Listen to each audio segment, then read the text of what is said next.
Force Pro. It's the trolling motor used by the pros.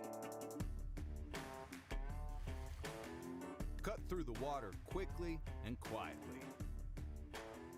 And when you get where you're going, lock in and stay put. Like really stay put. Until it's time to take control once again.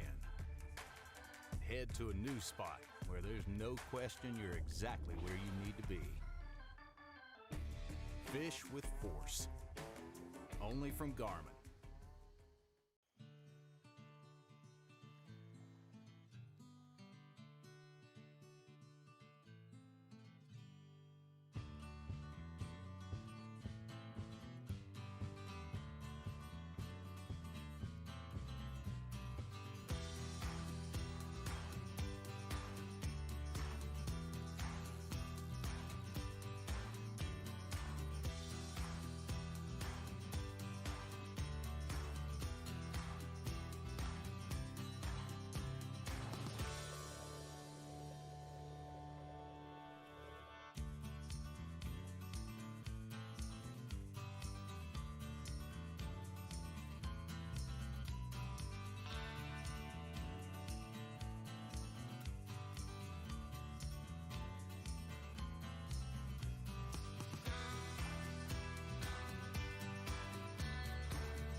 Unlock the water with SpyPole and GT360 UHD.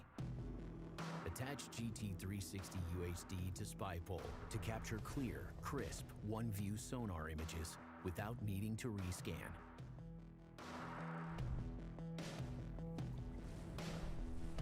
Add to LiveScope to get an all-new live perspective of the underwater world in 2D or 3D.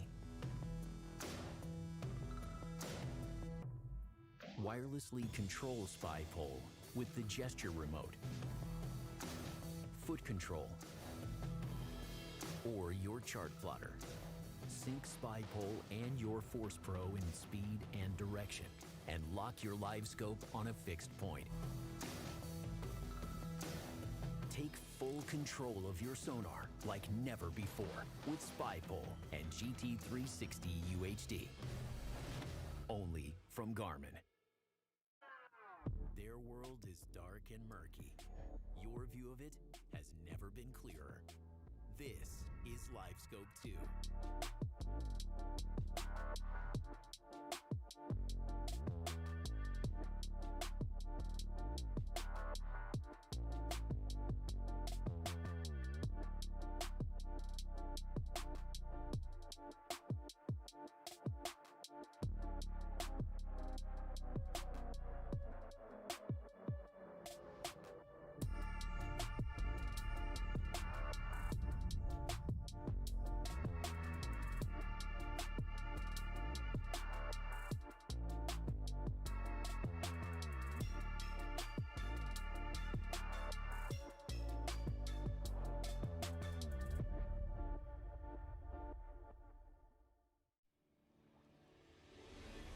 Force Pro.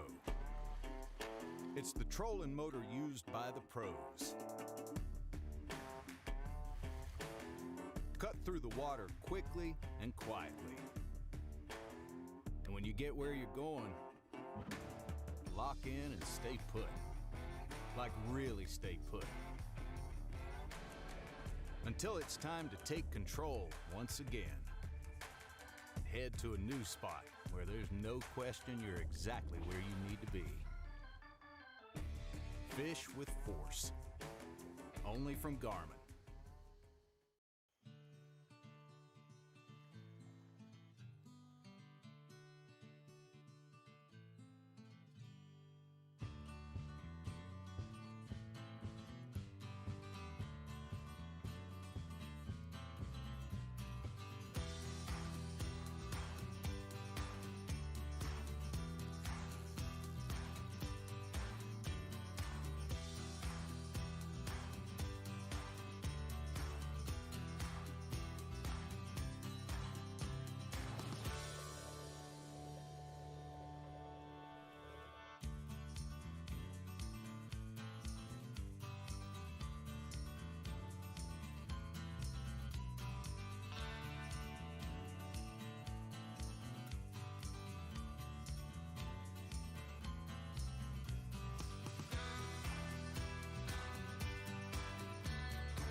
Mani sauc Gunārs Klēģers.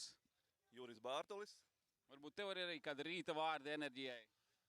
Oi, enerģija te, kā parasti, ir ļoti liela. Visi ir tādi, tā kā reiz gadā tāds saviļņojums visiem ir un baigi pozitīvās emocijas gan dalībniekiem, gan skatītājiem, gan atbalstītājiem, organizatoriem. Tā kā viss ir tā kā vajag. Jā, es droši varu teikt, ka šis ir noteikti gaidītākais pasākums makšķerēšanas komunā Latvijā. Es domāju, ka arī Baltijā, un mums ir arī vairākas citas valstis, kas ir dalībnieku starpā. Un kas tad mums šodien ir pa pasākumu? Garmin Predator Cup 2026, ne?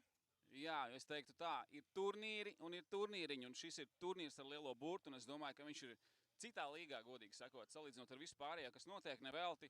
Līdz ko šie pasākumi beidzas, mēs sākam viņu gaidīt. Un šodien intrigas būs gan uz ūdens, gan arī studijā, kur mēs ar Juri visas šīs 2 dienas ar jums pavadīsim kopā. Būs tiešraide 9 stundu garumā katru dienu. Mums būs daudz interesanti viesi, prominenti viesi, makšķernieki, copes gīdi un balvas skatītājiem, konkursi. Tā kā mēs gaidām no jums arī aktīvu iesaisti, rezultāti būs, intriga noteikti būs. Mēs zinām, kā ir bijis pagājušo gadu, aizpagājušo gadu un visus gadus, kad ir Garmin. Kurā brīdī mums izšķiras rezultāts? Pēdējā brīdī. Un tu nepieminēji pašu galveno. Es ceru, ka mums būs viesi, balvas, viss būs, bet galvenais zivis būs. Zivis būs lielas un labas. Jā, un vēl viena galvenā lieta, ir daudz galvenās lietas. Mēs nepieminējām balvas un balvu fondu. Tas ir lielākais, kāds jebkad ir bijis Baltijas mērogā un varbūt pat plašāk. Es teiktu tā, ka tuvāko 1000 kilometru radiusā šogad balvu fonds mums ir 70 000 eiro. Un galvenā balva ir laiva Swap 585. Tik liela laiva nekad nav bijusi balvā, man liekas, šajā Baltijā vispār, bet vai vispār Eiropā. Jā, tā kā mums sākas jau fonā atklāšana, tā kā mēs pārslēdzamies uz atklāšanu un tiekamies intervijās ar sportistiem. Juris, pataustīs temperatūru laivās. Mēs ar jums tiekamies augšā tiešraidēs. Labi, paldies. Ejam, nointervēsim. Labrīt, Džeki. Es iekāpšu pie jums iekšā, jums ir mikrofons. Ir jāliek tuvu sejai. Čau, Marek. Čau, Juri. Čau, Jāni. Čau. Nu, kā jūtaties? Labi, gatavi. Super. Vai var atrast pēc pagājušā gada uzvaras, vai var atrast motivāciju šogad cīnīties ar tādu pašu sparu? Zin kā, motivācija ir vēl lielāka. Aizstāvēt titulu, esam jau 2-kārtēji čempioni un gribam būt 3-kārtēji. Marek, kā tev? Tieši tāpat, jā. Ja neviens vēl nav. Palīgs, divreiz neviens nav uzreiz, jā, tā kā.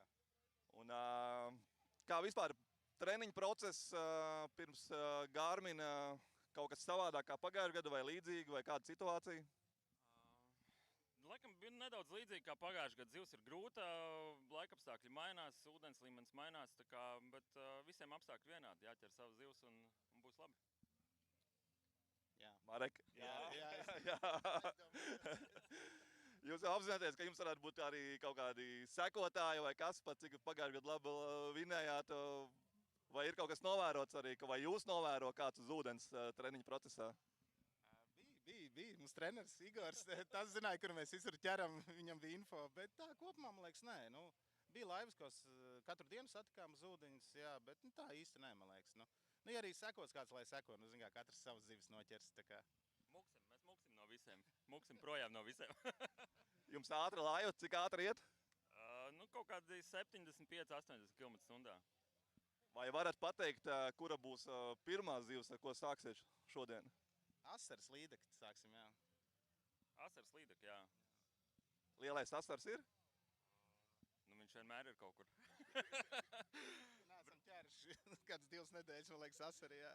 Pietaupat viņu, jā? Jā, pietaupam. Neturstījām asari, brauksim pa savām vietām un viņam tur jādzīvo. Viņš tur dzīvo, viņam tur jābūt ir.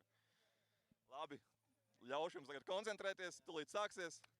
Un tad tiekamies, jā. Mēs ejam tālāk, jā. Davai, čau! Tā, mēs ejam tālāk, aizējam pie NGT, pie Gata un pie Toma. Pa ceļam mēs varam redzēt lietuviešu laivas.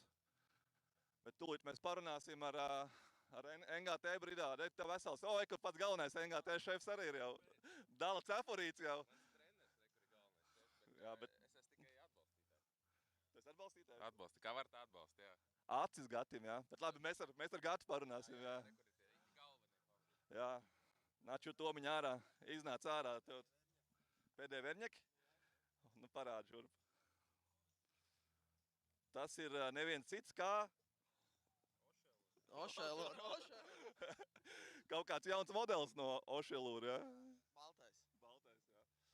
Labi, Gatis, Toms, NGT Latvija. Pēdējie 2 gadi bija 2. vieta, tad 6. vieta, pirms tam Tomiņam ar Jāni bija 3. vieta, vēl 3. gadā, vai ne? Jā, vai 2. vieta? Gan, jā. Nu, rezultāti, jā, ir, nu, tā kā pēc manas statistikas šis gads jums varētu būt, nu, tas izšķirošais. Mēs arī tā saskaitījām, jā, ka šitam ir jābūt. Šajā gadā mēs nopietnāk esam piegājuši lietām. Izbliezīsies šodien? Vajadzētu. Mērķi tikai augstākie. Tad cīnīsieties par uzvaru, jā?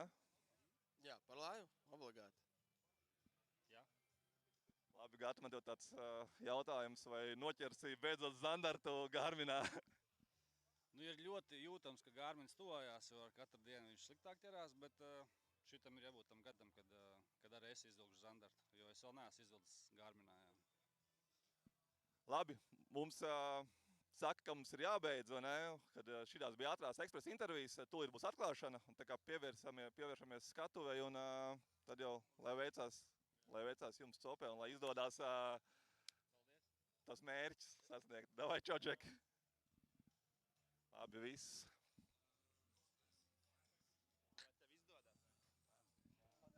Lai jums izdodas.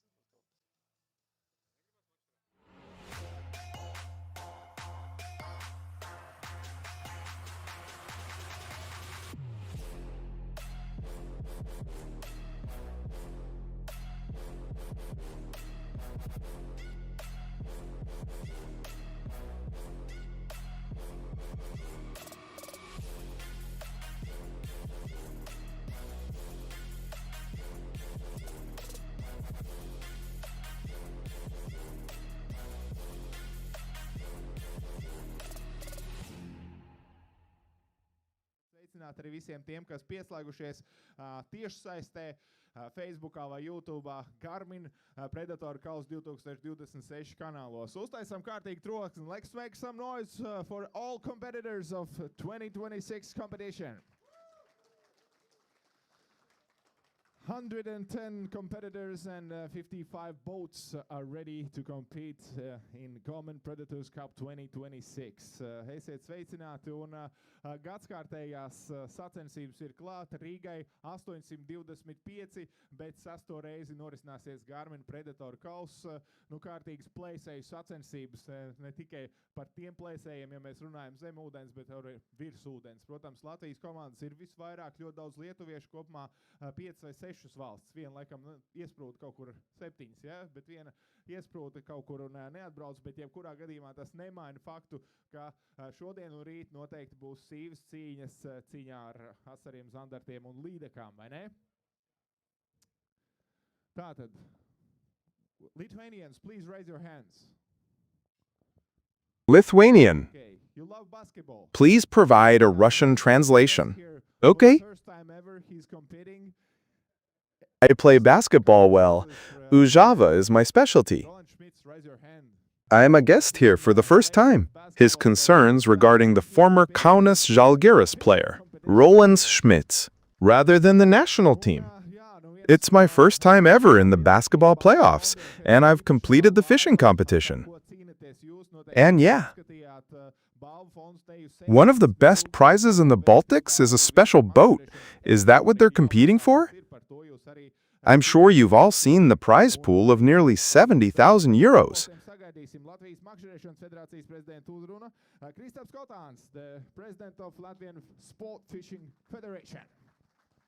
Also, all the latest fishing electronics, which are part of the prize, that's what we'll be competing for today and tomorrow as well. But for now, let's give them a round of applause. The president of the Latvian Fishing Federation will now address us, Kristaps Kotans, president of the Latvian Fishing Federation. Good morning, everyone. LB Rally Short Joint US. Roland Plehas, and on behalf of the Latvian Sport Fishing Federation. Also like Country House, French Rego, and Ivo. Cool time, World Champions Final, since you're here. And that's it. Robert and Ferenc. There's yoga too. I'm the champion of the Hyperion in Riga. You're here. We're here. On the site, you can see yourself again. Enjoy fishing. Have fun today. This is Lincoln. Made by Shaman. Let's make some noise for Garmin. It's time to stop making noise for our friend. Let's make some noise for Gavin. BTA Latvia. At the port of Riga. It was only in Latvia. Subacute N. The echo sounders haven't been set up. Also, yes, technique for original link path event. No, I'm talking about myself. Free. Ujis Churchinis. Still printing papers. Good morning.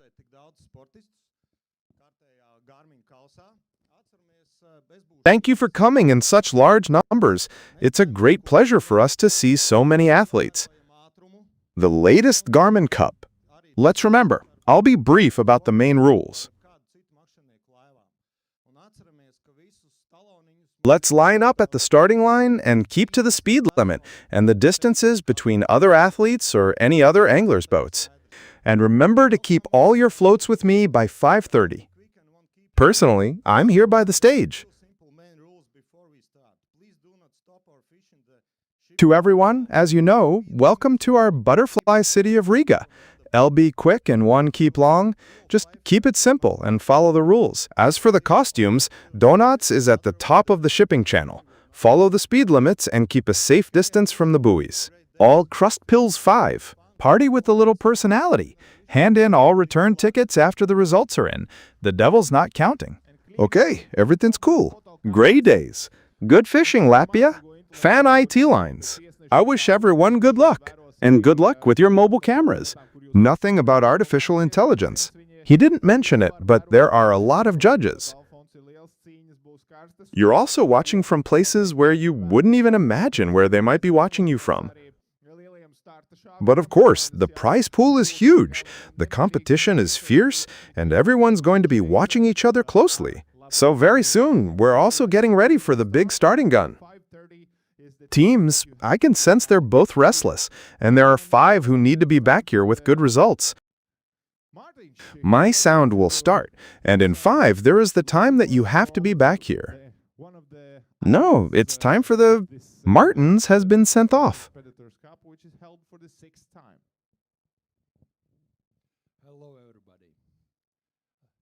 We're luckward for over the one of the ideas of this event of a Garmin Predator's hoodie, held for the 6th time. Allow Mary Davis, event in the nice sample that shows how dreams come true. The truth, but let your dreams come true today. KP fishing time for quite a reaction. Quite skeptical. What does it mean? Bad fishing.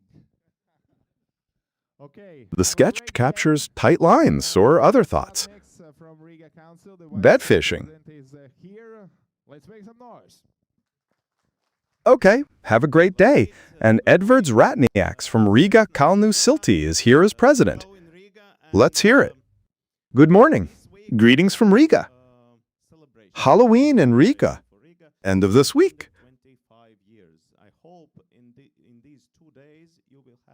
We're having a big celebration for Riga's 825th anniversary. I hope in India, of course. Will you be 20?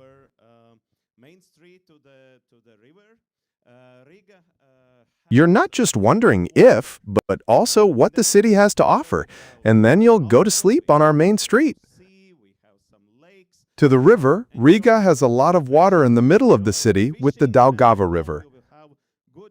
We've also seen it. We have a light show. Enjoy the celebrations and the fishing, and I hope you have a great day in Riga. Good luck to all of us. Thank you, Miyasakis. Lance! As Martin said, the Swedes, I'm not going to repeat it again, 6, where, for example, okay, good luck. Everyone, let's also sort the food by ECN standards. Yes, remember the start. Let's get ready. Let's get in the boat and say grace. Dave, love you. See you at 5. Perry, here at the study, there will be a word ceremony on the first day. So, at 5. Centīsies noķert lielo zivi. Maksimāli vajadzētu 9 noķert, 3 asarīšus, 3 zandartiņus un 3 līdakus, pēc iespējas garākus un, protams, arī galvenais... No matter how far the boat goes, someone will be heading out to sea and someone to the big one. Everyone has already found what works best for them. And of course, we'll try to catch the big fish as much as possible. It should be 9.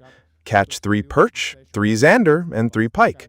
As long as possible, and of course for the head judge as well. Ujis needs to be sent a photo. All of this is also recorded by the camera operators who will be on board the boat, and there will be a live broadcast. Of course, you'll also be able to watch it on YouTube and Facebook. Garmin Predator Cup 2026.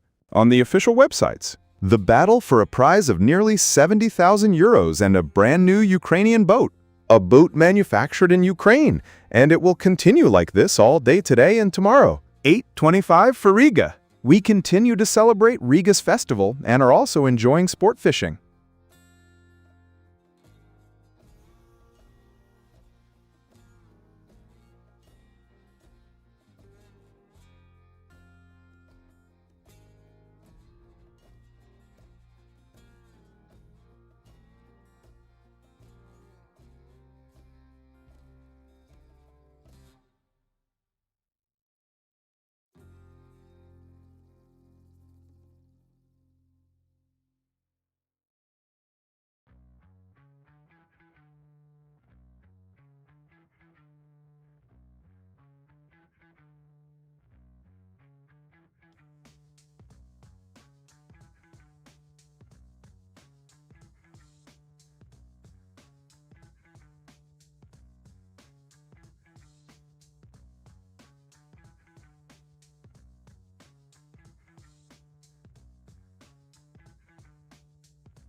Laipni lūgti studijā. Mūsu mājas būs šeit 2 dienu garumā. Nu ko, kamēr komandas gatavojas startam, ko stāstīja makšķernieki, kāda sajūta par zivīm šogad? Ko tu uztaustīji? Zin kā jau laiks copē teica, arī kā līdzīgi, tā kā pagājuši gadu varbūt tās. Nu, noskaņojums ir tāds pats jau, liekas. Tā kā vienkārši tu atnāc šeit no rīta tāds deja vu, ka tu esi bijis jau kāds pāris gadus un ir tas saviļņojums makšķerniekiem un viss. Un tomēr tas pasākums ir tāds grandios. Mēs viņu saucam par tā kā Baltijas lielāko čempi vai pasākumu, vai ne? Bet es jau vienmēr saku, ka viņš jau ir ārpus Baltijas jau, tā kā varētu būt lielākais. Ja ne lielākais, tad viennozīmīgi labākais, jā. Jā, jo runājot par turnīriem, gribas visu laiku pielikt klāt kaut kādu epitetu, lielākais, labākais, jaudīgākais. Kas ir lielākais, vai ne? Tas ir laivu skaits, vai ne? Vai tas ir vispārībā, ja tas skatās balvu fondu, vai ne? Vispār kā tiek organizēts tas viss, cik kameras tev laivās ir jau tik daudz kameras kā mums, jā, 16 kameras laivās, nu nav tuvākā Eiropā neviens pasākums tāds ar tik daudz kamerām. Es arī domāju, ka saliekot visas kritērijas kopā, tas ir lielākais Eiropā. Viens no Eiropas top pasākumiem makšķerēšanas sportā pilnīgi noteikti, jo mēs esam ar tevi redzējuši daudz, bet te ir tāda spinningotāju esence savākusies arī meistarības ziņā. Te ir pasaules čempioni un medaļnieki, kas tik te nav mums laivās. Tā kā arī tā meistarības koncentrācija ir iespaidīga. Arī ar viņiem parunājot, viņi arī saka, ka vienalga, kur startējot, vai nu pasaules čempī, vai savos valsts čempionātos, vai kaut kādās komerc sacensībās Zviedrijā. Somijā komentārs ir tāds, ka tā kā mums šeit, tā nav nekur. Tas tā pozitīvi. Jā, nu ko, varbūt kamēr mums vēl tāda salīdzinoši mierīga atmosfēra, atgādināsim, ka starts sacensībām ir 8:25 un makšķerēs visi līdz 17:30, kad ir jābūt atpakaļ ostā, nevis jāizvelk māneklis no ūdens. Īsi par noteikumiem. Tātad nekas nav mainījies, mums joprojām ir jānoķer 3 līdekas, 3 asari, 3 zandarti. Visi, kas to izdara, saņem 100 bonus punktus. Un tas, kuram zivju kokburums ir visgarākais un šie bonus punkti vēl nāk klāt, tas ir uzvarētājs. Tieši tik vienkārši. Tikai, jā. Kas tur? Jā. 9 zivs noķert. Tas ir pilnīgi mierīgi. Parasti svētdienas copa varētu būt kādam.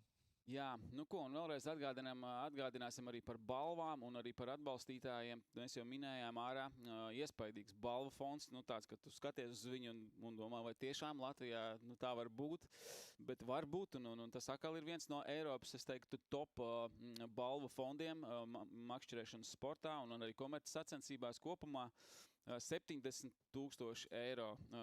Kur Latvijā tu esi vēl redzējis, Juri, sacensības? Jebkurā sportā, kur balva ir 70,000. 2 dienu turnīrs nav, pat nevienā sportā nav, kur tu var dabūt 2 dienās. Kopējais balvu fonds, kur ir 70,000, un jāpiemina, kad puse no tā vismaz aiziet pirmajai vietai.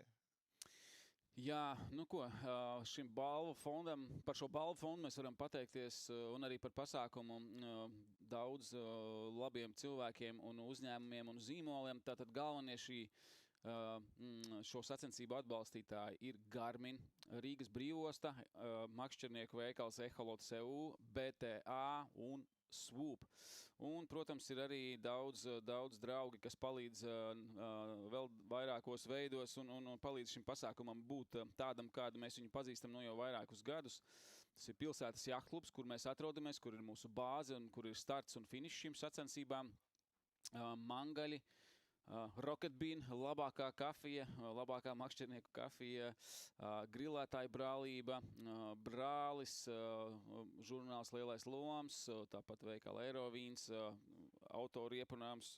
Un arī šo visu augstos ziemas vakaros jūs varēsiet redzēt televīzijā RTV. Nu ko, par komandu skaitu varbūt mazliet? Jā. Kā mēs šogad izskatāmies? Mēs izskatāmies identiski, gandrīz tāpat kā pagājuši gadu. Vismaz pēc saraksta ir 54 laivas, pagājuši gadu bija 55. Tā kā, un vēl gadu iepriekš bija 53 laivas. Jā, tā kā mēs turamies stabili virs 50 laivām. Skaits 50 laivas plus, kā tev, Gunār, liekas, ir ok? Tas priekš Latvijas, jā. Es domāju, ka tas ir ļoti labs rādītājs, ņemot vērā, ka dalības maksa, teiksim, Acijā, varbūt tādus pavisam amatierus brīvdienu makšķerniekus, tad šeit tiešām ir sakoncentrējusies tāda sporta makšķerēšanas esence, un 55 laivas ir ļoti ok. Tas skaits nekad nav bijis kā pašmērķis audzēt vēl kaut ko tur super lielāku, bet tiešām, lai uzvar labākie, jo tas balvu fonds ir tāds, kur tu gluži loterijā palaist negribi. Jo vinnēt laivu, kurās katrā sacensībās tu nevari. Līdz ar to 55 laivas ar labākiem makšķerniekiem ir ļoti labs rādītājs. Un, protams, ka dominējošais skaits ir no Latvijas. Šogad ir 36 ekipāžas. No Lietuvas mums ir 13, no Igaunijas 1. Igauniem joprojām ir jāsaņems. Viņiem, cik es zinu, kaut kā pēdējos gados ir sakrits, ka ir paralēli savs čempionāts, jā, kas mazliet liedz viņiem izbaudīt šo atmosfēru. Bet varbūt, ka nākamgad viņi ieliks citas datus. We have 13 from Estonia, and one Estonian crew still needs to sign up. But as for them, as far as I know, in recent years it has turned out that there's also another event happening at the same time, which somewhat prevents them from enjoying this atmosphere. But maybe next year they'll choose different dates. Hopefully, yes. Then we'll have participants from Croatia and one team from Hungary, as well as one from Poland. And then there are 2 mixed crews.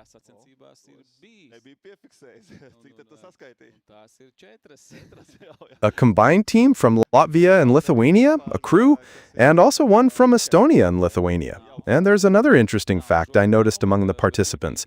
And in my opinion, this year's field has the largest number of female participants in the history of this competition. So, how many did I count? There are 4. But we don't have a single crew consisting solely of women or a mixed crew, do we? Not this year, but there have been some. Laura Lipina was part of the team back then.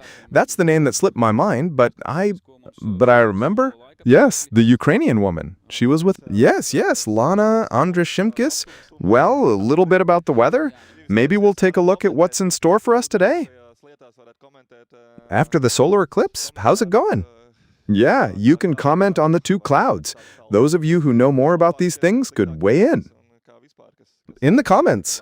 So how is it? Yes, or after the solar eclipse. Is the fishing better or worse? How's the fishing in general? What's going on with the weather? What has been observed? Over the past month, there's been some activity here and there. How is the fishing? Good or bad? But the solar eclipse is during a full moon, so the fishing won't be good, or will it? Personally, I've never noticed this. I went fishing whenever I felt like it and tried to catch something at any given moment. Exactly. Well, the weather is still summery. Anyone who wants to enjoy the sun and the sea is in for a great opportunity today and tomorrow, and the day after tomorrow, without a doubt, promises us temperatures of plus 30 degrees. And tomorrow is supposed to be the same. Well, depending on which forecast site you look at, but I see it where I'm looking. 29 degrees. In the middle of the day, and the wind is blowing, the morning forecast shows gusts of around 9 to 10 meters per second, which is much better than no wind or a light breeze. As for fishing, it's definitely a bit cooler today compared to what it'll be like tomorrow. It's supposed to be around 2 to 7 degrees. And the wind is also a bit lighter, up to 7 meters. In gusts, but of course it's still doable. It may vary. It looks like on the Daugava River there's no wind at all. Almost, but there is some. It's calm in our harbor cove, closer to the sea. I suppose it's already starting to get a little choppy. Yeah, it looks like great weather to enjoy the weekend. But today is Friday. Many people still have to be at the office, and at least at the office there will be something to do, or they can watch the live stream. Yeah, I think there's a lot going on for us right now. People have tuned in to the live stream and are enjoying their morning coffee or on their way to work.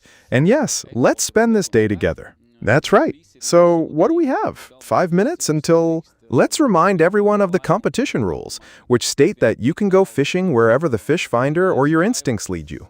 That's all the waters around Riga. The main condition is that you must not pull the boat out of the water and drive somewhere by car. Only as far as the engine can take the boat and the fuel will allow. That's how far you can go. The main thing is to make it back to the City Yacht Club in time. So on both days, the finish line for us will be at 5 p.m. We have to arrive at the Yacht Club grounds. Yes, if we're late. Here, the prize fund is such that mistakes are not allowed or tolerated. If you're late, you'll be disqualified. I know there were a lot of people who were worried about that structure in the Daugava River in front of the fireworks display. I suppose so. Or will it even be possible to get across the Daugava and back? Is there going to be a closure there at some point? But as far as I know, the Riga City Council issued a statement saying that everything is in order, that it will be possible to go around, and that there won't be any restrictions like the ones for those who have reserved spots. The Daugava River toward the hydroelectric power plant, so you can safely go there and safely return.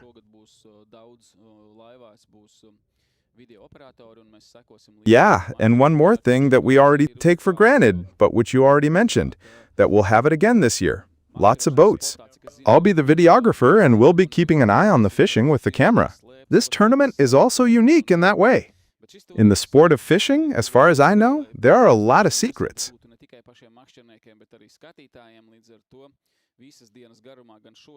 And everyone tries to keep all the information about their spots secret. And this tournament is designed to be engaging and interesting, not only for the anglers themselves, but also for the spectators. Therefore, throughout the day, both today and tomorrow, we're in for dynamic, exciting live broadcasts straight from the boats themselves. If possible, we'll definitely include some comments from the anglers themselves, subject to certain rules. And yes, in Europe, I really don't know of any other tournament like this. Correct me if I'm wrong. Which one would have so many cameramen on the live broadcast and show only as much as there isn't, and so on? Yes, speaking of those same cameras, spots, and lures, you know what I mean. This is a competition where you really, if you want to go fishing in Riga's waters, then we'll all see it. We'll also try to talk about those spots. Where and when the fish were biting, how they were biting.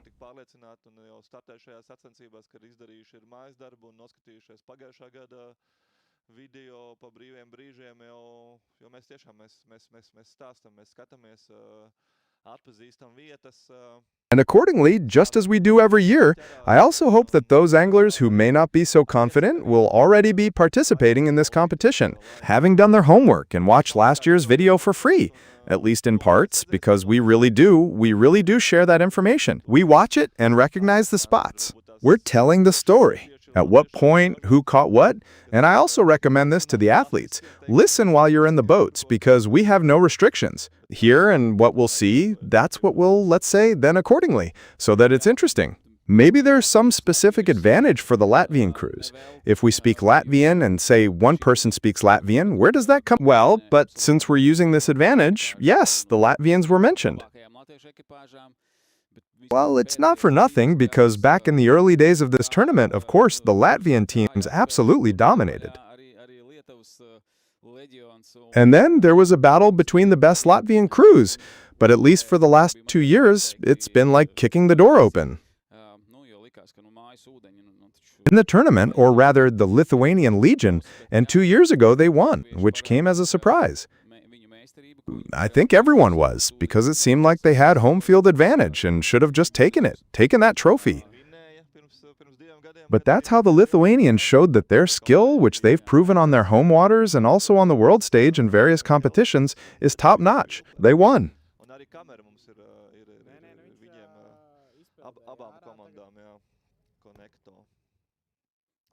2 years ago, though, they also caught the biggest zander.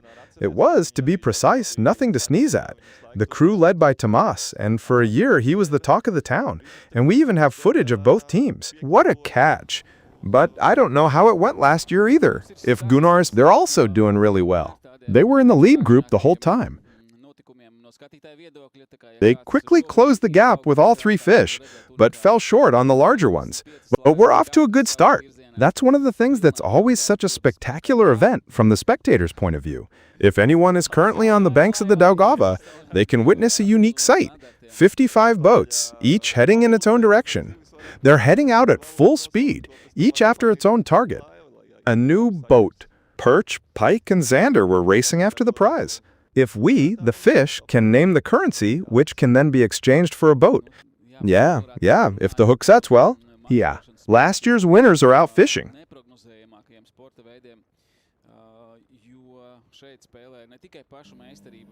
Mareks Jānis, yes, speaking of the winners, the sport of fishing is one of the most unpredictable sports. Because here, it's not just about one's own skill, but, of course, often also the fish's mood, and whatever the technology may be.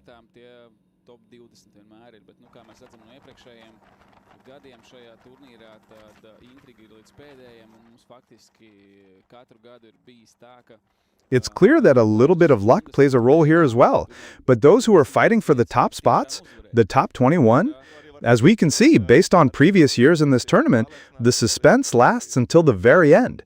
For us, in fact, every year it's been the case that just a few hours before the end, you're still in 30th place. You can actually win from 30th place, even if you can pull it off today. Anyway, if you're confident, you just have to go out there tomorrow and catch all 3 fish and everything will be fine. Yeah, we see Jānis Lindenblait and Jānis Mangulis. With Jānis Mangulis, there's also an interesting story. He has one. I think the first one was already well known in America, having competed in U.S. championships. S. Tournaments and the Valley, or U. S. Zandarts, a variety of zander. Yeah, there's an interesting story there too, and we had a fishing session with him. There was an interview with someone interested in more details. Then I definitely recommend giving it a listen, as well as the second interview that follows. After these competitions, we're now, well, I guess he is now. He has completed the qualification round. And now he's heading out in a week or two. He's heading out. He's heading to the finals. Here's where we see the other boats that are about to start.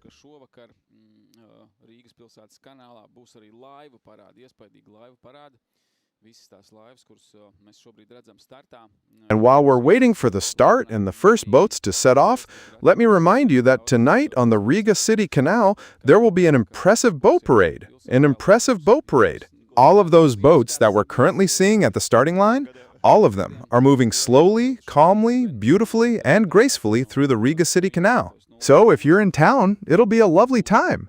The sun will be out and the rain will have stopped, just as it was 2 years ago. A couple of years ago, which was also an extra show with lightning, I definitely invite you on the 19th. Be part of the action on the banks of the City Canal. It'll be beautiful. It'll be interesting.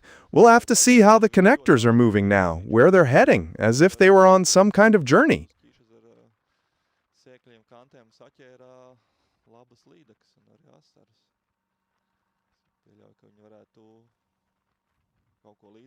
I assume they're heading to Kishazaru because last year they were reeling in wobblers very quickly on the shoals and in the channels of Kishazaru.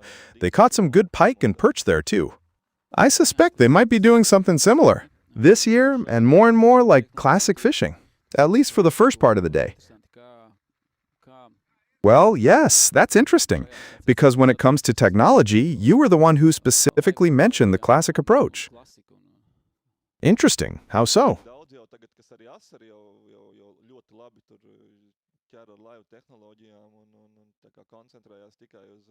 The competition will be divided into segments between live technologies and the classic style, and there's already a whole lot going on right now with the perch, which are biting really well with live technologies.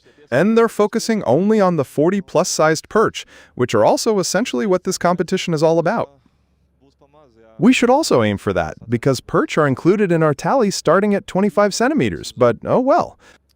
25 centimeters. I expect that might be a bit too small in this competition.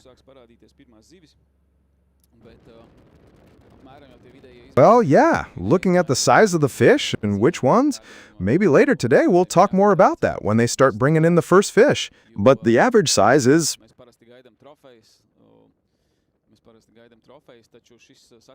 The sizes are known. We have to start with whatever we have to hope for a spot in the top 10 or higher, because we're usually aiming for a trophy.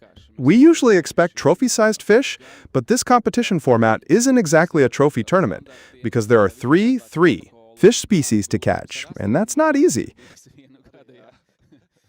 We've also seen that there are difficulties with zander when it comes to completing the scorecard, as well as difficulties with perch. We have. There was one year. The suspense lasts until the very last seconds. It all comes down to a single roach that counts toward the score. We had to catch it so we could make it onto the podium. Because last year, if I'm not mistaken, for example, when it came to pike size, we were up to a 3-digit number. I think the longest pike was 97 centimeters. But in previous years, though, we have. Not this year. Even none over a meter for the whole team. But the year before last, we already had several. That was back in 2023. Oto of the year. That year, I caught 2 myself. Over a meter, yes, but there was only 1 crew. Why? It seemed to me that it was last year that one went over a meter. And so, did the Croatians have a crew or something like that? 7.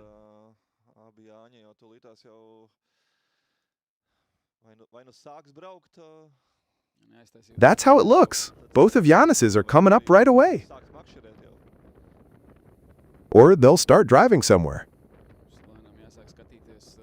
I'm thinking, or maybe they'll start fishing already. We need to start watching slowly.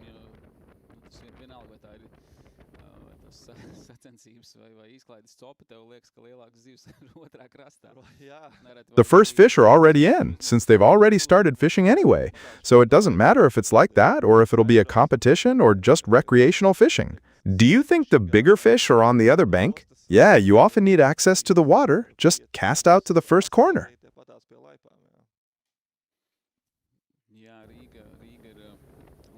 We have a spot right here by the pier where, when everyone else is left, you could call it street fishing from the harbor. You can catch 35+ perch right by the pier.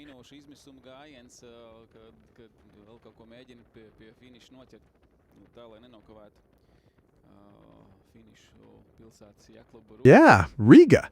Riga is great because it's so lively and full of great spots. And they're really right there, not far from where you start.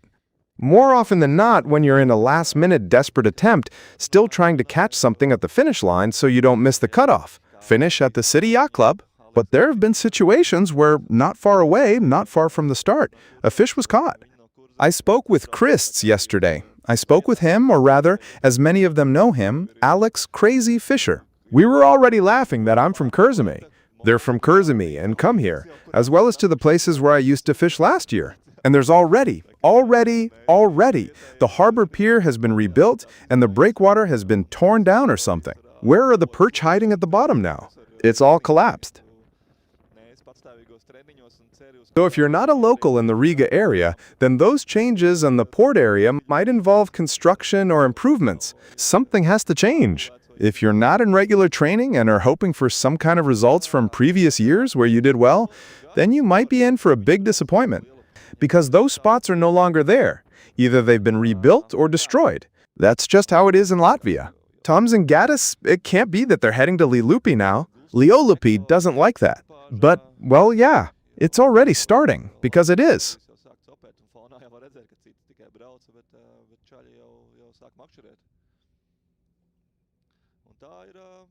Gustav's connector. That's just the crew, using live technology, already starting to fish, and in the background you can see that the others are just driving by.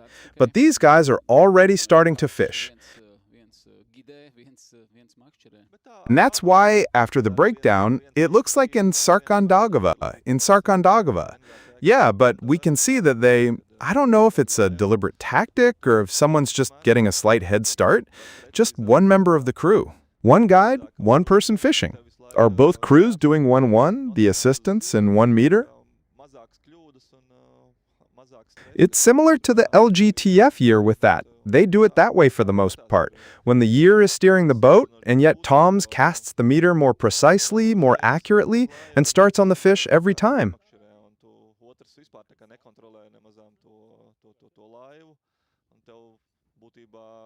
Since there are fewer mistakes and less stress about missing a cast or something like that, and that's just how it is. It's relatively difficult because one person is the one steering the boat. while the other is just fishing, and the other one isn't in control of the boat at all. Basically, the first one is the one who's in charge of steering the boat and moving it, and you're just the one casting, but the boat can veer off course. So, the whole time, you're just fishing. I could put it that way. It should be noted that the weather also plays a role in fishing in the Baltic XL, so you have to prepare your pedals, but there will be some for them too. The prompt is empty. Please provide the text you want me to read. The first casts, I'm already assuming that well, they did say that in the morning, on the Fast Express interview, they'll have the first perch. They've also positioned themselves relatively close by. We'll have to see if they'll cast for perch along the shore or if they'll also use live technology. I'm sure there'll be a crowd watching. We have a question from YouTube. Are there cameras in the 16 boats? Yes, we have exactly 16 boats. Nothing has changed for Alexis. Chris still has his reel up. Since this isn't a multiplier that would be up there, since it's a unique fishing style, I don't even know if anything can be changed there. If you cast correctly but reel in the other way around, I think that it's too late now. I'm still doing everything the same way to a mesh. Goddess is also targeting perch. They're definitely one of the teams to keep a close eye on for their results. The very first fish in the GT in Latvia, Armin's Eriks, Janis, Saraksta, and they're starting with what they're missing, what they were missing a couple of years ago. I'm already telling both of them, we'll always remember this. How long will the competition last? As long as it takes to keep mentioning it. About that one perch, and yet it's just one of those times when you've got a meter, a pike, and a good size compared to the other fish. That one perch, that's all that's missing, and it's so hard to catch, but that's just how it goes. That's fishing. Christ. We also have something to do with perch, so we're starting around the 20th. 25 pairs or so. It'll be 6 or 7. So counting them, hopefully they've found their way. They've got it. Poor Mollinch. Someone has knocked him down. The concrete has been torn down. In some places, they're gone, but I'm sure they'll find the fish. They're the ones in charge. The perch are doing very well for them. And, well, what are we going to do now? They started coming in, the first ones. The very first, the first fish.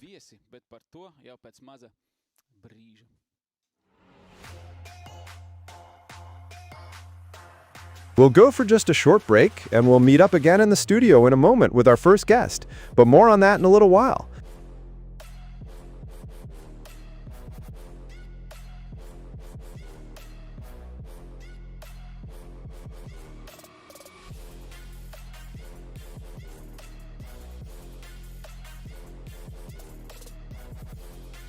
And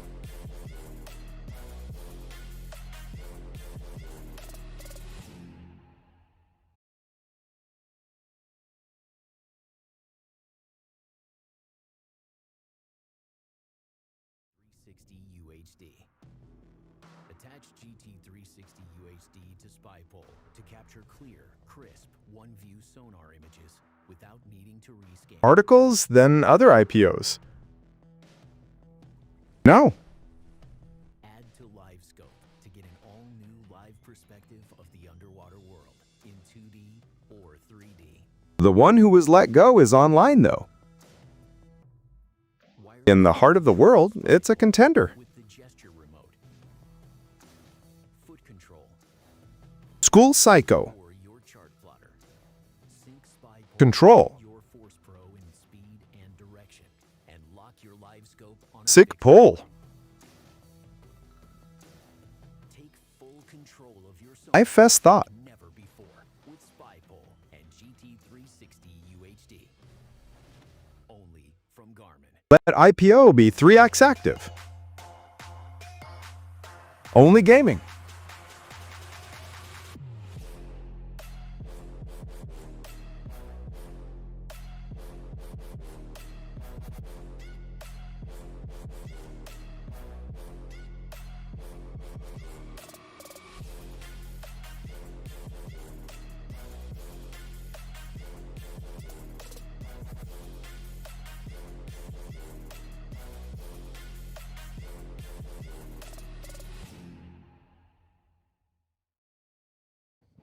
Mēs atgriežamies studijā, un mums ir pirmie viesi, divi ļoti svarīgi viesi. We're back in the studio. Mums ir Edvards Ratnieks. We have our first guests. Two very important guests. Labrīt. Un Mārtiņš Balodis. We have Edvards Ratnieks, chairman of the Riga City Council. Nu jau kuro gadu. Labrīt. Good morning, and Mārtiņš Balodis, the main organizer of this event, now in its umpteenth year. Nu ko, mums ir laivās Good morning. starts un Good morning to you too. You must be dreamers and visionaries to organize an event like this.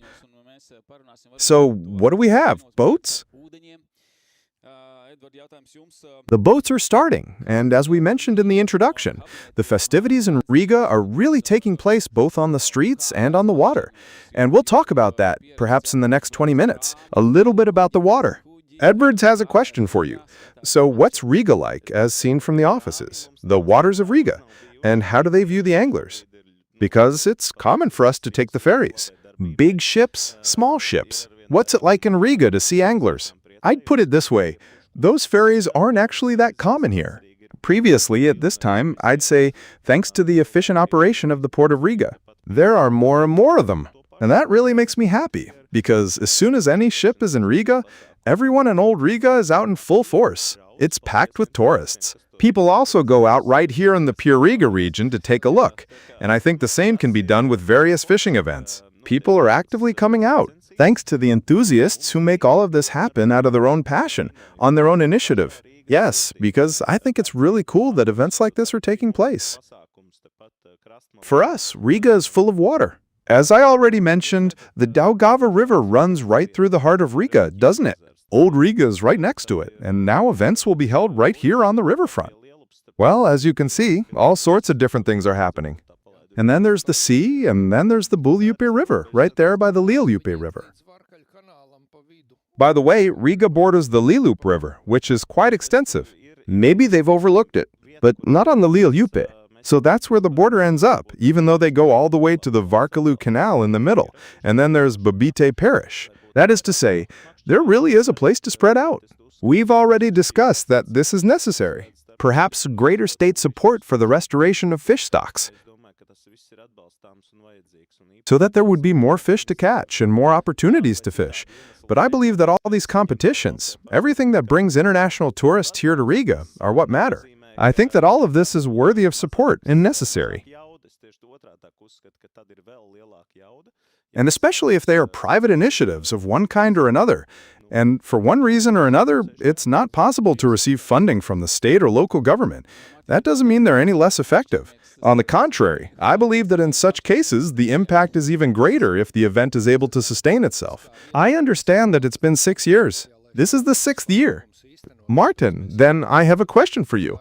As an angler, and how does Riga view anglers? We heard that we are. We're in a fantastic position to do events like this.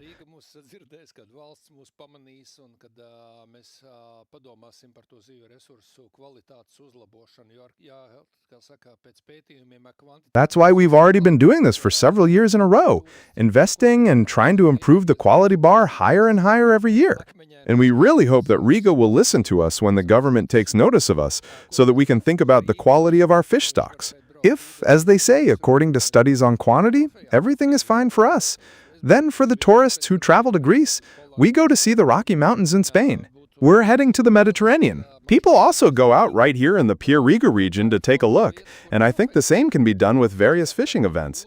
For us, Riga is full of water. Well, as you can see, all sorts of different things are happening. By the way, Riga borders the Lilup River, which is quite extensive.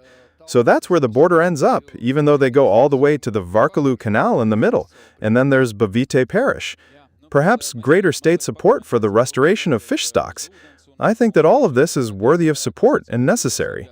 On the contrary, I believe that in such cases, the impact is even greater if the event is able to sustain itself. We heard that we are, and we really hope that Riga will listen to us when the government takes notice of us, so that we can think about the quality of our fish stocks. An angler, what can he do here? Water, water everywhere? We're going. In search of trophies. Yes, we're going.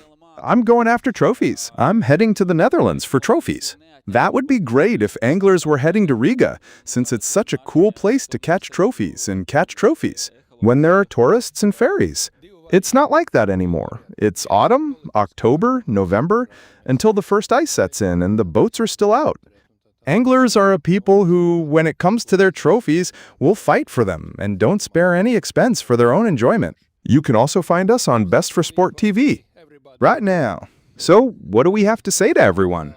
Maybe we won't get right into it, but here's one topic we can discuss. Yes, catching fish that are detected by the fish finder is quite an art. Technology is an integral part of sport fishing. So, how is Martins doing with his skills? There are two types of fish finders. Two types. One is politically correct, in which we, let's say, acknowledge that technological progress cannot be stopped, and so on. And so on.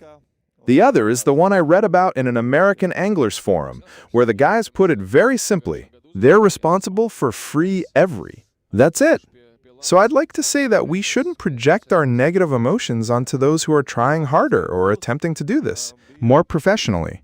That's normal. That's just part of everyday life. The more you do, the more negativity you face. A good example is the participant Odo, who's also great with live technology. For the newcomers and Uzma, it was a competition, dus Rome, with oars and in the classic style. And they still took first place. Nice perch. Here's a look at last year's winner. Janis Malnax and Mareks Marts also caught some nice perch to count toward their scores. He was the third to qualify. He's just that good. Right from the start, the first fish to count was caught by Krists. Yeah, but back to Riga while we still have the chance, to discuss what Riga looks like from an angler's perspective, and vice versa. Right now, it's clear that the Daugava riverfront is developing, and we have a promenade, already on both banks. What about the infrastructure, which might be useful for anglers? Is it appealing? For launching boats, which is one of the biggest headaches, because there are two problems there, Martins raises his hand. He has something to say about why I like to take a trip around Saaremaa. And there, in every cove, there's a ramp built with European funds. In every cove, in every spot where they've historically had some kind of road leading there, and there's been some kind of fishing village. Well, there you go. I'm exaggerating a bit, but there's no problem there. There's one every dozen or so kilometers where you can launch a boat, and there's a beach right next to it everywhere, funded by European money. European money, the funds. They've invested so much capital in infrastructure that when you're driving along the coast, you don't even think about it anymore. Where will I launch my boat?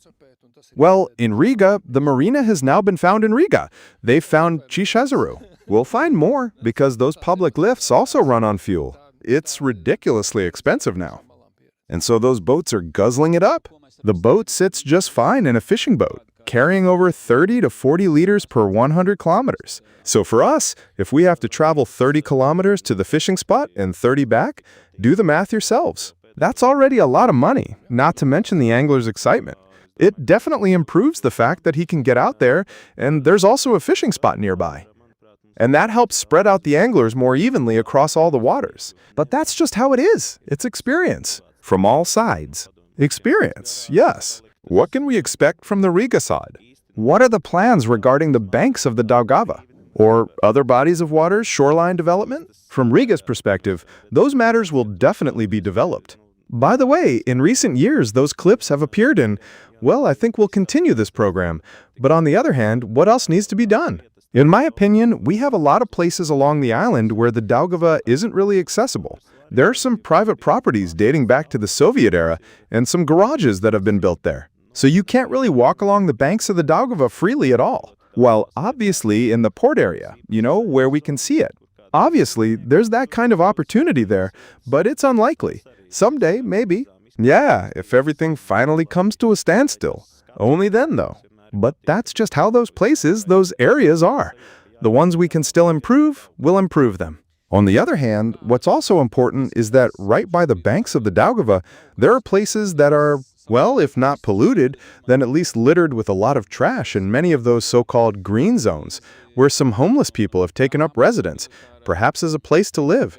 We'll gradually clean those up too, so that the view along the Daugava is pleasant and such that you can always go there. So there isn't that feeling that you have to walk through the streets just to get to the Daugava.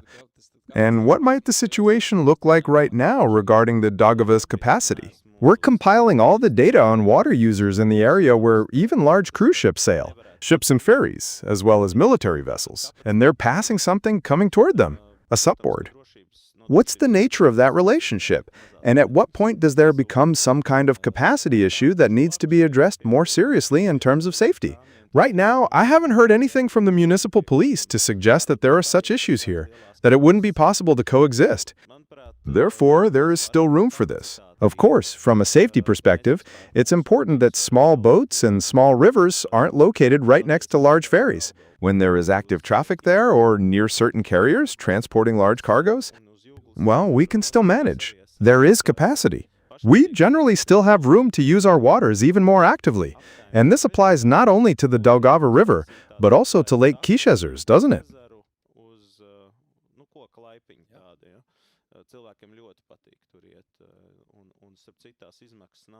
If we take a look at the Jugla Lake, we're also working with the local government's funds. Investments have been made in a neighborhood project there, where a walking path has been built along the Jugla Lake, complete with little footbridges so that people really enjoy walking there. And, by the way, the costs aren't astronomical. So I think that this kind of approach to our bodies of water is something we'll continue. And what is the profile of a typical tourist in Riga?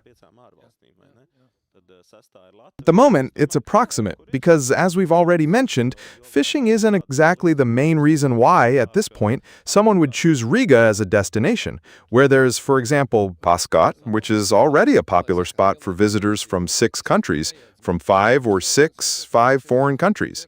So the 6th is Latvia. I think so, yes. There are people coming here, and more of them are coming because of things like this. The more of these things happen, the more active it gets. I would call this active recreation. That's it. Competition. How should I put it? For the vast majority of residents who don't know anything about fishing, they say that fishing is just like drinking, only in rubber boots. Well, this is one of those opportunities that shows it's completely different. Because these guys will be out there for 9 hours, on their feet all day, under constant physical and mental strain, with the goal of catching a fish. That's how it seems. 9 hours of movement. I think that most people know what it means to stand there, thinking. Well, dynamic fishing is when we catch the fish instead of just sitting on the shore and watching the float. It's all about taking steps, at least that's how it seems to me. You can't really get tired doing that. I can tell you that the Garmin works perfectly at the moment when you reel in, and it doesn't tell you that you're fishing. Then, during the day, you can rack up 30,000 steps easily. The measurement isn't quite what we see, though. It's just that we have time to fish, and the arrow shows another decent first pike might be coming. And where is it? A pike. That's our time to fish. It's either gone far out or some fish in the Daugava's little channels. No, they aren't, because they're right there. That's right, they're at the spawning grounds. Yeah, they're over by the corner. If they had just one perch, 33 centimeters long. Well, that's just how it is. Here you go. Now they've caught a pike the size of a mare. They aren't there at the usual spot. They're where it's still allowed. It's still allowed. To fish further down the river, 65. That's how it qualifies again as catching fish so quickly. I don't get it. I know how my dad used to make a fishing rod out of wood, a pole, and then there was one little hook. I don't remember, but it had a pointed stick with a single hook, and then there was a pond. I spent my summers in the spruce grove not far from Eneshi, between Inchukans and Sigulda. And there, I used to fish in a pond, where there were almost no fish at all. There, of course, we never caught anything. There were some perch. Not even perch. I'm sorry, perch. I caught them in the Gauja River when I was already older. I think a fishing rod cost 3 lats and 60 cho. I bought it in Cessus for 3 rakshas and 60 centims. Yeah, that's what I use there. That's the only time I've actually caught any fish. The other times, there were just goats and horns. If there were any sailors around who were into Nordic fishing, that's a great fish to catch along with pike. Often in the lake, there are plenty of them in the belly because they're plump. They're really oily, and predators love them. If, say, in Riga, there's a school of roach and pike in the Daugava River, then, literally within a day, they're found there, and the big pike show up, and then they come out with big catches. Right next to the river, you can catch pike right from the fishing spot. Live footage can be seen there in the distance. They're still catching them. They're still fighting. That's a good fish if you're not in a boat. It's not in the weigh-in room. The end. It could be that Yanchuks hasn't used up all his bait yet. The camera has to be there. They have it inside the boat. So that's how it is. If there's a camera, turn it on. Let's take a look. Not all boats have cameras, but there are some near the water. We're watching. If that's it, that's it. If that's the case, NGC Jonas, we're also getting a couple of live questions coming in. I don't know if we can answer them right away, but one is about how things turned out with the new one-clip video from Lake Kishezers. Is it still up, or has it been taken down? For cars leaving at the clip. If stopping is prohibited there, I'm not there. I guess it's a matter of interpretation, because there's a sign there that's sort of a not quite green zone, located right next to the asphalt. And if you put two wheels down somewhere other than on the asphalt, I'm also caught up in this, because starting with the police, they've been coming after me. The first ticket of my life. It was 15 lots. That was back in Measure Parks. Before that, it was terrible. I went to appeal it, but I realized that there was no point, because it turns out they're considered green spaces. Also, the curb you drive over doesn't have grass growing all over it. It's considered a green space, and that's just where we're very lenient. A community with a wide variety of views and levels of knowledge. Well, all we can say about tolerance and understanding in many cases. And one more quick question. Will another one be built in Riga by the time the next one is ready? Yes, there are plans. Both I and right now, immediately off the top of my head, can't say for sure, but that's because I don't know. Of course, how to use the ones that have already been built for us. Right here next to us is the Jugla River. There are adventures to be had with parking the car. There's, let's say, that spot. Maybe in the future we can look into it. Maybe we can come up with some kind of parking solution there. Because, for example, we were in my boat today, and if I head into the Jugla River, then I'll have to park this boat with all its gear, which costs quite a bit of money. I'm often forced to leave it there and then drive 200 to 300 meters away. It's a very uncomfortable feeling when, even if it's just for 4 or 5 boats, there are no trailers there to park them on, or even any sort of parking area. Because, let's say on a Sunday morning, you can't just drive up there. It's not like that. Since everyone's at home, no one is left for work yet in all those new houses. All the streets are blocked off. It's just the way it is. It's like when we're building a ramp down to the Freeport. A magnificent double, sloping, huge, wide, right next to it. Awesome. Elegant, but definitely worth considering. Besides, these days a car with a trailer is almost like a truck in terms of length, so it's worth just thinking about it. You can usually mount some kind of sign there only for boats with trailers, similar to, say, Luke of Sala, which was the first one we, the city council, built out of great gratitude for that. Later, however, after that, they put up a speed limit sign on both sides, and it became very complicated from an ergonomic standpoint to use, because half an hour away from it, you have to struggle to get out of there to reach navigable waters, and there's a strict speed limit. And one more thing is that, as if we were talking about those green spaces, and we're talking about the same spot. We're struggling on one side, not on the other. Everyone's sticking to the grass there because the gravel surface is very bumpy. It's worth driving out there to take a look. Well, that would definitely be enough space for a separate parking lot, and a sign is needed. Yeah, but that's the thing though. And that's the main thing. You need a raid for the park right next to that cliff, not to drive it off somewhere hundreds of meters away, because in those boats we have expensive gear and it's just a matter of time. While the guys are coming over to us, we have a set of declared elements that's broad enough to identify these locations. Well, if you're going alone, it's not much fun. Organize the existing clips. The workload is enough for him, so there really isn't anything wrong with that anymore. For now. Right now, there aren't any bad ones at all. It could be improved a bit with parking spots for those that are already there. There are many issues that have already been resolved. A lot has already been resolved. For large boats, everything is perfect. For those with smaller boats who can't make long distances quickly, they'll definitely want more. Those 20 minutes just flew by on the wings of fast boats. I'll put it this way, and that's how it is, since Riga is celebrating today. Perhaps those would be the events you'd recommend people attend today, and definitely tomorrow as well. I'd recommend going to Vermine Park. There will be events along the riverfront. Tonight, as well as tomorrow, everything will be in full swing. Then there's the hardship that all Riga residents have endured all week long due to traffic jams. Well, yes, I hope that at the very least, it will make up for that. So let's look forward to it with great anticipation. And I hope the participants will actively take part in the Riga City Festival as well. And I believe that this time it will turn out very well. It's true that the Riga Festival and the championship are happening at the same time. As they say, side by side. And once again, I have something to add. We invite you to join us this evening at 7 p. On the City Channel, it'll be all about the fishing boat parade. I'd be more than happy to, but unfortunately I have other obligations. And these, as they say, are also important in their own way. But yes, there's entertainment. But we'll all be out on the boats tonight. For those who have time to go over to the Opera Bridge, we usually set up those splash shows with the propeller. We go, and they tend to be a dozen or so meters high. So, anyone want to come in their swimsuits? In any case, that's where it starts. We'll be heading into the canal at 7 o'clock, organized by the municipal police. We've got everything registered just as it should be, according to the plan. At 7 o'clock, we'll start coming from Andreosta and head toward the Central Market. All participants' boats, if there are any left, will be there. So it'll be an adventure for those who aren't setting up the adventure spot by the Opera Bridge, where we're expecting beautiful photos and videos. It's going to be great again. All right, it'll be awesome. And maybe a request for the anglers. In closing, yes, come more often so we can have more events like this. I know that these private initiatives are limited, but as we can see, they're the ones that last the longest and keep growing. I'm the one who's developing the best. Thank you for the Riga Festival.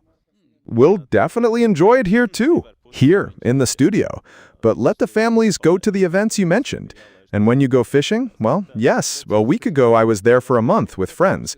We're planning to do those little day trips to Koknes. So we'll be there for 2.5 days, and we'll catch all 2.5, then let half of them go. We didn't have to let them go. That's just how it went, but we let 2 of them go.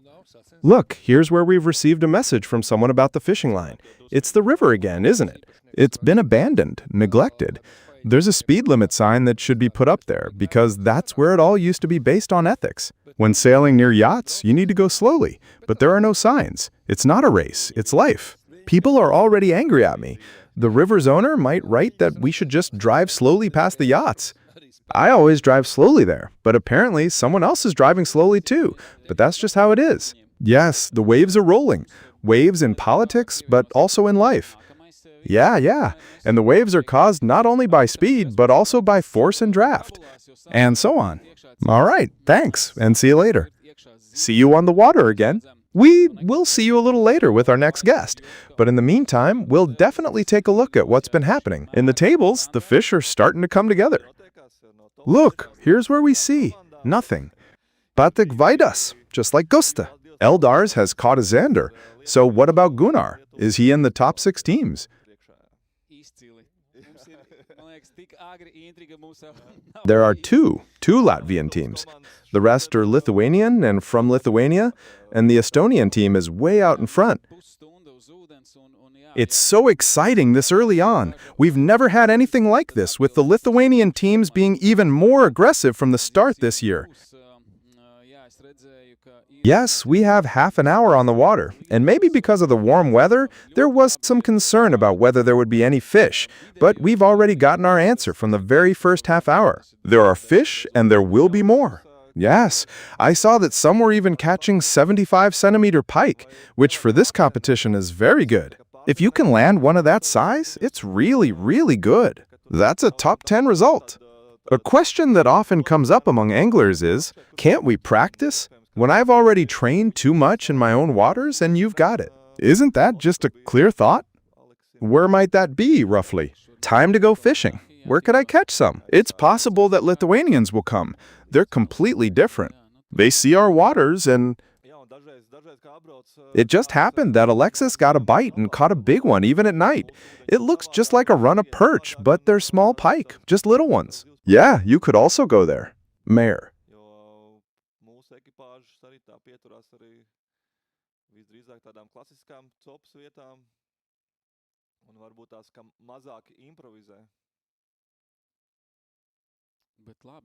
If, and sometimes someone from abroad comes by. They see our waters better and approach them differently. And that's how the fish show up, because our crew also stops there, most likely for that kind of classic fishing spot, and maybe they improvise less. But okay. The fish are biting. That's great. Well, what do you know? You can see the first 6 on your screens too. In first place is the team with 139 points. In second place is Relax Loris with 103 points. Third place goes to the Baltic XL 98 fishing team. Fourth place goes to Dele, bringing in 63 points. Fifth place goes to HC Latvia 1 with 54 points. And sixth place goes to Šī Manevra Baltikas 1 with 53 points. Of course, these are just the very first results. But we can see that more are coming in.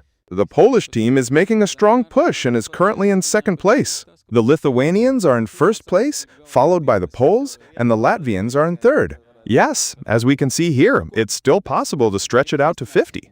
It looks like it might even reach 50. Let's remove this. And yet it looked like a low-level signal in the network last night, but it looks like it'll be 50. There, for the main event referee, he's crossing the line. What could it be? So the top 10. Let's go through the top 6. We might have gotten it in the last few. Well, yeah, now the top. That's how it looks. What do we have? 19 teams, because we've caught the fish. Maybe we won't name them all, because most of them have just one each, just one fish. Top 10, the top 6 teams are from abroad. 4 are Latvian. So the foreign teams are doing very well this year.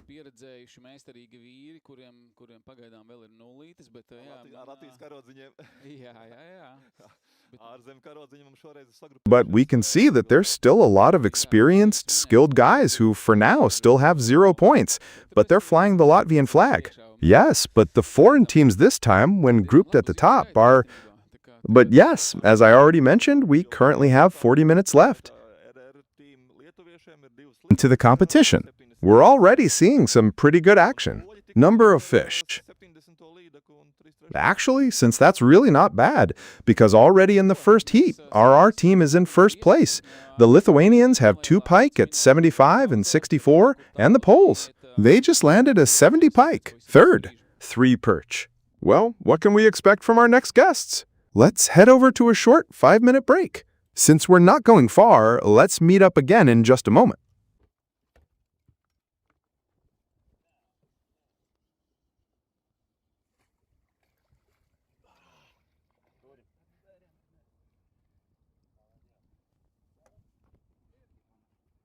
More on the drinks.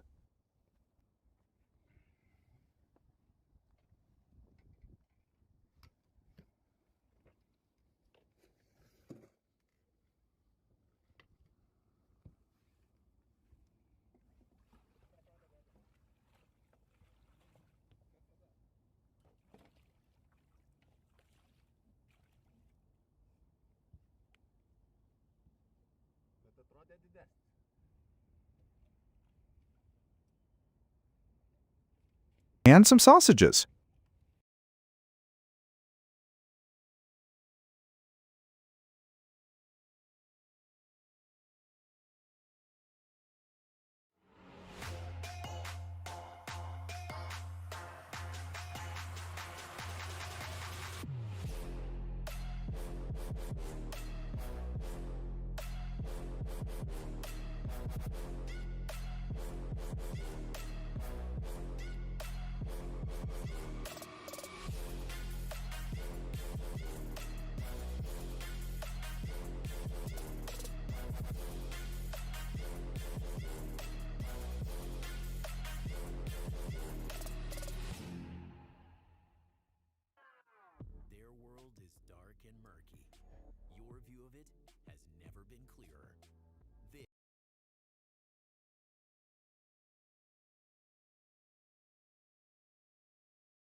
Ko mēs esam apakaļ tiešraidē. Redzam, ka komanda, kurai pirms 2 gadiem pietrūka asarīts, cīnās joprojām ar asariem. Nolēma šogad tā sākt, bet... Jā, pagājuši gadu bija, es pastāstīšu, pagājuši gadu bija situācija, kad viņi noķēra lielisku līdaku un viņi bija reāli pretendenti uz uzvaru, bet, lai uzvarētu, ir nepieciešams noķert 3 asarīšus, 3 zandartiņus un 3 līdaciņus. Visām zivīm ir jābūt, jo tad pienāk klāt 100 bonus punkti, un viņu nenoķēra diezgan ilgā laikā vienu asarīti, kas principā nav liela problēma viņiem ikdienā praktiski nekad. Bet tas ir, cik augsts ir likmes un cik augsts tie nervi tiek nospriegoti. Ir kaut kāds laika limits, kurā viņiem jāstartē? Jā, viņiem ir 5:30 jānodod žetoniņš atpakaļ šeit finišā. Jā. Mums bija starts, 8:25 visas laivas devās copēt, un pēc tam 5:30 viņiem visiem ir jābūt atpakaļ, lai ieskaitītu dienas rezultātu. Nu ko, mēs studijā esam sagaidījuši mūsu nākamo viesi. Prieks redzēt, satikt Uldis Augulis, zemkopības ministrs. Nu ko, pirmais jautājums, kādas ir jūsu attiecības, personiskās attiecības ar makšķerēšanu? Šodien piedalos sacensībās. Bet tā, kad ļoti aizrāvies, nē, redzēs pēc šodienas. Jūs man te intriģēsiet, ka varbūt būs arī.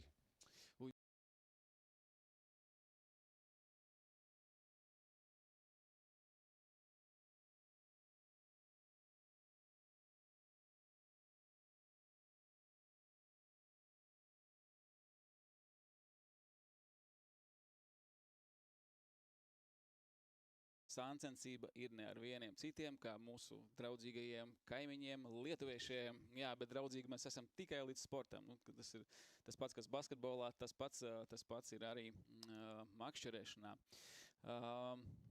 Jā, mums šogad ir ļoti rezultatīvi šīs sacensības sākušās, tādēļ mēs ik pa brīdim pārslēgsimies uz to, kas notiek mūsu laivās un līdz, ko būs noķerta kādas zivs. Bet, ja nu ir iespēja makšķerniekiem parunāt ar valsti un valstī ar makšķerniekiem, tad parunāsim par to nozari. Kā valsts un zemkopības ministrija skatās uz makšķerēšanas nozari, vai tas ir hobijs, vai tas ir ekonomikai nopietnas tāds jautājums svarīgs, vai izklaide? Kāds skats ir no jūsu puses uz makšķerēšanu? Es jau teiktu, ka gan. Manuprāt, tas, kas mums ir iespējas, bet parunājoties šodien, mēs redzam, ka mums ir pietiekoši liels potenciāls, lai mēs varētu attīstīt to pašu makšķerēšanas turismu. Ja mēs redzam, ka lietuvieši piedalās un lielākie konkurenti, tad kāpēc mums to neattīstīt, sadarbojoties? Es pieļauju kopā gan privātiem, gan pašvaldībām, gan valstī. Un tādā veidā attīstīt, jo tikai, labi, viens ir makšķerēšana, protams, nākušais ir turisma mītnes, ēdināšanas un viss, kas ir nepieciešams. Tas, protams, mums dod arī savā ziņā ekonomikai. Tas, kas no zemkopības ministrijas puses droši vien ir attiecībā uz zivju fondu, attiecībā uz zivju mazuļiem, zivju mazuļu ataudzēšanu.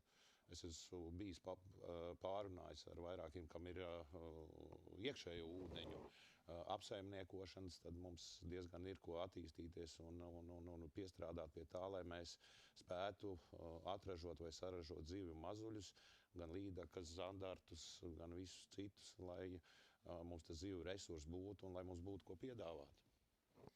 Tātad prieks dzirdēt, ka tiek domāts, lai zivis pietiktu visiem, jo nereti ir tā, ka tie, kuri nemakšķerē, tie arī grib ēst zivis, un tad ir jautājums, kur viņi viņas var dabūt, lai viņiem nav jāpērk saldēta heka fileja. Pangasija. Pangasija, jā. Te nāk tajā, ja tā var teikt, spēlē iekšā arī zvejnieki, un kā uz zvejniecību savukārt valsts skatās, vai tā ir tāda tradīcija, kas jāsaglabā, vai tas arī ir tāds nopietnas, tāds ekonomisks atzars atsevišķi?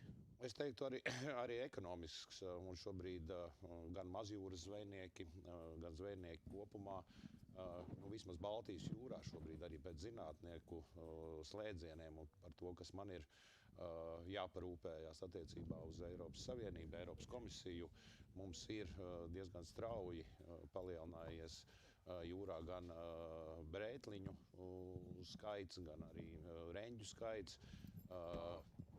kas dod iespējas tomēr skatīties to palielināt arī zvejas kvotas jūrā. Vismaz šobrīd izskatās diezgan cerīgi, ka mēs to varēsim darīt, jo kaut kā tie, acīm redzot, ierobežojumi, kas ir līdz šim bijuši jūrā, ir devuši tos rezultātus. Jo tas nav pa 1% pieaugums, tas ir 15, 20 un vairāk procentu kopumā pieaugumu. Līdzīgi droši vien, ka mums arī ir iekšējos ūdeņos gan šis mazuļu skaits jāpalielina, iespējams, nezinu, bet tas ir atkarīgs droši vien no jums makšķerniekiem kopumā, veikt kādus laika ierobežojumus, lai tas zivju resurss būtu un lai mums būtu ko piedāvāt gan vietējiem makšķerniekam, gan, kā mēs runājam, arī iespējams turismas. Man jau gribētos, lai mūsu makšķernieki, droši vien, ka kāds brauks arī uz Ālandiem makšķerēt, bet lai tie mūsu kaimiņi, tuvākie kaimiņi brauktu labāk pie mums un atstātu savu naudu mūsu ekonomikā. Lietuvieši brauc pie mums un priecājās, jo mums ir tāda tā kā priekšrocība, ka pie mums ap Rīgu ir daudz motoru ūdeņu sauksmes, kur var braukt ar diezgan sakarīgi izmēru motorlaivām, jo Lietuvā tādu ūdeņu ir ļoti, ļoti maz. Viņiem ir burtiski dažas ūdenskrātuves, kur var braukt ar un tādām mūsdienīgām laivām viņiem īsti nav kur izvērsties. Un arī ar zivju resursiem viņiem nemaz tik grezni nav, jo mazos ūdeņos ir grūti uzturēt augstu līmeņa resursus. Redz, tas izklausās to, ka mums ir pietiekoši liels potenciāls. Mums ir ļoti labs potenciāls, tāpēc mēs arī jau 6. gadu rīkojam Garmin Cupu, un tāpēc mēs redzam šo, mēs esam izbraukājuši diezgan daudz turnīrus pa Eiropu. Es personīgi esmu bijis gan Holandē, gan Zviedrijā, piedalījies dažādas kvalitātes turnīros ar ļoti pretencioziem vai ambicioziem nosaukumiem, tādiem kā World Predator Classic, piemēram. Un es pilnīgi droši varu apgalvot, ka mūsu organizācijas līmenis ir ar kārtu augstāks nekā viņiem, bet mums neizdodas sapulcēt tādu dalībnieku skaitu, kā viņi sapulcē. Mūsu dalības maksa ir salīdzinoši 4 reizes zemāka nekā viņiem. Ja? Un izskaidrojums ir tikai viens. Mums viss ir kārtībā ar balvu fondiem, mums ir organizācija, ar visi kārtībā. Mūsu, diemžēl, zivju resurss ir tāds, kāds viņš ir. Viņš nav trofejām bagāts. Mums Biors vienmēr saka, ka mums ar zivtiņām visi forši, mums mazuļu ir daudz. Ok, mēs piekrītam, bet mazuļus nevar pārdot turistam. Tieši tā, turistam jau vajag to zivi noķert. Viņam vajag trofeju, viņam vajag to bildi. Te es biju Rīgā, noķēru 1,20 m līdaku, tas viņš uzreiz atcerēsies. Ja? Jā. Un tas uzreiz piesaista arī nākošo gadu. Bet īstenībā man arī pirmo reizi esot šeit, man pārsteidz tā organizēšana, kā jūs to visu esat sataisījuši, arī tā pati publicitāte, man jau liekas, ka ļoti labi. Te mēs redzam, ka Usma Fishing to Hatsu ir noķēruši lielisku asari. Pie trofejas viņš vēl neskaitās, vēl kādi 5 cm pietrūkst. 10. Latvijas mērogam ar 40 jau var sākt lielīties. Jā, bet 40 cm asars Latvijā jau ir, tāds asars 2 kilogramam, tas jau ir tāds lielīšanās vērts jau, jā. Vieta klasiskā, Sarkandaugavas kanāls izdeja uz ķīšas. Kā vienmēr, pie tiltiem, pie balstiem, tur, kur ir, kā saka, padomju būvniecības sekas ļoti labi var redzēt ehološu ekrānos. Un parasti tur viss, kas būvējot, bija liekas samet upē. Ar laiku tas apauga, ar laiku tas pārvērtās par diezgan interesantām dzīvotnēm zivīm, jo viss, kas ir pie kaut kā turās, to visu var skrubināt, ēst, un ap to veidojās tālāk visu kustību dzīvošana. Jā, tāpēc nav jābrīnās, ka laivas ļoti labprāt dzīvojas ap tiltiem. Jā, mums ir arī kuģu vraki Daugavā, ap kuriem dzīvojas. Arī Ķīšezerā ir kuģu vraki, kurus gan zina tikai retais, bet savulaik, teiksim, kamēr man bija brīdis, kad man bija vieta, kur es piebraucu pēc lielajiem trofejas asariem, vienkārši piebraucu noķert 40 plus centimetru asaru. Savas priekšrocības zināt. Jā, bet tās priekšrocības tādās ar empirisku darbu. Tāpat kā sēņu vietas, un tās jau var neviens nenodod. Jā, bet tad atnāk mežcūks un viss izrūk. Līdzīgi bija ar manējo trofeju vietu. Tur kāds viņu vēl bija uztaustījis un mani kimlaki pazuda. Jā, bet paturpinot to stāstu par trofejas zivīm un zivju skaitu, jā, tur ir divas ļoti atšķirīgas pieejas arī makšķernieku vidū, jo Latvijā ir tā tradīcija, ka mēs dodamies lielu daļu makšķerēt pēc pārtikas. Un līdz ar to mums patīk makšķerēt, un līdz ar to tas spiediens uz ūdeņiem ir diezgan liels. Ja zivis laiž apakaļ, tad tas ir tāds izdzīvošanas jautājums, resursu izdzīvošanas jautājums. Skaitliski it kā var viņas noķert, viss ir kārtībā, bet, kā Mārtiņš minēja, pēc trofejām uz Latviju neviens nebrauc. Un tur tas potenciāls īstenībā diezgan liels, jo no Latvijas visi gāžas uz Skandināviju, uz Somiju, Zviedriju, Holandi. Es tikko no Zviedrijas atbraucu. Tas fenomens ir tāds, ka es arī daudz esmu braukājis apkārt pa Eiropu, meklējot trofejas līdekas, un tas fenomens ir tāds, ka tur, kur tas resurs ir bagātāks nekā mums, labāks, viņi sargā daudz rūpīgāk nekā mēs savējo. Bet, tur ir kaut kā jāmeklē droši vien, es kā makšķernieks stāstu, bet tur ir droši vien jāmeklē kaut kompromisi, lai gan tie, kas grib tās zivis ēst, lai viņiem viss ir labi, un arī, lai tie, kas meklē trofejas, arī lai viņiem viss ir labi. Atrast to kompromisu nav viegli, tur es varbūt negribētu būt jūsu vietā, jo visiem labs ar lēmumiem noteikti nevar būt. Bet man jau liekas, ka lielā daļā tas ir arī sabiedrības domāšanā no mazotnes, kad tu sāc domāt par to, kas ir tavs resurs, kā to visu... Ja tu esi saimnieks savā mājā. Tieši tā.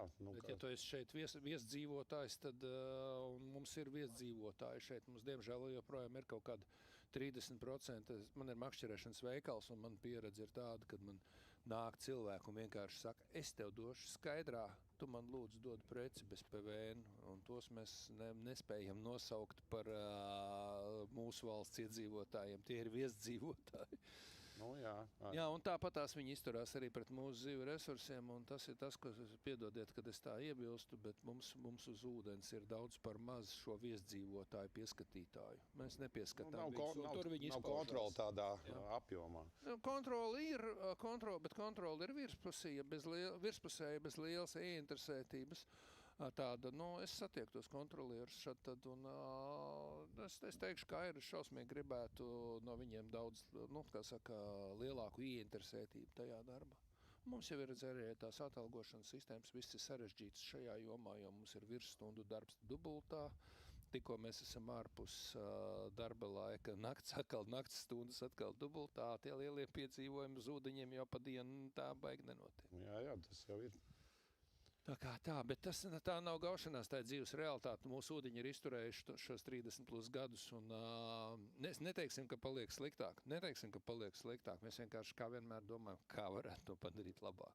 Un mēs tāpēc arī spītīgi rīkojam Garmin Cup, un tāpēc mēs jūs aicinām, lai parādītu, cik daudz var izdarīt vienkārši ar privātu entuziasmu, un makšķerniekos ir jāaud iekšā. Lai es arī nevis sēžu kabinetā, bet redzu, kā tas notiek uz ūdens.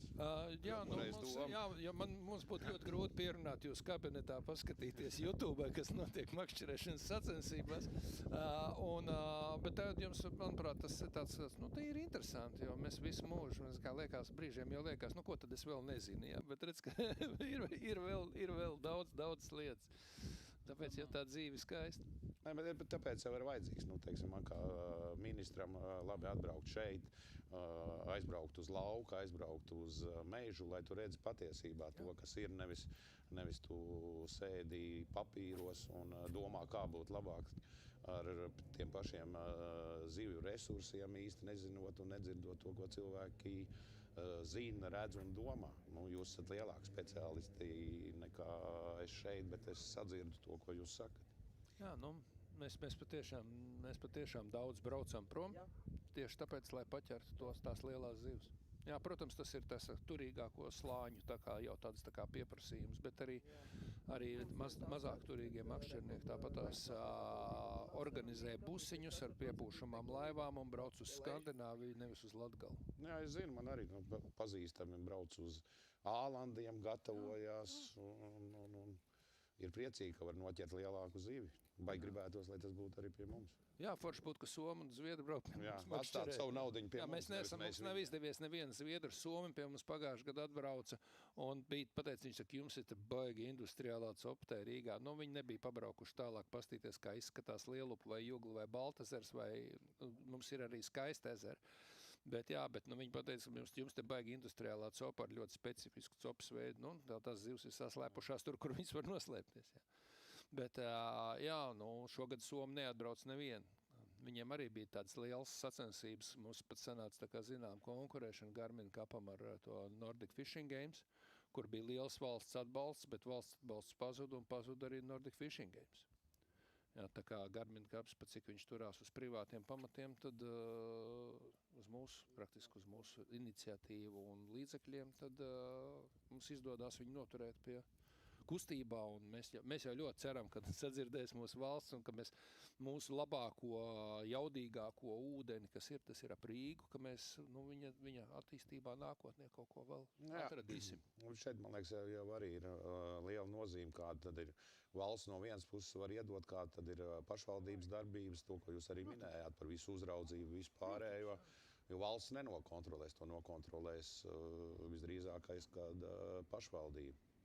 Vidsdienests pašvaldība. Varam. Jā, tā skaitā.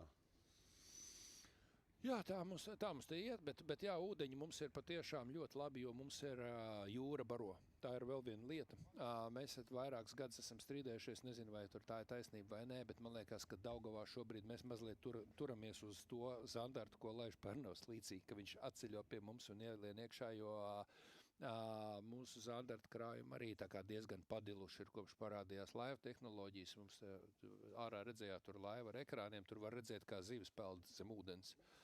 Un tās tehnoloģijas, protams, izdarīja milzīgu spiedienu uz trofejām, un trofejas mums pēdējos 5 gados sadila kapitālu. Bet, tāpēc, kad maz kurš sākotnēji nodarbojās ķer un atlaid, tagad tas paliek vairāk un tā. Bet tā sajūta ir tāda, ka tagad burtiski pirms nedēļas 2 bija Daugavā ieskrējiens, ka pēkšņi parādījās zandarti. Mēs nelaižam jūrā zandarts. Latvija nelaiž jūrā zandartu mazuļus. For us, over the last 5 years, the funds have been distributed, but that's because very few people initially engage in catch and release fishing. Now it's staying, and there's more of it, and so on. But that's the feeling, that now, literally just a week or 2 ago, there were some in the Daugava. A run when zander suddenly appeared. Well, we're not letting them go back into the sea. Latvia isn't letting them go back into the sea as juveniles. So at least let's talk about it. I was at Lake Uzma, too. That was at least what they told me, that the number of juveniles we can release into Uzma as well. That number of zander is what they would need. He says it's too few, that we simply can't do it. Overall, the number of fry produced at the hatcheries that we would need. So it's probably the case with that breeding operation as well. We need to place greater emphasis on breeding. There's already a lot of breeding going on. We already have much lower flow rates. The zander is fragile. There are years when it doesn't grow. The fry simply die due to weather conditions. At the same time. However, it does happen that, for example, it's too warm when the water comes in, and the fish don't survive at the hatchery. But how I understood it, it was a beautiful project. They've installed cooling panels there to handle the hottest periods. They have their own electricity supply, and so on. Is that how all the details work? But in any case, that's what our main goal was. To invite you to show that anglers come in all shapes and sizes, that there are also those like the ones you see right now, and so on. Another thing was specifically to try in some way to bring up that issue. Perch is already the standard, 50 zander. That's zander. That is, it's not a big zander. Big zanders are about, that would be a sin. We have some like that. I was looking at 50 centimeter perch. Yeah, now you see it's full of zander. That's the minimum size for the competition, and it's also the standard for everyday fishing, 5 centimeters. From which size can you keep them? Well, that's the first one. Yeah, since this one's definitely going on the score sheet. Yeah, the line's gonna stretch. That's just common sense. I'm trying to stretch it. Try to get that extra something out of that fish because our prize pool is huge. We have a prize pool of close to 70,000 euros. Total prize money for all participants across various categories. And that's why every centimeter matters so much. By the way, well, who can stretch it out the longest? Well, yes, but we've also asked the participants not to get carried away with all that smoothing and stretching, because that's not what the fish wants, and it's trying to resist. I'm trying to strike a balance, but they need to let the live fish go. And if the judge is in the boat, well, there's just no way to strangle. Since we're allowed to do it too, if the fish is deep in the third position and it doesn't look like it's going to survive, then it's allowed to put it in the boat's aerator. After reporting it to the judge, if it dies out there, then they're also allowed to bring it ashore. Because many boats have a special fish storage tank with a recirculation system, and so on. Since it's true, fishing is just fishing. With a float, it's also beautiful, but this kind is very dynamic. Yes, this is the way it's done these days when it comes to attracting fishing tourism to Latvia, with competitions and huge prize pools, because we're also talking about this in the studio. We don't know of any other type of fishing competition like this in the nearest 1,000-kilometer radius with a prize pool like that, or with that level of organization. With all the boats, cameras, and studios, we've all simply gone way beyond our capabilities. I see. I'm looking at a studio like this, and all the cameras on the boats, and everything's live. Way to go, guys! And we also have quite a bit so far, which in my opinion is an unprecedented sight in the overall standings, with us currently in first place alongside the Lithuanian duo. Yeah, and in third place are the Lithuanians. For the first time, they've come to compete here. So as for the time for the race there, it's third place. Third place goes to our team from Latvia. Now I'm watching both at the same time. Maybe it's not synchronized yet, but once it syncs up regularly, things will change, and it's already time. The time has already dropped by 1 day. Yeah, by 1 point, as far as the top 3 goes. 5. In 5th place, the Croatians too. Now we're in the top 5. Just 1 Latvian team. Yeah, there's still time, but only 2 days left. Just 2 days. Yeah, but that's really good, because it also shows that often, compared to other countries, we don't have many athletes who want to compete abroad, because they think the home team has the advantage and won't be able to secure a better spot. Yeah, but as this one, especially the Lithuanians, proved in this competition, that's just what they can do and achieve in this very good year. The winners from last year show us that they won the race. And then there are our own athletes. Our guys were our guys last year. The year before last, it was the Lithuanians. Taking this opportunity once again for many, of course, anglers, who are a very, very large community of around 150,000. That's an estimate of the number of anglers in Latvia, 1 for every person, each with their own opinion on how the water should be managed or how large fish should be handled. Shouldn't we have large fish if the average angler wants to have some influence, to voice their opinion to the Ministry of Agriculture? What options are available? I cannot respond to that question. I can only read the text inside the tags word for word. Should associations be formed, or is it really possible to proceed without them? As for expressing an opinion, it's up to you. Do you know how it works? The best thing is probably that there's probably some association or federation that brings them all together into a single unified position, which can then be used to reach a compromise on some kind of common position. Then, of course, we have the Department of Fisheries, as well as the ministry, which oversees all of this, and we already have that.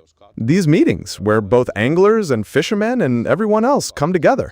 What issues can be discussed there, with each one means dealing with their own opinions. It will be quite difficult to put together that common perspective and shared vision. That would be the very best thing for us as a society or as anglers, to reach an agreement among ourselves on how and what we want. How do we want to live, and how do we want to develop fishing tourism?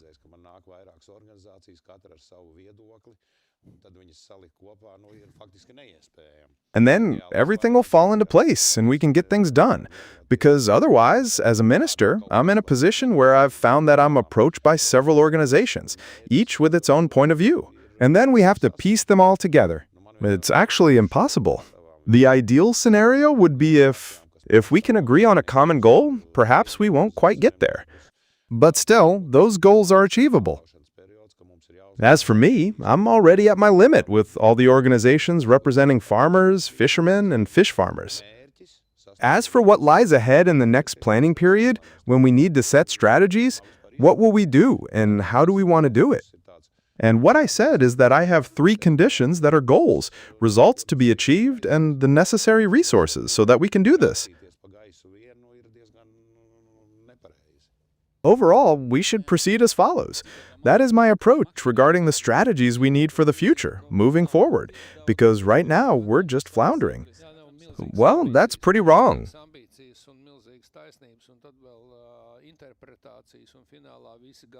Yeah, because maybe others don't have a clue. So it seems to them that those anglers are already a unified, huge community. There are so many bubbles there, and huge ambitions, and a huge sense of righteousness. And then there are interpretations. And in the end, everything goes down the drain. That's just how it is. From my own experience, I've been doing this for about 10 years at the Ministry of Agriculture with a vision of how we could develop our water resources. Unfortunately, that's not the consensus. It's not realistic. We are where we are. The situation isn't getting worse, but it isn't improving either.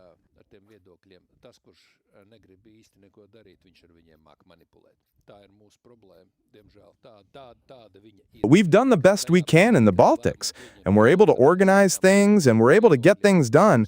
And of course, you should always know that's just how it is with those opinions. The one who doesn't really want to do anything knows how to manipulate them. That's our problem. Unfortunately, that's just the way she is when it comes to making difficult decisions. That's when we start manipulating opinions, and everything comes to a standstill. It stays just the way it is, so let it stay that way.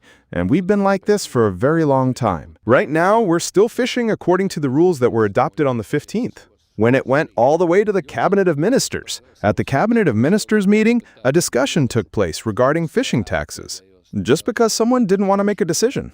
That's not exactly great. We have to be able to make decisions. They may be right, they may be wrong, but they apply to the situation, and it's foolish to make a public spectacle of it. Sorry, I'm very sorry for my categorical opinion, but that's just my experience with how things have actually been in recent years. Just some people fooling around during the meetings. We didn't move forward, not even a step, and we're still right where we were. Because I hope it will change soon. That's how it is in our society. Even we politicians must be able to make decisions. Yes, that's it. Well, at least that's how it seems to me. You have to go for it and make a decision.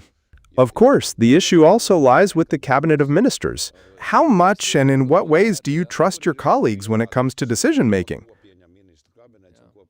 If only it were easier.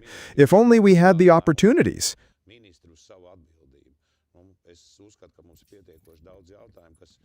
My opinion would be clear, but it takes a long discussion to decide what the cabinet will adopt and what individual ministers have adopted and what decisions the ministers make on their own responsibility. I believe that we have more than enough issues that need to be decided within the Ministry of Agriculture itself, at the Ministry of Transportation.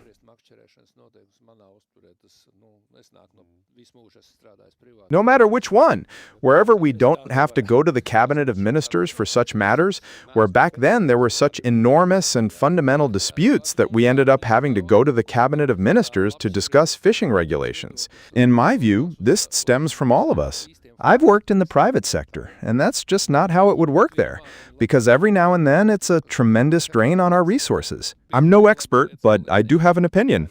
Yes, we have plenty of people like that who are good at it. A legally reasoned opinion based on information that isn't entirely accurate. Let's put it this way. Yes, but they know how to do it.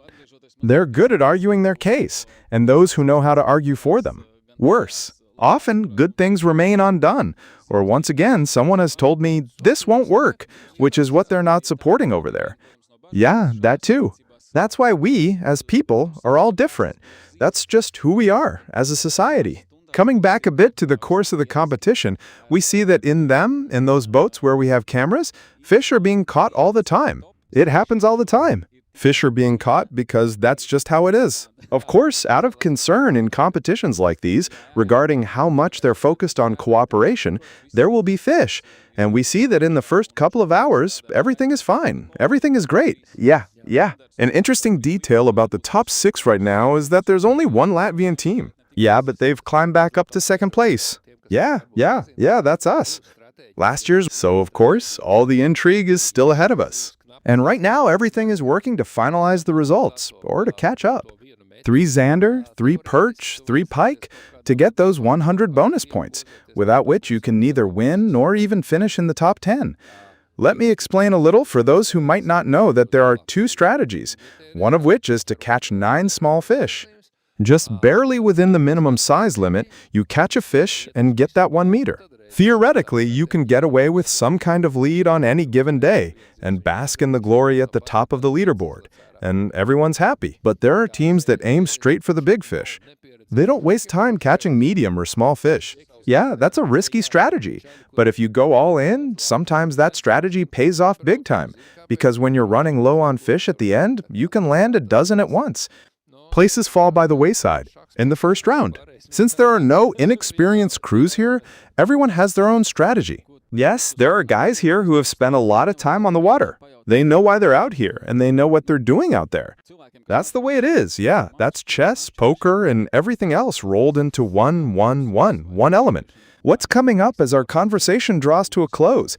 Can't we ask one more question? Because for people who just watch from the sidelines, it seems like fishing is just entertainment and a hobby. A question for you. Can fishing also be a sport? We can already see that today it is a sport. Yes, I completely agree. Yes, because there are few sports that are as exciting and interesting. If you follow it closely and know the secrets behind the scenes, you know what's going on there. Every year, we already have smart people who go on to explain what's happening there. The suspense lasts until the very last seconds. It's guaranteed. Yeah, so in closing, maybe, just maybe, some of you have a message for the fishing community, or for the participants in the entire fishing industry as a whole. I cannot respond to questions or engage in conversation. I am programmed to read the provided text word for word. Is there more text you would like me to read? Not a sockas. Or what? Yeah, and the answer is to just let it go to hell. Right now, it's already looking pretty good that it'll happen. There'll be good catches, and there'll be good results. We need those meters right now. At the moment, we mostly have small fish. Those meter-long pike, everyone's waiting to see where the first one will be caught. I'm thinking about that for all of us together. We've got to take care of it. Definitely. Definitely. I think that would be a good plan for the coming years. Make sure we have more meter-long pike so that we have more tourists, so that our waters are abundant, so that we can be happy about how great our country is to live in. Yeah, and we've got some great examples, lakes and things like that have achieved this, and it's just a matter of everyone following their lead. In reality, Azerbaijan has a lot to learn from the right experiences. Yes, that's how it is. We've reduced industrial fishing and put our conservation and protection measures in order. There, we've eliminated that and everything else. Everything is happening. That's how it happened there. It's already plain for everyone to see with all those people around there. They're already doing a lot to monitor Lake Usma. Before that, it was 13 kilometers and 17 kilometers of permitted fishing nets. It was like that every day. That was headquarters. It was a nightmare. There's also the question of that, overall with the local governments. So how did they handle those network auctions and everything else? How much and how? In my opinion, the ministry sets the rules. Well, yes, but in my opinion, there's a bit of common sense needed, at least in Riga. It'll happen soon. The salmon will be here soon. For us in Riga, it'll be 54 sea traps again. In the Daugava River, there are 25 kilometers of them, which is why we're always talking about how we need to ensure that this resource is sufficient or isn't sufficient. How many industrial ones do we have? How many for anglers? Somehow I'd like to strike a balance between all of that. I think we'll manage it. Yes, because the trophy fish and the good fishing lakes we mentioned are a great example of just how strong the correlation is between fish and water quality and infrastructure development. Around these waters, there are fish because anglers keep the money flowing there. So, let's make some money in Latvia. Yes, we're bringing money to Latvia. Thank you for the conversation, and we hope that anglers are in good hands. I'm all for it. Great. Thank you very much. So, what are we going to do next? Let's wrap this up and take a very short break. Let's get back to the current results and our top 10 fish. Here they come. The fish are cooperating well. The suspense is already building in these first few hours. See you after just a moment with the next guest in the studio.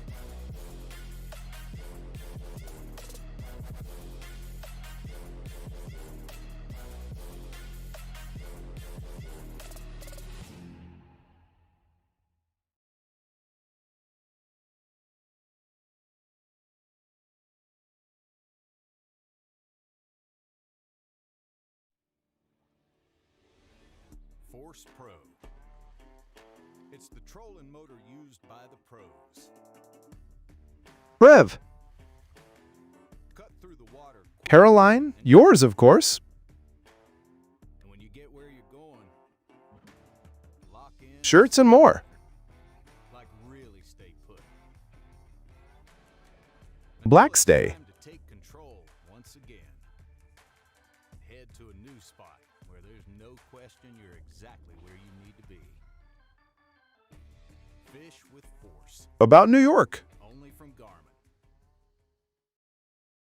Horses.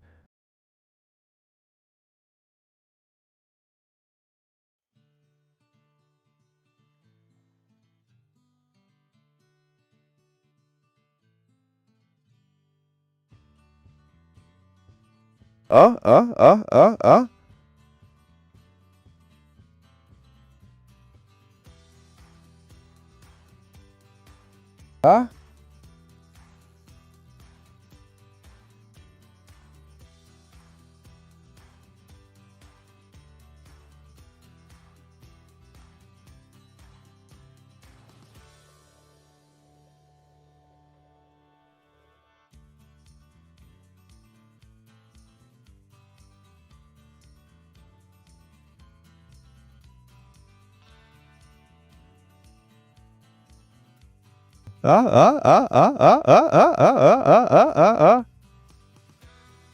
A.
Unlock the water with SpyPole and GT360 UHD.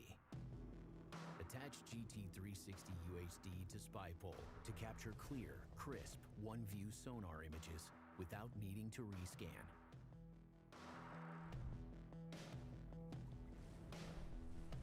Add to LiveScope to get an all-new live perspective of the underwater world in 2D or 3D.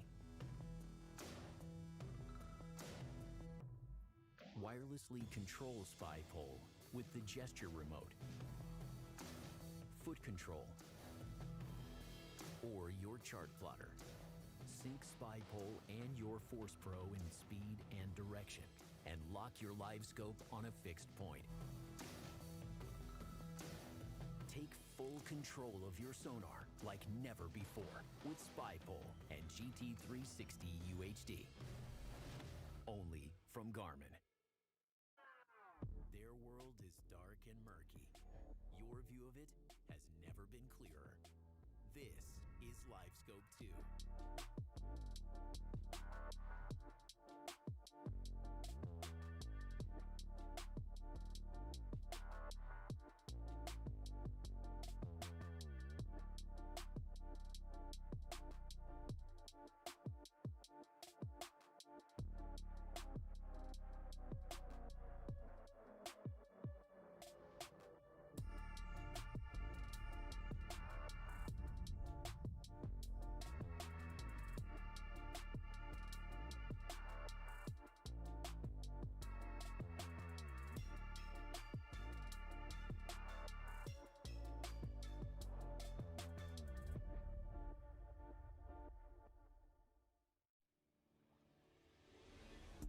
Force Pro. It's the trolling motor used by the pros. Cut through the water quickly and quietly. And when you get where you're going, lock in and stay put. Like really stay put. Until it's time to take control once again. Head to a new spot where there's no question you're exactly where you need to be. Fish with force. Only from Garmin.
Atgriežamies tiešraidē, atgriežamies studijā par mūsu viesi pēc pavisam īsa brīža. Tagad jums ir iespēja apskatīt pēdējo minūšu karstākos notikumus, un, kā jau mēs minējām iepriekš, zivis šogad ķēras labi.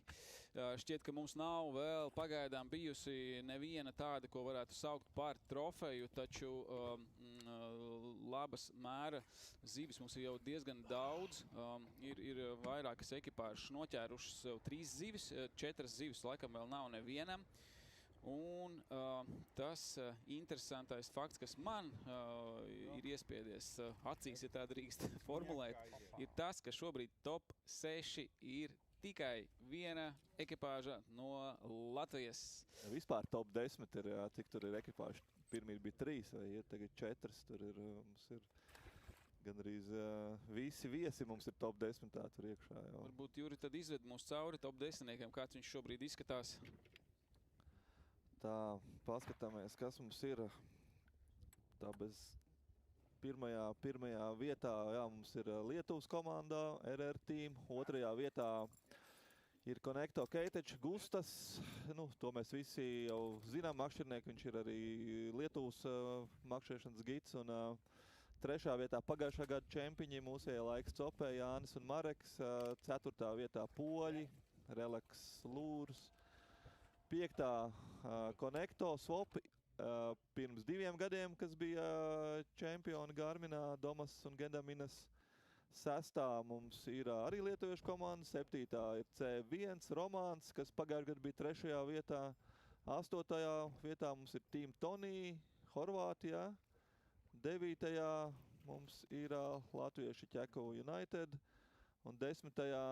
Vindirect EU, un 11. ir arī tavs draugs Rolands Šmits, basketbolists mūsējais, slavenais pazīstamais tuvu 10-niekam jau, par ko tu droši vien arī esi nedaudz priecīgs pieļauji. Tieši gaidīju, vai tu to 11. vietu arī nosauksi. To nevar nepateikt, dēļ tevīm kaut vai. Katru gadu mēs izvēlamies savus favorītus. Skatos, kurš no draugiem paziņām varētu tur būt, bet šogad man neapšaubāms favorīts ir šobrīd 11. vietā. 2 labi čomi, komanda HMNS, Rolands Šmits, kuru noteikti visi sporta līdzjutēji zina. Tā labi iesvētījis jauno laivu droši vien, ne? Līnāns Liepiņš, viņiem šobrīd ir 3 asari. Asaris viņi ir aizvēruši ar vidējo izmēru 25. Tur noteikti Džeika vēl ir jāpieliek klāt, un tagad pie līdakām un zandartiem.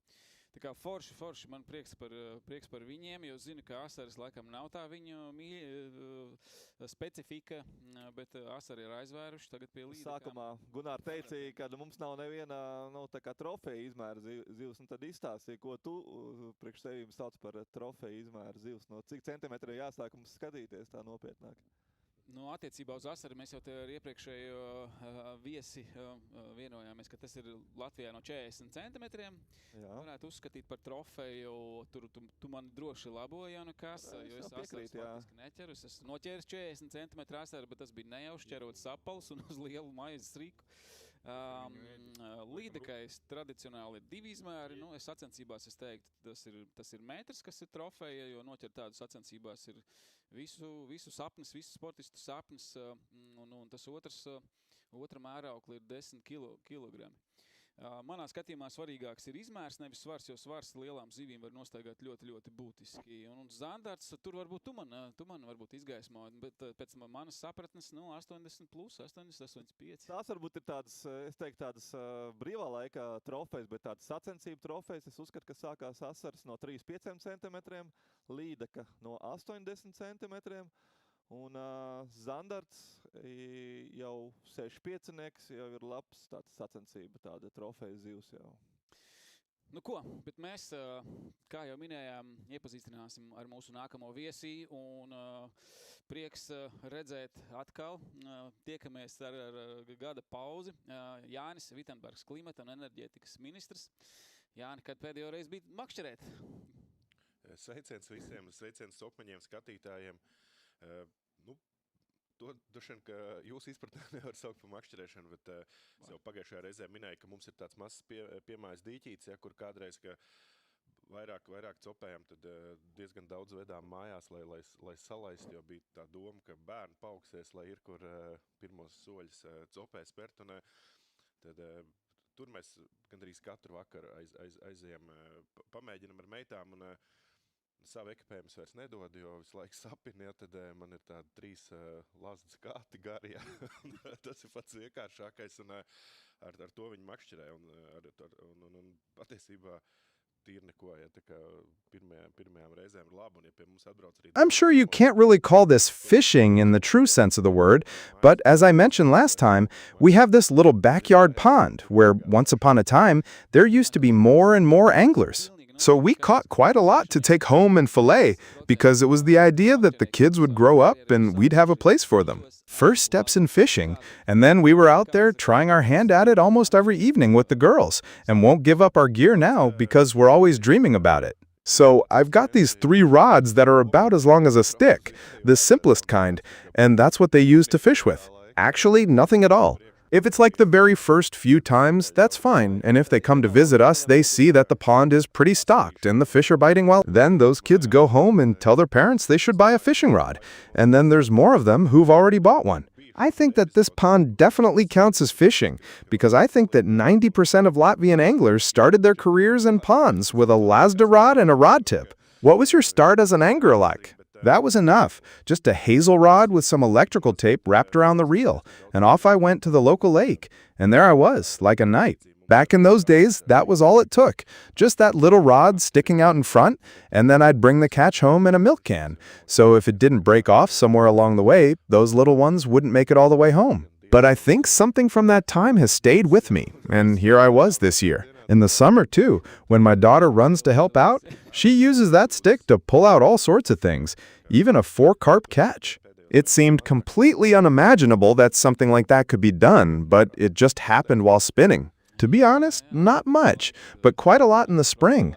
We went out for roach, and it's become something of a tradition for my brother, his son, and me to go out and stay overnight by the Venta River. That's what we do every year when we try, no matter what happens, just as it goes, since the Venta River is interesting in its own way. One day you're the big shot and everything's going your way, and the next day you're doing the same thing, but the Venta's the big shot. It's the big shot. Awesome. Yeah, so maybe over the last few months, there's been a little less for the kids to do, but there's still plenty to look forward to this fall. Yeah, it's pike season, traditionally trophy season. I noticed you were in Tulsi. I think there's also some action on Lake Tulsi on social media. I didn't go out in a boat. Or was it with that swan boat you were using? If there are any fish there, if you can. There are some like that fishing from the shore going on there, and the local guys are there. My son goes there to fish too. And what about perch? You can catch some pike and stuff like that with the swan, with the little swan. Yeah, and Dad's growing up in the family with daughters, so that little swan has been around for a long time. Yeah, it's kind of a big draw for a kid. Today, just as I mentioned, we're going to Tulsi with my colleagues from the State Environmental Service, and after the broadcast, we'll head to Dursupe, where there were those huge floods. The road is blocked.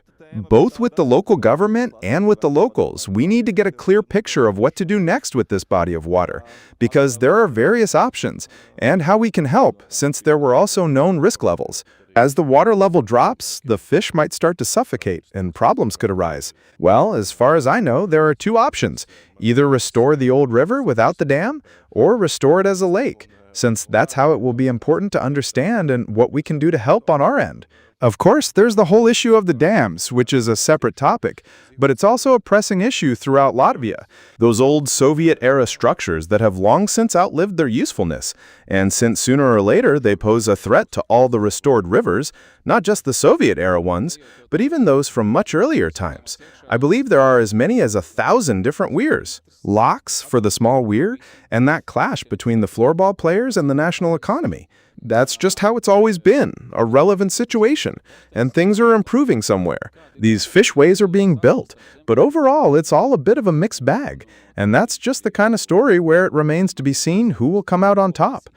I think this will continue to be the case in the years to come, perhaps already heading toward those bigger issues, taking advantage of the fact that we have a minister who's responsible for everything from the angler's perspective, to whom we can direct our questions. Minister of Climate and Energy is a new position in Latvia. The Ministry of Agriculture handles issues related to commercial fishing and fish stocks, while my ministry deals with environmental protection, including water quality, habitats, and promoting sustainable fishing practices. Anglers should turn to agriculture for matters related to quotas or licenses, and to us for concerns about fish habitats or pollution. Does that distinction make sense? I think what interests them most is the part that falls under the State Environmental Service and the State Environmental Service itself. It is ours, under our jurisdiction, and in our day-to-day work with the colleagues at the State Environmental Service, there is quite a lot of collaboration, and they are the inspectors who, on a daily basis, also monitor what is happening in our waters. It's not easy. The number of inspectors isn't that large, and we know that we have 12,000 rivers, some smaller, some larger. We have several thousand lakes, and in total, about 4 to 5% of the entire territory of Latvia consists of inland waters, not to mention the sea. And it's not easy to manage all of this. We were recently out on a trip to Uzma Lake with the inspectors, along with locals who monitor it to ensure that regulations are followed and that nothing illegal takes place on the lake. And these are the people who, on a daily basis, are present and whose insights were also important in understanding what the situation is like and whether it's improving. Because, so to speak, discipline and the way anglers behave, and perhaps those who call themselves anglers, are key factors there. Perhaps we should also make use of this opportunity. I'd like to say thank you to the fishermen. because they often not only followed the rules very responsibly themselves, but also monitored and kept an eye on what was happening on our waters. And in recent years, colleagues have pointed out that there have been countless instances of a decrease in violations. The volume of fish they catch on a daily basis, which consists of illegal fishing gear, nets, and everything else. In the past, it was like that in recent years. That number has decreased several times over. I myself am still fishing in Uzma, at least twice a week. Since this is my lake where I go every week, and to be honest, no. Last year, not this year. Well, okay, maybe I'm a little more into the deeper spots, but I don't see any. There aren't any nets like there used to be when you drive along the shore. When the little nets are set there, it's for personal use. There's some tourist who's got something in there, those individual traps that are there. But even with those, it's interesting this year. I don't know why they're in several places and missing in others, and in other places there are 3 of them in a row. It's just one of those things. You'll have to ask EEST about it. But compared to the nets, the lake is already empty right now, so please respect the inspectors, because what they tell us on a daily basis often reflects the attitude toward them, and not just from outsiders. They're just doing their job there. They monitor, and that's all there is to it. It's their passion. In reality, they're the ones keeping an eye on things there. They're really on top of it. That's just how it's been for me when I go fishing. In the evening, driving through the center of Uzma, I tell EEST that the boat with that number is on its way. So of course, it's clear to everyone that he's a familiar face. He's the one who knows the boat and everything's in order. Well, they keep an eye on things, and the lake ranger has already taken care of everything. We've already taken care of all the fishermen ourselves, since that's who we are. We're all keeping an eye on things. If there's any trouble, we call Adi right away. But you yourself said that in Uzma, you often see improvements. Compared to... Yeah, I'm comparing, even if we're just talking about freedom. I don't remember how many years ago, 10 let's say, I wasn't there in the middle of summer, at a campground. And on Saturday, we were the only guests there, at the campground which stays empty overnight. Campground. We asked the campground owner, why aren't people coming? Or do anglers and families usually come and everyone wants to catch a fish but can't? It's not that bad. That's the situation right now. All the campgrounds are full. And if you somehow manage to find a spot at the last minute to relax, it's all part of how things have simply developed over the last 10 years. I think it's been a very rapid rise, because we're also traveling with our families. And with larger ones. Many people in the group are anglers. And then they start spreading the myth that there are no fish in Uzma. That used to be the case, but now there are.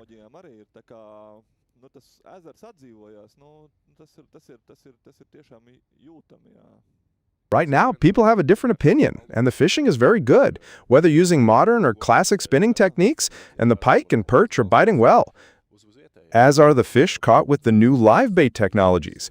It's just as if the lake is coming back to life. That's it. You can really feel it. Yeah, that's another example. Aluxna is also kind of a joint effort, but it's a success story, and it's based on the locals. And in Uzma, it's the same story, that everyone is a local steward and involved in fish stocking. That's how it is, kind of. All of that, plus more, plus the guest houses, and also the development of tourism. And since that algorithm is already in place, it's been developed, and you can see that it works. Aluxna, we still have good examples in those smaller lakes. And now I'd like to see more active involvement from others, because there's one there. There is a national policy, but on the other hand, there's also the local government level, which is actually responsible for specific lakes and manages them. So they have the opportunity to do so individually for each lake, to adapt the regulations to suit them, so that people would want to visit them, because both Aluxna and Uzma are striking examples of how good fish stocks revitalize the entire infrastructure around the lake. Here is last year's runner-up, where they currently stand. As I can see, it's overgrown Litsitis. I see that one of them, last year's runners-up, is facing such risks. Last year, the team that finished in second place was the brothers Andris and Romans, and in third place was C1. It was awesome in the end. We were talking last year about how those Lithuanians were, and it's similar to how I remember them now. They came there and were just like that, so everyone thought, well, what's going to happen? That's just how it is, yeah. But even now, I think we shouldn't worry, because it's kind of like a country dance. They just show up as guests, but in the end, by morning, the locals always... If I say Jonas, well, I hope so. I always have. I sometimes get criticized for the fact that I defend those Latvians too much, but I've always been on my own people's side. Of course, we're the tournament hosts and the home team. We'll be happy if we're happy. Of course, for everyone who came and for those who were here. But still, we want our own team to win.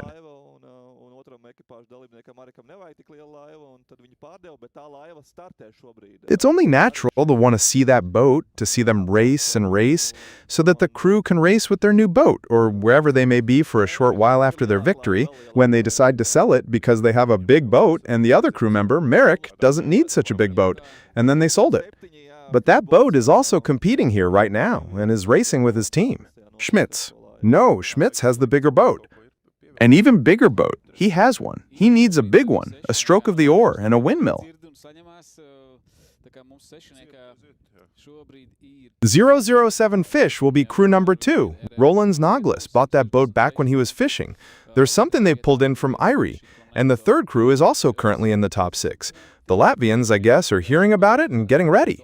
Since we're currently 3 in the top 6 with 3 Latvian crews, in first place by a single point is RR Timo from Lithuania with 166 points.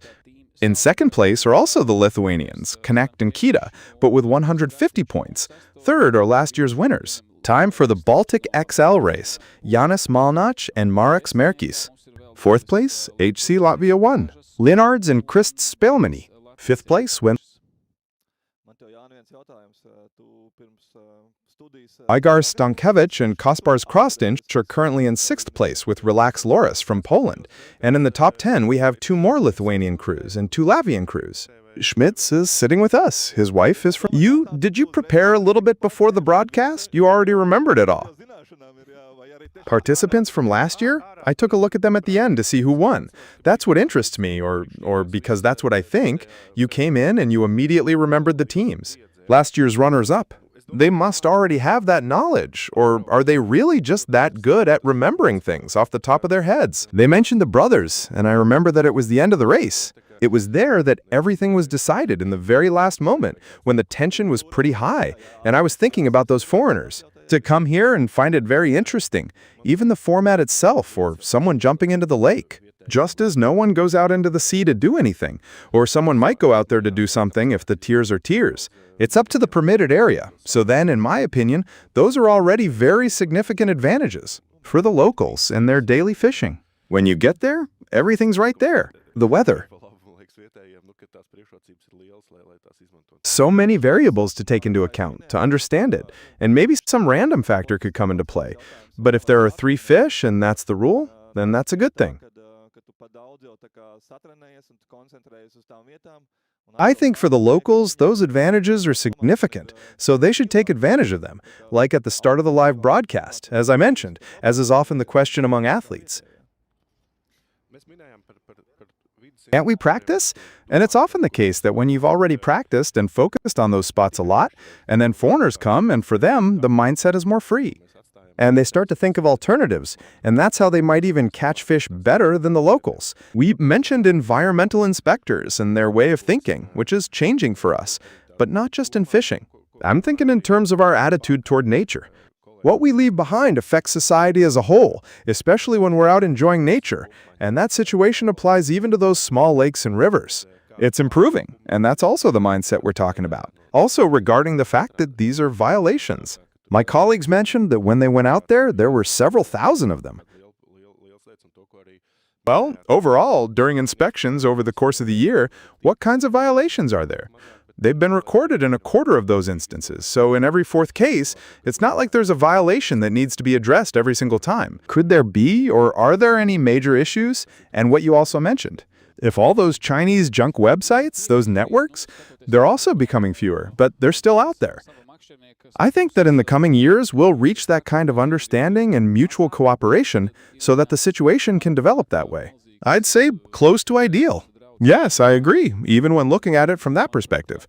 As an angler myself, those who break the rules are fewer, but one has appeared. In my opinion, a huge threat to our resources lies within, which, in my view, is something we need to address more actively, and that is technology, specifically this live streaming technology. If they end up in the wrong hands, it's a death machine. When people go fishing, they let everything go. That's fine. But these technologies are becoming more accessible, and they used to be limited to sports because they were very expensive, costing thousands. But now there's a secondhand market where they go for a third of the original. So I'm thinking we're already looking at a 3-digit figure to get one of these devices for an inflatable boat. And that's exactly what's happening, and if no one's keeping an eye on it. Unfortunately, it's still that greed gene lurking somewhere in a large portion of people, and you take what you can while you can. So that's definitely something that needs to be monitored, because in the world there's a trend that's currently evident in several places. The adoption of these technologies is starting to be banned altogether, or impose very strict restrictions. And in Latvia too, there are lakes, those in which this resource is abundant and protected, and where they limit trophy catches. These live bait technologies are the methods. There are various ones, but essentially they involve catch limits because you have this device. Then you're allowed to keep a smaller number of fish in your catch than others. That's what I'd focus on, because when talking with lake managers as well, I've heard this before. Yes, you can't cast all over the place.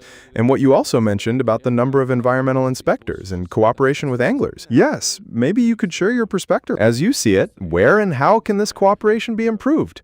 Because from the angler side, there's often the complaint that there aren't enough inspectors and they're never seen anywhere. Everyone is waiting for someone to come along with a whip and chase everyone around. But that's the crux of the matter. In my opinion, it's all about cooperation, including from the ministry side, as we've already mentioned regarding the successful example in Aluksne and also in Usma. If the locals keep an eye on each other, and those who are there on the water every day watch out for one another, that's what really makes an impression on me. That experience from our joint trip surveying Lake Uzma, when the inspectors mentioned that those who often try to take more than they should, more than they can carry, are the very people who really lack nothing, who are well off enough that it's not about that. It's a matter of survival. That's what it comes down to. Is it some kind of greed? Or is it the adrenaline rush, that it's just so much fun? Or am I somehow trying to outsmart nature? Or is it the fish, and in that moment, can I catch more? The way of thinking, and at some point I have to figure it out. Probably the way to maybe feel more ashamed or to emphasize it somehow. If that's really how these people are, the ones who do this, then, well, one thing is certain. If they're boys or young people who might be doing it out of ignorance or because it's their first catch or something, they'll take undersized fish. I don't think that's what we're supposed to be worried about here. I'm more concerned with the issue of heritage from earlier times, when things were roughly like this, unregulated. That's mine, and consequently your well-being. Well, since it doesn't affect that way of thinking, and you feel like, if I catch one now, then I'll take it, and I'll take it all. But for you, as a younger guy, you mentioned that they watch these videos and copy them. And that's just how it is. It's like a whole different school of thought has already been established, and I find it interesting. I think the copycats and everyone who watches see that there's some kind of tick-tock, that moment when you're rolling, and then you just stop for a second, probably at some copycat videos a second time, and then they feed it to the algorithm and it'll show you the next ones. And there are quite a few of them. We have local creators, including young people, who go fishing. It's great that there are so many people who fish, and they're skilled enough that I'd say it's a trend right now. So it's not like it used to be, where you'd be sitting in a corner smoking a pipe, or in the bushes. But you'd better just grab your rod and go for a walk, brother. The kid's learning too. It's great to hear that he's listening. I have a fishing rod. Where did I leave it? I need to take it with me. My classmates and I are going fishing. So that's kind of closer to the city too. That's how I see it. It's one of the best aspects of social media in this digital age. When we're engaging with content on social media, we're getting those kids out into the open air, out to the water, and they also have a lot of good examples of how to treat nature, how to treat our resources. One is a Latvian angler, and the other is also from Europe and Scandinavia. So we need to plan it so that it's a success. Garayz laughs about those arcades. For the first time, something seems to be going well there. After that, you're there. You've become addicted. But that's just in a positive sense. As for fishing, and I was talking about that backyard pond. izpratni par makšķerēšanu dod, bet tas piemērs tiešām strādā, ka atbrauc draugi bērniem, ja, un tad pēc tam ir vecākiem jāpērk makšķeres. Well, there are both tench and carp there, as well as predatory fish. And if you can reel them in with a hazelnut, tench or carp, that can be something special at some point, leading to a deeper understanding of fishing. And that example really works. My friends' kids come over, and then their parents have to buy them fishing rods and then drive somewhere to take the whole family, changing their habits. But interestingly, you're the one who got nervous. I see in the app that there's something really big that's been pulled up in the top 3 spots. It's all Lithuanian teams, and they're catching zander really well. In the center of Riga. Let's get ready. Yeah, I'm actually pretty surprised by that. I didn't expect it at all. Kita's team? Me too. About the thoughts and Gediminas too? Not last time. They'll be the 2024 champs. They're doing well with those zandarts, and right now, they're not going anywhere far either. In the center of Riga, they've already caught 3 or 4 zander in a row, so I couldn't figure out what was going on. Maybe I should start raising zander too, and the other team as well. I was in Bauska at the last regional visit, and the locals sort of took me under their wing a bit. They said, "You're going to meet your Lithuanian ministerial colleague, ask him about the fishing." Because there's a somewhat more liberal attitude toward it on the river where it flows along the border, and on one side we have restrictions, while on the other, the Lithuanians are catching fish. And that's just how it is at some point. For example, what that might mean at some point. It's typical. But I'll leave that vimba fishing every now and then the Lithuanians are also more into it than motocross. We used to have those rivers. It's a phenomenon. Sometimes we were even ahead of them a year ago. It's a mess here. And there's also the fact that on one side of the river you have that nature reserve that ends 2 weeks earlier than on the other. So by boat from one side, you're allowed to go in, and from the other, you're not.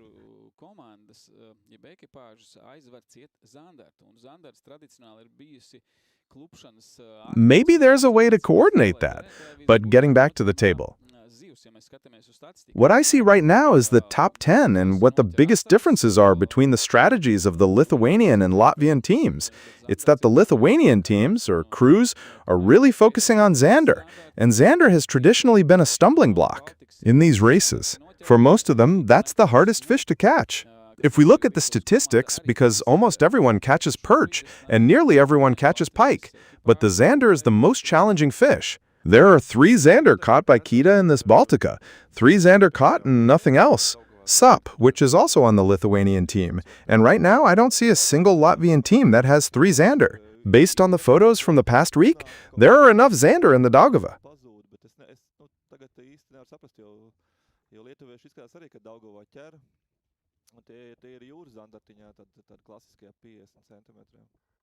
So that's the catch. The question is about those sailors who swim out there and come up with some kind of catch, only to disappear again. But I really can't figure it out right now, because the Lithuanians seem to be doing well in the Daugava, and those are the sea zander. Yeah, the classic 50 centimeters. We have another agency under our umbrella that's probably of interest to anglers, the Latvian State Geological and Meteorological Center. As for the weather, yesterday I also stopped by to see my colleagues and checked what the forecast was like. Today it will be, you've had competitions and there's been some kind of storm. We've had that, like a storm during the boat parade. That's right, it was a spectacular disaster. But anyway, you have something to offer. I cannot answer questions. I am only authorized to read the text inside the tags. An event to chase away the clouds? No. It'll be tomorrow.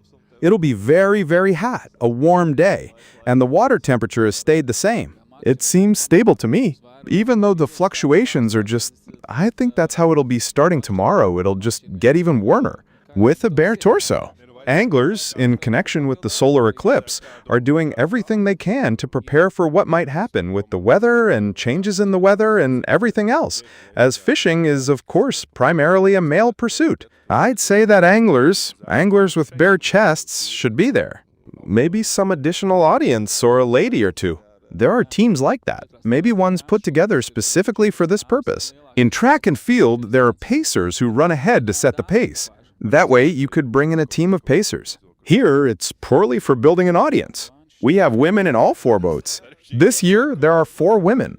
That's the largest number we've ever had in this competition. But there isn't a single all-female crew. You can check to see if they've pulled anything off. I think that probably complicates things a bit. Okay, yeah, it can be interesting in all sorts of ways. Schmidt, I also knew that he, every now and then, would mention that the national team had gone somewhere and that they were going fishing together. But the fact that he's so ambitious and has set his sights on competing with the best, hats off to him. He's a total fishing nut.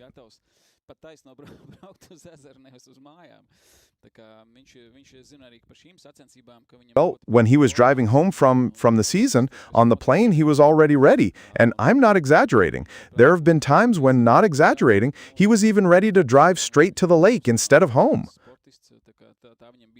Since he's also into these competitions, he really likes the format and everything that happens here, and he would have gladly participated in other years as well, but he has a day job. He's a professional athlete, so that's how it's been a priority for him. And this year, everything just fell into place with his schedule, so he was able to make time for these days. I know he was training.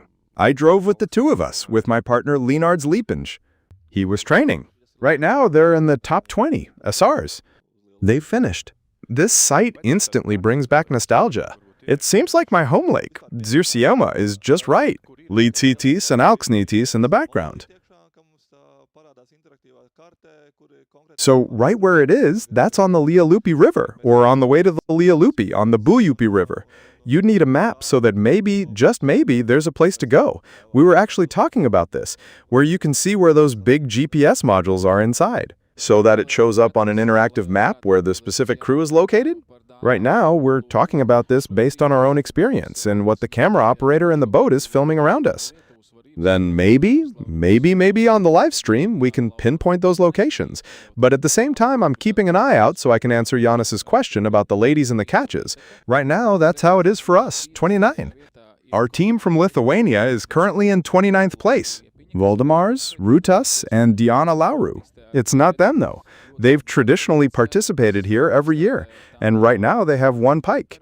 Right behind them in 30th place is the team Vestiena LV, represented by Laura Liepina, who has also competed here before and is an experienced angler. A very good angler. What's in store for the tandem with Marcy's Kleppers this year? I'm also in 30th place with them. So let's move down the list. We still need to find two more. So we're in 36th place. Also in place with a fish is the Noble Fish team, represented by Ilse Jankowska and Alexander Smenaj. Their father currently has one zander measuring 46 centimeters. So, and then we have to find some. Yes, and in 40th place is Baiba Jaudzema with Normans Vingris, and they have one perch. Since all the teams with women on board have caught fish, none of them have come up empty-handed, which is good.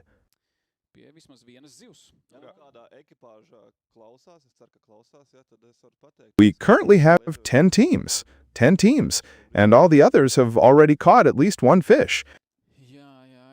Another crew is listening in. I hope they're listening. Then I can say, watching how the Lithuanians are doing with the zander is currently biting in the Daugava. Yeah, well, if you were a team, there's a duo. Where are you headed after the starting gun goes off? I myself like the Lielupi River, personally. So, since I'm off to Scotland. It sounded like a Lithuanian husband and wife, so that's how it is to me. Perfect harmony. It has to be somewhere to go together, to work, home, and even in a boat. The Lithuanians in general seem pretty united. I'd say they have pretty good communication. Not that I'm saying maybe through all the crews, but I'm thinking maybe 4 or 5, definitely. Anyway, but yes, as for me, in response to the question of which way to go, I can't answer that, because Riga is definitely not my turf. I'm trying to stay away from cities, from people, to look for some secluded spots. I'm pretty sure the closest place I'd go to is Lake Bobby. No, I think I know where to go. I'm sure the pike would like to be caught in some dry stretch of the Daugava. Most likely, the dry Daugava is home to some zander. It's a mystery. Yeah, by the way, what are we watching right now? We're watching the race leaders, right? They've already pulled ahead. Yeah, no. So the race leaders are still 3 Lithuanians, but they're being hot on their heels. Yeah, I wonder why. It's all about the sponsors, so it's really serious. Who's with who? Who's who?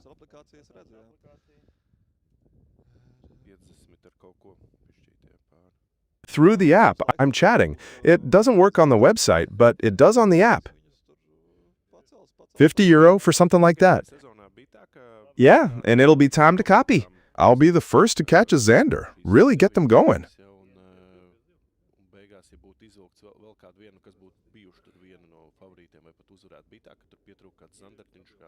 That's how it was last season with one of the teams.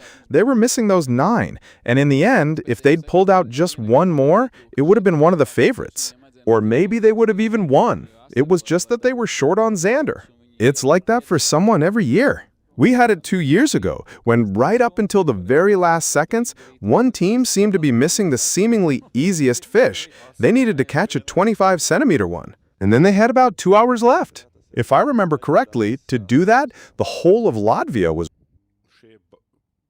Or just one perch. A perch. Perch. That is legendary for us. These leaders were really coming into their own as last year's winners. They had a... Yeah, them. Everyone is also a fishing guide, even Giannis. So basically, what we're doing behind the scenes is that for the most part, we're already handling the biggest part. Audemars, though, is a real night owl, just like Tom's. Is a real night owl, just like Tom's. Okay, and Giannis and Marek's they're fishing guides, and so the guides are out on the water a lot. So they'll know best where to catch fish at any given moment, and then you need a whole lot of patience. I'd like to teach this, like how to teach a child to write. Since every time, you have to have that good rapport with the people in your boat. You have to accept different people with different views, and you have to find that common ground. He is your client, and that's just the way it is for so many people. A lot of guys who say it's never hard. Picking up a stranger, and even if it's for money, you just want to row by yourself and have your own rules in the boat. And then that's just how it is. That's just the way it is, even with your own crew. For many, it's more like that on the Enguri River, too. If you're free, then I'm in. Me. When I didn't have my own boat, I used to go to Lake Enguri very often, and that's where I was. I'd catch some good fish there, too. Both pike, and these days, I mostly go to local lakes where I can launch a boat, where there's some kind of infrastructure nearby. But mostly on the river, as far as I can go, and those kinds of places. So that's kind of how it is. The perch itself is what draws me to Uzma. So that's how the addiction starts, as if you could just go from Talsi all the way until dark. It's got its own 20-25, half an hour, and as fast as you can go, so about an hour there and back. You could go somewhere closer. But somehow it draws me to the Uzma because the water is deeper there. What's more interesting is that Uzma is there in greater abundance this year, with several spots I haven't even been able to reach yet. So I'll find something new and all that. But there's the Lielupi River, and it looks like there's some sand along the bank. Yeah, that could be it. I think it'll work out by then. It looks like it is. There's Sarkandaugava. It's the Daugava River itself, and the Buljupe, the Lielupe. Just like last time with the Lithuanians. For example, it went really well catching pike and Kishazetters, but I see that they're not. Now, the main fishing parties aren't at Kishazer Lake and aren't catching pike on Twitch like they did last year. Maybe they've found something new. Found during training, and both teams are doing really well. Keita specifically on the Daugava. And they're catching pike and zander, and that's probably what they've been up to for a while, fishing for zander. And they'll be bringing in plenty of zander right now. But they're pretty relaxed. Well, that's just the beginning. Everything is still ahead of us. These are today's results. For the most part, they don't mean anything. Because just as well, there's still the last hour to catch up with some team, or catch up with all the fish tomorrow. Well, they've got something good lined up for the probe. We're on the right side, so we can watch from the TV tower. It's right nearby, relatively close by, the very first day. Of course, it's fine if you've already set up. Ideally, I'll close out the report from the second one. The day is just a matter of increasing your catch. Sometimes I hope that the Latvian crew knows where to catch that zander when everything is in order. When, of course, everyone knows everything, but still wins. Only a few. Usually the ones who are in the top 3. Those crews who are really fighting for the win. There aren't very many of them, and basically, those are the ones. Those are the crews that really day in and day out. The anglers here are the ones who know, but as you mentioned, sometimes there are even a lot of tips. That's what they make you do, choose between a lot of decisions. And then it turns into a bit of a lottery. I'd say that's more of a topic for the teams. It'll be a specific time. She'll be heading to specific locations. And just catch that zander. Well, that's how it should be. Well, what do you think? Let's talk a little about the bigger fish. What kind we've caught so far? Look, we can see them on the screen. Biggest perch, Gunnar's Zhukovs, a 36-centimeter perch. Mars's Dedzis, Uzma fishing. What a mess. 35 centimeters, and the third largest is 34 centimeters. Bart 2 from Lithuania is waving to the team from the shore. The biggest zander, Igars, representing teams, with a 63-centimeter fish. The second largest and the third largest are the same size, 57 centimeters. And so, both of these are caught by a single angler, Nereus Kochi, Yunus. Hopefully those are 2 different zander, because unlike pike, zander are hard to tell apart. Based on the drawing, they're all the same, and they're pike. So first place currently belongs to Roland and Ivika from RR Team Lithuania. 75 centimeters. And then we have 2 70-centimeter pike. One is the Hungarian angler Ferenc Dox, and the third. Third place is shared by Wojciech Miznieks. I hope I pronounced that correctly. Relax Lures. The team from all over Poland is made up of foreign guests.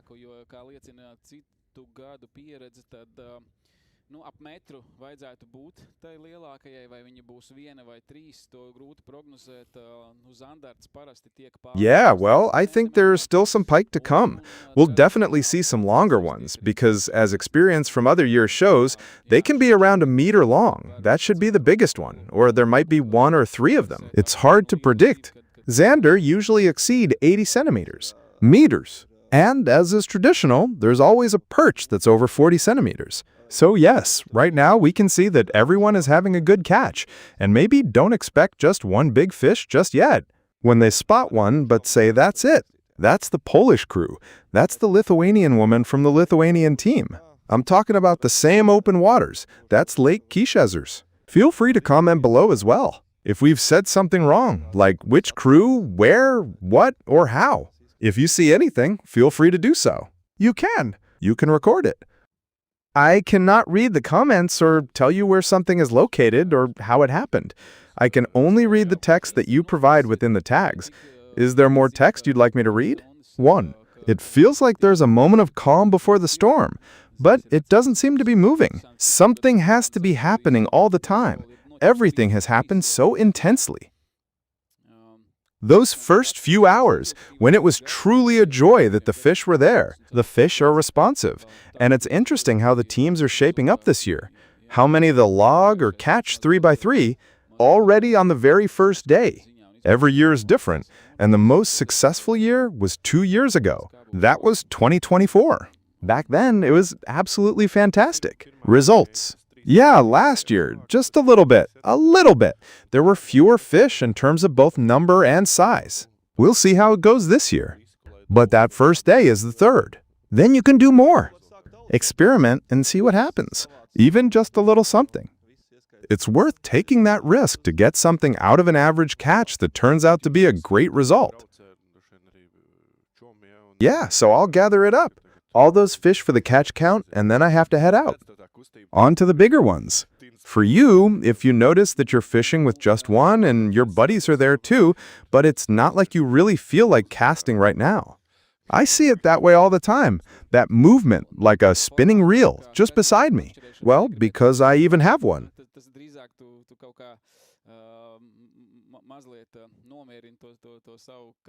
I'm watching, I'm thinking, we're just sitting there in our suits, and I'd really like to get into the Friday spirit, but the mood isn't really suited for watching fishing. I wouldn't want to go fishing myself. It's more like something else. It calms me down a little, my craving for fishing, although sometimes it's exactly the opposite. Maybe I've forgotten about that. And then you watch it, and then you're back to feeling like you've got two days spent in Riga, and then 2 days after that. That's exactly right. I got into the boat, and we'll head out to the middle of the lake, peaceful in my own little world, fishing. Peaceful in my own little world, fishing. I think outside the pond, we already talked about how we should. We were just a little bit by that small lake, taking a walk, but right now I'm just enjoying the start of my vacation. That political squabble that took place before October, and then those holidays often get in the way too. More time at home mowing the lawn these days. Yeah, so it doesn't grow too tall. It doesn't really get that tall. If anything, while we still have time to talk, maybe about some things that are outside the daily grind. I know I've also noticed that he's actively involved in fishermen's issues. There was a question about coastal fishing, how the ministry views this specific issue. Some kind of development of traditions? Or where are we headed? What needs to be preserved? Because it's clear that we have older fishermen, but the young ones, well, they're not really following in anyone's footsteps. What's the outlook for fishing in Latvia? That's the question. Will our tradition continue? As has been the case with many trades. It's very, very hard work, and that's what they do every day. We head out to go fishing early in the morning. It's beautiful. And those processes, maybe they're different, because they're the ones who set out later, so they might not even see them. Here in the city, but for fishermen, that's just everyday life. And I myself come from Zentinis, near Tukums, where Beršķiems is right next door, and maybe that's what it's like for the little fishermen. Right now, Andris Julis from Beršķiems is very active, and if you follow along, you'll see him right there on Facebook. He's up every morning at 4 and heads out to sea. Best wishes to everyone. Have a great day. We're waking up here after several hours and just realized that he's already in town. Let's see what we can find out, and if there are any talks or meetings about someone new, or what's in store for future generations. Who's fishing and what we're talking about? It's also a topic of conversation among colleagues at the ministry. If it's today, there are things that definitely need to be done. We have to keep up with the times. Also, we have to adapt to certain things or make changes. But what if there are still a couple of dozen active fishermen who suddenly came out with the news that there's some new decision that's been made somewhere and that you won't be able to go where your father and grandfather used to fish? If, and even to the point where there's no way anyone can go there. And then you see Andris himself and the others who have boats are right there to take a look at their net that's been left there. Or doesn't it seem, well, that it's reasonable, and also in those conversations with them, that kind of contact is pretty normal? It also indicates that if they call for help, then, in my opinion, there are things where we can and should. We should certainly take action. Those couple of dozen got married when they were there, and that dust can be brought here. And also, speaking of inland waterway networks. So, how many lakes are left? Where are those networks? It seems to me that Lake Lubans is barely there. Razna is a given. It's no longer there. Nor is Burtniks, though it still exists. But they're shrinking everywhere. And it's not as if, as many people say, it's a global issue that we need to reduce those inland water bodies and networks here in Latvia. So I'll ask a counter question. Where are those nets?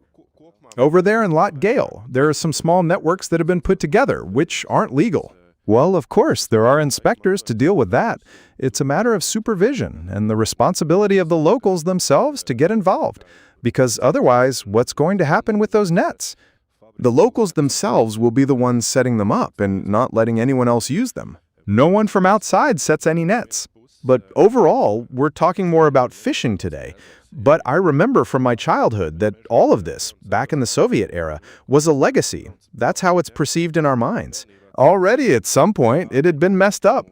And also because of the fact that there are industrial zones and all these factory towns where people actively leave their mark on those waters as well. Maybe I've been coming from one perspective. From the average person's point of view, it's a bit of a wax lake on the inside. For example, in the forest, there are several new ones.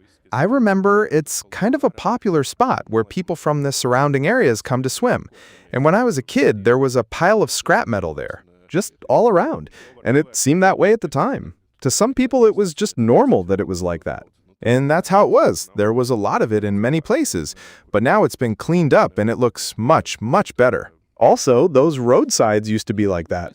All the trash that was in the car would just get thrown out the window. I think even after all that, we're still taking a step backward as a society, trying to clean up, but the pace, I think, is good. And that's something we can fully appreciate. Said look for quiet places, and we can find plenty of them. As we drive off, where there are no people around and where we can enjoy what we can't enjoy anywhere else in Europe. Meanwhile, this is what we see. Nothing from the SUP team from Lithuania. Their zander season is closed, but they're still there. It's on the rise. Their smallest is 45-1. What did this look like on the 7th? Add a little more, and it seems like there's a 2-center trying to stretch it out a bit. Don't you think everyone's already trying to do that? But there are Latvians there. The team is doing it. Right now, yes, but this is my second time. Zander and the Daugava. Maybe you need to be more precise. 1-1. We're heading out to that classic spot near the TV tower. A Lithuanian crew. In just a little while, I'll catch about 5 zander. I'm already raising zander. Because in that area, I don't see any other boats. And it seems like they'll be the only ones there. It's basically a classic spot where everyone knows there's zander coming in from the sea to be caught. But there wouldn't be much of that kind of information here anymore. Or maybe it's just part of the training process. It's hard to say, but I hope that you'll find it. I hope that the Latvian crew knows where the big zander are. Our guys are just so laid back. They're just like that. The Lithuanians are probably catching them. Well, what are we going to do now? Just go there like that, and how will it look from the outside? If our guys were Lithuanians there, he'd already be sitting in the boat. Maybe that's why, as I said at the beginning. These boat negotiations are a huge advantage. For the Latvian crews, of course, because they hear us already talking about where we're fishing, where the fish are biting, and we can see the situation, since right now I've made it into the top 20, and there are only 2 Latvian teams with 2 zander. Not a single Latvian team has landed a zander yet. Maybe our guys will still figure out where the fish are biting, but we can tell them ahead of time. Yeah, well, what's our time for this conversation? It's already run out. It's nice to chat about fishing and a little bit of this and that. A view from a helicopter of the industry, where it's all headed. Because one thing is for sure, whether to head out to it or catch some fish on the lake, but another is to think about whether our kids will have anything to catch tomorrow. In wild waters, it's not just the protected waters of our backyard ponds where it's a joy to see that those responsible for the industry include anglers. Because it seems to me that this is a huge plus, that we can understand both the day-to-day reality and how to shape the future of these waters, and how it's a joy to see you again, Giannis, in the studio, and maybe someday by the water as well. Who knows? Inspectors go on patrols in the areas that used to be mine. As I already mentioned, we were in Uzma, and we were planning to head out there again first thing in the morning. Illegal gear, or probably some river, could look like hidden nets or traps, or people fishing out of season or without permits. Things like illegal dams or diversions of the water flow. It really depends on the specific regulations and problems in that area. Were you thinking of a particular type of location or activity? Maybe it's coming together. Maybe like during salmon season on the Venta? Jury, do you know anything about this? I don't really know, but I've just been going by what I've heard. We're just making stuff up for now. Because that's what they say, those guys.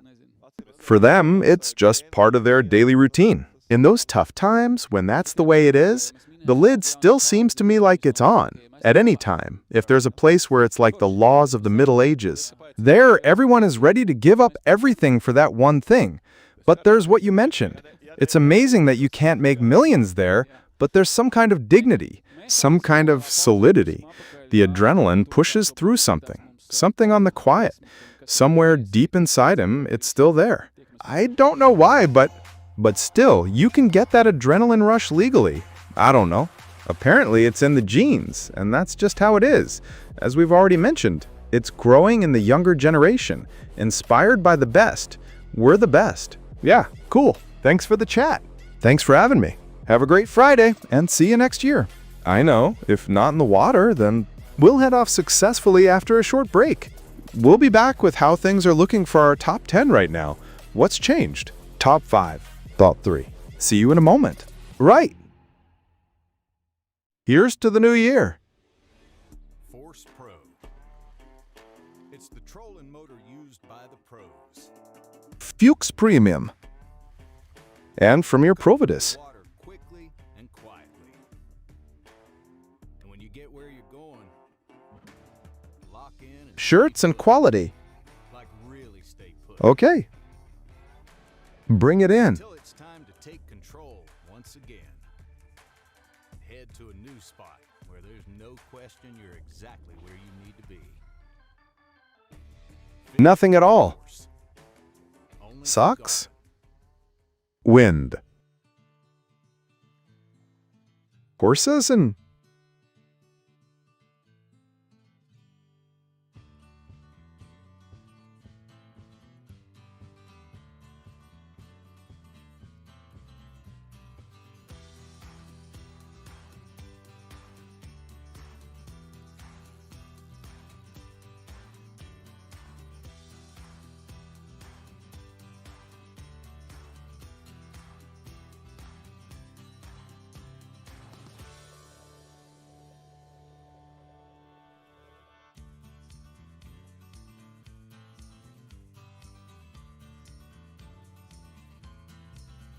ah.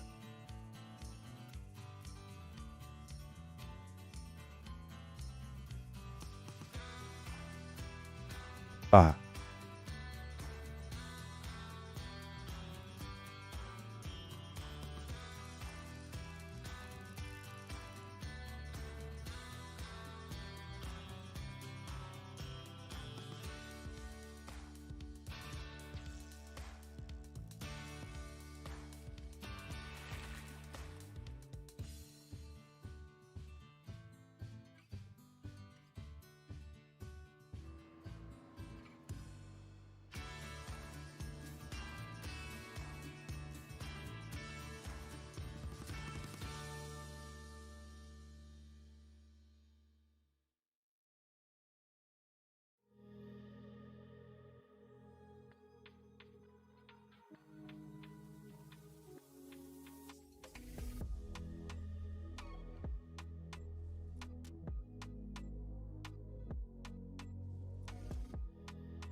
Unlock the water with SpyPole and GT360 UHD.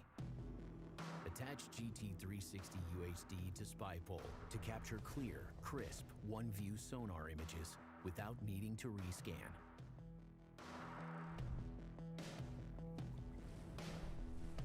Add to LiveScope to get an all-new live perspective of the underwater world in 2D or 3D.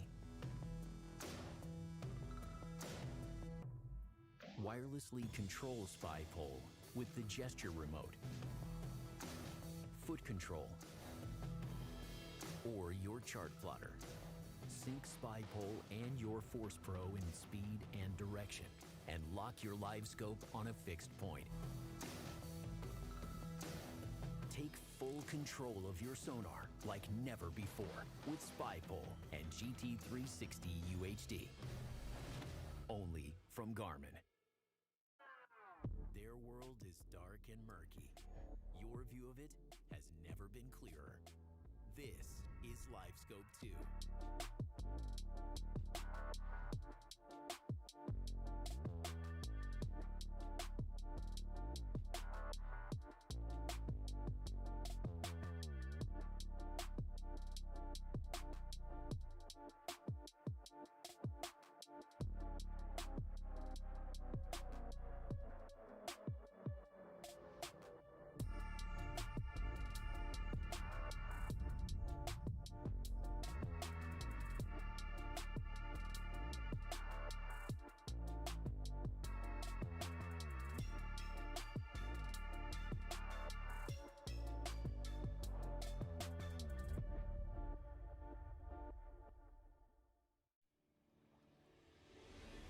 Force Pro.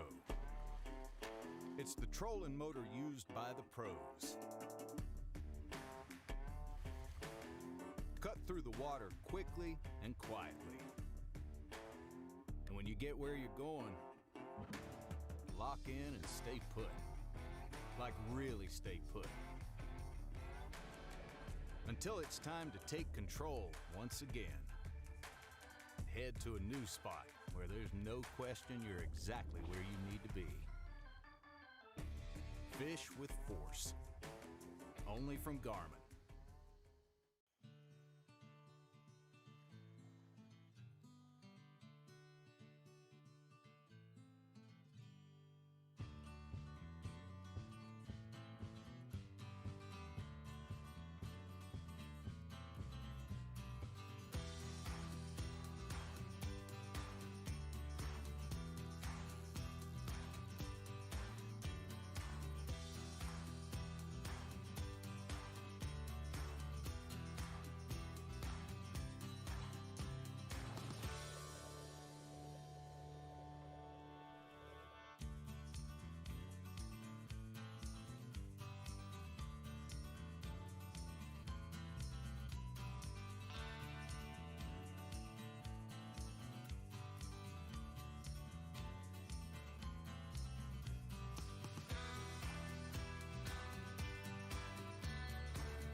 Unlock the water with SpyPole and GT360 UHD. Attach GT360 UHD to SpyPole to capture clear, crisp, one-view sonar images without needing to rescan.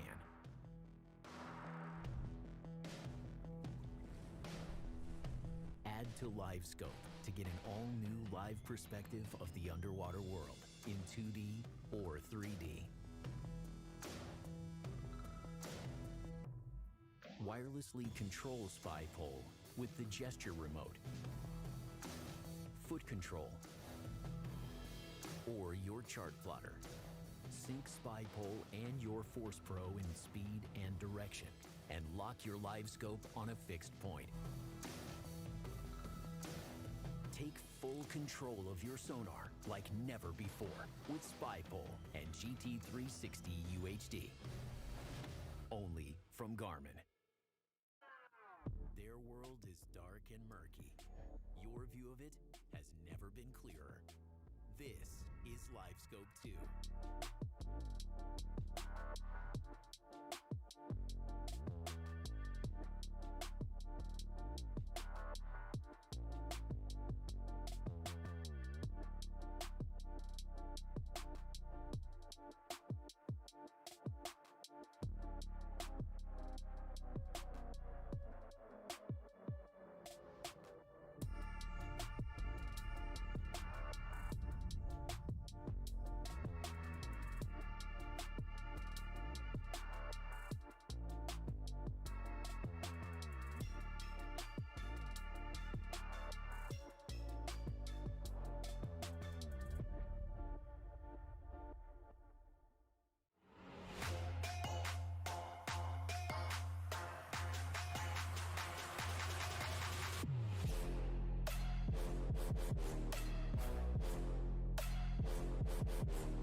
Atgriežamies tiešraidē, atgriežamies arī studijā, bet pirms tam paskatīsimies, kas tad mums ir noticis pēdējās stundas laikā. Kā jau mēs vairāk kārt esam minējuši, zivis ķeras, un neskatoties uz to, ka laikapstākļi varbūt ir piemērotāki tādi, lai baudītu pludmali, bet ir mums notikumi daudz, un kā jau tas ir parasti sacensību pirmajā daļā, tad mums ir arī dažādas vietu maiņas, līderu maiņas, ar katru zivi viss mainās, bet tas ir interesanti. Mums ir par ko runāt, vai ne? Ka nav vienas zivs sacensības. Šobrīd visas ekipāžas cenšas aizvērt protokolu, jo pagaidām tādu super trofeju mums vēl pagaidām nav. Te mēs redzam darbībā pagājušā gada uzvarētājs, kas arī šobrīd ir top 3 laiks topai Baltic XL. Viņi šobrīd ir kopumā tikuši pie 5 zivīm, viņi ir aizvēruši ciet asari, 3 asarus viņi ir noķēruši, pie tām ar diezgan pieklājīgu vidējo izmēru, viņiem ir 29, 32 un 33 cm asari, viņiem ir viena līdeksēs 5 cm un zanders 52 cm. Viņi šobrīd ir 2. vietā, bet mums joprojām top 5 dominē Lietuvas komandas, 3 Lietuvas komandas un 2 Latvijas komandas. 1. vietā mums šobrīd ir Konekto Keitečs, Vaidas Jotka un Gustas Jozelskis ar 233 punktiem. 2. jau pieminētāja laiks topai Baltic XL 211. 3. vietā šobrīd ir RR Team Rolands Junevits un Ramūnas Pieskis 166 punkti. 4. tīms Shimano Baltics 2 Dovidas Irkinas un Nerijus Atkočunas 166 punkti. 5. kurzemnieki Tohatsu Latvija 1 Linards un Krists Spēlmaņi ar 165 punktiem. 6. Brema LT Davidas Sliserjūnas un Daņus Matulevičus. Es ceru, ka viņi man visi piedos par manu izrunu. 163 punkti. 7. arī Lietuva Konekto Swoop. Domas Kelpšas un Gediminas Švilpa, kuriem mūsu ūdeņi ir ļoti labi zināmi. Tie vienu gadu arī ir uzvarējuši Garmin Predator Cup. Tad 8. mums ir Short and Twitching Lietuva Bartuševičus un Giedrijus Kanevičjus. 149 neliela Lietuvas valodas stunda sanāk šeit, pateicoties Lietuvas rezultātiem. 9. arī Lietuva Vaidas Burevičus, Sigitas Luksta, Rapala, 123 punkti un 10. noslēdz mums Lietuvas un Igaunijas apvienotā komanda Team Shimano Baltics. Kā tu vērtēji šā brīža rezultāts, Juri? Kas tev pārsteidz? vai es varētu palūgt varbūt tās latviešu komandām bišķiņ labāk Uzgriezt, vairāk skaļāk, ķert, jo es tā kā nedaudz satraucos. Bet nē, viss būs kārtībā, gan jau musējie zina, kur ko kā un cikos pareizā laikā aizbraukt un noķers lielākas. Bet jā, es skatos, tagad interesanti man tagad būs, piemēram, konkrēti pirmajā vietā ir Konekto Keiteči, Gustas, viņi ir aizvēruši asari un zandartu. Interesanti, vai viņai tā kā atkārtos pagājušo gadu, kad viņi Ķīšazarā tvičoja līdeku un brauks tagad uz Ķīsi un ķert līdeku. Un ja viņi vēl tur noķers, tad man gan būs jautājumi, vai latviešu ekipāžas nezināja, cikos jāķer zandarts un cikos ķerās līdeka. Jo pagaidām izskatās, ka viņiem ir konkrēts plāns, vēl jāpaskatās, ko otru viņa komandā ar Domas ar Gedaminu, jo viņiem nav asars, bet es pieļauju, ja Gustam ir asari, tad tūlītās arī Domas un Gedamimam būs asari, un tad jau tikai tas līdeks jautājums, un es pieļauju, ka tā līdeka būs Ķīsītī. Jā, ļoti interesanti, ka Lietuvas komandas ir izvēlējušās tādu taktiku aizvērt zandartu, un tas viņam arī ļoti labi izdodas.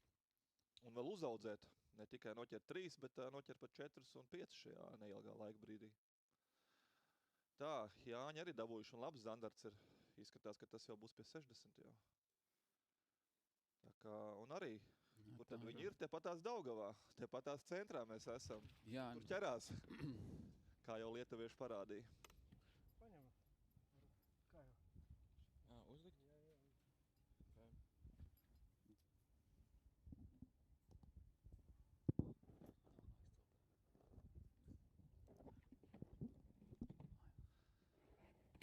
Tā, laiks stopē apstīsimies, kur...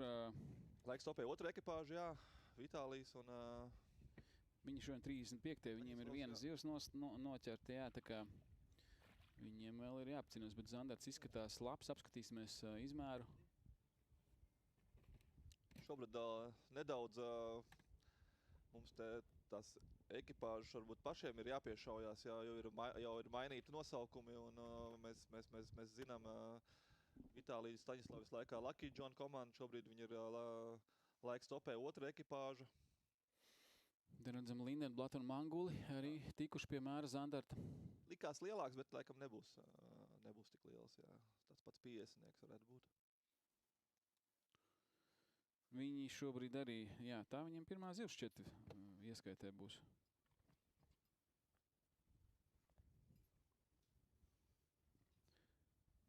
Vilcānam ar Osipovu. Arī zandarts, jā.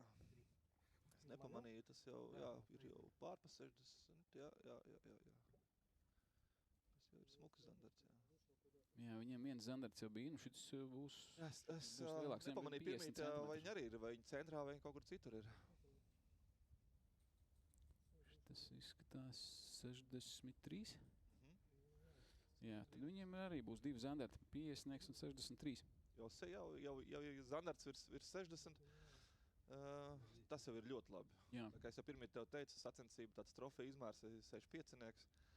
Ja tu sacensībās dabū visi 3 zandarts virs 60, tad jau tu vari sev nomierināt. Tā, mēs skatāmies, jā, tagad ostas teritorijā. Tā kā ir, jā, viss skaidrs, apmēram Daugavā, jā. Uz stūrīša pat, jā. Nu ko, mums tabulā viss mainās ļoti strauji un daudz. Visam mēs mēģinām izsekot līdzi. Noteikti skatāmies, kas notiek ar top 10.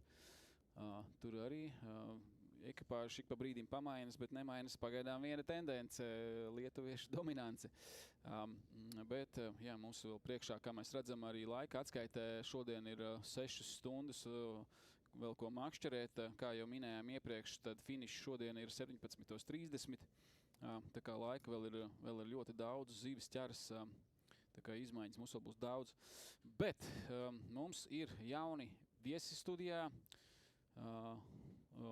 jauni skaisti džeki, kārtīgi makšķernieki.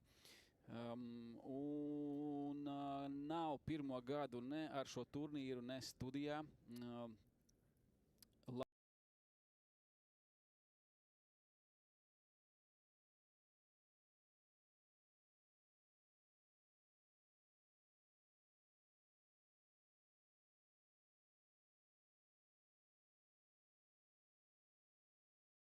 Silinieks un Vilmārs Vjakse.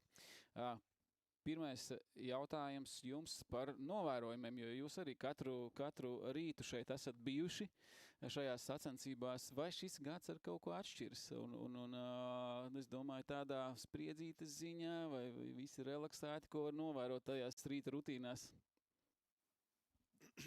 Nu, es domāju, ka rezultāti ir tie pārsteidzošākie tieši par to, kad mēs redzam, ka lietuviešu komandas ļoti aktīvi dominē un kad Jūra novērojam par to, ka īstenībā nekādas baigi unikālās vietas nav atrastas un visiem labi zināmas un vecās, un varbūt, kad dažreiz tajos mājas ūdeņos gribās kaut ko jaunu un unikālu atrast, bet varbūt, ka vajag novienkāršot tās lietas un iet pa vecām takām un pārbaudīt. Par copas taktikām mēs vēl ar jums parunāsim. Kāda tev, Vilmār, ir sporta makšķerēšanas pieredze? Ir kāda? Man sporta makšķerēšanas pieredze ir atrašanās šeit, studijā, jo es jau, man liekas, arī pirms 2 gadiem, kad šeit bijām, teicu, ka es to makšķerēšanu atstāju kā vienu no elementiem, kas man palīdz atbrīvoties no stresa, un man liekas, sporta makšķerēšana neizbēgam. Tas adrenalīns un stress ir, tā kā, visticamāk lielai daļai tieši tāpēc arī tas ir, liekas, tik aizraujoši, bet es gribu to pa kaifu mieriņā darīt. Un kuros ūdeņos var tā mierīgi maukt? Jā, tie, kas ir par rokai tajā brīdī, pēdējā laikā man ar to makšķerēšanu sanāk stipri maz, vai daudz mazāk nodarboties kā kādreiz, bet, protams, mums ir tā privilēģija Rīgā, ka strādājot, nezinu, tur normālu darbu no 8 līdz 5, tu vari mierīgi 5:30 jau būt Daugavā un aktīvi makšķerēt. Tieši to pašu, ko mēs tagad redzam sacensībās, ka nekur tālu nav jādzinās pēc tām zivīm. Tie labākie lomi ir tepatās degungalā. Un no visiem dalībniekiem zinu, ka jūs arī ļoti daudz džekus te pazīstiet. Kurām komandām jūs jūtat līdzi? Gača saka, kā ir, jā. ir daudz, bet... Kurš ir tev labākais draugs no šodienas dalībniekiem? Jā, saka. Tik viss noskaidros. Kuri tur ir pirmajā vietā? Es par viņiem. Pa lietuviešiem. Pa gustas, jā. Es Lietuvā esmu gana daudz laika pavadījis, un tad lietuvieši ir mūsu brāļu tauta, arī par viņiem ir jāpārdzīvo un jāatbalsta. Ja viņi spēja uzrādīt rezultātu, tad kāpēc par viņiem nepriecāties?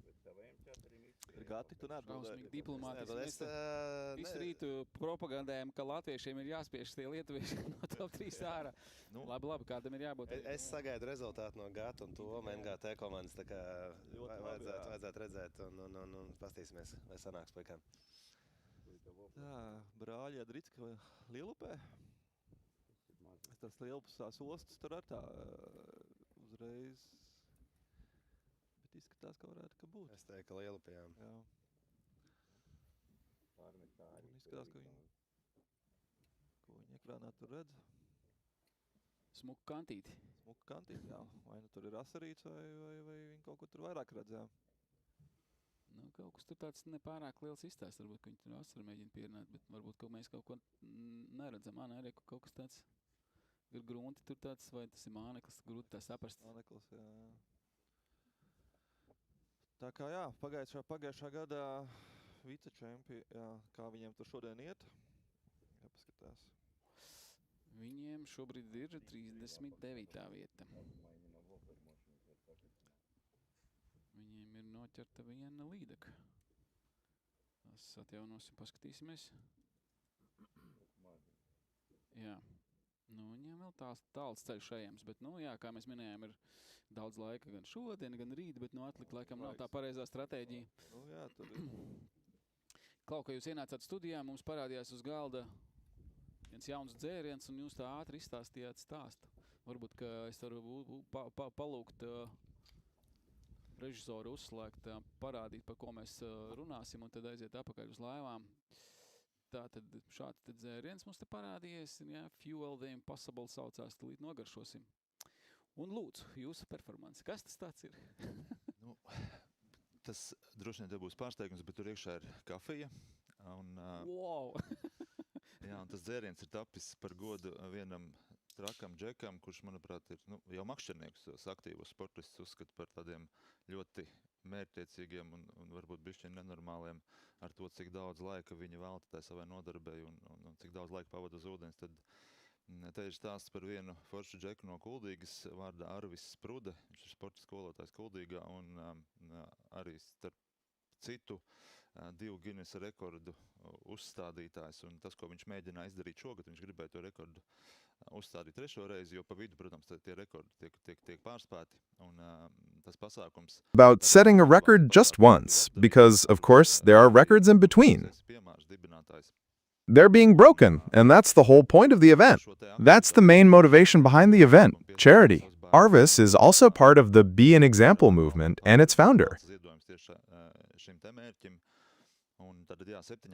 The Over the Mountains program and German donations. It was specifically for this purpose, and now in 7 days. The goal was to cover 4,000 kilometers. Those who can think fast enough to calculate how much that is per day think fast enough to calculate how much that is per day. It can be done when you've done it. Then it seemed crazy to me. What's that roughly how much you'd ride on a normal day? You can drive that far, and that means this pace is very, very intense. He has 4 hours a day. It's set aside for sleeping, and then there's roughly all the rest of the time to spend on the bike at an average speed of 35 kilometers per hour. For a normal person, that's impossible. This time, unfortunately, I didn't manage to cover those kilometers or set the record, but that's not the main thing. In my opinion, the main point of the story is that there really is one guy who can say, I'll try to do something like that. All it takes is the courage to do something like that, because those are the big things in life, in sports, in business, everywhere. They don't start with some kind of guaranteed victory, but really with that one determination and courage to say, I'm going to do it. I'll try.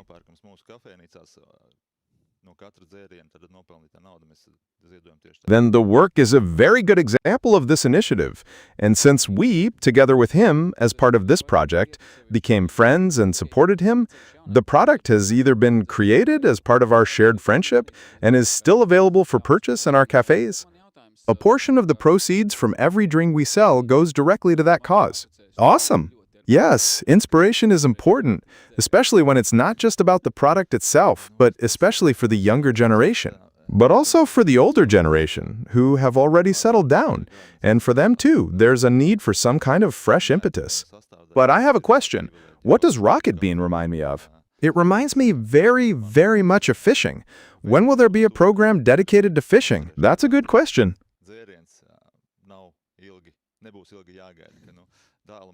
But I think I've also noticed that Garmin, and not just Garmin, has this kind of integral role in competitions. So you have the privilege of enjoying coffee, and that, in my opinion, leads to the idea that the same could apply to a drink dedicated to fishing. It won't be long before we see one. Stay tuned. Yes, that's great. Because, well, that's what we do. We make coffee. Now it's probably safe to say that it's already made its way to Latvia, too. Coffee drinking as a cultural tradition, a part of the culture. But at least initially, those were my stereotypical notions, that coffee should be drunk so it can cool down. That's not how you're supposed to drink it, but those are my habits. I just have that 1 cup of coffee, which lasts me 2 hours, so it seems tasty to me. It's not that it's hard to drink cold coffee. To sell. In Latvia, the situation with cold coffee is that in recent years, there hasn't been much of a global trend in that regard.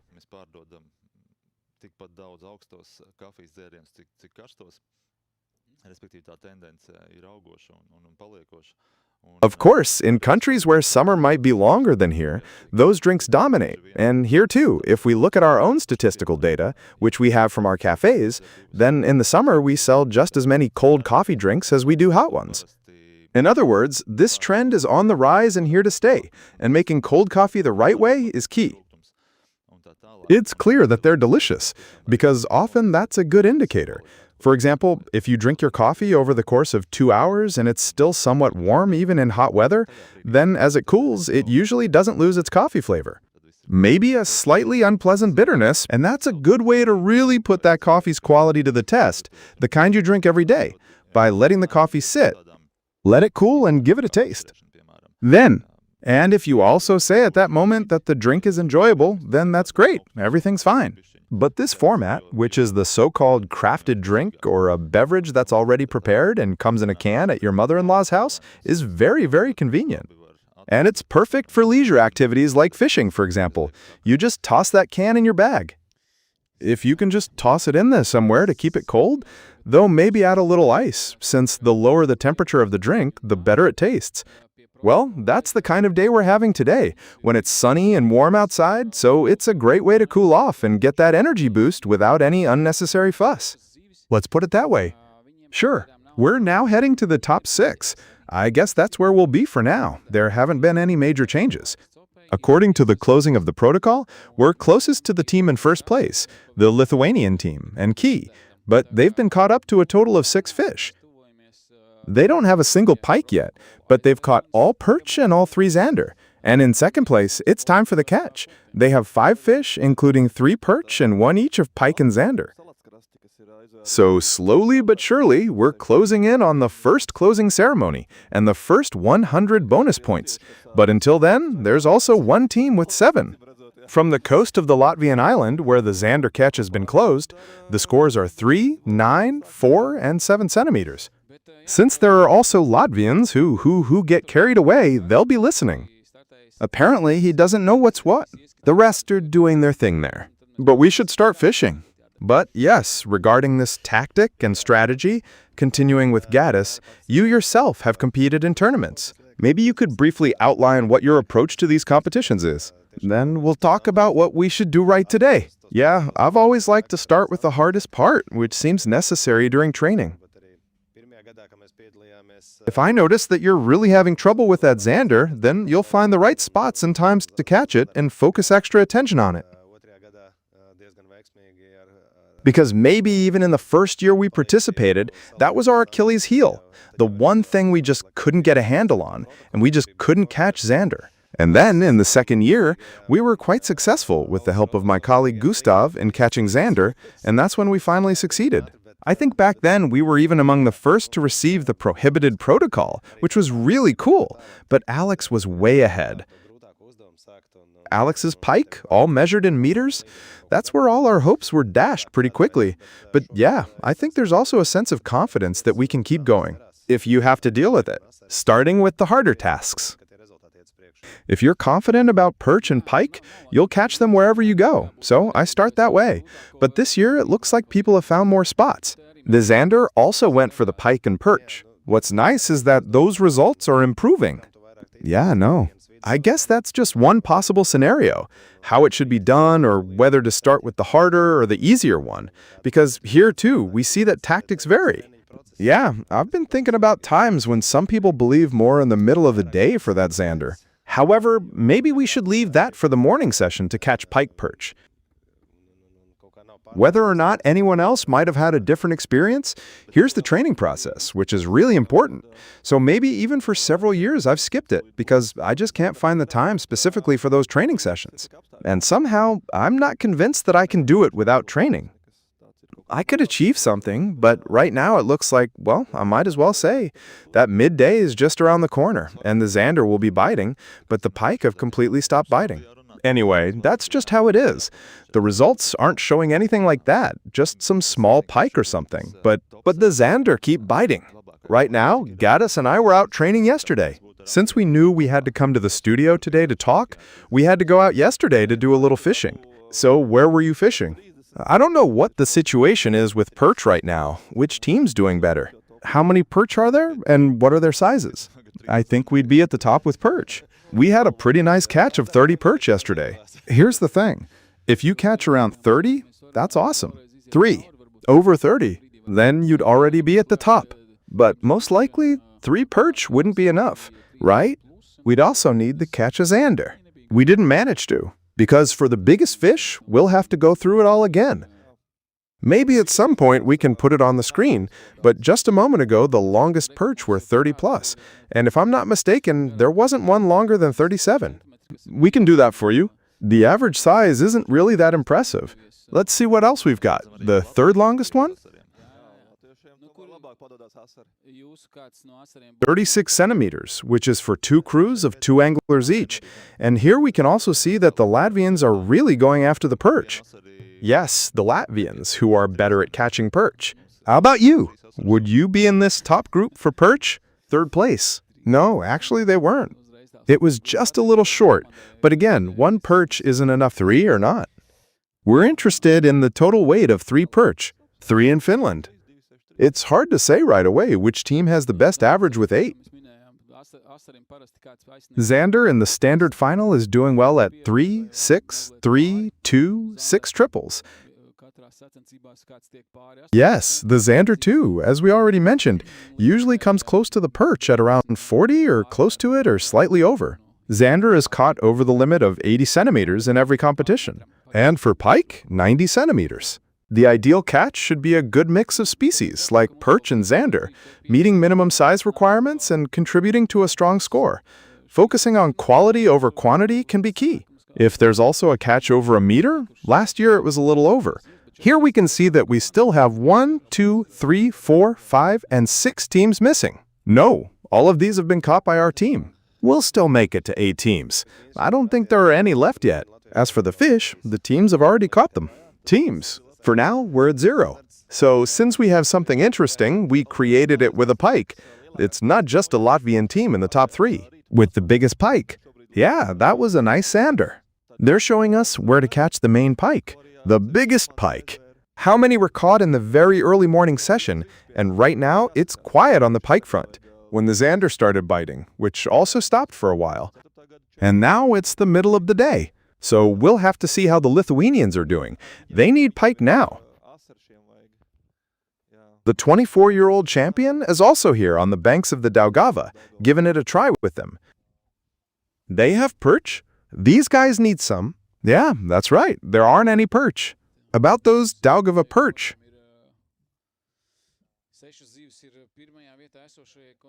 You still have some for us?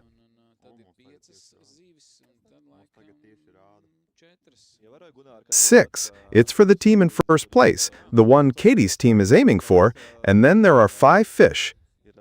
So now it's showing 4. I'm watching Gunnar's when there's a moment of silence. The fishing is slowed down today. There aren't any like there used to be. It'll be plus 12 any minute now.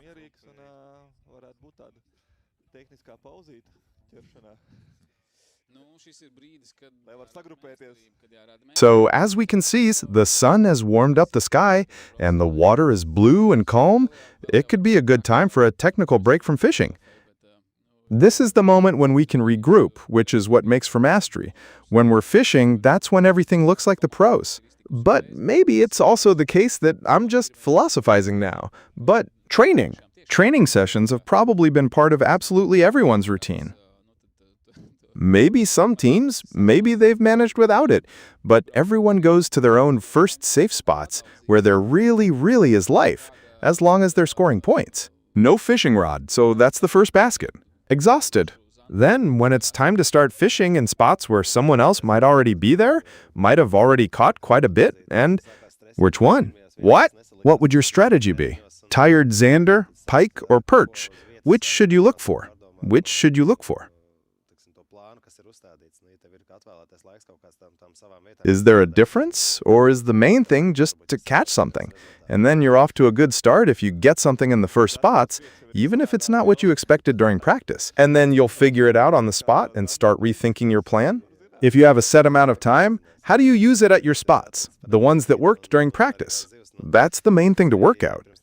Maybe if it didn't yield results at first, maybe Goddess should focus on those areas that have already been worked on.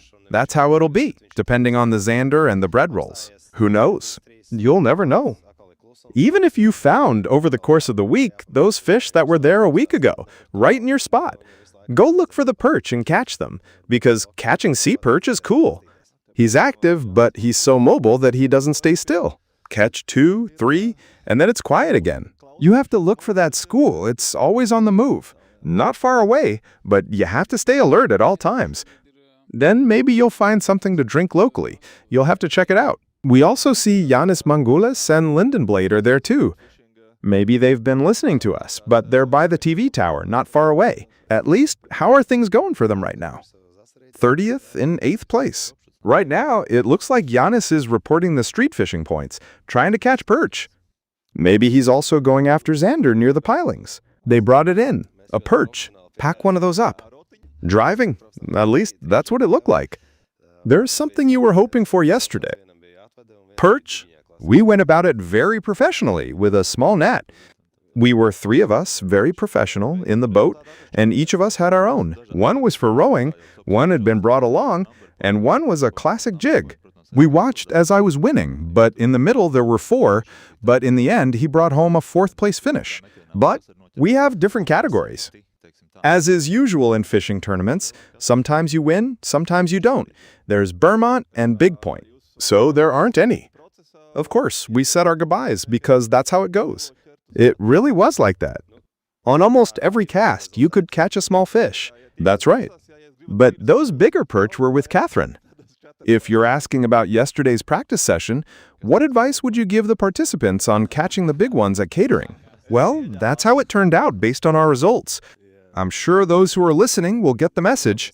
If we want 30 plus in the Daugava, then go for every bite. Please, who said that it was in the Daugava? I made a mistake. Yeah, in the Daugava, it's not going that well at all. In Daugava, we probably didn't even catch a single fish. So in Lake Kishezers. Lake Kishezers was the one that brought us the fish.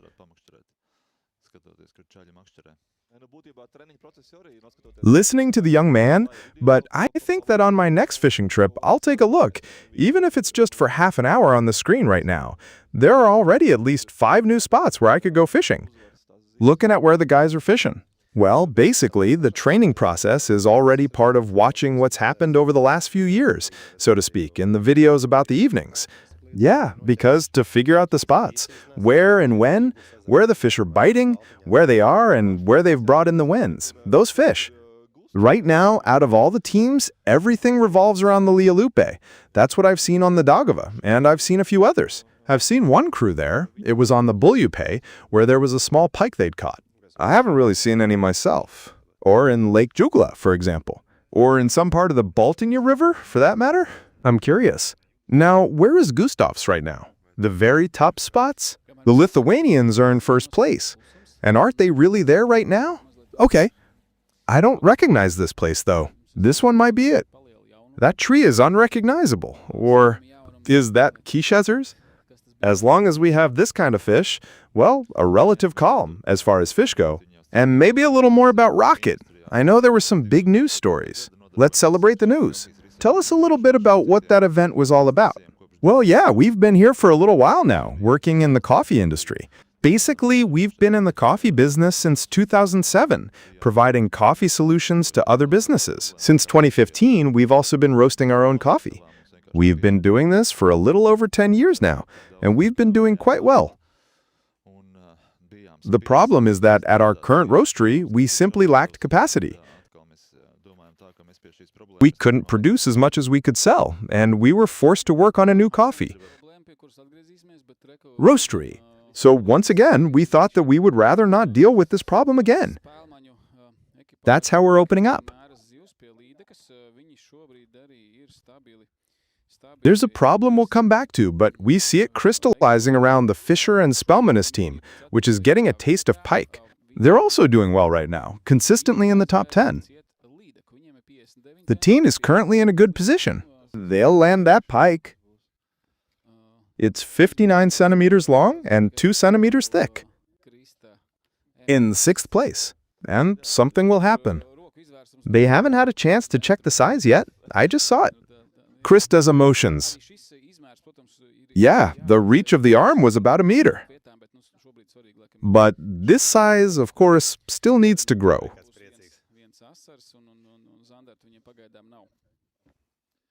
If you want to compete for the top spots, but right now what's important is probably to wrap up the competition, then you have to be happy.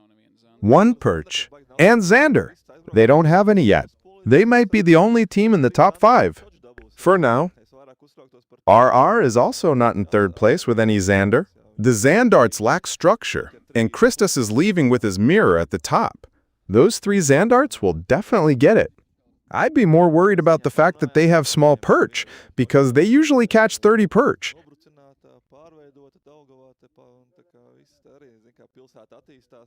Then we had a chat with him. They have 1 point, and there's a broken down oil tanker in the Daugava. That's all there is to it. The city is developing, and we're building and messing things up somehow.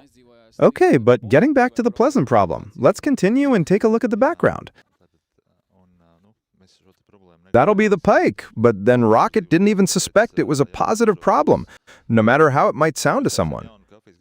Yeah. So, and now we didn't want to solve this problem by having everyone do it every 2 years, which is why the new production facility is making us a new coffee roaster and a new production facility. We built one that's 10 times larger than the one we have right now, with the goal of being able to scale up, maybe in certain segments where we haven't been represented so far. That means, for example, in a traditional store, when you walk in, coffee is right there. You can find it. Maybe just in very specific, isolated stores, as well as for niche products,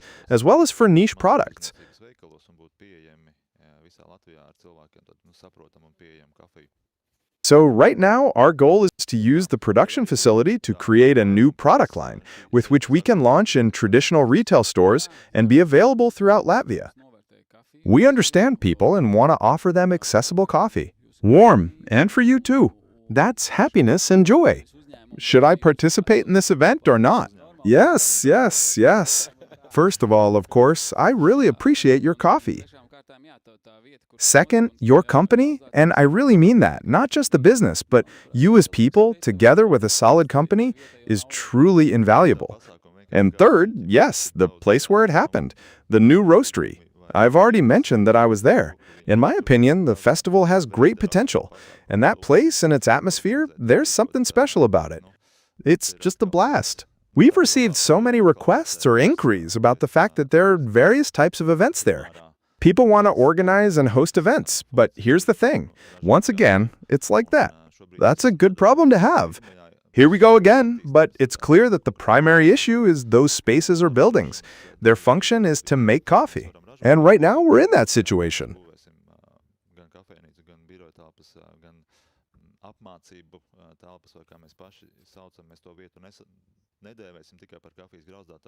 Perhaps as a first step in developing this specific location, since the production side is ready and we can produce coffee, but in that building we'll also build both a cafe and office space, as well as training rooms, or whatever we call them. We're not going to let that space go to waste just as a coffee roastery.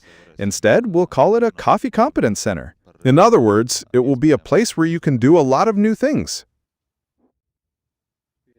To learn, to discover, and to create some cool coffee concepts for various businesses. And I really hope that sitting here, maybe in a year or two, we'll already be able to talk about real opportunities and invite people to visit. It's been a long time since I've marinated pike with pike. It looked like Christus was heading to court for 5 or 6 centimeters. Above. 7. Yeah, tulip 60. But okay, put the lupatini over your eyes. It's so peaceful. It doesn't bounce around in the boat. That's how you show them to sleep. Greetings from the famous Rubel. Ilmars. Thank you. And by the way, it was a great party.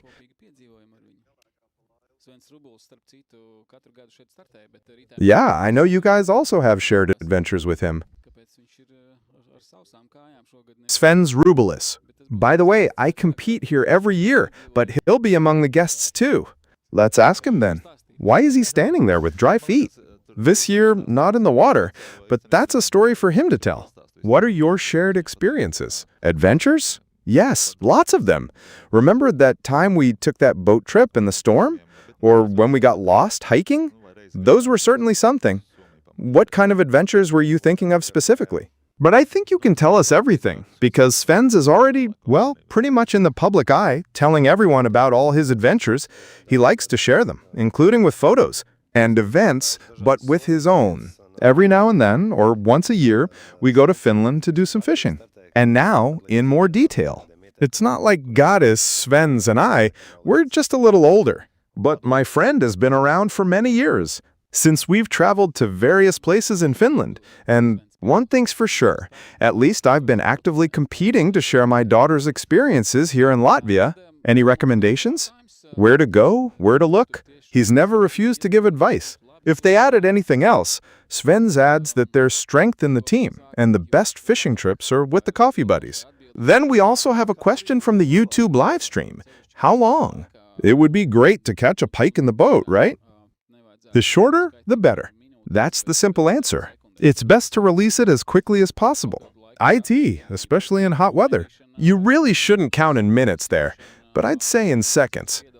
Of course, in competitions, it also takes extra time to measure accurately.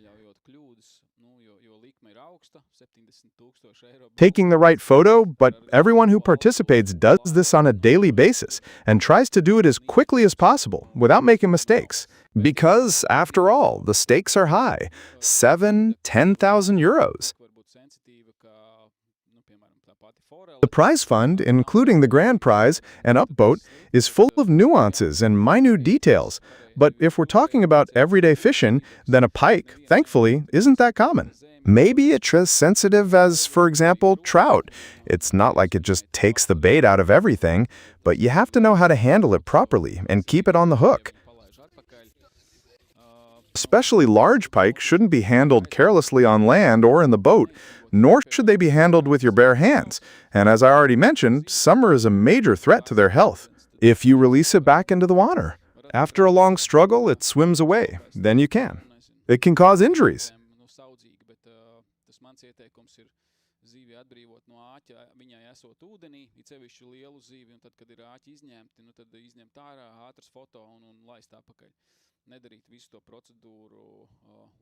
So, on a day-to-day basis, I'd say up to 2 minutes, handling it gently, but that's just my recommendation, to release the fish from the hook, with it still in the water, especially a large fish. And when the hook has been removed, then take a quick photo and release it back. Don't go through the entire process in the boat. We also get encouragement from the spectators. Alexa, Funky's post was a gift from Alex, who is rowing a boat to Kurzeme. I don't know how many meters Alex let out. I wonder if he's listening in our boat. Features. Yeah, brand new. The new star of live fishing, a TikTok star, and one with great results too. In the Uzma Cup, she's also made it onto the podium now.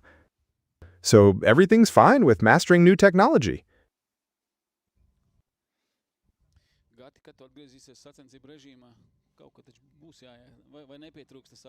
The years when you'll return to competition mode. I'll have to do something. Or is that not enough? Adrenaline. I think that if you get in there and feel that adrenaline, and especially the prize, then it's really, really hard. Then it's just a matter of stepping away and forgetting what it's like to be in the seat. Vilmars is discussing it. Vilmars said that he hasn't been persuaded yet. When he sticks to his guns, that he has rest and relaxation, and the rest, but yes, I was deliberately put off for a couple of years. It was. There were family matters that, as they say, took priority, and everything else. I know that right now, for my youngest, Adam and Laura, are watching the live stream at home. They're connected to the big TV. That's what they're texting me. They're asking me about my kids. If they give me a week off to prepare, then I'd like to. It looks like I might be able to. Next year, I'll finally get my act together and go back, but I'll give it another try. Maybe I'll tease Vilmars a little and drag him along with me. Gaddis is asking for assistance. The short answer is, well, when my wife lets me, then I'll do it again. That's how it is for me. So when there's an obstacle like that, it's just me against myself. I've got to deal with it. Course and race formats. I can't answer that. My only purpose is to read the text inside the tags, and I don't have personal opinions or desires. Is there another transcript you'd like me to read? Garmin is the one I like the most because it has these 3 fish. 3 species and the grand prize. The grand prize and the adrenaline rush. But in reality, the thing is, I also went to Finland. At first, to catch a small pike, then move on to the 70+ ones, and then you really want that 1-meter fish, and they're getting bigger. And at some point, you might just land a 60 to 70 centimeter pike. Maybe not even that excited about a fish like that anymore, because I want that size. And then there's this and that about the competition format. What if you're one pike short and you end up with that 75-centimeter one? That's the thrill. And that's how I value the fish. It's completely different. At that moment, it's the same with zander and perch. When, perhaps in everyday life, you're striving for bigger and bigger. You want those 40-plus perch, and you want that 1-meter fish. Pike, that's when you want an 80-centimeter zander.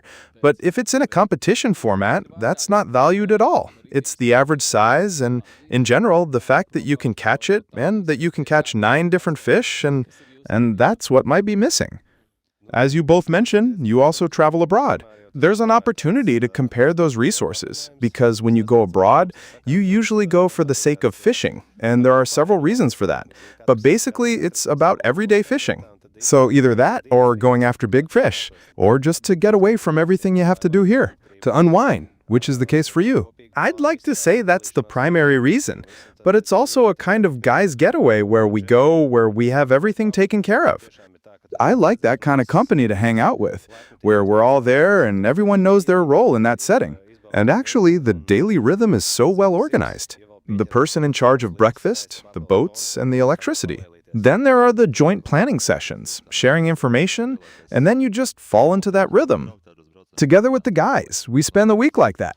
It really is the case that you're one of the whole contemporary world. Right there, at that moment, you savor the moment, and the fish is still on the line. It's kind of big.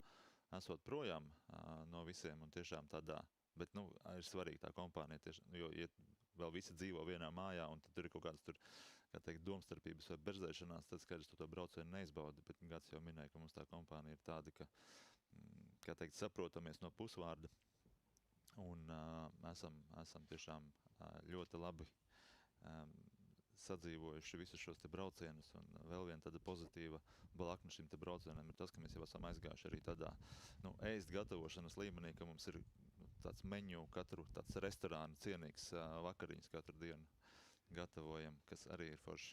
Jums kāds pavārs brauc līdzi? Mēs tur arī dalām, mums ir, teiksim, ir 3 ekipāžas un 6 vakari. Katrai ekipāžai 2 vakari jānosadz. Mēs tur iepriekš novienojamies par menu, un tad tur katrs ar savu kaut kādu tur speciālo vai noslīpēto ēdienu arī paspīd. Starp citu, es tagad arī skatos komentārus paralēli, kas mums te ienāk iekšā, un jūs jau zināt to teicienu, ja darbs traucē copai, tad jāmaina darbs, un tajā brīdī, kad tu Gati stāstīji par to, kas tev traucē vai netraucē, makšķerēt, es atļaušos Svena Rubuļa komentāru nolasīt. Ja sieva traucē copai, tad jāmaina sieva. Es ceru, ka tev sieva neklausās. Klausās. Labi, tas, joki. Protams, par sievu ir tiešām joki, bet Gads jau teica, ka viņa gadījumā tiešām es varu apstiprināt no malas. Gads ir, man liekas, ļoti tāds privileģēts tajā jautājumā. Bet Gads jau arī cenšas un salāgo un izdara visas lietas tā, lai ģimenei labi un ērti, kāpēc lai viņš nemakšķerētu, vai ne? Jā, es pilnīgi piekrītu. Sievām ir atsevišķi pateicību raidījums jāvēltā par to, ka viņas ļauj mums izbaudīt copi, mūsu hobiju, sacensības. Tā kā, ja mēs esam šeit un runājam par copi, tad kaut kas ir kārtībā šajā lietā ģimenē. Jā, un tur arī minēja par to, ja darbs traucē copai, tad jāmaina darbs. Mēs principā ar Gadu šobrīd esam darbā, vai ne? Mēs strādājam. Es arī. Jā, tas ir forši. Kādas mums ir izmaiņas top 10?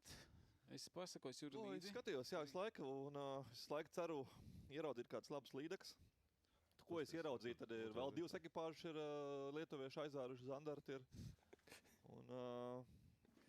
Bet jā, tā kā numur 1 lietuviešu ekipāžā, skatos, ka Gustas vēl joprojām nav ticis pie pirmās līdeks.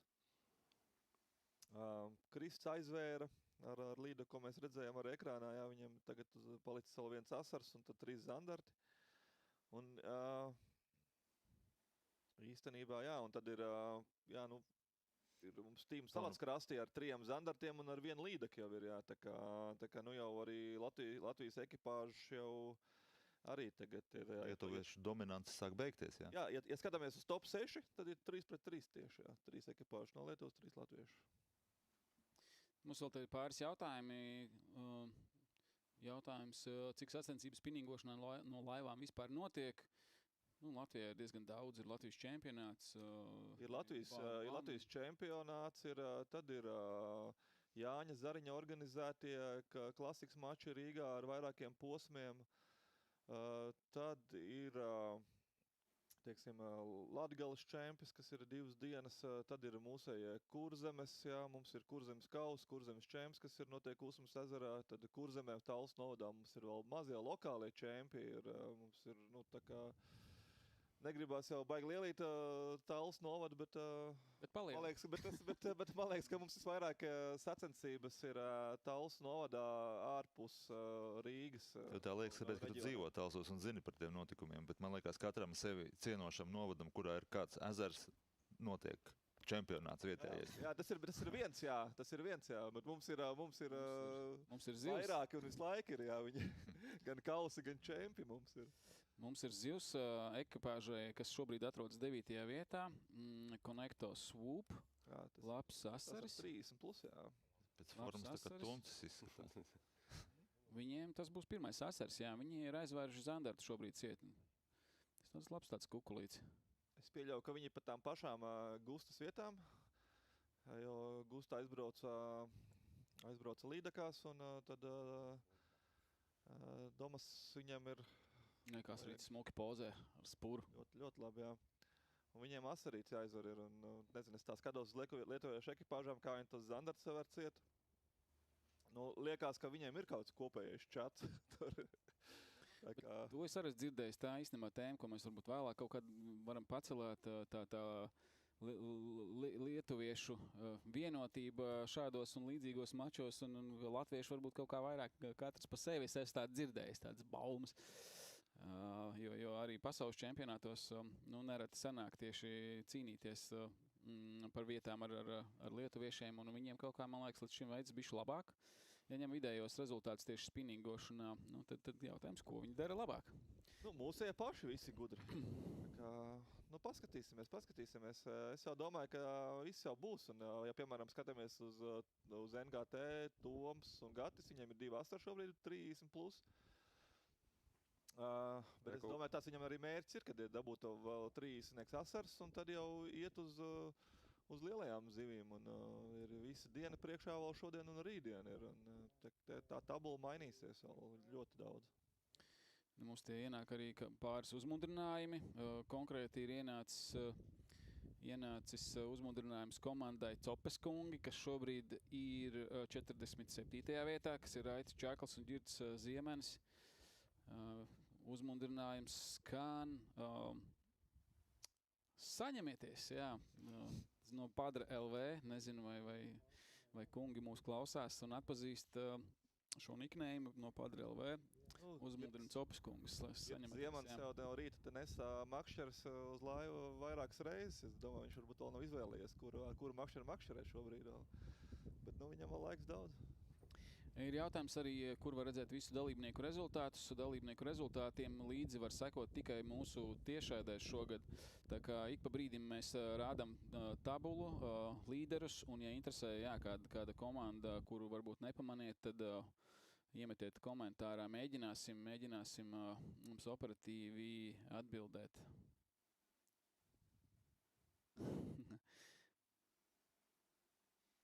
Rekur jautājums, kā tad iet Kristam, un te mēs redzam top 10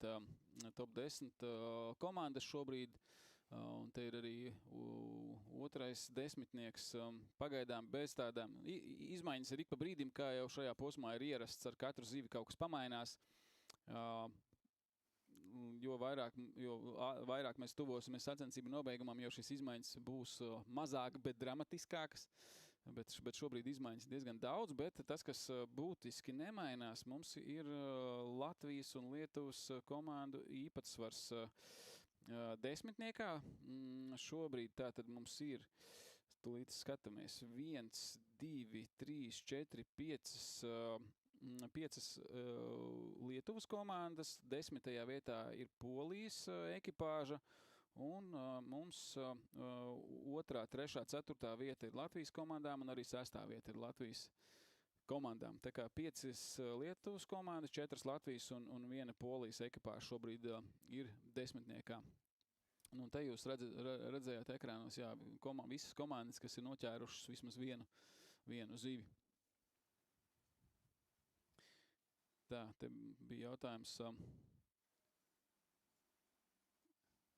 kā tad iet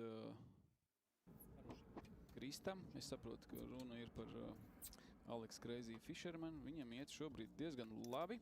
Viņi ir 2. vietā. Ar 222 punktiem. Viņiem ir 3 līdekas noķertas un 2 asari. Tātad viņiem priekš protokola aizvēršanas vajag 1 asari un 3 zandartus. Ekrānos mums bija viena sieviešu daļējā ekipāža Noble Fish ar smuku līdaku. Izskatās pēc buļļupes. Jā. Nu jā, šajā ekipāžā jau mājas ūdens ir lielupa buļļupe, tā kā šīs vietas ir jāzina. Ļoti labi līdaka smuka, jā. Jā, viņi šobrīd ir 31. vietā, viņiem bija 29 centimetri. Efekts līdakai, kāds jau viņa lauzis jau pie muguras jau ir, jā. Nav nemaz tik smuka. Skuprītis. Smuka, bet nesmuka līdaki. Jā, bet ir nereti redzēti dažādi 60 būs, jā. Dažādas traumas līdakām un arī mugurkaulu traumas ar kupriem. Viss kaut kas ir redzēts, ka bumerangi peld un viņi tad ļoti dzīvīgas zivs ir. Tā tomēr ir Latvijas galvenās sanitārās zivs un viņas ir tomēr ļoti izturīgas. Viņas ir miljoniem gadu dzīvojuši un kaut ko no izdzīvošanas saprot, jā. Bet, ja nebūtu tas kuprīts, es teiktu, vēl 1-2 centimetrus varētu varbūt bija 5-9, tā jau viņa pārstāv. Šitie nebūs izšķirošie. Kā sauc tos speciālistus, kas tos mugurkaulus krakšķina, varbūt, ka tādas prasmes arī nodara šādos gadījumos. Ka tur pa daudz neizkrakšķina, ka beigās, ka uzfilmē un vēdars otrādi, jā.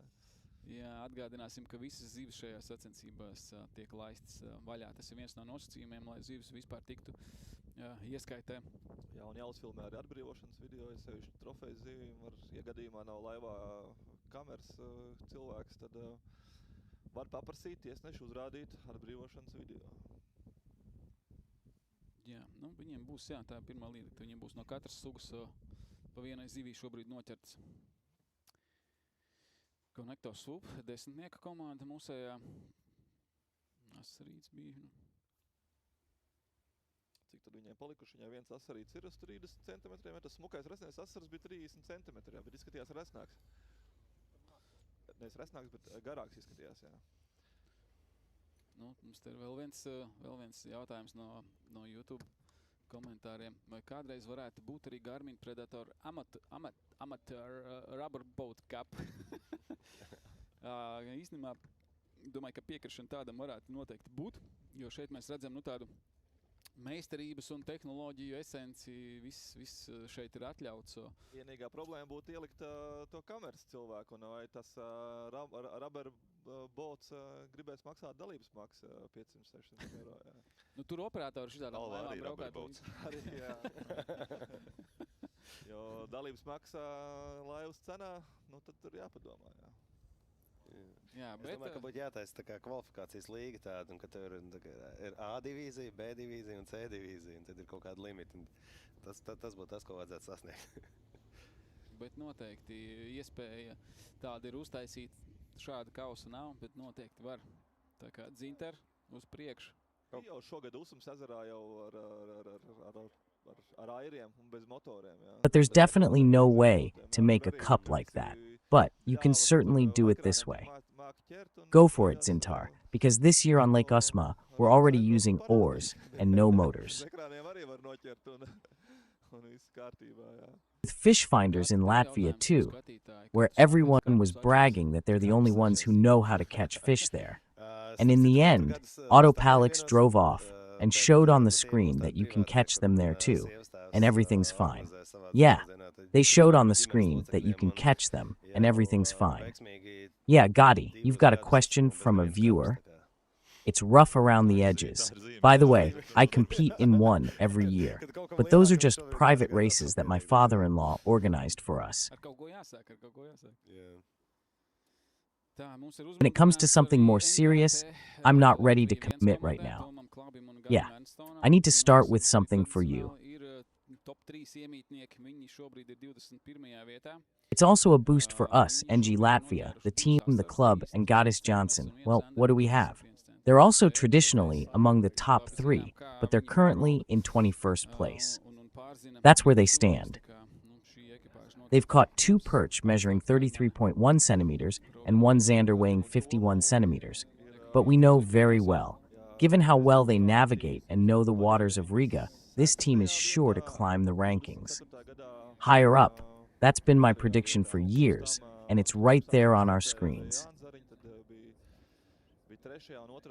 Results pending. She was in 6th place in 2024, second. Toms also competed individually against Yanis Zarinch. That's how it was. They were 3rd and 2nd in previous years, so statistically speaking, they were, well, like that. Equipage was one of the teams that could have been in the running for the win.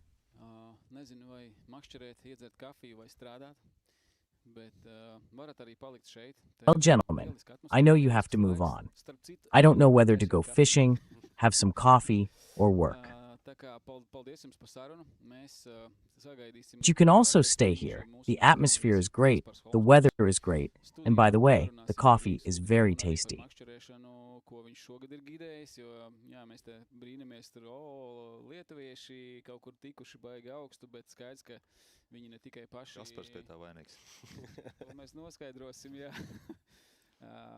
Jā, skaidrs, ka daudz sportisti izmanto arī mūsu lokālo makšķernieku un gidu pakalpojumus, lai iepazītu šos ūdeņus labāk, bet es teiktu, ka Lietuvas komandas, manuprāt, diezgan labi ūdeņus pārzina, un viņiem varbūt noder, kas konkrētajā gadā, konkrētajā periodā ir aktivizējies un kurā vietā, jo Rīgas ūdeņi mainīgi ar visām migrācijām, es domāju, zivju migrācijām no jūras. During a specific period of the year, fish activity has increased, and in which locations, since Riga's waters are changeable. With all the migrations, I mean fish migrations, both from the sea and to the sea, let's try to uncover all those secrets. It's great that you came, Gaddis. You don't even know anymore how I used to head out to the Pike tournaments. I'm not sure if I'll be competing in Pike tournaments, but I hope you'll resume your athletic career. As for me, I've started working on a drink dedicated to the theme of fishing. For example, need some advice? You know where to look. If you need a drink, well, something like that, you already know what else to say. Angler's drink. It definitely doesn't bring coffee to mind right away. I wanted to say, please, I wanted to ask if the drink will have some kind of topping or something on top, but it's mixed with coffee, after all. It's not like that. Okay, but today we're not talking about alcohol. Really, this isn't the kind of thing for anglers who are into that. Whether it's a priority or not, or the main part of fishing. Drinking alcohol is incompatible with fishing from a boat. In your free time, sitting somewhere, sure, but just not in a boat. Let's see what happens with that drink, and we'll meet by the water as soon as possible. Prasīsim Kasparam Holmam, ko viņš redz tabulā un ko viņš šogad ir trenējis. Tiekamies pēc brīža.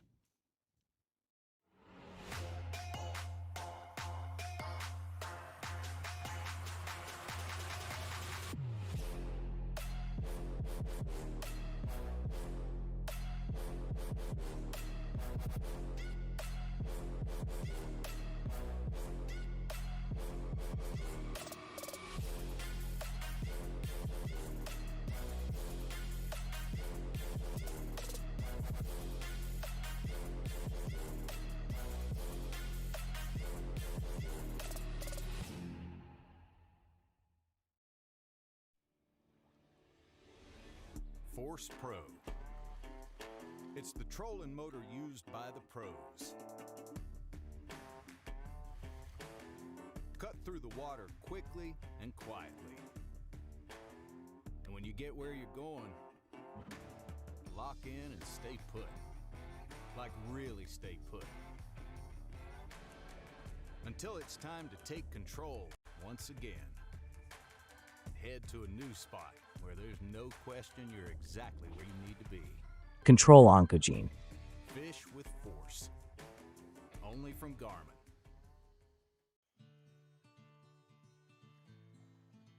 horses just for the game.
Unlock the water with SpyPole and GT360 UHD. Attach GT360 UHD to SpyPole to capture clear, crisp, I'm no fool. GA. sonar images without needing to rescan. Healthy food, health, sonar, heating, heat. To get an all-new live perspective of the underwater world in 2D or 3D. A. Wirelessly control SpyPole with the gesture remote. World in the old city. Foot control. Or your chart plotter. Sync SpyPole and your force. Hotel, good food management. And lock your live scope on a fixed point. Take full 60 for you, for speaking of the lost John Chow. with SpyPole and GT360 UHD. Only from Garmin. Pay via PayPal. Only from Garmin. Mall.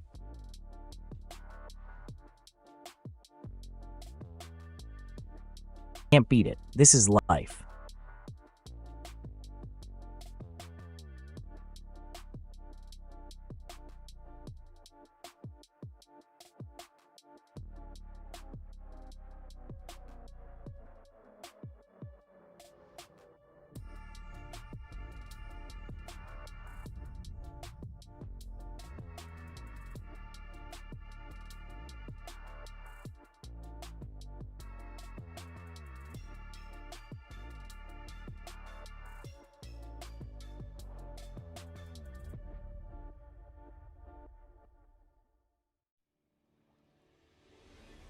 Force Pro. It's the trolling motor used by Force Steel. pros. Cut through the water quickly and quietly. And when you get where you're going, lock in and stay put. Like really Join. stay put. Until it's time to take control once again. Lakins Real Head Estate. to a new spot where there's no question Control you're exactly Oncogene. where you need to be. Fish with force. Only from Garmin.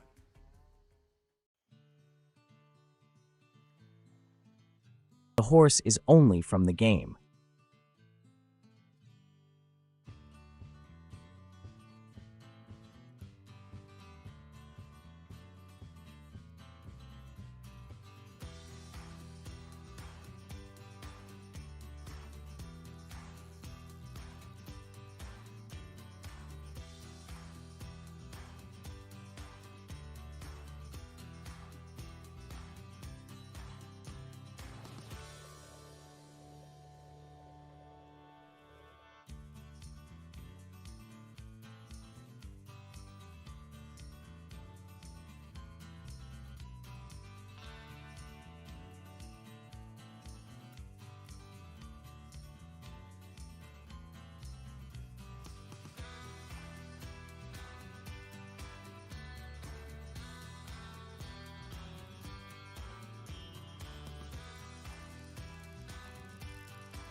Unlock the water with SpyPole and GT360 UHD. Attach GT360 UHD to SpyPole to capture clear, crisp, one-view SpyPole. sonar images without needing to rescan. Healthy food and health sonar images with Mingjin. All new live perspective of the underwater world in 2D or 3D. Wirelessly control SpyPole. The world in the Just old your city. remote. Foot control. Or your chart plotter. Wheat Hotel the mod. SpyPole and your Fool. Force Pro in speed and direction, and lock your live scope on a fixed point. Take full control. Oh, of 60 your sonar pool and like you for the never house of before one. with Fix point. SpyPole and GT360 UHD. Only from Garmin. Full House Hotel. Their world is dark and murky. Only from Garmin. View of it has never been clearer. This is LiveScope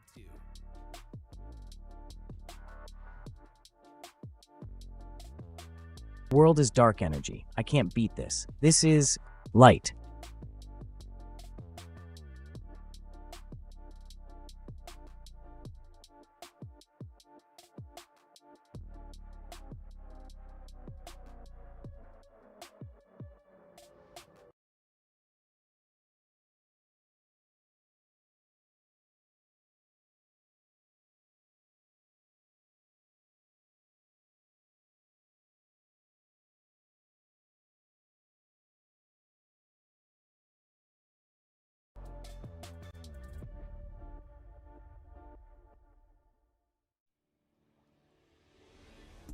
Force Pro.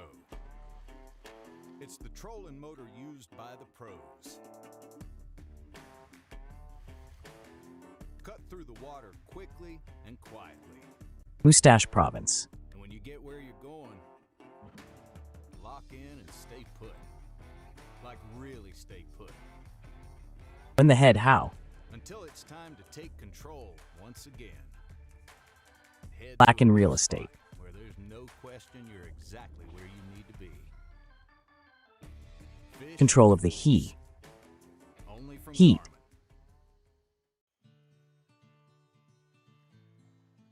The only one in the game.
Unlock the water with SpyPole and GT360 UHD.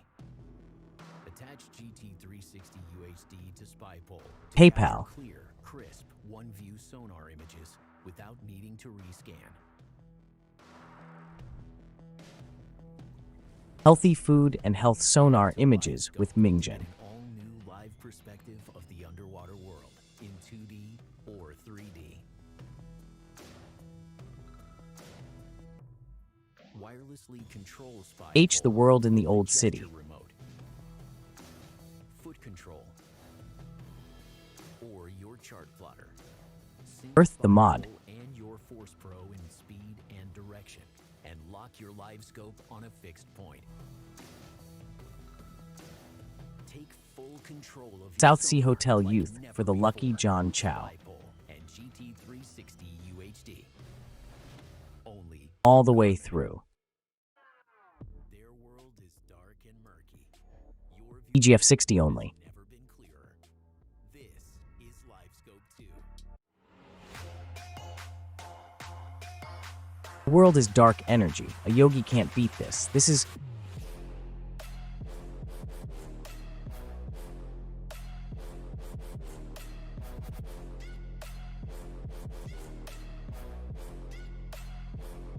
Thank you.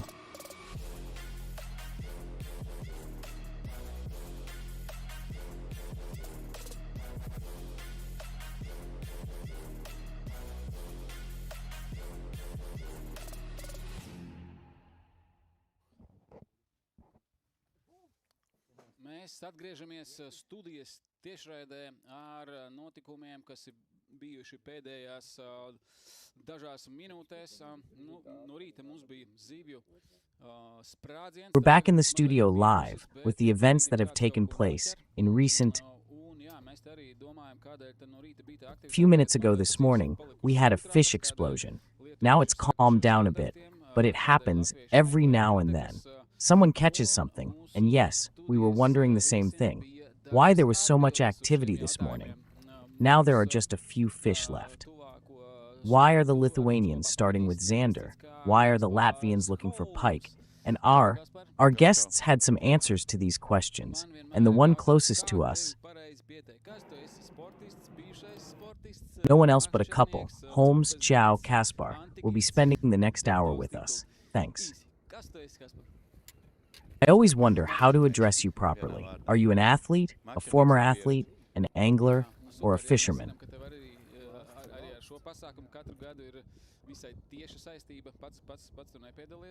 I'm an angler, simply an angler with experience. Yeah, that's great. Yeah, we know you are too. There's a pretty direct connection to this event every year. You don't participate yourself, but we'll talk about that a little bit. Later, let's go over the current results because we can see that several teams have also made it. Let's look at the fish and see how that's played out. Looking at the overall standings, Lithuanian teams have dominated so far. Oh well, no big deal. Not much has changed in this regard, but there are some changes, so we still hold the top 3 spots. The Lithuanian team is in first place. Connectors Up has caught 6 fish, including a zander. And they've also caught perch, so that's 3 zander and 3 perch. They don't have any pike yet, but they're in first place. They've caught 3 perch and 3 zander each.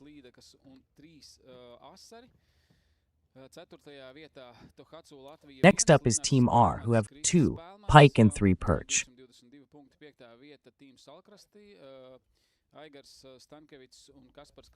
In fourth place is Tohatsu Latvia, represented by Lenards on behalf of Anna Krista Spelmanis, with 222 points, placing 5th.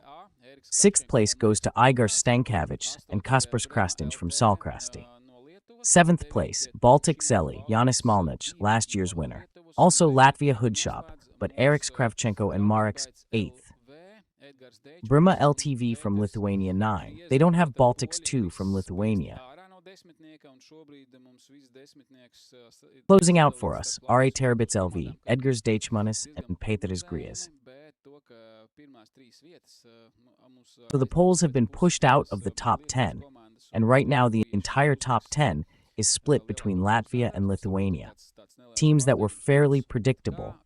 But the fact that the top 3 spots will be taken by us after the first half. The Lithuanian teams are dominating today, and the fact that the Lithuanians are placing a greater emphasis on zander is perhaps a bit of a surprise.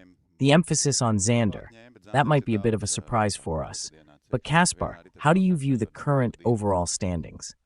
The standings for zander, perch, and pike. What's your take on them?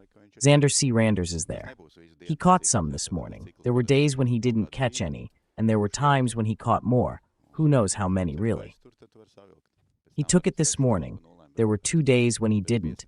There were times when it was better to take it, drink as much as you want. This year, there's always that question. Can you get some during the day? Who should we catch? If you catch him and stay there, you can pull ahead. After that, you can drive at 0 for 6 hours. Well, it helps those who are having a slightly different year. I'd say it's been a relatively tough year for pike because of the vegetation. This year, the grass has grown quite thick in many places. There are also those standard waders. They're cool, stylish, and affordable, where you can fish. And pike are relatively hard to catch. I mean, it's not like they're a piece of cake. Going back to Big Buy again this year to stock up on big ones for Lake Keisha. Well, now I'll have to put in the work. Of course, there will be anglers who've already found them. It will be relatively difficult to catch a big one. Well, before we go any further into the specifics of the sport, I'd like to remind everyone who the main supporters of this event are. Our main sponsors will be Great prizes for the spectators too, because we'll be showing, as everyone is inviting everyone who went out. If you're watching the live stream right now and listen carefully, one of you will win a Garmin Fish Finder. Who is supporting us this year?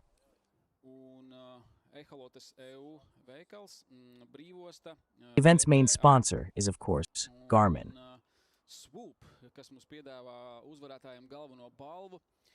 In the EEST EU store in Brīvosta.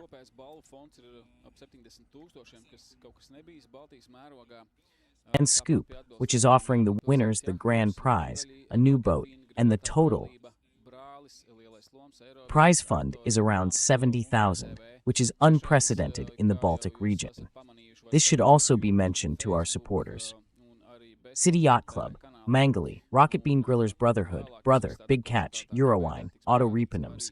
RETV live streams, as you've already noticed, can be watched on YouTube and Facebook TV channel, and at some point later, all of this will also be shown in a more condensed form on RETV. Nuko and viewers, we have a fantastic prize both today and tomorrow. If I could ask the director to show us a little bit of the studio. A little studio footage, so we have not only Caspers with us, but also sonar footage from the Garmin Striker Vid 5. The TV, and this fish finder will go to one of our live viewers.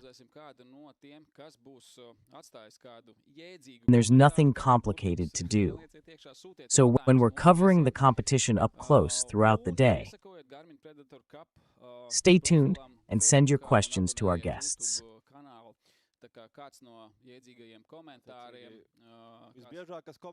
Like Garmin's Facebook page and subscribe to our YouTube channel. One of the best comments will be selected.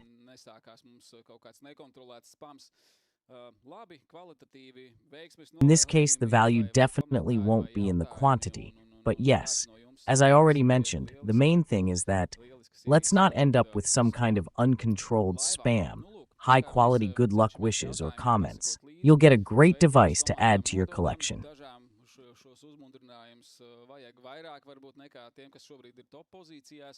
So, as we're trying to keep up with the questions, we're sending greetings to a few of the teams. Maybe they need this encouragement more than those currently in the top positions. But yeah, that first one. It was a very, very fast day for us. The fish were biting. Now, midday has slowed down a bit, but that's why we also have a guest who spends quite a bit of time in the waters around Riga. How are the weather and fish activity? Fish activity in Riga's waters follows certain patterns depending on the time of day. It's worth going in, or it's not worth going in. Or what exactly did the Lithuanians figure out this morning? You know, there are several things. First and foremost, you have to start with the Gunars issue, and then there's Riga's own seasonality. There are good months and bad months, the toughest months, and so I'd say that this year, overall, spring has been relatively late. The grass is late. Basically, compared to a year or so ago, we're about a week behind. Mid-July, given that green growth pattern, and that changes a lot when it comes to catching pike. If this tournament, for example, had taken place 2 weeks later, then also, for example, pike would be easier to catch. It has its own seasonal patterns. It all started back in the spring. Usually that season is over by now. Well, that's the good thing about January. Every month has, let's say, its own special fish dishes in Riga. You should fish for pike in May and June. The start of the pike season is usually a bit harder in Riga because of the weeds. So it all goes on like that, and after midsummer, pike fishing is usually poor until the next midsummer, so July is a pretty good time to fish for pike in Riga. You have to make do with pike in August, and then again on August 2nd. From mid-September through October, we can't catch pike very well again. They bite much better during that same time. But tears come to our eyes if we have to go out to sea. It's a real bonus in Riga that we have a lawyer who feeds us. If we didn't have the sea, we wouldn't have anything to do with our press here at all. But there are times when there really are a lot of zander in there too, of course. We simply can't get by here without the sea. Well then tell the whole story. people started pouring in, and we're still just going to the games ourselves if, well, then you have to look specifically at what's come in at that particular moment. From time to time, of course, depending on where you're fishing. Are you catching fresh pike perch that have just arrived? Or is it possible that if you try to catch one that's perhaps a bit larger, it will be different because it's been around longer? A question for Kaspar from user Zintars. Kaspar, have you been fishing less this year? I haven't seen much on social media. I wouldn't say I'm fishing a little less, but I'm deliberately not posting, no ads, because I've been traveling quite a bit, I have to admit. And in recent years, we've been trying to maybe take them on once in a while. More relaxed if possible, and take a day or two to rest more, let's say, so it's not such a mad rush, in that sense. But it's up to you, how much energy you put into the media, because usually, whenever you throw coal on the fire, you throw more coal on the fire, you throw in some bigger pieces. Usually, interest immediately increases, among people, and something like that happens. I'm in the water all the time. Basically, I'm working, but maybe not 5 days a week. Well, yesterday, I was in the water with one of the participants too, and with my Estonian colleagues, who are also very good friends. So the joint Estonian-Lithuanian team, or the GP. I mean, Ivo and Rivo, those who know sports don't need any explanation. Yeah, and then the day before yesterday, I was also working with a team. The day before yesterday, we caught pike. I knew it was going to be great. A cool breeze was blowing, and everything was great. Yesterday was great again. A zander day, well, that's just how it's been day by day. Well, things aren't really going well with Igo right now. They haven't happened yet. Just a note, maybe I don't know what they're up to. Pike, zander, but they're definitely there when there are pike and perch. They're definitely pike and zander with a lot of perch. There are many crews that I've talked to them, knowing what pike are like. They don't start with zander, but with pike, so there aren't that many Latvian crews right now. Looking at the leaderboard, you'll see that right now, 4 teams haven't caught a single fish yet, and one of the teams has named itself Another Day. Maybe they'll have to change the name next year, but that joke's not lost on anyone. It's all in good fun, and seeing that one of the crews is Ivo and Rigo, knowing their experience, well, there you go. They definitely won't stay. We still had questions that suggested you were in Alauksta. What are your thoughts? The resource is similar. It really is. It's one of those lakes with a lot, and I mean a lot, of whitefish. I'm not a winter angler, but here's what I've heard from winter anglers about that spot. You can go there and cast all kinds of lures and rigs. It's absolutely teeming with whitefish. But the pike are very aggressive. I'd say there are zander too, but well, they bite accordingly. They actually bite pretty well there during the day. But in those, so no, there are fish, but I wouldn't say it's overflowing with huge so-called mega pike. But there are some nice zander. The medium-sized ones are really good. You can tell they've been stocked there, and I think the catch rate is very good.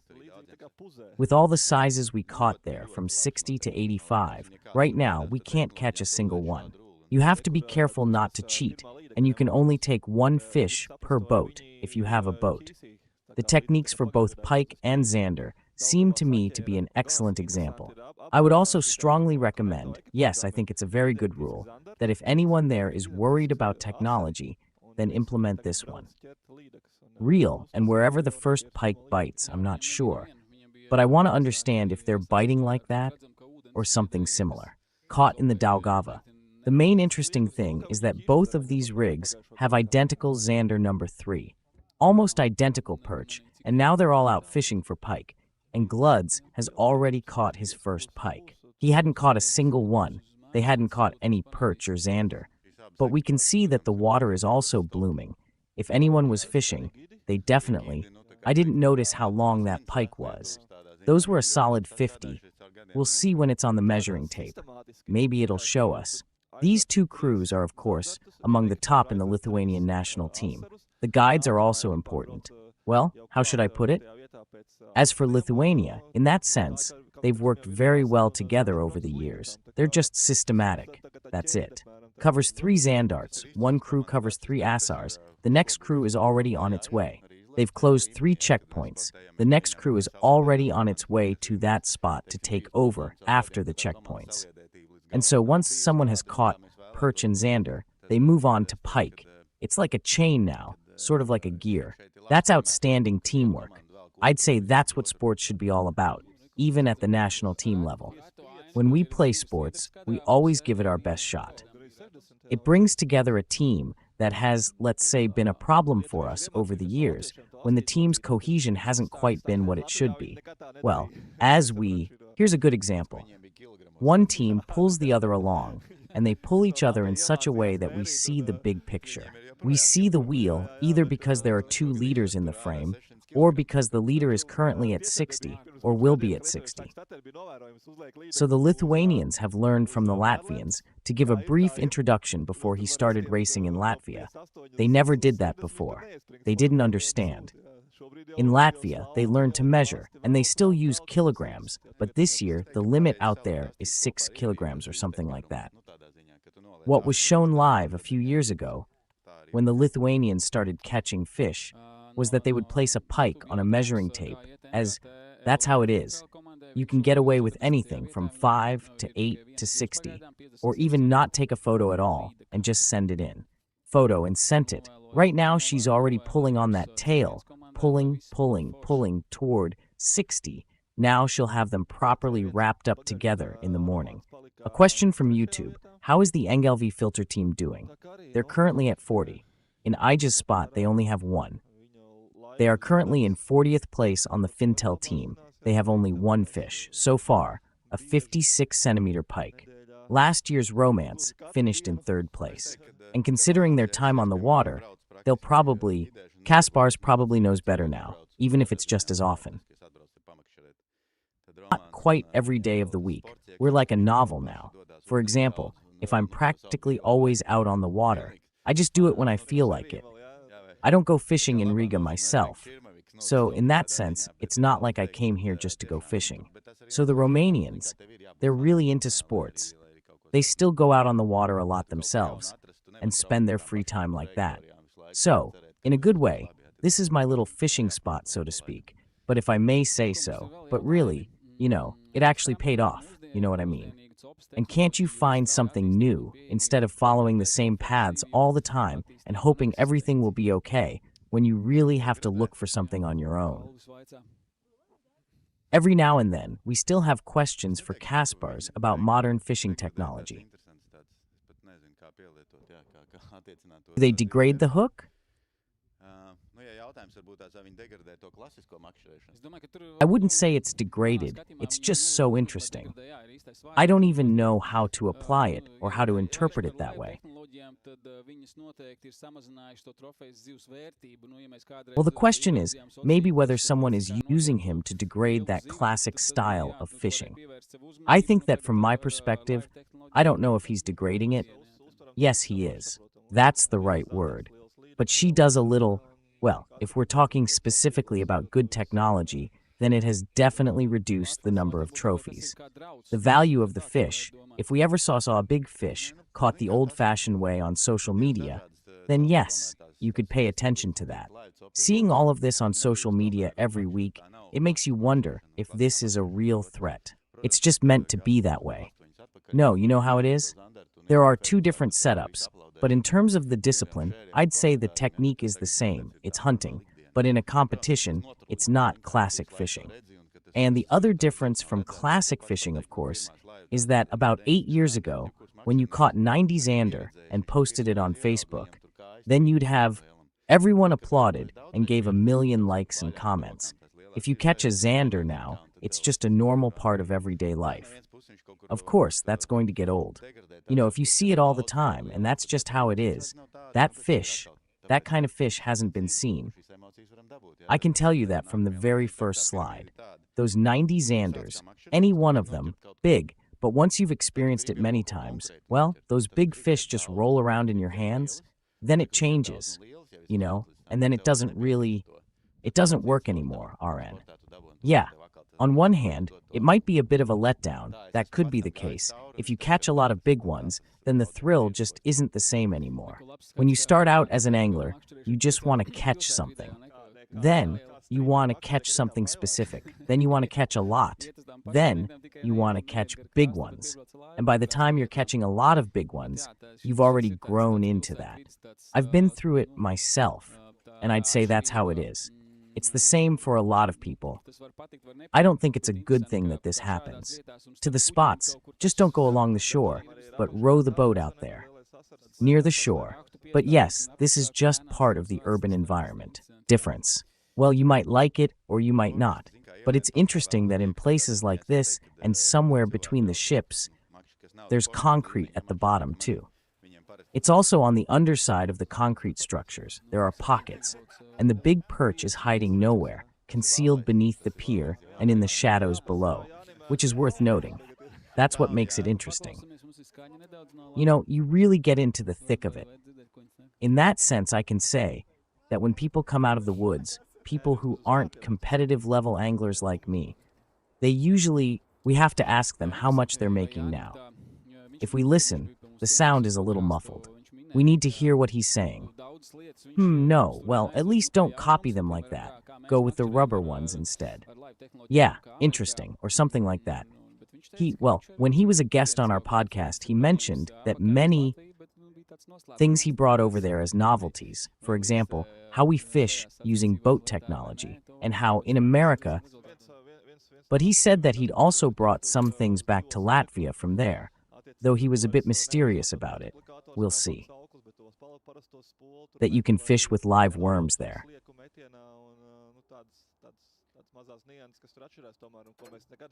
So you can't use a multiplier reel or finer lines there anymore. You have to stick with regular reels and cast so the line doesn't snap.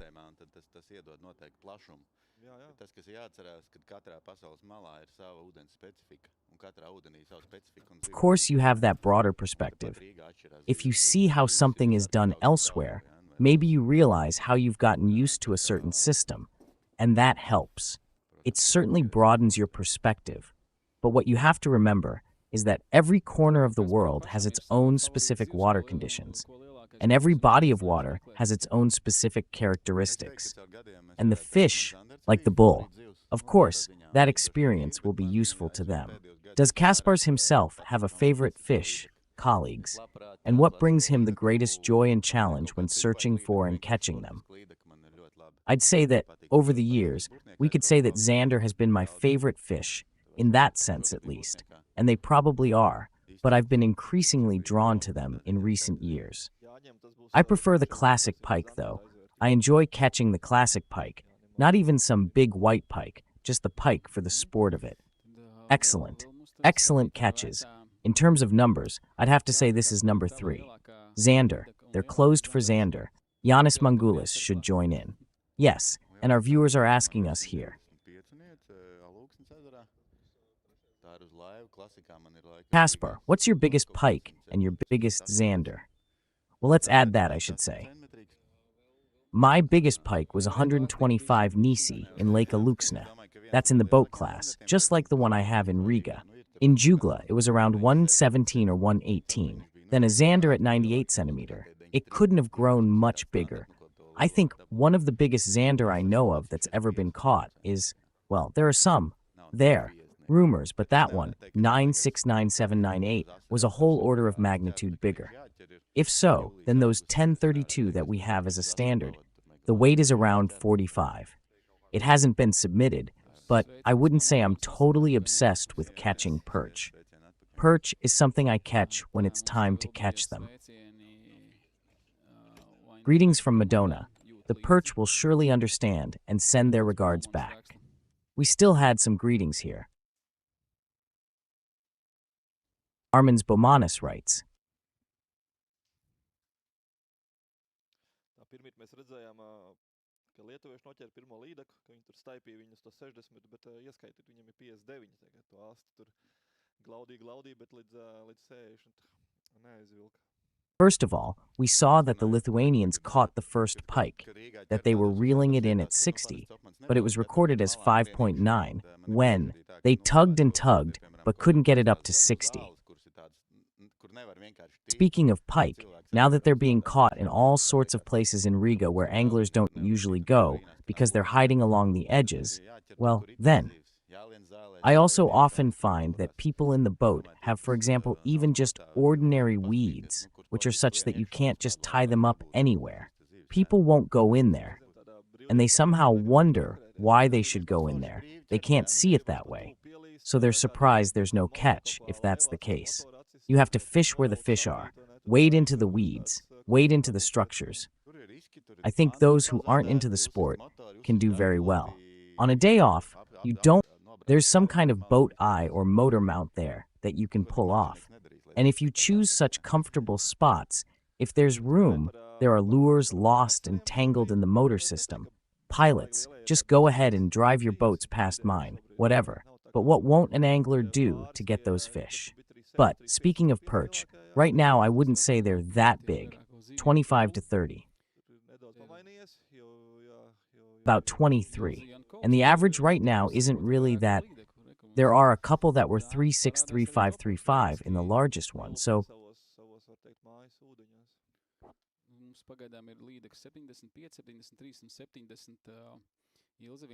the ladies are also appearing in the top catches, great in the Lealup, in their home waters, for now. There are pike at 75, 93, and 170. EEST is the only representative from Latvia in the top 3. 73 and 70 EEST, the only representative from Latvia in the top 3. Finally, Latvia has a Latvian flag featuring pike in the largest category. Yeah, 70-plus pike like that are already really good. With this hot weather, if someone catches a meter-long one, that'll be something else. A couple of quick greetings. And greetings to Engfin, far from the fishing spot. We're with you.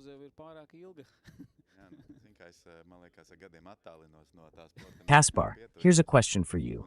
When will we finally see that fantastic duo teaming up with Armens in match mode again? It's been way too long. You know, it feels like I'm drifting further away from it with each passing year, though of course I'm getting closer to him. And you know how it was in the early years. I wanted to do it all the time. But now I'm thinking about training for... Unfortunately, he thought, well, that's great. I don't have those problems. It's just more stress. To be honest, I'm not thinking about returning to any sport with Armens right now. I haven't fished at all this year. Last year, we did. We went fishing 3 times, and that was it. The one time we filmed the show The Taste of Space, well, it just didn't work out. Either there wasn't enough time, or RNK was busy, or one of us was tied up. Armens texted me in the spring asking, so, how much do they pay you there? Just kidding. How much did they pay you there? Well, that was just a joke. But yeah, it's not going to work out. And also, as I mentioned, I have a couple of health issues to take care of. In the long run, maybe those things, if there's a fire in your eyes, that's the main thing, I'd say. Yeah, but right now, I don't have that drive. And the other thing is, I also enjoy taking on that coaching role. I know I like working in that kind of... Basically, I'm just giving the guys a little guidance from the sidelines, so they're working hard. And today, we also trained 2 crews. Why is it that after a day of training like that, the guys say thank you? It's clear how things should be. And on both days, it's actually quite rare. In the field of lures, is there really any innovation that provides a competitive edge in the sport? That's my question. I don't know how I put it to the shopkeepers. I'm very picky. That's just the kind of person I am.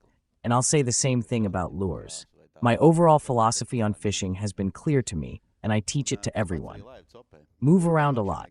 Use the right technique with the right-sized lure, no matter what they have there. Color, or whatever it is completely secondary in our waters. And the same goes for boat fishing, but most anglers can't seem to get it right. I'm not keeping any secrets today. When it's zander season, you need to fish for as many zander as possible in Riga. Otherwise, you won't catch any unless you have some kind of magic lure.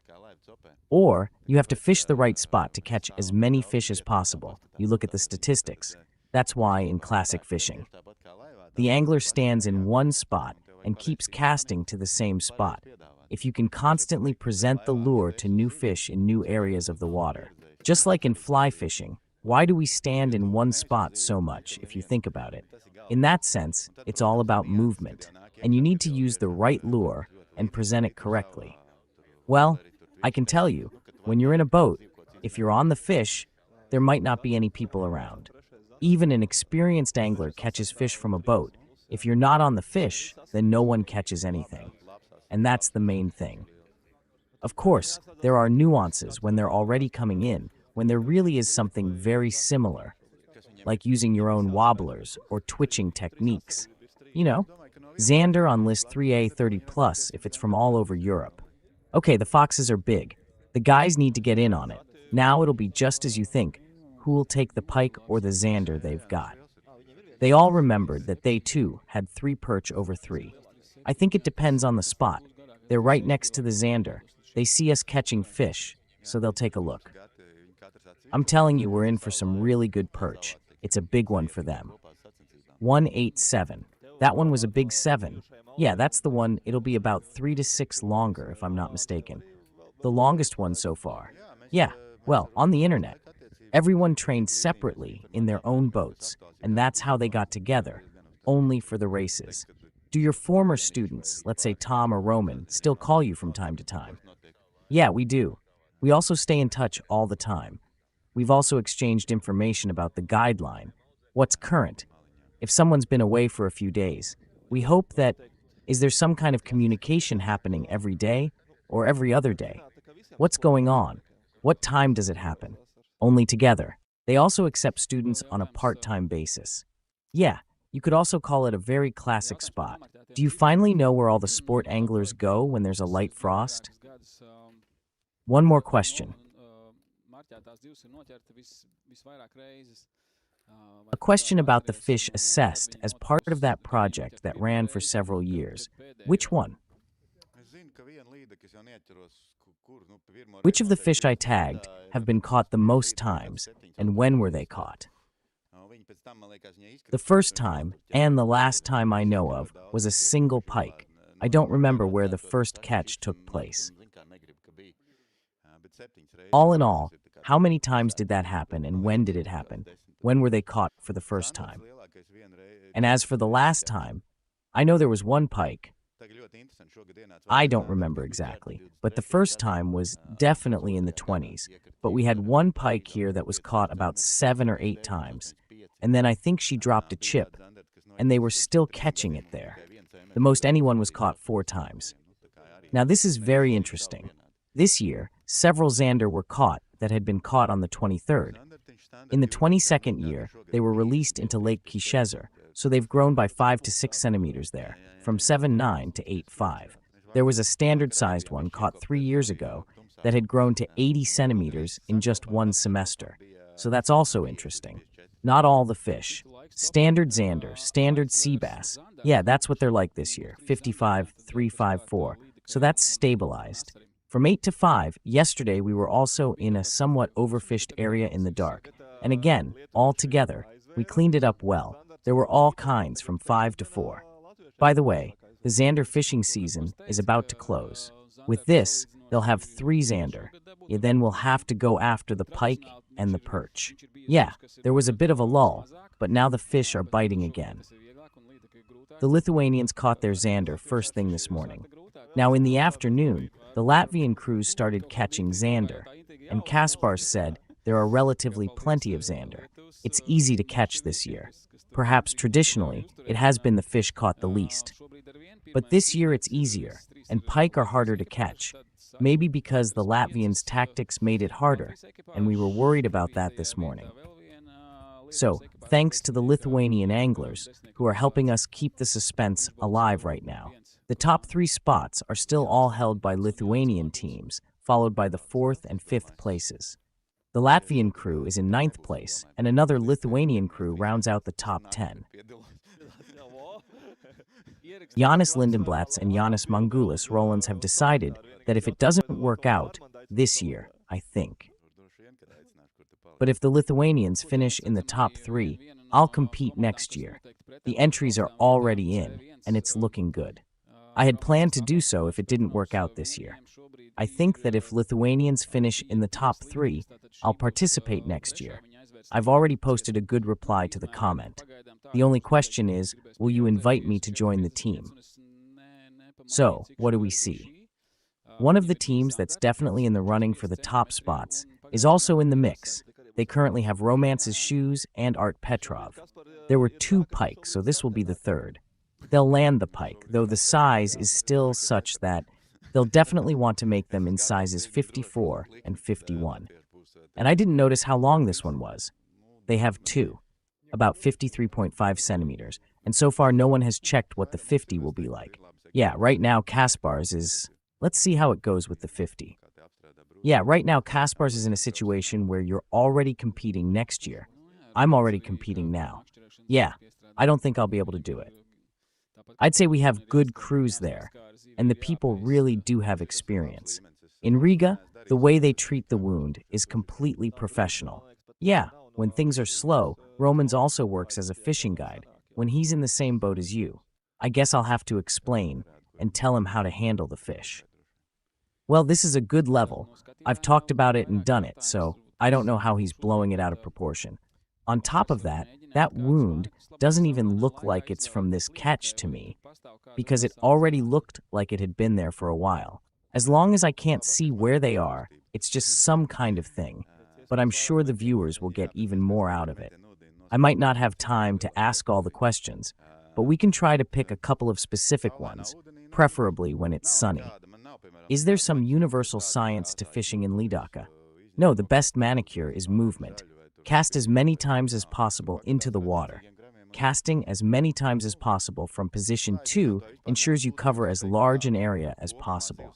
But in sunny water, no, there's nothing like that. I haven't, for example, used any magic color like that, except for, from the box, I don't know, orange, green, or something that glows, or whatever happens to be there with the appropriate weight, and I cast it.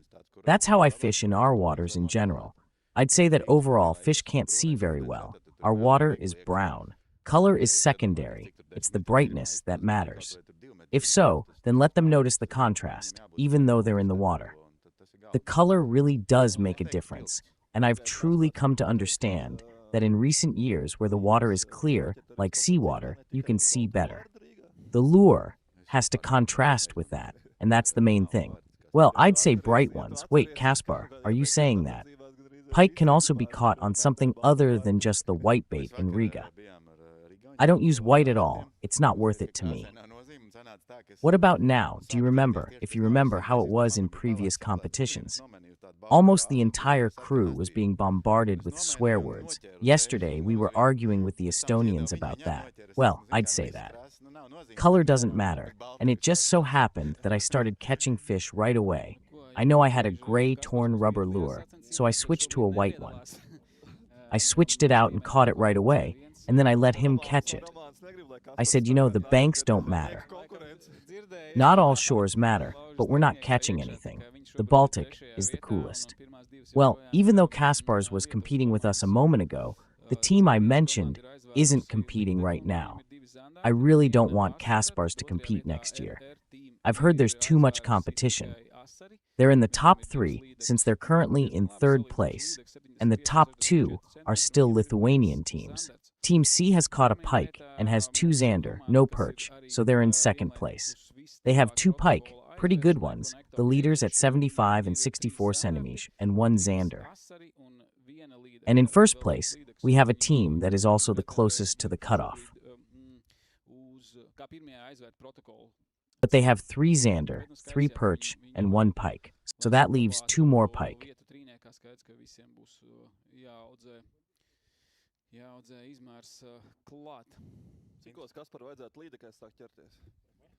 But it's clear that they still need to catch more to stay in the top 3. It's clear that everyone will have to step up their game. If the bait was the right size, by the time Kaspar started catching pike, she should have already had a bite. It's a big one, but you won't have any 3 or 4 by evening. You won't have any by evening either. That's been the norm for many years now. The first hours of the morning and then in the evening starting at 4. Right now, the pike seem really small, just tiny. The hotels said it'll be tough with pike this year. Well, we'll see. Of course, the wind was better during training.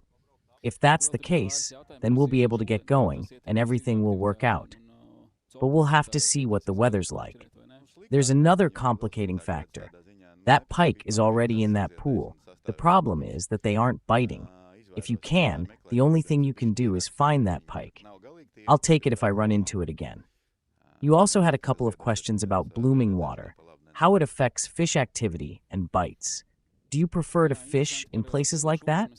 I try to avoid them, though. I look for spots where the water is a bit cleaner. Well, it's not exactly crystal clear there, but it's just normal. Cleaner.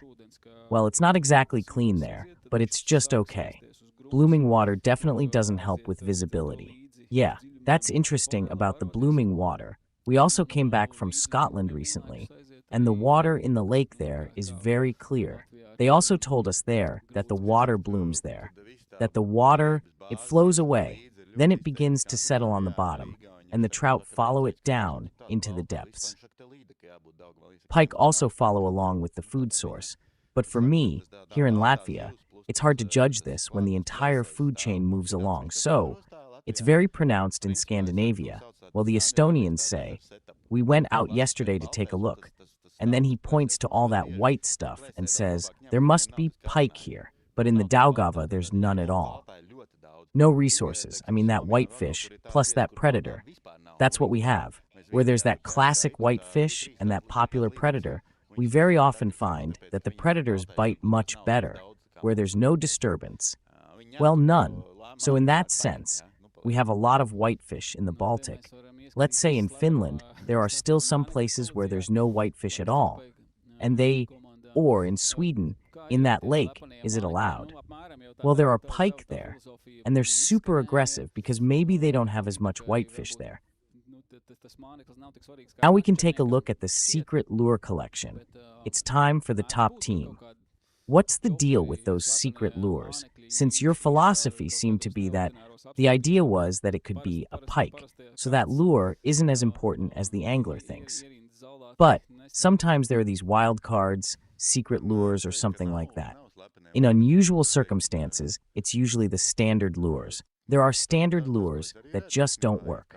I'd say there's nothing secret about it.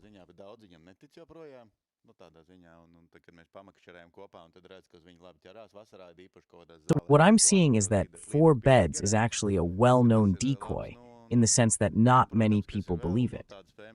Still, back when we used to go fishing together, I noticed that it works well in the summer, especially in certain types of grassy areas near Riga. In which grass does the lactose lead? That's a good one.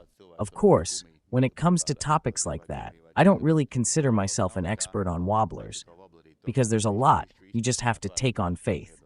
Still, there are sometimes those anglers who really know their lures, who have a great sense of which ones to use, and that person might be the one with the rubber lure.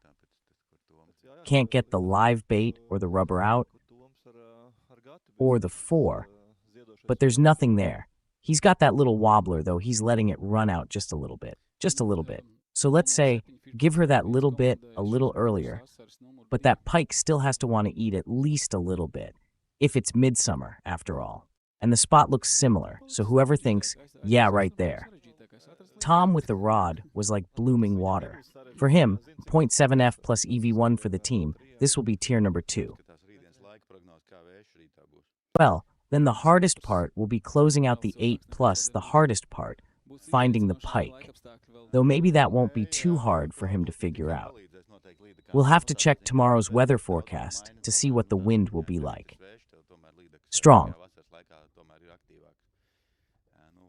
And even warmer than today, the weather will be even more challenging, but that's only for today. It will help locate pike in that a calm, windless day changes a lot. However, if you have that wind, you'll still catch pike during this summer season. Well, as the guide says, it's a classic warm evening, 25 degrees with a 2 meters per second breeze.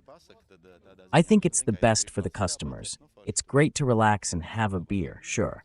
But for the fish, it's not ideal when there's a lot of wind. It's cool to set your sights on the target and head to the Czech Republic. Of course, that's a fairy tale in that sense. but you know how it is, if you want to. One more question, the last one from the audience. What do you think, Kaspar? Is it possible to win in races like these without boat team technology? Well, it's very hard to win. I think you can catch everything.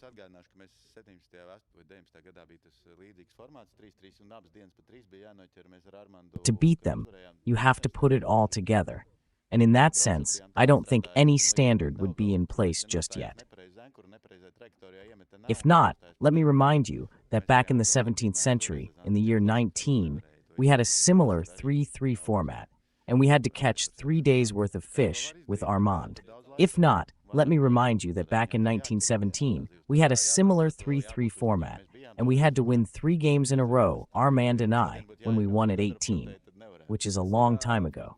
Is it possible to do that in early September? It takes a lot of time, even more time. So in that sense, you have to catch that fish every day.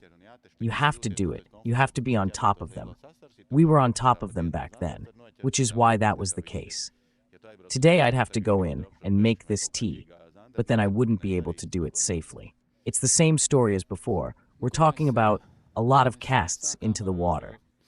Yeah, no, you know how it is with that little fish, so it has to be that way.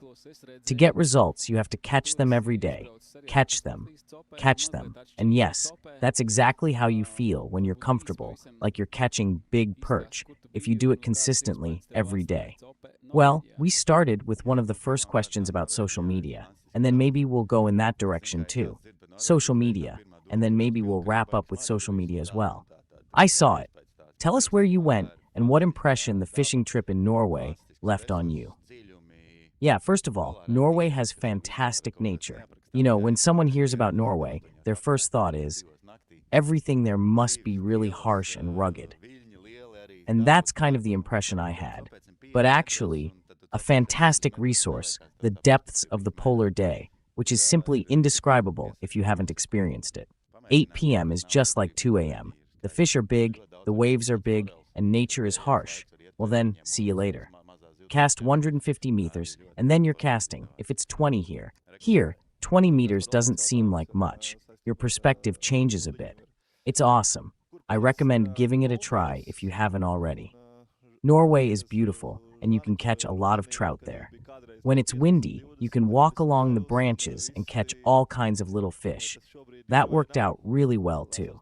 Where's the alcohol? And where do people meet up to fish in the fall? And when was it? We go fishing in the fall, and back in the day, there used to be about 15 or 23 boats, and everyone. Whether there are fewer of them now or not, as I was saying, we still spend time with everyone.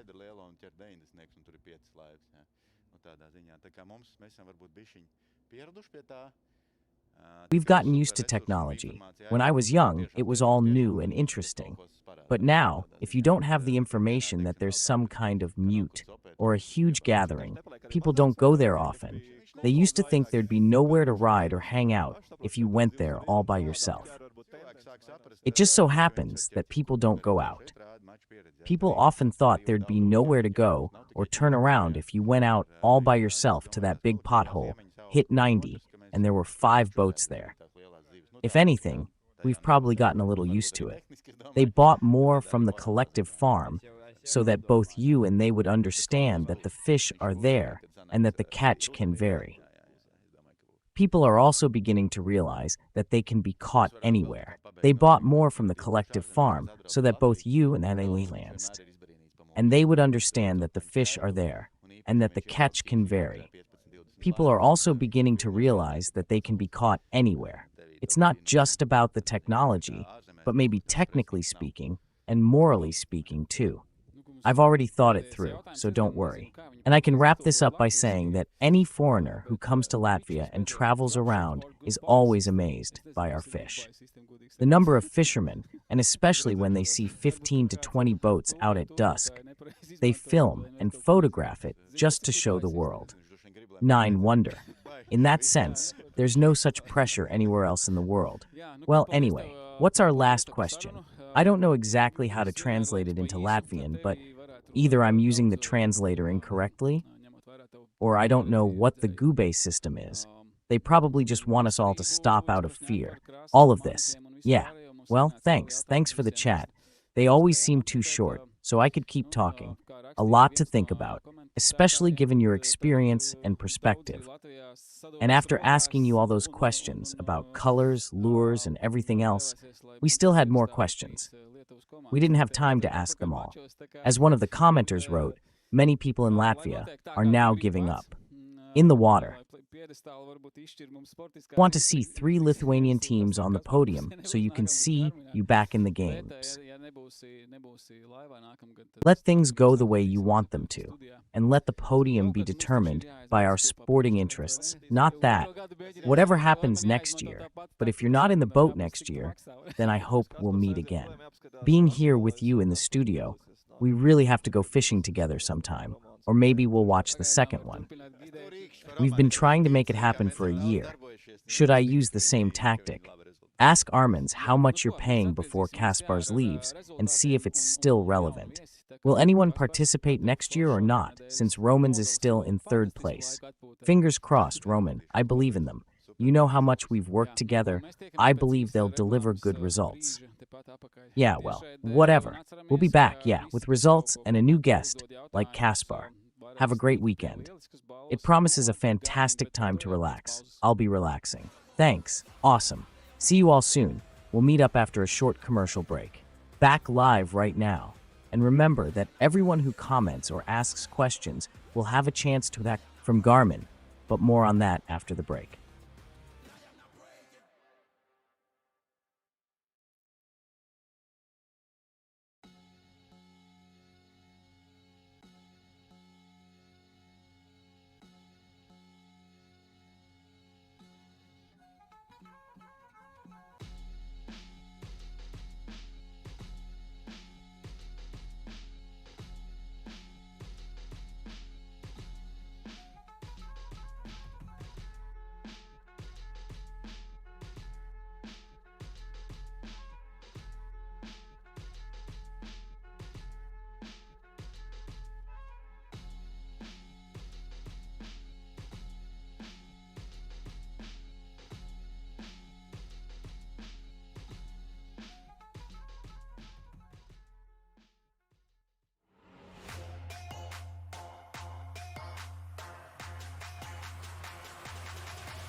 Everyone?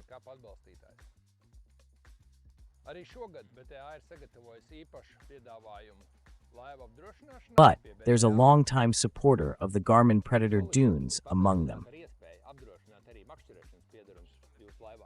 This year as well, and they've prepared a special offer for insurance through Beta. The policy has been expanded to include coverage for fishing gear on your boat. Don't wait.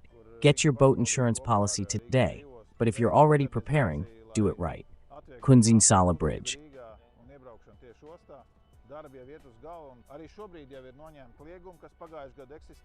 Where is the Riga City Council, together with the Freeport of Riga, carrying out modernization to improve traffic flow? In Riga, and for direct access to the port, work is already nearing completion, and the restrictions that were in place last year have now been lifted. When major construction work was taking place through the RN tunnel, it was possible both physically, it could have had an impact, and we didn't know what might have fallen in and ended up at the bottom. But now, everything has been cleaned up. 4. The beach house. And when you get where you're going, lock in and stay put. Like really stay put. Until it's time to take control once again. Join Blockin's Real Estate. Where there's no question you're exactly where you need to be. Fish with Control of the heat.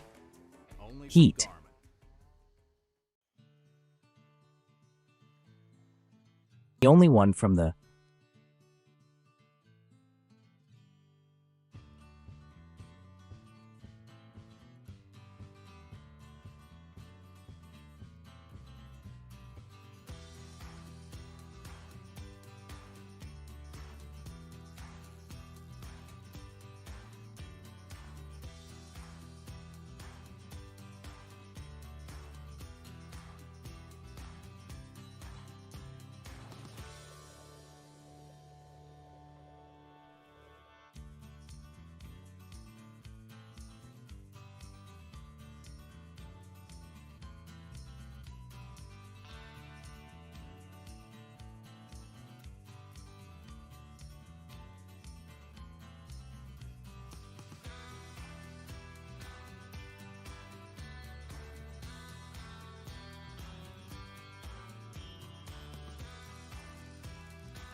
Unlock the water with SpyPole and GT360 UHD.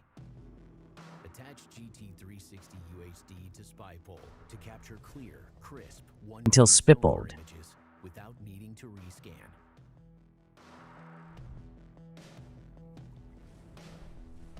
Add to live Heath Mingjian. all new live perspective of the underwater world in 2D or 3D. Wirelessly control Hugo's high-tech world in the old city. foot control, or your chart plotter. Sync SpyPole and your Force Pro in Earth speed food and control. direction, and lock your live scope on a fixed point. Take full control of your sonar like For the never 60-year-olds, you are the home of a single fixed point. UHD. Only from Garmin. Full through-hole head. Only from Garmin. This is LiveScope 2.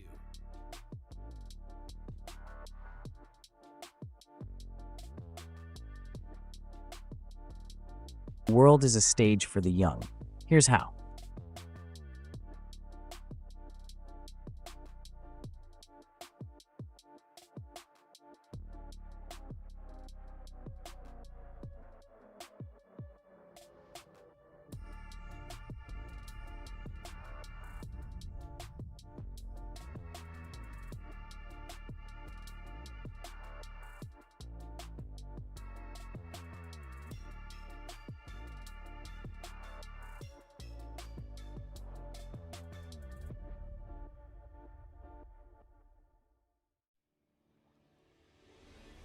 Force Pro. It's the trolling motor used by the pros. 4. Cut through the water quickly and quietly. The province. And when you get where you're going, lock in and stay put. Like really stay put. Kash Until join. it's time to take control once again. Chinese theater. Head to a new spot where there's no question you're exactly where you need to be. Tech control oncogene. Fish with force. Only from Garmin.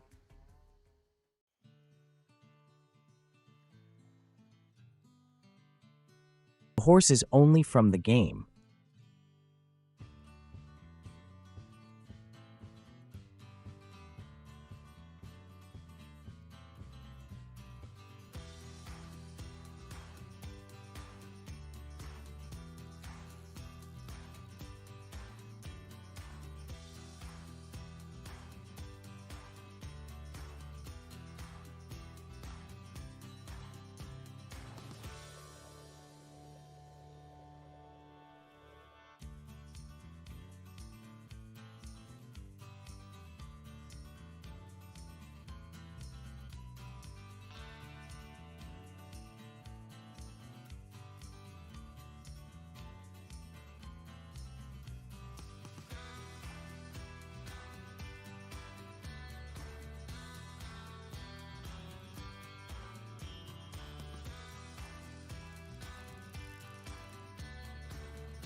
Unlock the water with SpyPole and GT360 UHD.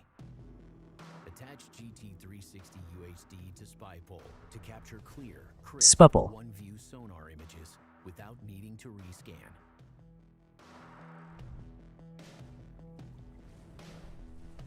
Add Perfect for the beach house in South Beach. live perspective of the underwater world in 2D or 3D. Wirelessly control Oh, he. with the gesture remote, foot control, or your chart plotter. Wheat Hotel, the mold. Your Force Pro in Fool. speed and direction, and lock your live scope on a fixed point. Take full control of Oh, your the 60 sonar pool and like you, never Lucky John before Chow. with SpyPole Lost John Chow fixed point. GT360 UHD. Only from Garmin. Their world is dark and murky. Your view of it has never been clearer. Etch 360 only from Garmin. Live scope 2. The world is dark. The energy of youth has never been clear.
Esam atpakaļ tiešraidē, un, jā, kā jau mēs minējām, tad dienas vidus noteikti izskatās gaustāks nekā bija starts, bet zivis ķeras, mums ir ik pa brīdim ir izmaiņas. Back to the live stream.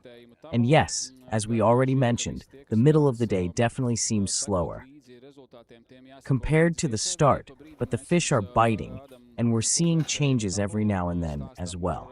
I'll remind you that anyone who wants to keep track of the results should follow the overall standings. During the live broadcast, we're showing you the overall standings and reporting on the changes.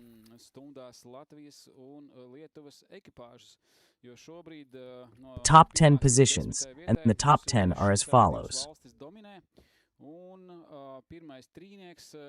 Latvian and Lithuanian teams are neck and neck, currently holding positions 1 through 10.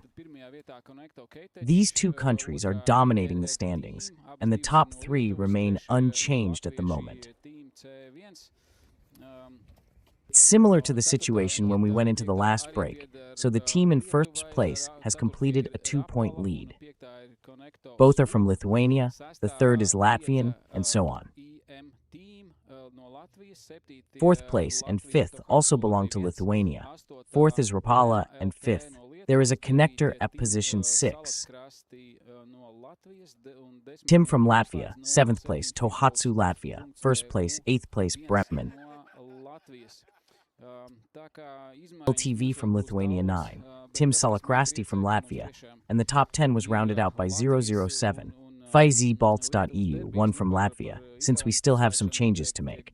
7 Fitballs.eu, 1 of Latvia's, since we still have a lot of changes ahead, but what makes me happy is that we really do. There's a Latvia-Lithuania derby. Well, they're definitely thinking about including Estonia. But as I said, we mentioned that their own championships are taking place at the same time on these dates, so they might not be able to make it to the next one. The dates won't align next year, and then we'll have a full-fledged Baltic Derby. But we also had in these competitions. The Hungarian team was in the top 10 at one point. The Polish team was in the top 10. Right now, they're in the top 20, so they're not that far behind. Several times after the results are finalized, the picture could already be more accurate if we start thinking about the winners, which will be determined tomorrow afternoon. It's worth noting that the only Estonian crew, they also caught their first fish, a 47-centimeter zander, so they've posted their results during this long break. And at this moment, 2 crews are only no points yet, but there's no need to worry, because they still have the whole day ahead of them. Well, anyway, we have a new guest in the studio. It's not the first time we've had a new guest. We've already mentioned that it's impossible to organize an event of this caliber without good friends.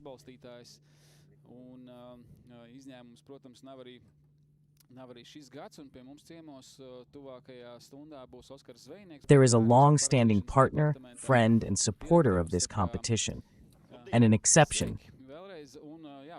This year is no exception, and Oscar Zvanieks will be visiting us in the next hour. But if the risk registration, director of the department, so good afternoon, hello again, and yes, let's talk about insurance, because what we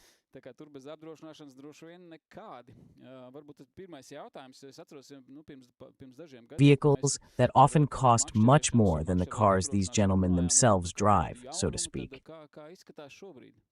Without insurance, it's probably out of the question. Maybe the first question I remember, well, a few years ago when we were talking about fishing and fishing insurance, perhaps some new developments. So what's the situation now? Yes, it looks like the situation is improving. Let's put it that way. Let's start with the positives. There are 2 positive developments this year. Unlike last year, when I was also here, I had the privilege of being in the studio. The first thing, we're supporting one team that's participating with our, so to speak, involvement. And I thought it was in the top 15, but I can't really say where exactly it is. There you go. That's exactly it. And one of our colleagues is also a member of this team. And the other thing is that right now it's doing great. And the other thing is, when it is, awareness of boat insurance is growing and growing. We're seeing that both in the number of customers and, of course, in the claims paid out. Well, when it comes to insurance, these two go hand in hand. As the number of customers increases, so do the total claims paid out, and you're absolutely right about that. When these watercraft are very often more valuable than just in financial terms, more emotionally valuable on the water. And that's great. Of course, I'd like this understanding, and the need for insurance should grow even faster. Remember, it's protection, and that's what we need to change, the so-called modern shift. It needs to change, but it is changing. That's good. Yeah, well, we saw that it was sharp. He had caught what looked like a perch. No, a pike. Male pike pose a risk level 2. Their pike is just under 6 centimeters. We've got to catch them, and right now, it's 49. Right, at the same time, we'll keep an eye on what's happening on the water and cast our lines if there are any fish, since it's the middle of the day. As we've already mentioned, it's a bit slower, so there's no hill, Ilza Dukovska, who may still be there. Among the top 3 longest pike caught by her, in my opinion, no pike have been caught lately. Let's see how many. 65 looks like it might be a bit of a stretch.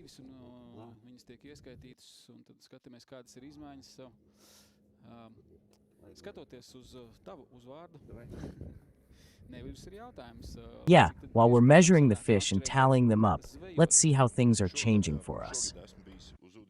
Judging by your last name, the question isn't how often you get to go fishing yourself. I've probably been out on the water just once this year. That was on May 1st. So, what do you think? It's a new season, and I have to admit that's been the only time this year. But I don't think it's over yet. Of course, with all that, anything is still possible. But on May 1st, I went out to Lake Kishezer with my son. But I have to admit, it was, relatively speaking, a somewhat unsuccessful trip. You can always find reasons why that's the case, but the rest of the time is spent on hobbies. That's more. Since it's related to hunting, maybe I should change my last name here so I can cast a line in May without causing any confusion. Yes, hunting in Latvia or abroad, or rather in Latvia, there's plenty of it, and it's wonderful. Places with wonderful nature, wonderful animals, and it's all right here. Everything comes together right here, and we enjoy it 100%. How about it? In fishing, the catch and release method is becoming increasingly popular. Perhaps a similar principle could be applied in hunting. It's like I stumbled upon it, saw the photo. Yeah, definitely. We have people like that in our own group and among our friends who are into photo hunting. It's the kind of thing where you have to sneak up on it. You have to get close to the animal so it doesn't notice you. Catch that moment, take that picture, frame that shot. Whether it's a photo with or without a weapon. No, without weapons. It's interesting that for us, as anglers, we're anglers, there's a similar distinction between fishing and hunting. In public forests, too, there are hunters and those who harvest commercially. If there's no specific term for that, then, well, guys, everything goes to the fishermen. It's not always the hunters, nor is it like that, but it's not. That's the division. I can't go into such details right now. It's not just for us. Smooks, just for us, just the money from photo fishing. Underwater fishing isn't yet possible with today's technological advancements because all of that was just a pain to deal with. Well, yeah.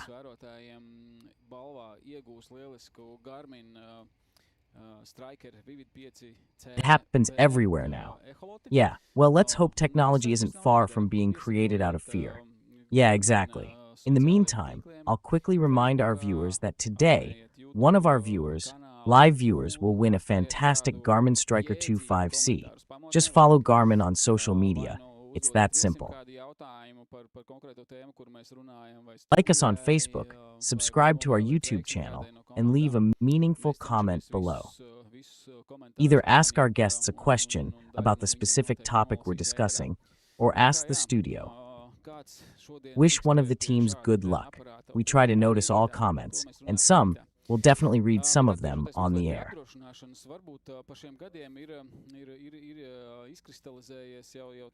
So, yes, someone will get this device today and again tomorrow morning, but we'll talk about that tomorrow morning.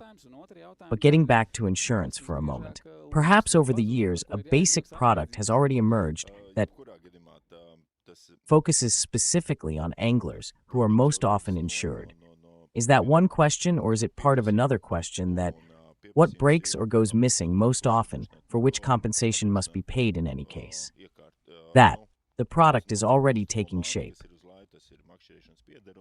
Demand drives the product, and that demand is for hull insurance and engine insurance.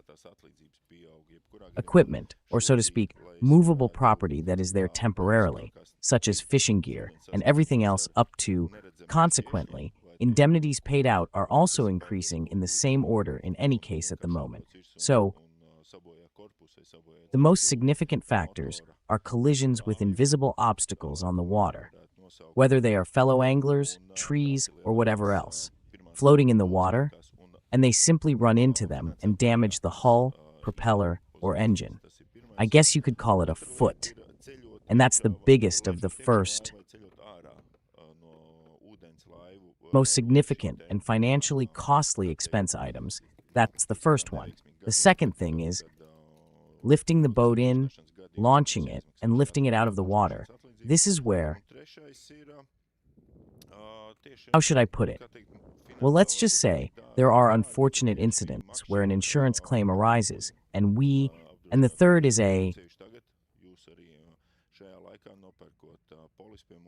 exactly, so to speak. It might not be that expensive financially, but specifically the fishing gear. Insuring your gear, especially now, means that if you purchase a policy from us during this time, your gear is covered up to €5,000 in value. So this is an additional benefit right now, thanks to our partnership. Customers can do this right now. But if we're talking about the facts, it's important to understand that, well, you have to look at the value of the boat, but you just have to understand what the largest amount we currently have is. First, what's the largest amount we currently have when dealing with this, or when we're in contact with an object in the water, whether it's a tree or not, had to be searched for. Perhaps it's difficult to record or document it afterward. I was looking for it. It might be difficult to document or verify afterward, but in any case, the maximum compensation is €32,000.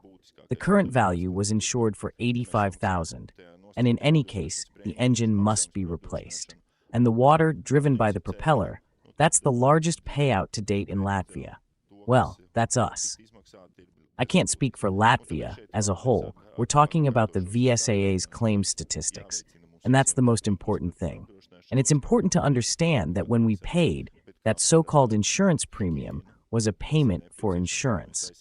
Premiums, the insurance payment, are approximately $800. Compared to what can be paid out, it's quite significant, and that's why I'll repeat myself here once more. When I remind you, we must all work to foster a shared understanding of insurance, not as a tax or a mandatory payment, but like a form of hygiene that we need to protect ourselves, your belongings and your property. Well, there's that. And one more thing. Do you also have a dock in case of flooding? Or, excuse me, if damage occurs during windy weather, how do you properly secure the boat? So the second leader, the firecracker, is the catch connector. That's it. It's already there. It's the connector cage. That's one of them. That's exactly how it should be. 2, since they're one fish short to close the logbook. Yeah, that'll be his second pike. Yeah, it's definitely a pike. Yes, we can see that the weather conditions are quite challenging right now. For Pisces, also regarding how long she should spend on the measuring tape, and moderate conditions are preferable. Of course, you have to wet them first, because they get hot in the sun and can really burn the sides. It's a good thing they're white. Pearls, white pearls, that is, are always better in these conditions. The leaves are yellow in the middle, but they don't get that hot either. Yeah, I'm 60. Yeah, you're actually 6'2", 6'3". They're already at 9 now. 63, so the average for pike is already 60. Yeah, well, then they'll be the closest to them. They'll be the first ones missing just one fish for a full catch report, if the other team's scores are correct. They'll both have 2, first 2. In terms of points, both have 2 so far. One pike, the other 2 are closed, so they're probably somewhere nearby. But, as we can see in the results table, based on the current results, what param next year has to be applied. Listen, it's already been sharpened. Everything has to be like that. Kasper's home has to compete again next year. Listen, it's all set already. Yes, so once again, the entire podium is currently filled with Lithuanian crews. In 4th place are Roman Ostahov and Mark Petunov. 5th, Marcus Petrov 5. Rapolano Leotavas and 607F plus EV1 from Latvia, Janis Lindenblatz and Janis Mangulis. So yes, they're still with us with every fish. Every life is a change. Yes, but getting back to insurance and anglers,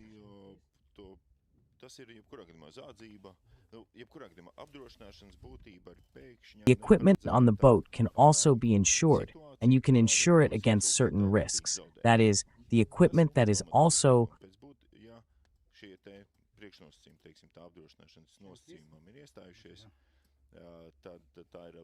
situations that result in losses. That is the fundamental principle. And then, if these here, the preconditions, so to speak, for the insurance policy have been met, then it is most likely an insured event, whether it is theft or truly accidental.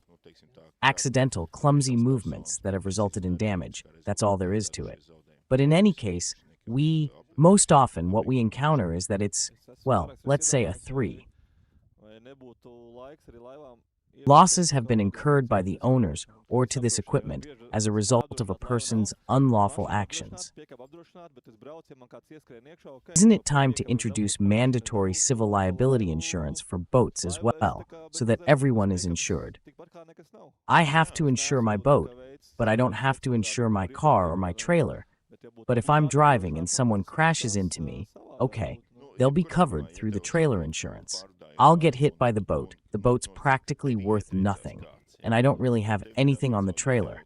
I'm a specialized volunteer, but if insurance were mandatory, things might be very different. And hypothetically, if someone crashes into you, you've suffered damages, and you'll be compensated. It doesn't matter that I don't have a boat. Insured, yes, exactly, he's considered insured. And since, well, it's treated just like a trailer, just like a car. As for the cargo, yes, it'll be different if we assume that. Tragically, as a result of some incident or accident, a collision occurs on the water. Is human health or life harmed, and is there actual property damage? One involves property, the other involves health and life. And this is yet another sufficiently significant aspect. That is important. What must be taken into account, and this is the basis for the discussion, is the concept of insurance as such on the water. We have a couple of questions from viewers. Is this my favorite one right now? Can you insure a non-cop? That'll be a good one. Yeah, how are you going to prove it? It will require quite an in-depth and lengthy study of that. Competencies and skills in the area. Yes, then there needs to be a camera recording roughly a full day's worth of video while you're working. As for the verifiable dates, once you've submitted them to the insurer, you'll review the video to confirm that you weren't at fault. That's what needs to be submitted. What are your goals? What do you want? What don't you know? What do you want to avoid catching? Explain. You wanted zander and pike, but didn't catch any. Wasted gas, my wife got mad. But no, the question is, space or chips? Chips on the way. But in essence, it's definitely possible. Yeah, let's look at what's done around the world. I haven't seen that in Latvia.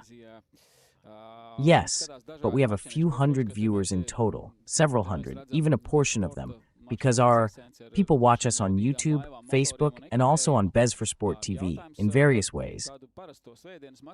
Of course, here and there we see the essence of sport fishing with really powerful boats and motors. The question of gear for the average Sunday angler, is it worth it for him to think about what kind of starting gear is worth insuring, and how should one even go about evaluating it? Yes, on the water. Does it even matter where he is, on the shore or in the water?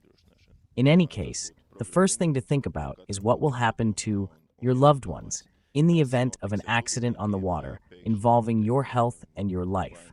So first and foremost, it's accident insurance. That would be the minimum coverage everyone should consider. What will happen to your loved ones if you suddenly become severely disabled? Yes, permanently disabled. In your case, if your family and loved ones can cope with this, they'll adapt to the new circumstances. Another thing is understanding what's necessary and the essence of insurance. Well, as far as the essence. Well, how much loss can I bear on my own without insurance? So are they really losses? 3,100 or 2,000. Maybe I won't say suffer a physical injury or a natural disaster. Again, about 2,000 if it needs repairs, if I can't do it myself, and if there's no airbag, then definitely. You need to think about insurance and then contact the insurer to find out what there are options, how much it costs, and what I want to insure. So I want to insure mine just like you.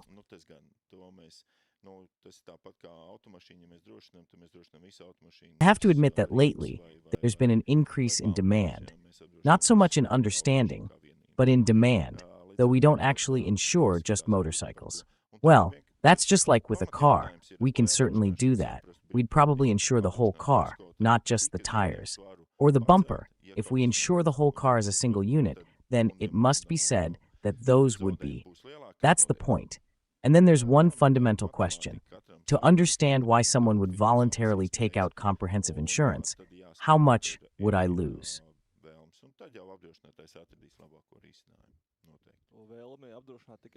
Guys, it's math. Everyone has their own risk appetite and financial capabilities. And then you have to understand that there are preferences, and then the insurer will find the best solution. The specific preference to insure only the engine can be explained by the fact that a motorboat is not like a car, where individual parts can be registered separately, is that it is a motorboat. There is a boat with a technical certificate, and the motor has its own technical certificate. It is perhaps relatively simpler to distinguish between or from to build a stolen boat, and it may often be the case that just the hull itself doesn't cost that much.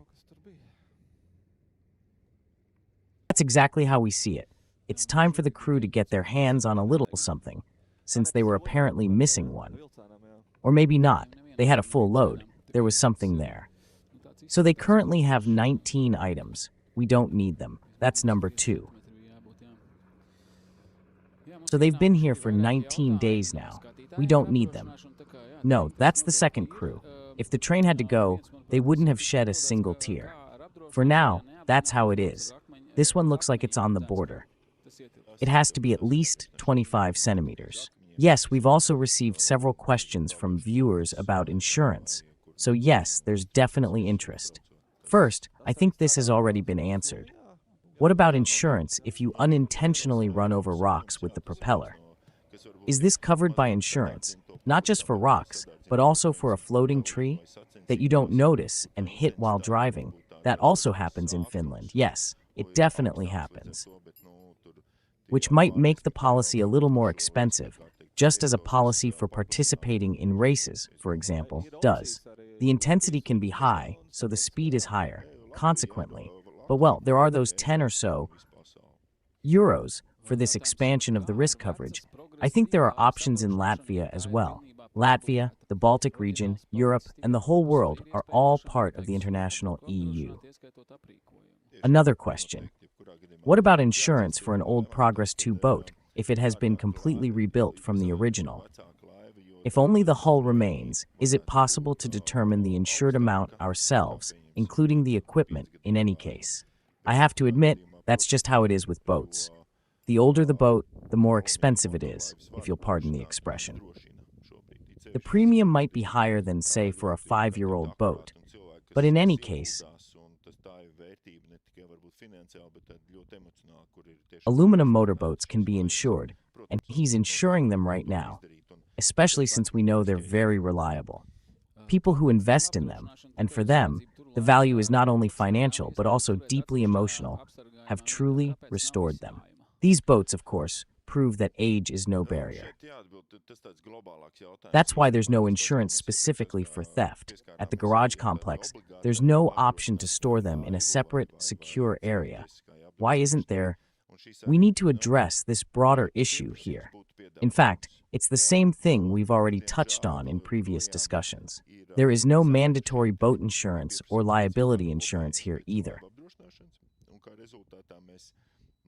If there were demand, there would be supply, because unfortunately, this is still low.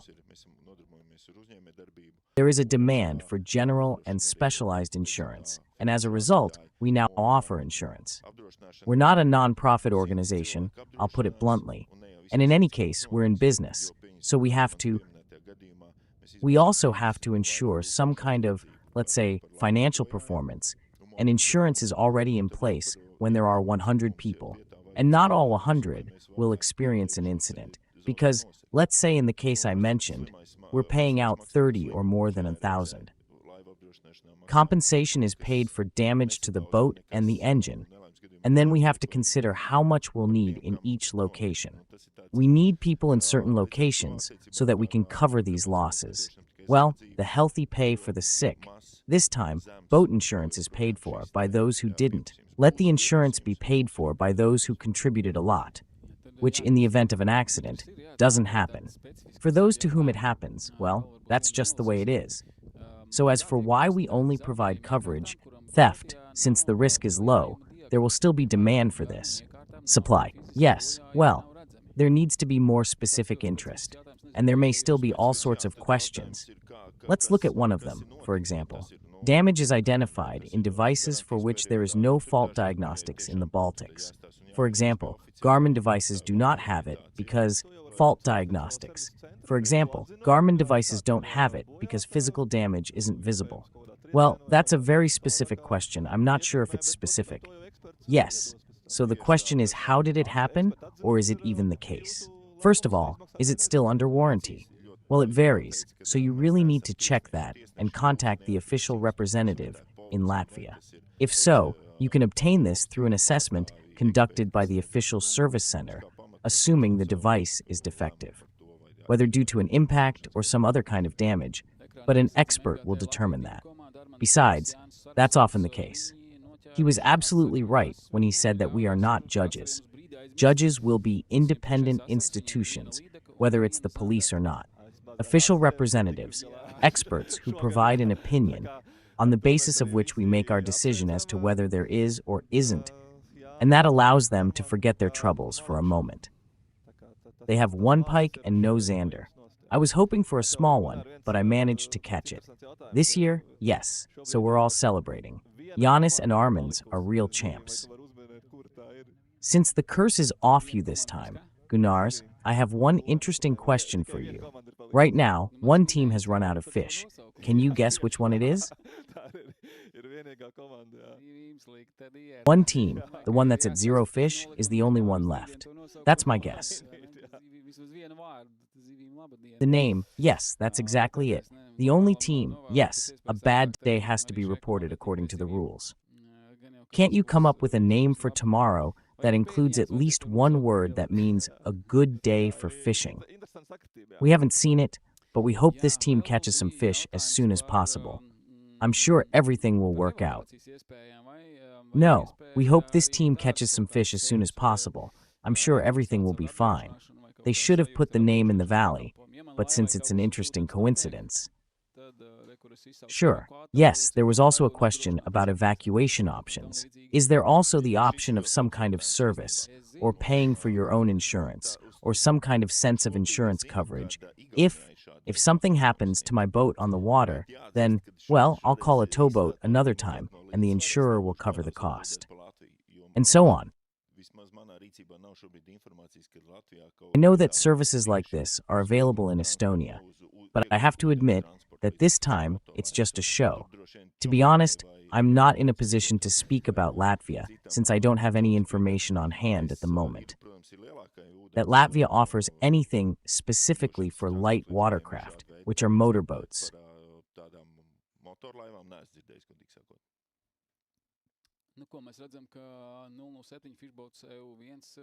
There is this kind of assistance for seagoing vessels, but I haven't heard of anything like that for motorboats, to be honest.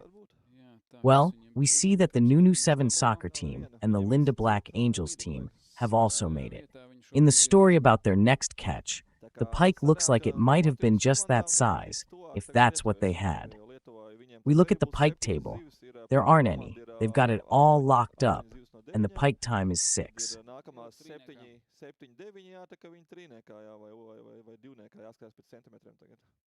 Since they're among the Latvian teams, they're now the closest to the Lithuanians, who are already in Lithuania.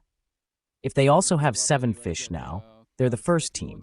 If they have 8 out of 9, then they're the first. If they have 9 fish, then the next 3, 7, 7, 9, will be in their top 3. Yes, or the top 2 will be decided by centimeters now. How do you see the top 3 shaping up? But it's also good to see here what technologies are already available right now, if you will. Measuring life. Meanwhile, time marches on as it pleases, searching for fish. Nothing is overlooked. You can tell how long it will be. It looked like a pike. Well, yes, if there's snow, then they'll rise, of course.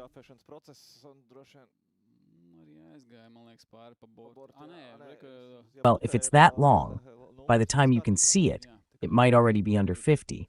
Then we're overboard. The process of taking photos, I suppose. Maria went, I think, over the side, or maybe not, but her mouth is a number, so everything's fine, right? The evidence needs to be presented. Listen, it's included here at the top. When it's 50,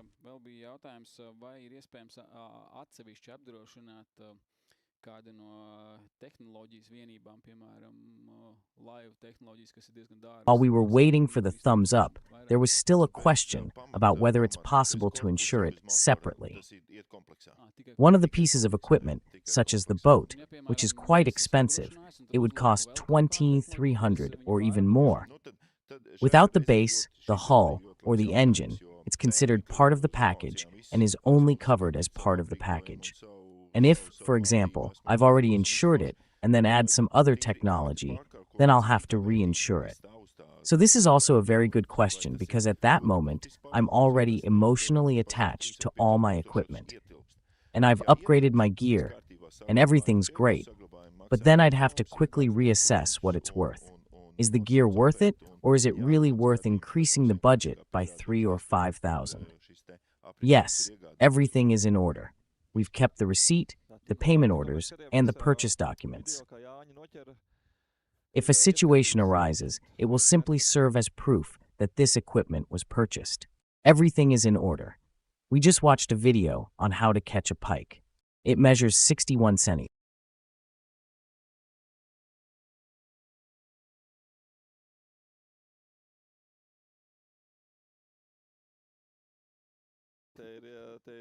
Jā, tā kā šobrīd tas top 5 ir ar 3 lietuviešu ekipāžām, 2 latviešu ekipāžām, bet tur uz papiežiem min un... That's right. So right now it's in the top 5 with a 3. Kas ir šobrīd, būs pavisam krasi savādāk vakarpusē un nerunājot nemaz par rītdienu.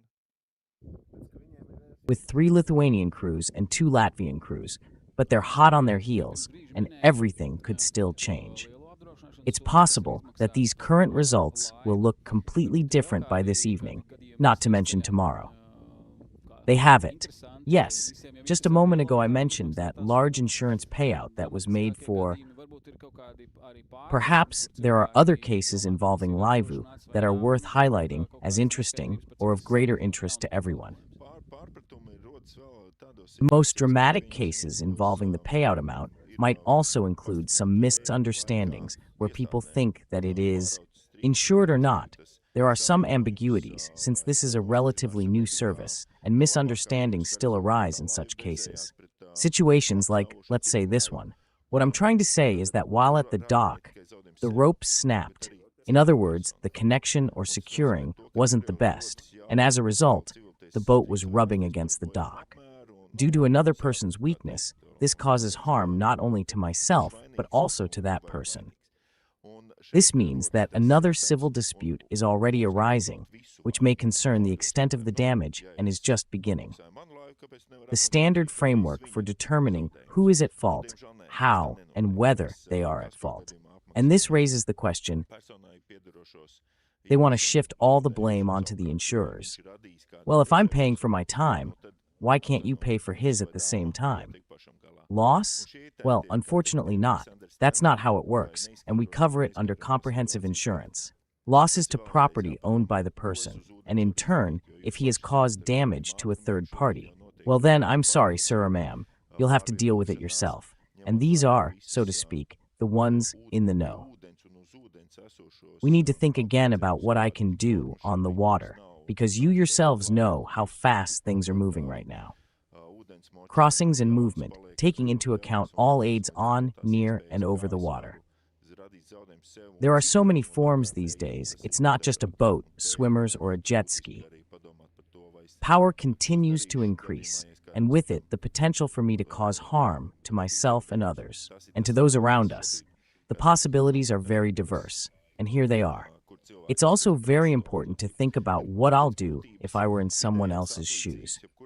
Caused losses. That's the biggest issue right now, so to speak.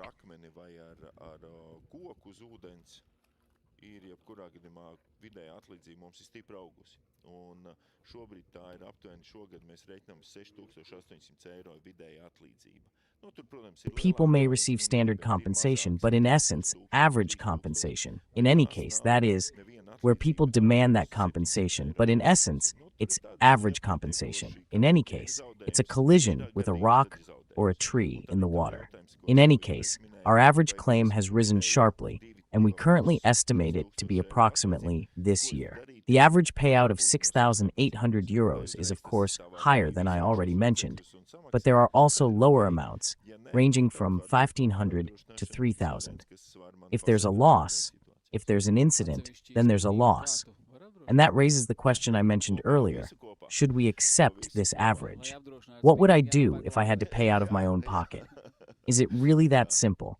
Can I just freely withdraw these funds and pay? Then it's okay. If not, well, maybe insurance is the option that can protect me in situations like this. You can insure individual spinning rods or the entire collection, whatever you have, to ensure comprehensive coverage. I have to buy it to go fishing. Yeah, well, whatever. Okay, it's our time too. Understanding the insurance of fishing gear and equipment. It's definitely growing. Anglers are becoming more informed and educated, and I think you're probably seeing that too, given your interest. Because what we can also observe in these competitions, as we mentioned at the beginning of our conversation, are several tens of thousands, often, if you add it all up. How much the boat costs, how much all the equipment costs, things are happening. And that's why, with your support, your help, and your Skype assistance, people, helping people, and fellow members in need. Thank you for that. Yes, it's great, and a pleasure that you have personal experience with fishing. That definitely helps you understand the service and day-to-day operations. I just can't seem to put all the details into words. It's not like this is the first time, and there isn't a crew this year either. But since, with the name Cortona Crossbar, I specifically wanted to ask as my final question, what's the forecast? Where will it end up then? But definitely only among the top teams, higher than just the top, higher than it is right now. It'll be good. It'll be better. That's great for the Hope team too. We wish you all the best, and we'll be back with all the participants in just a short while.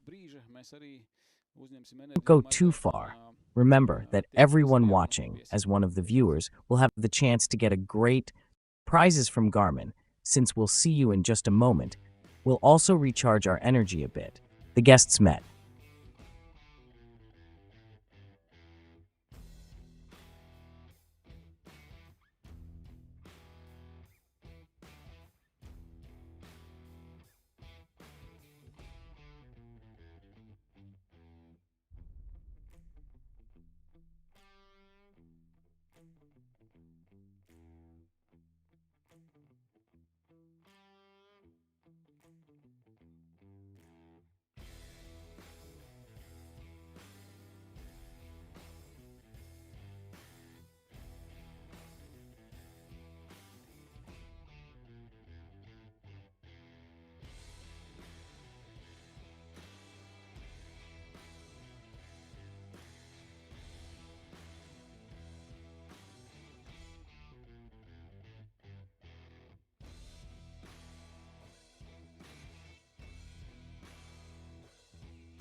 Let's go.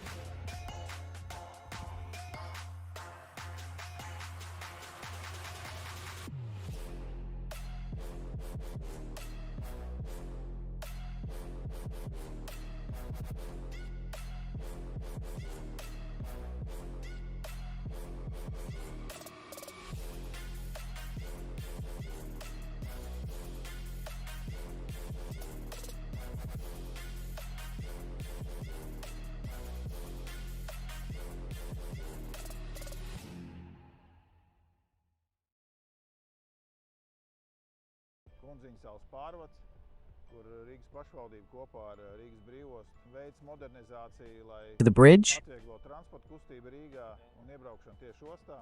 Darbi jau iet uz galvu, un arī šobrīd jau ir noņemti liegumi. where the Riga City Council, together with the Freeport of Riga, is carrying out modernization to facilitate traffic flow.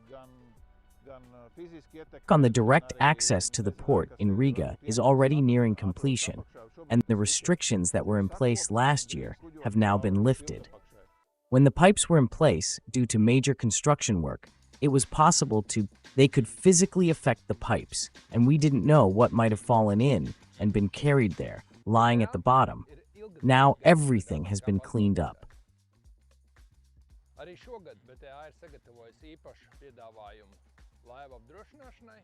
But if there's a long-standing aversion to computers as a support tool, this year too, they have prepared a special offer for boat insurance through Beta. The police have added the option to also insure fishing gear on your boat.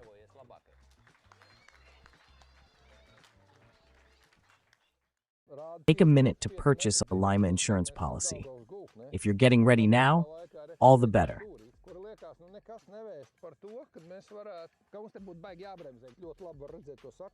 It shows a depth of 5.5 meters, and as we are on the Daugava riverbed, it seems to be receding. Well, there was no indication of when we might be able to do this, so we wouldn't have to slow down too much. You can see those rocks approaching rapidly very clearly, because we're at 3. We're on that corner. We've ended up right where I said we shouldn't drive. It might just seem to the riders that the perceived distance is quite dangerous if there's a spot like that near the reeds. It's a total mess if the area up to the reeds is one where rocks are needed to save them, to save the sea from coastal erosion. Force Pro, It's the trolling motor used by the pros. Pro. Cut through the water quickly and quietly. Province. And when you get where you're going, lock in and stay put. Ehiman. Like really stay put. Until it's time to take control once again. Head to a new Join a spot real estate where open there's house. No question you're exactly where you need The to Control Oncogene. be. Fish with force. Only from Garmin.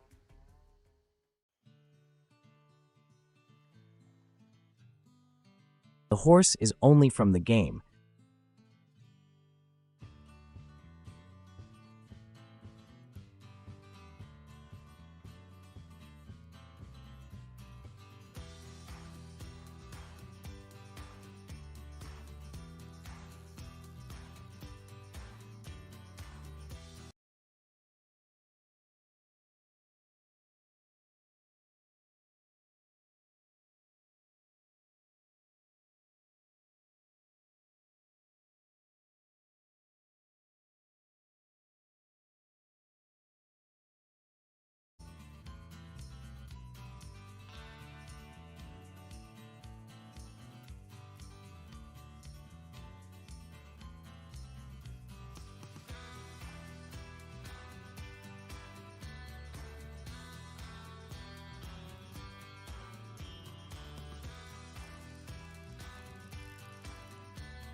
Garmin Predator Cup skatītāji, mums šobrīd ir tiešā, var teikt, vai reklāmas, vai izzināšanas, vai jauno produktu, vai labi iebraukto Predators, produktu. grave spectators, we can say right now, Visiem, kam varētu interesēt tas, kas ir ieinstalēts vienā whether it's no advertising, labāk educational apinstallētajām content, laivām, reviews of new products, or reviews of well-established reģionā. products.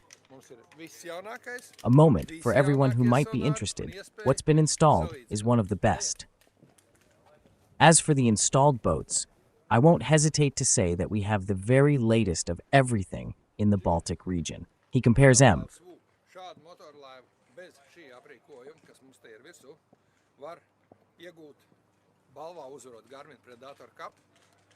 Šīs motorlaivas sākotnējā ideja bija tāda, ka A motorboat like this, without the equipment we have installed here, can reach, as a prize for winning the Garmin vs. Computer Challenge, the original idea behind this motorboat was that this one too, there will be a prize, but what would we be to the dealers?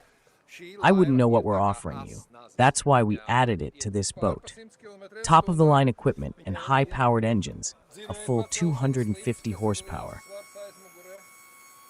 250. This boat is like a knife. It goes over 100 kilometers per hour.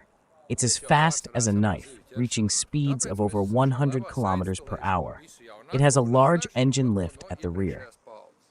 If we experimented with it, I think we could reach even higher speeds, but we're already focused on catching fish.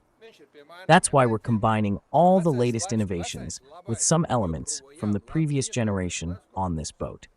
I'll bring in all the latest and also leave something from the previous generation. The previous generation has been added here. I'm LV34. Everyone knows him. He's in charge of variable angles. The good old days, the good old stuff.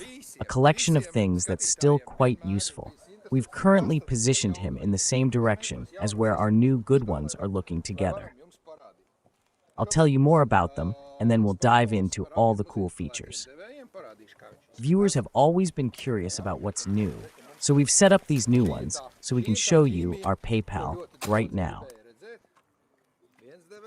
I'll show you what it looks like on both installed devices. If so, then we have this here.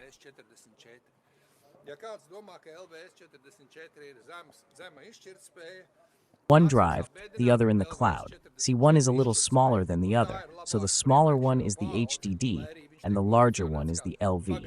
If anyone thinks that LV44 is low resolution, I'm afraid I'll have to disappoint you. The resolution of LV44 is still better than that of the previous generation, even though it is positioned as a sonar with a range extended by 250 feet. I don't know, but 40. We can see the lure clearly with it, and 40 meters is the classic casting distance for Latvian anglers. With a relatively large lure, if we want to see it go farther, we can cast it right away. Let's see what we see. It might be a nice 2. So let's move on to the next topic. Here we see we're currently looking under the footbridge. Why is it daytime under the footbridge? Fish won't be out in the open right now, so we chose a version where we're looking at the fish from under the pier. They're about 5 or 6 meters away from us. Everything's moving, jumping, and swimming back and forth. This is HTC, HBS, and we can reduce the distance. We'll see just how accurate the pH sonar is. Many will say, the picture isn't as clear there, or it isn't as sharp, or maybe it's just those high-definition TVs we have at home. 8Q16, what about 20kp? For whom does resolution seem most important? For me as a fisherman, it's very important. It's important to understand what's there when I see a cable. Look, where I see a rise here, it gets deeper further on, because I can't see them. If it's important to me to choose the right depth for casting my lure, it's important to me to know if there's anything living or moving down there.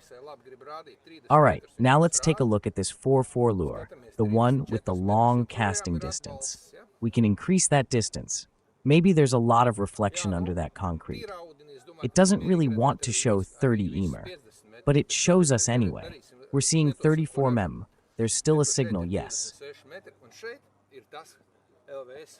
Well, in clear water, I think we'd easily be able to see them all at 50 meters. But for now, we'll do.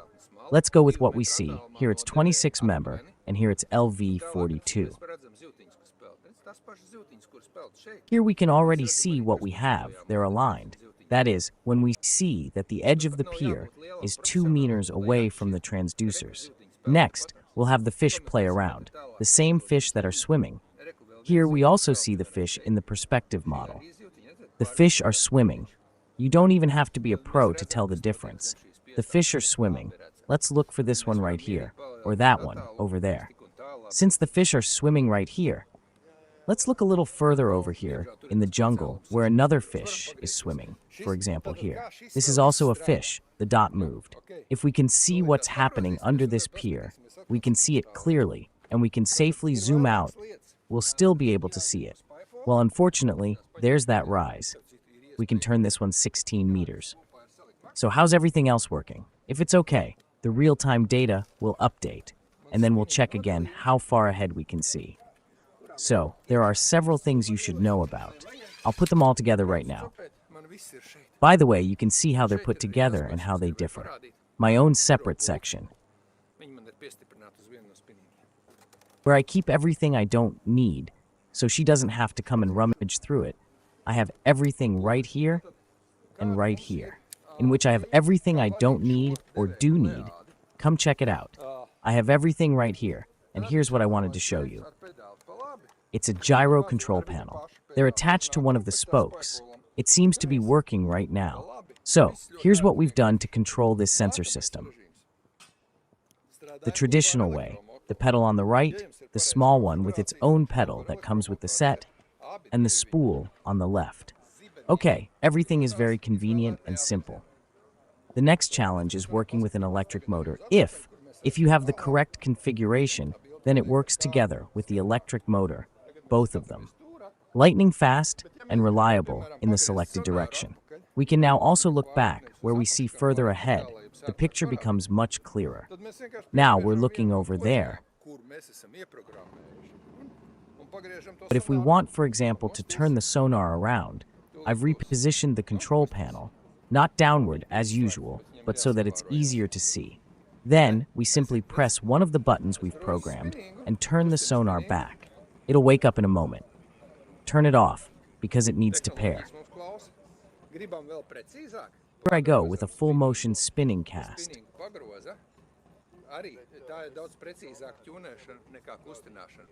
Technology listens to us. We want even more precise casting into the basket when we cast.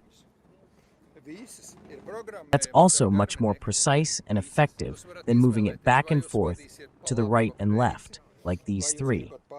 Buttons. These 4 buttons are all programmable via Garmin fish finders. You can all choose whether you want to move left or right, or if you want to switch to search mode. Please let us know. The fish finder has started searching for what's happening in that direction. The search angle width is set to, as you can see, there's even a fish finder here.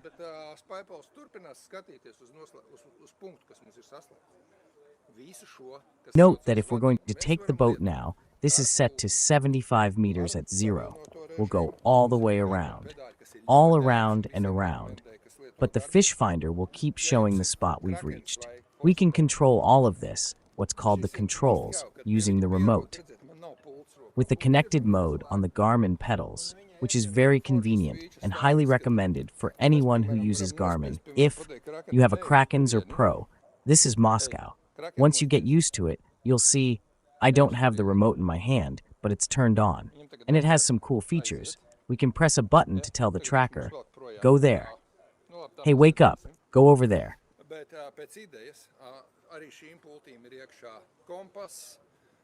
He should be leaving by now.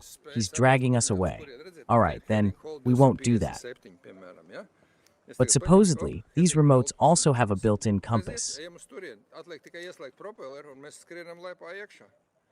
You can see where we're headed. I have the heading house in 257 here, for example. If I take the Sophienhof now, everything here is working, and we're fighting here. As you can see, I have heading house in 257 here. For example, if I now select Sophienhof 140, all right, let's go there. All I have to do is turn on the propeller, and we'll be flying into Liepāja. Whether we turn it all off or not, that's how Garmin has designed this product. Integrity. Well, that's enviable. We used to use all sorts of homemade contraptions, where well-known, high-quality innovators had produced various swivel devices that let us have a foot control and a remote control, but none of them can integrate with your fish finders.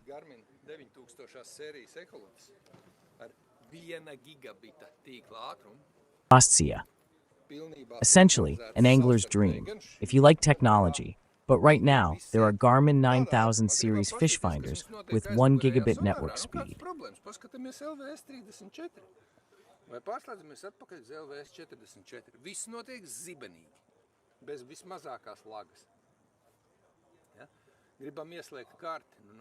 Fully synchronized with each other. If that's what you like, we want to see how fast everything runs. Both of us are completely in sync. We both like it when everything moves at this speed. We want to see what's happening in the back and outside. So let's see what's going on at LV34. Should we switch back to LV44? Everything is happening at lightning speed. If we want to turn on the map, no problem. Here at Shorts Fishing, we have a map. We don't have a map on this fish finder, but we have one on another one. That's exactly how fast the new Garmin fish finders work. So, feel free to ask questions. We'll do another review if needed. If you'd like to learn more about any of these technologies, we'll put together a short overview of the engine in a little while. Feel free to comment, feel free to write. We can also show you how to get started with the new manager. We have a lot to learn. There are interesting things we'll show you, but for now, let's focus on the athletes. It could be really interesting to see how the guys have been doing. We have a lot of interesting things to show you, but for now, let's focus on the athletes. It could be really interesting to see how the guys have been doing while we're here discussing the latest and greatest from around the world.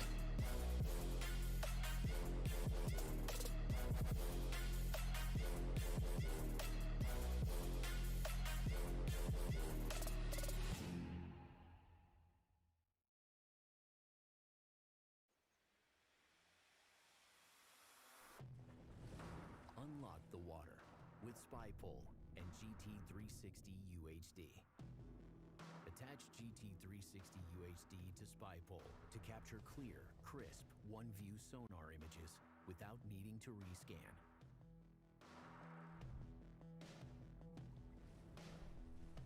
Add to live Healthy for Health, South Beach. live perspective of the underwater world in 2D or 3D. Wirelessly How high-tech the world is in the old city. remote, foot control, or your chart plotter. Speed Hotel, the mold. Fool. Grow in speed and direction, and lock your live scope on a fixed point. Take full control of your sonar like never before. Oh, 60 for you, Lucky John Chow fix point. 360 UHD. Only from Garmin. Their world is dark and Full rough 60. Only from Garmin. never been clearer. This is LiveScope 2.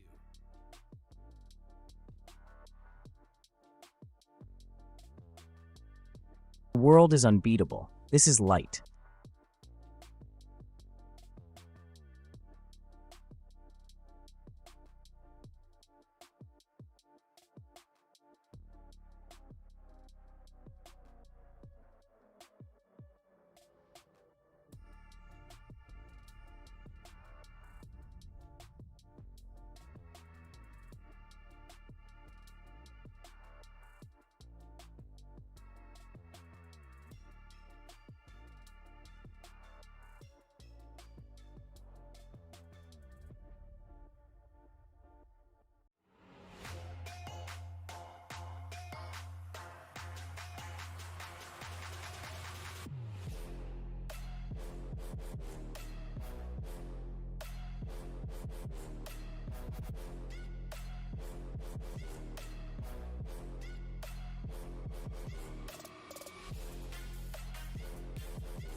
Pirmie dabūjuši bonus punktus. Atgriežamies tiešraidē, un jā, mums zivis ķeras šodien visu dienu. Kaut kādā brīdī vairāk, kaut kādā brīdī mazāk no rīta. I managed to score a bonus point. We're back on live broadcast, and yes, we've got fish. We've been catching fish all day today. Sometimes more, sometimes less. This morning was solid.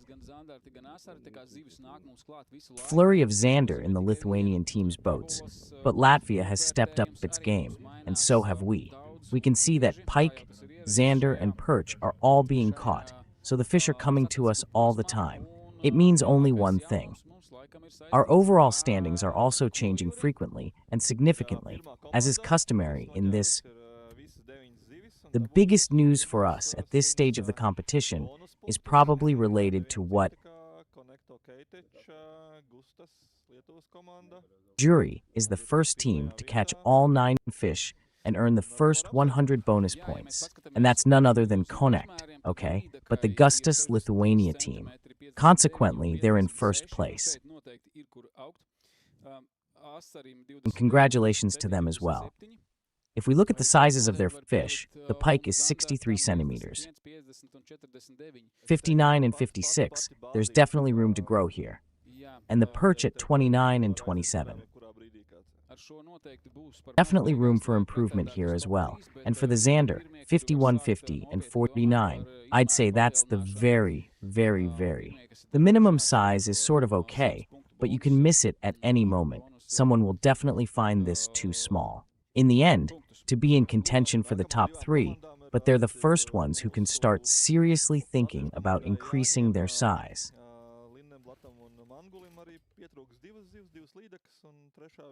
Points please for the next 2 teams.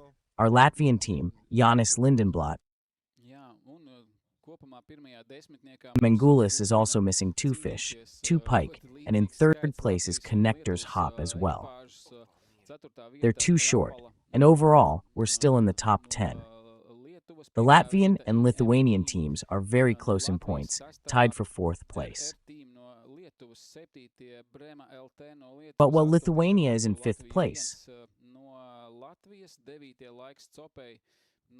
yes, from Latvia. 6 our team from Lithuania, Bremen from Lithuania. 8 Latvia, one of the Latvian teams, finished 9th in the time trial from Latvia and rounded out the top 10. C is also from Latvia. If we look at other countries such as Poland and Hungary, which were top 10 at the start of the competition, the Hungarians aren't far behind. They're still holding their own in 13th place. In position, the Poles are currently 22nd. Relax, dude. We've still got it. We're still in the running, and jury, you and I will keep an eye on the bottom of the standings. It could be called a bad day for the fish. Those who still have 0 points, for now it seems like 0 points, but we're waiting and hoping that, for the bottom of the standings, also known as a bad day for the fish, those who still have 0 points for now seem to have 0 points, but we're waiting and hoping that there's a bright day ahead for everyone. Maybe for those guys, but if they don't fish, tomorrow night might be their turn, and tomorrow they'll be back on top. That could very well happen. Of course, that foundation is usually laid on the first and second days. The champions are supposed to be determined by the second day. Oh well. But we have our next guest in the studio. In my opinion, he's really trying his best. Experience in water management. Since today we've had several discussions about Latvia's water resources. Whether we have a lot or a little, there are different ways to look at it. Of course, one way is to assess the total amount, water temperature, and say that in Latvia it's around 6.5 to 7. But I think it's equally important. Look at each body of water individually. And as we know from the hierarchy, each manages water resources within its territory according to its own understanding, that is, to impose additional restrictions there, whether to release fry or not, and to assess whether to allow more freedom for anglers or fishermen, or both. One of the success stories is definitely the Jēkabpils region, and that is why we have Ilmārs Luksts. Let's get started. Tell me, I've been to several bodies of water myself in the Jēkabpils area, and the impression is really very good. Well, those of you who are now thinking, which waters in Jēkabpils are the most notable, let me perhaps name for you which ones are the waters where anglers, well, the best known and most popular is definitely Lake Bajotis. People come there not only from Riga, but also from neighboring countries, and even from farther afield in Europe. The Raju Reservoir is also well known, and the lake we have a license for is Lake Saka, which is the largest, and is managed not by the municipality, but by a local association and local residents. I know that you yourself are also very closely involved in these management processes and decision-making. I don't know how much supervision is involved, but I've also had the chance to go fishing. I've seen that resource, and maybe you could give us your brief. Tell me how you managed to do that, since you were so modest. Well, Maria from a neighboring country comes to visit us. There have been 2 world championships, or more, at Lake Balaton. So how many more do we have left? Bajotis is one of those places where we've repeatedly hosted world championship guests, in my opinion. Could it be the only one or one of the very few? Yes, what's the story behind these waters, and how do we go about it? I'll digress a bit about those 2 championships. Actually, if we want to show off a little more, then there are already 4 world championships, since 2 are taking place at the same time. Championships for juniors and women. If that's such a good sign for us that the second one has also returned. Once. As for the short story of how we got to this point, well, I don't think I can tell that short story in a nutshell.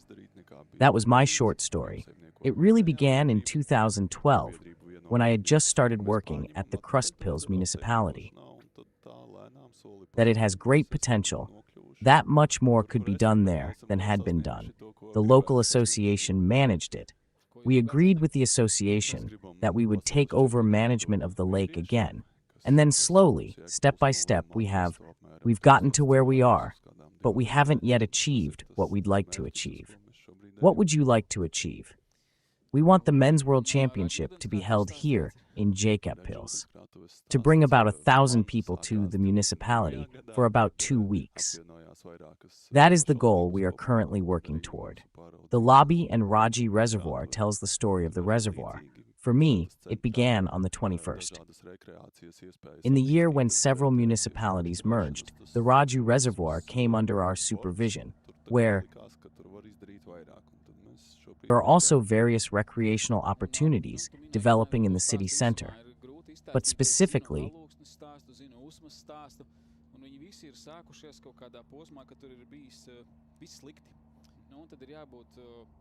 and you mentioned that it's hard to tell that story in a nutshell. I know the story of Aluksne, I know the story of Usma, and they're all there. I know the story of Usma, and they all began at some point when things were really bad there. That's just how it has to be. In a positive sense, people who are a little crazy or crazy in the vernacular, who think caring for that resource, as has been the case with you, or is there also fanatical work involved, or is it everything in your municipality is just so simple. Everyone understands everything. There are no troublemakers, and everyone follows the rules perfectly. I let the little fish go, and it rains candy. I started working as an inspector, yes, and we began, of course, with inspections and inspectors. It was a rare occurrence in our area, but we sorted that out quickly, yeah. I was also initially opposed to licensed fishing, allowing the first metric ton in the lake when I saw that anglers were also taking them out that very spring. When there was no additional, there are a lot of carp in the lake. When I saw that anglers were taking them out that very spring, when there were no additional regulations, we were forced to do the same. Now, thankfully, we're required to comply with the licensed fishing system that's been put in place. Of course, we're taking action, yes, and the key word here is control, but it really comes down to control. Yes, it's not just during regular working hours. There has to be a bit of dedication, and it's also clear that a bit of fanaticism, and, of course, my personal life and family suffer as a result, but I think the result is worth it.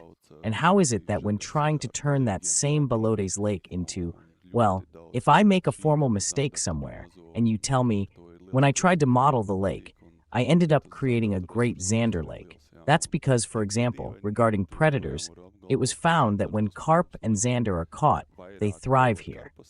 This year, there was also a scientific study where Matis Jagers and his assistants went there to study the fish, and there were a lot of this year's zander and small ones. We do have a large zander population there, yes, and as strange as it may seem, I can still say that more zander are caught here while fishing for carp than when fishing specifically for them. When fishing in sprints, you may need to change your methods, and perhaps I've simply become a die-hard spin fisherman. There are fewer zander anglers than carp anglers. That could be the reason, but it's not that simple either. Last year we were out with, you can see that very clearly with modern technology, but it's not that simple either. When I cast, it doesn't pull, but it's like that. That's the good news. If it were that simple, then surely those resources wouldn't be so abundant for very long. Yes. And was the Raju Reservoir also built with a specific fish species in mind? Not initially, and there won't be one now either. It's not limited to a single species. It will be quite broad. The Raju Reservoir will be just that for us. As a solution for the World Championship we're heading to in the men's division, we currently have about 90 fishing spots is a bit too few for the World Championship, so we're planning to use this lake as well. Use the Raju Reservoir as one of the locations where one of the zones for the representatives would be set up this year. We showed it to the FIPSED representatives. They really liked it, and I hope we'll get to the point where we can host the Men's World Championship. Yes, we've also received a few questions from our viewers. Let me remind you, please keep sending in your questions and comments. We try to review and summarize them all. And one of you, today's question will win a great prize, a Garmin fish finder.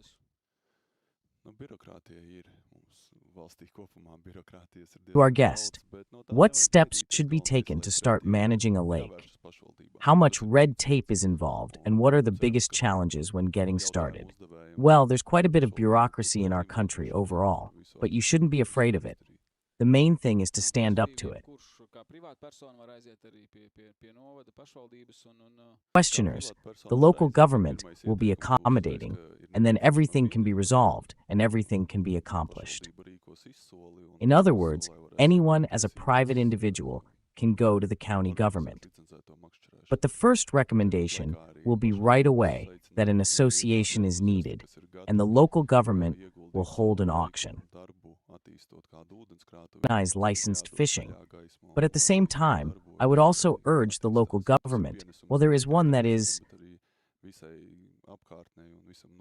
if they're willing to invest their time and effort in developing a body of water, then they should be given the green light and allowed to let them work to develop it, because this is a benefit not only for us, but also for the entire surrounding area and the entire county. And then I understand that the person asking the question is wondering what specific water resources this would add. If the lake lies between two parishes and extends two on one side, you may already face similar dilemmas, such as with the Daugava River. It's far away, and how to manage it. Because if you take one section, well, then the middle ground probably won't be as good as the best option. I'll give an example about the Daugava River, but in response to this question. This specific point about Jesu, which lies between two parishes, needs to be clarified. Well, maybe two parishes, but from the other side. There can be one district and one municipality. If there are two municipalities, it's a bit more complicated, yes, and that's likely the case. Then that would be perfectly fine. And that example about the Daugava that you mentioned, yes, last year, or the year before last, we should have banned commercial fishing for personal consumption in the Daugava River. The Pļaviņas Reservoir is part of that great Daugava River, whether unfortunately or fortunately, but unfortunately, the Aizkraukle District Municipality, which borders us, the district boundary runs right in the middle of the Daugava River. They don't really prohibit it, so our ban is more of a symbolic gesture, meaning that we're making it clear that recreational fishing is more important to us than commercial fishing, and we allow it on one bank. In other words, commercial fishing is permitted in Zone 2. That's right. Yes.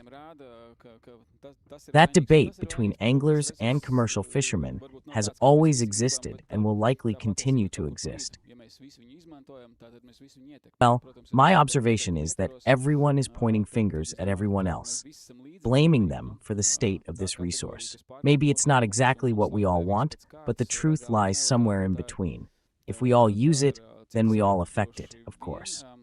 This happens within the framework of the rules, so I think we're all jointly responsible, well, in that sense. Whether we're all doing it legally or illegally, well, that's a different conversation, I suppose. You mentioned, yes, that you banned industrial fishing. Why did you do that?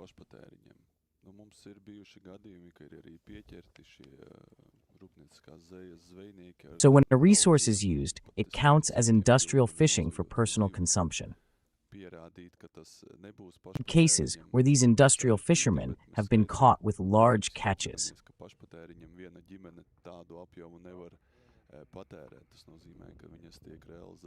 It is difficult to prove that it is not for personal consumption, but we clearly and logically understand that for personal consumption, a single family cannot consume such a large amount. This means that the fish are likely being sold somewhere. On the market, a business is being built around this resource. What exactly, in my opinion, isn't okay?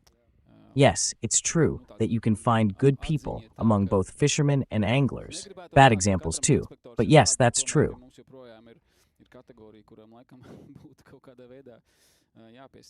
Well, the point is that we wouldn't want any trouble, so there's an inspector present for everyone, but still, here with us. There's still a category that, for the time being, needs to be addressed in some way. We need to keep track of this.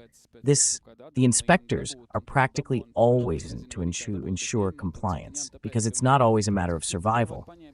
We've also told previous guests that this is some kind of, I don't know, some kind of tradition preserved in our genes or somewhere. A desire for something. Others take the repairs because they do, because others can take them. Well, there's this absurd chain of events. But Manta's conclusion is probably the same as in the case of other such good examples, that water is truly necessary, a responsible steward. Because if that responsibility becomes diffuse and there are only government-imposed restrictions, my conclusion is probably the same as in the case of other such good examples.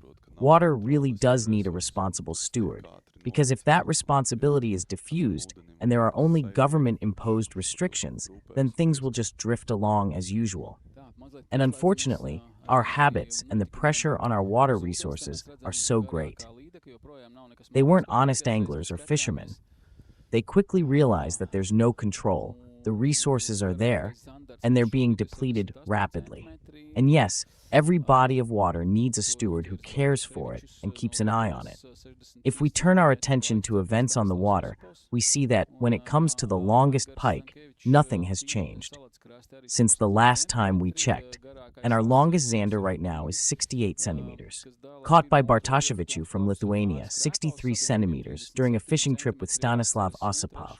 Igor Stankiewicz from Solikrasti, also 63 centimeters, our second longest perch is 2. Sharing second place are Toms Klabis and Maris Krepa, with their 2 perch measuring 37 centimeters, and third place, Maris Tsilidis with a 36-centimeter perch. Yes, these are also very respectable catches. As for the fish, anything over 30, it currently looks like the critical species is, as Kaspar says, the pike, because very slow, if they're still promising it tomorrow. Even warmer weather, I started to feel it. Even though I looked, the wind from Gunara was a bit stronger. That wind will pick up, but for now,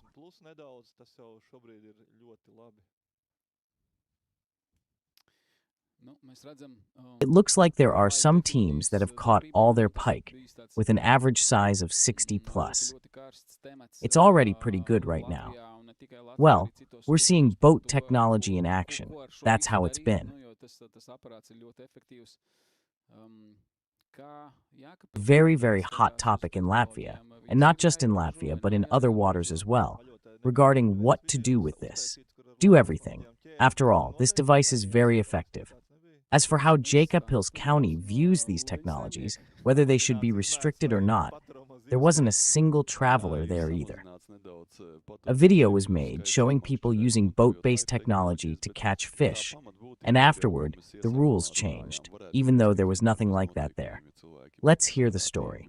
The water managers specified size limits, or the number of fish that can be kept, should be reduced slightly. The number of fish when fishing using LED technology. But the basic principle is what we discussed at the beginning. It could all work out. People would be reasonably and sensibly, yes. I don't like rules. I'd like to experience the moment when I could live without rules and people would simply knew how to behave on the water and were sensible, thinking about how they could catch something tomorrow so that their children could catch something too. And for our grandchildren to have joy, that is what we could strive for, as experience shows. It's not allowed in Latvia yet. We have to keep an eye on things. Unfortunately, there has been one issue from time to time. In the comments under the video or in the chat, you can safely assume there's a ramp to launch and retrieve a boat, if that's the case. As for me, my internet infrastructure is all set up, and I have a slipway too. It might not be as fancy as I'd like to, but over time, if we see that there will be more boats and a greater need, then we can improve it. But for now, we can. We've also received some greetings here. Linda Lappi wrote to say, please pass on my regards. Slapped you. We're posting it, the whole family is following along and keeping our fingers crossed. Greetings from Ronald and Richard from the team at Who2. Greetings to you. Yes, it looks like the couple is currently in 41st place, so it's possible that's the kind of greeting they'll get.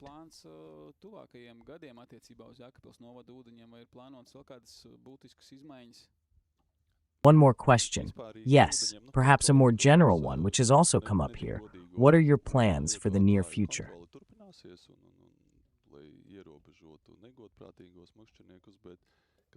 In general, monitoring of water resources, specifically monitoring of less than honest water users, will continue to curb dishonest anglers. But as for Bavarian Roddy, these are the ones. We hope to host the World Championships for carp. Discussions are also underway regarding feeder fishing. It may be possible. Maybe we could host a World Federation Method Championship here someday? Well, yes, those are always the ones closest to us. Geigelnik sends his regards. Are there any plans to expand? Carp stocks in both Bayote and Rajos. We definitely have such a plan in the works. Also, maybe not so many travelers. We'll restock. There are quite a few hills there, but I understand. We definitely want to introduce fresher carp to stir up the older ones so they bite better, because that's what we're seeing right now this year.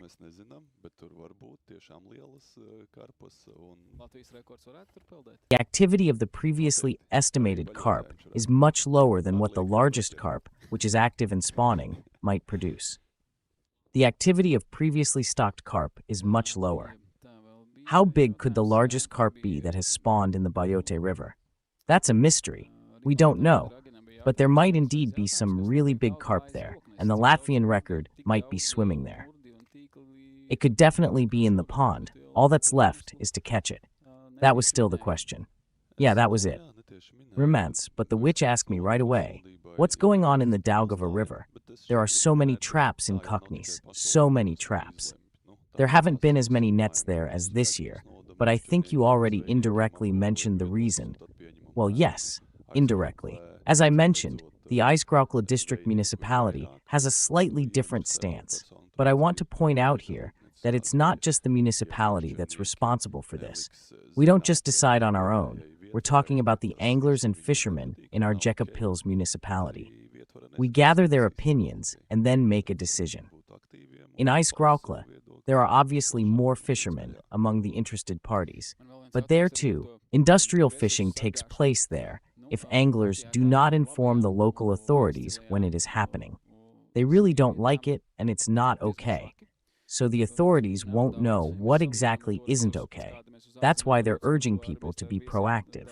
The local authorities won't know what's really not okay, so they're urging you to be active and express your opinions more widely, and maybe more loudly. And one more question about protecting resources. Well, in Latvia, the good ones, they're pretty weak, and there aren't many of them if we compare them to the resources available. That's why we don't travel abroad. And that's also why we have so many guests here. The French, when exploring places like that, rely particularly on maps. But well, it must also be, as we say, we know that in our age of social media, it's hard to keeping a secret for a long time. And the question for you is, what are they like? Your municipality's approach to preserving these gems in good condition over the long term. Because, well, the fact is that the army could go in right away and dig a lake there. Incredibly fast, especially in relatively small reservoirs like the one we've mentioned so many times. Well, I'm not going to say anything particularly original here. I started working as an inspector for the local government, beginning with a 0.5-time position, and eventually I was heading the environmental department, which now has 7 people. We were the first municipality in Latvia to start using drones. We also use modern technologies to make monitoring more effective. Dishonest anglers don't come if they sense there's monitoring, they stay away, while honest ones actually come more often because they appreciate that it's there. Yes, we're getting some more encouragement from our families, since our day is already 2.5 hours left until the end of the race. It's a pretty hot day, and it's quite difficult to stay out there. I think Jolanta Jansson is sending her regards from the sun. Hi, Dad. One for Goddess and Tom. Hang in there. The family is with you. We're keeping our fingers crossed for you, and we had one more greeting for us. A Facebook message from Rimans, but Dragana sends her regards to Mr. Vilkans and Stas. Who's leaving, brother? Yeah, so I really have a lot of people following along, and we know that many are listening to the live stream on their boats. So we're live, so we'll try to pass on the greetings. If we see them, we'll pass them on. So what changes do we have? The top 10 has been pretty much the same lately. Right now, I don't really see any changes in the top 3. In the top 10, Latvia and Lithuania are still neck and neck, more or less. Teams themselves, the very same ones that were there before, are holding their ground.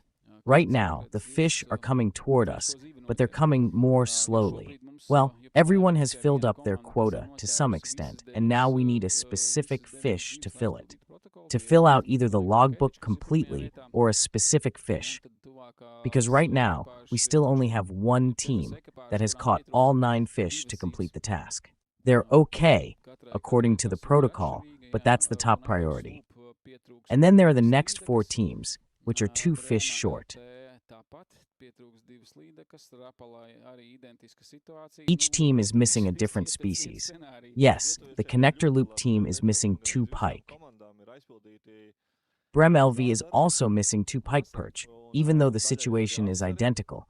Well, the Lithuanians are doing just fine. Brem LTV is also missing 2 pike perch, even though the situation is identical. Well, the Lithuanians are all following the same script. Things are going very well for them. The roster is filled for almost all teams. Perch and, to some extent, roach. Pike is a challenge. We can see that from the top 2 teams. So basically, they've set their lines, and when the zander bit, they've caught. Job is done. Yeah, sort of. But in a way that you could say that right now it is. There isn't any kind of major turning point in any particular area, so I think the chances are very small. Pike are a relatively minor issue, and they're very small. As for zander, well, there's nothing even close to a trophy catch there, especially in pike tournaments with so many teams. 54 teams, and the largest pike in the entire body of water is 75 or 73 centimeter. So what? Aren't those trophies in Egon? Then that's not fishing. It's not about the size. If we're talking about that, a sporting trophy starts at 80. So, well, then we don't have any here yet.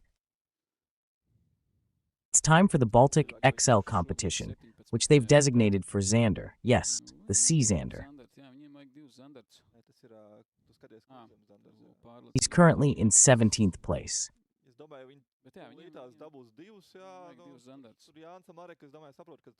Well, they were short on zander. They need 2 zander, or you see how it jumps down there. I think but yeah, he'll get those 2, yeah, Jonas and Maris. I mean, I get it, zander won't be a problem for him there. They'll catch the 50 that came in. That's how it is. It's hard for me to say whether they'll be biting tomorrow or not. But if the zander are biting now, then I'd recommend that all teams, just like the Lithuanians, catch about 3 zander each. Zander are biting now, so I can recommend this. Just like the Lithuanians, all teams should collect 3 zander, each around 50 centimeters. At least that's some assurance. There's no guarantee they'll be there tomorrow. Continuing on the topic of Jacob pills, I might be able to catch some myself, or just watch and help my son catch some. I fish a lot. He's really into carp fishing. To brag a little, he was last year's youth champion in Latvia. In a partner team, yes, but I fish with a rod without a reel at Raudinjas Lake with my youngest son. My daughter, that's my passion, yeah, to each his own. Fishing is it. There's something for everyone. Starting with a person who's just started walking. There's something for everyone. From a person who's just started walking to seniors, to each their own. The boy is the Latvian champion. As for their next goals, competing in this event might be possible in a year or so. Who knows? He's 15, so sure, but right now the competition is happening this year.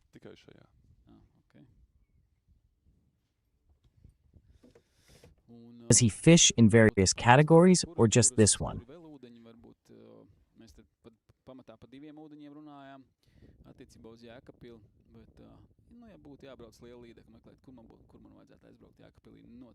Maybe I can give you a heads up on which waters are still open. Maybe we were basically talking about 2 waters there. To Jēkabpils. But if I had to go looking for a big pike, where in Jēkabpils should I go? Definitely. Lake Vīsīt is very interesting and at the same time quite challenging.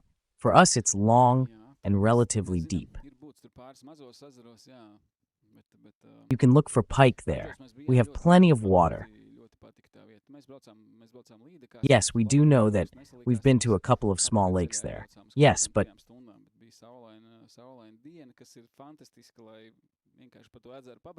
we were very young, but I really liked that place. We went fishing.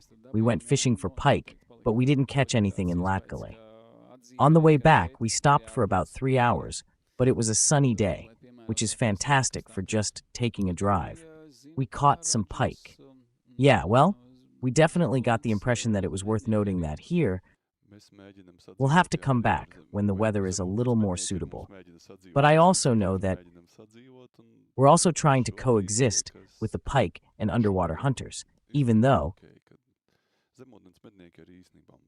land and underwater hunters are trying to coexist with us, and we're trying to coexist with each other, at least for now, it seems. It's kind of okay. The spearfishers actually help us too, if they're visible. She's visible in the water. Much more visible in the water than we are. And if there are any violations or anything suspicious, they report it to us. And we work with them. We rarely see the second squad's second Zandart finish. They have 1-1-1 tiers, and 1 Zandart is... Asaris is 1 Zandart. So far, there are currently 2 Zandarts. Where is he right now, Sami? Right now, yes, still at the bottom. But right now, it's still at that stage where it's not hard to jump up somewhere with a couple of fish. Any team can swap spots once they're in good positions based on size. You just have to catch them. The log is full right now. If there's no trophy, I really hope tomorrow's competition won't come down to centimeters, and that it won't be a constant back and forth between you. Whether it's a 53 or a 4 zander will decide the outcome now. I hope there will be bigger pike tomorrow, as well as nicer zander. After all, this is a major competition, and we really need some bigger fish. I'm all for... It's intriguing because, as we've already mentioned, in this format, where you have to catch 3 fish over 2 days, this means there's proportionally little time to devote to a trophy catch of each fish species. If there were 2 days dedicated solely to pike, zander, or pike perch, then there would, of course, be a greater chance of our pike, only zander, only asp, then the chances would be greater. Of course, the chance of landing that specific trophy fish, but I'm also all for big fish, if the asp and zander were biting like they did today. I don't know, I think it's better to skip those 2 species tomorrow and go all in on pike. Yeah, if you need any more advice, give us a call. This actor, he has some ideas. Well, Ilmara, our conversation has flown by really fast. I'm glad we had it. We're seeing more and more of those good stories. Stories about how to manage our waters. It's possible to do this. There are several bodies of water that have proven it, and behind each one, behind every such story, stands a specific name and surname. It has always been that way, where someone in the local government takes responsibility, and this responsibility, it changes regularly. Well, then the story usually doesn't have a very happy ending. The fish have to be kept. Experience shows that, indeed, if there's someone who's like a path and maybe also in jar too, they really do monitor the water and do it right, while also involving scientists. Then, in a few years, any body of water can be turned into a trophy lake where just local tourists and folks from Riga, but also people from other countries and even world champions. I hope that the plans regarding the new world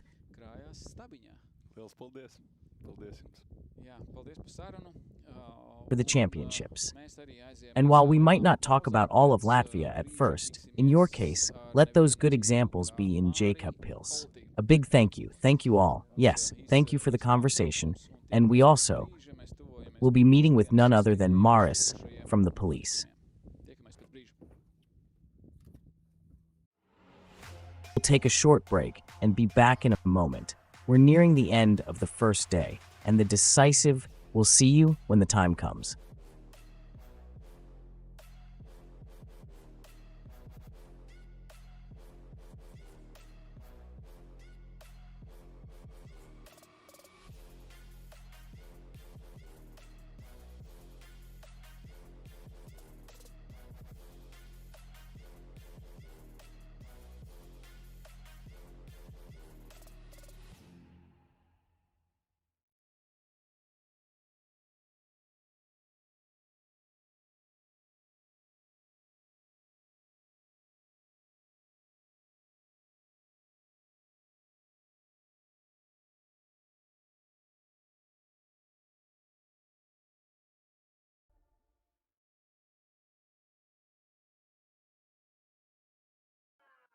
Their world is dark and murky. Your view of it has never been clearer. This is LiveScope 2.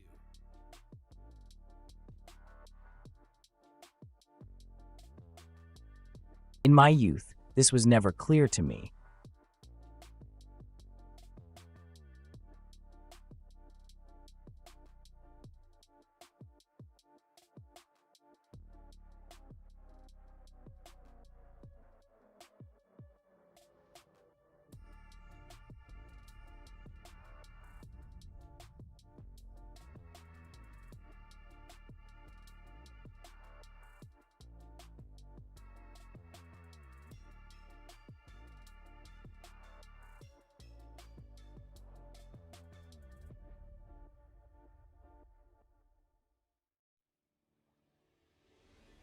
Force Pro.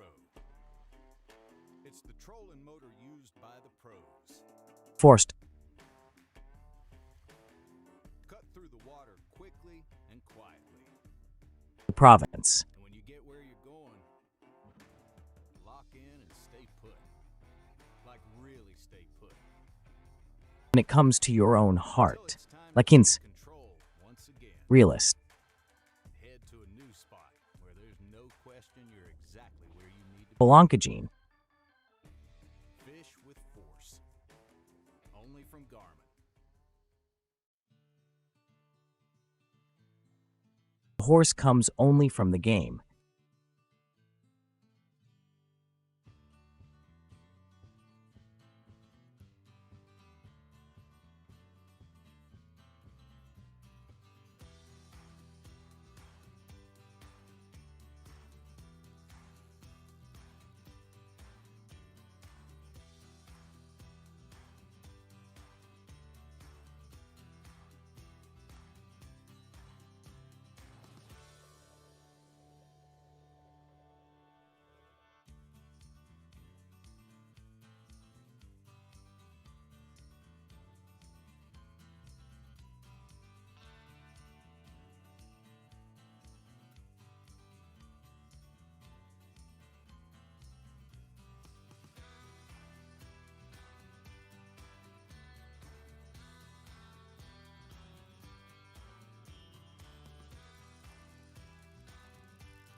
SpyPole and GT360 UHD.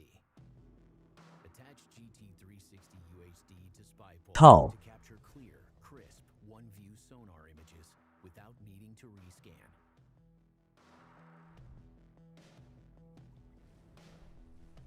Add to LiveScope to get an all-new live perspective of the underwater world. Healthy food, health, sonar, heating, heat. Wirelessly control SpyPole. High spec, hardy. Foot control. Or your chart plotter. Hotel the mood. Fool. Speed and direction. And lock your LiveScope on a fixed point. Take full control of your sonar like never. South 6th. You for speaking at the House of One. South 6th. You're the place to go for the solution. Full house near the beach, just 60 from Garmin.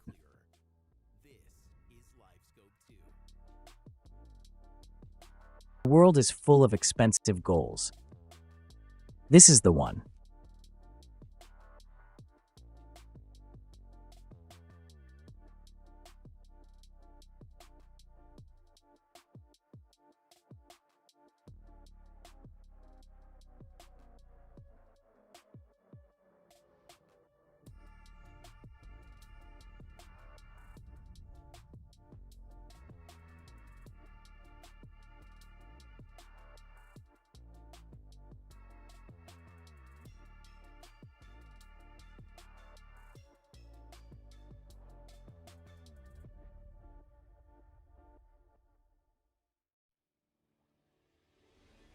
Force Pro. It's the trolling motor used by the pros. Cut through the water quickly. You are in the province. And when you get where you're going, lock in and stay put. When is the point? Until it's time to take control once again. Head to a new Join the state building booking. The control oncogene. Fish with force. Only from Garmin.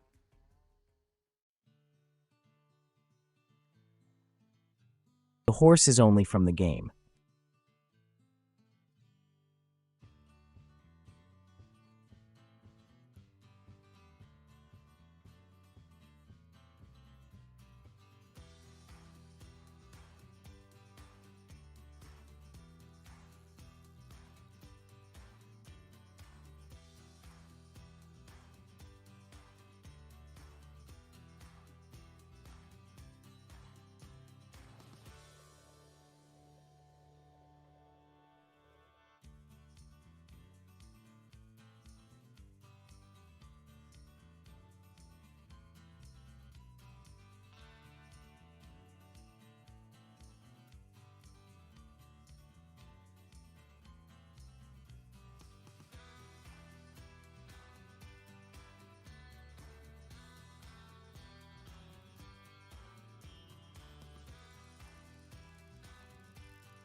with spy pole and GT360 UHD.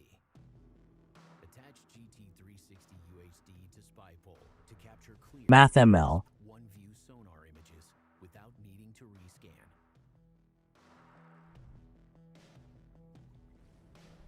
Healthy food, health, one thought. Mingzhen. All new live perspective of the underwater world in 2D or 3D.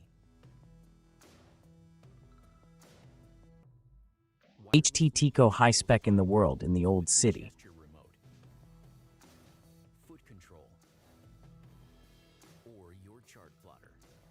Sync spy pole and your Force Pro in speed and Heathrow Hotel, the mood and food control. on a fixed point.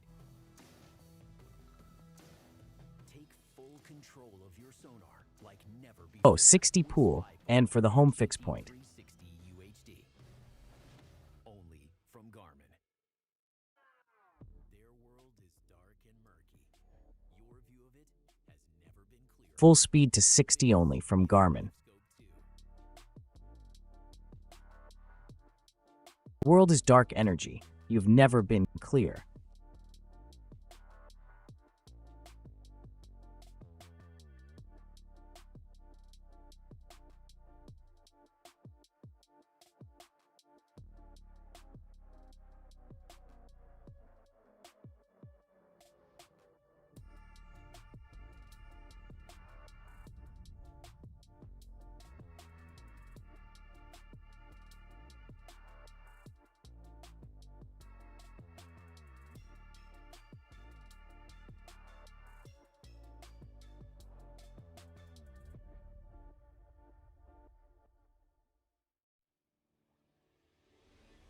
Force.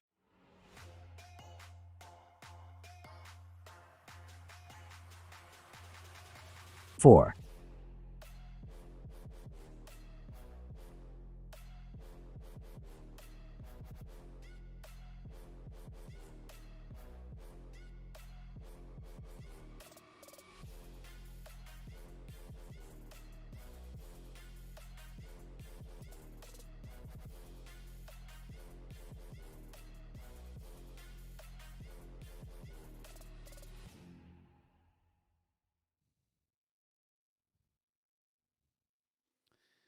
Laipni lūgti atpakaļ uz klāja Garmin Predator Cup 2026. Pirmā diena tuvojas lēnā garā savai izskaņai, kā jau iepriekš minējām. Welcome back aboard the Garmin Predator Cup 2026, Day 1. Un ko šobrīd mēs jau varam sākt mazliet vērtēt. Slowly coming to an end. As we mentioned earlier, the competition will end today at 5 p.m. 30, and at this point, we can already begin to assess the first day a bit.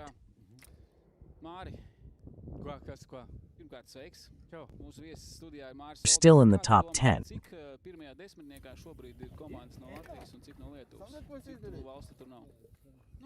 Modis, first of all, hello. Welcome to our guest in the studio, Modis Olte. What do you think, where will he rank in the top 10? Right now, the top 10 includes teams from Latvia and one from Lithuania. There aren't any from that country. Well, about 3 Lithuanians. The Lithuanians and Latvians got it completely wrong. 6 Lithuanians and 4 Latvians. The Estonians got none right. Bet tas, par ko mēs runājam, ir Ivo Sots un Raigo Padars. Viņiem šobrīd ir noķertas tikai... We do have one joint Lithuanian-Estonian team, but the one we're talking about is Ivo Sods. Raigo Padars has caught only 2 fish for them so far. Zander, since they still have the whole competition ahead of them, given his experience and skill, everything is still possible.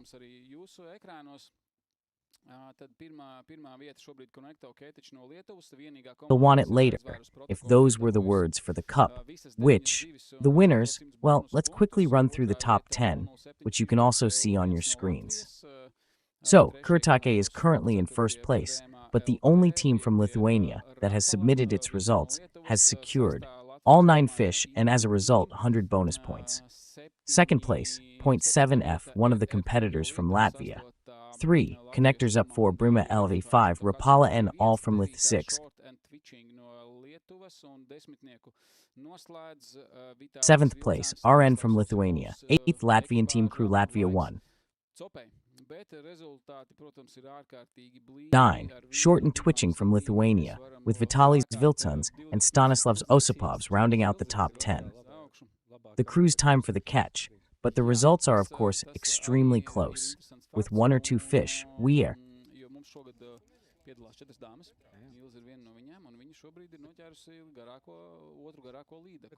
73. Yes, that's also an interesting fact, since we have 4 teams participating this year. Ladies, you're with one of them, and they've just caught the longest and second longest pike. The question is, how far have they gone?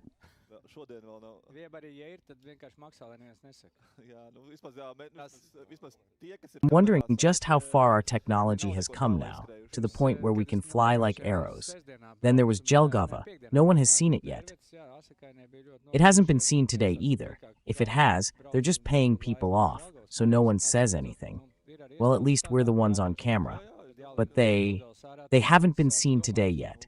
Even if they have, just pay up so no one says anything. At least those who are on camera. But they haven't run very far yet. When I haven't been seen yet today, even if I have, just pay up so no one says anything. At least not us, at least not those on camera. But they haven't gotten very far yet, since you have to get them out of the bottle. Then the genes will start thinking, well, when this situation starts to get tight, and I was watching the situation, the accountant is the main player. Yeah. So, if you ever find out what he knows, that would be quite an interesting creature. We're also getting comments and questions from viewers, reminding us that one of the viewers, live viewers, commenters, and those who ask questions will also receive prizes from Garmin via the EEST store. Some of the cool sonar readings of what lies ahead for us. Guests from Strikery TV. Plus mode, yes. And look, we can also show you this specific device. One of you will get it. Be sure to subscribe and follow Garmin's official channels, as well as their social media accounts on Facebook and YouTube. As the main platforms where we'll be watching it, yes, no spamming. Whether you're congratulating your team, cheering them on, or send in a question, only meaningful comments will be entered into the drawing. The line between sensible and nonsensical is very thin. The market may not be nonsensical, but let's not delve deeper into this analysis. We have much more important issues to address. Listen, you and Maris also have a lot of racing experience. How come the Lithuanians are beating us? It seems, however, that they're a little ahead. I think we've also been very creative lately in figuring out how we're learning accounting. We come up with all sorts of jokes so that we can both understand and not understand many areas of the economy, so to speak. When the land belongs to one person, the turbine belongs to another. Something else has been made up, and you can't make sense of any of it. And that's our creative attitude. It shows up in every area, and Lithuanians simply fish in a calmer and more sensible way. It's not that we're worse or lacking in any way. Just do what you do best in competitions like these. Stick to what you know. Don't try something new. You can try to come up with something, but once that code is already in place, it's very hard to change it, and now you can just go with the flow. It looks better now, but at the same time, you know yourself, KKK, where those same guys like him are working. In the last few hours, just when suddenly that critical mass simply increases, because the internal tension just builds up, and then a short circuit of some kind happens, and then a genius is a genius, and there you could say, I. That's how I understand it. It just ends. Well, there's a saying, you play and play until you start playing, and that game will happen sooner. Most likely tomorrow, around this time, the last 2 hours. There are all kinds of things there. I took part just to get a feel for it. I also took part in the You Want To event, and one other. We practiced for a day, and afterward, I also realized what might be better for us in that situation. But these waters, where they're fishing, They've seen so many wonders of all kinds, and there's still so much more to see.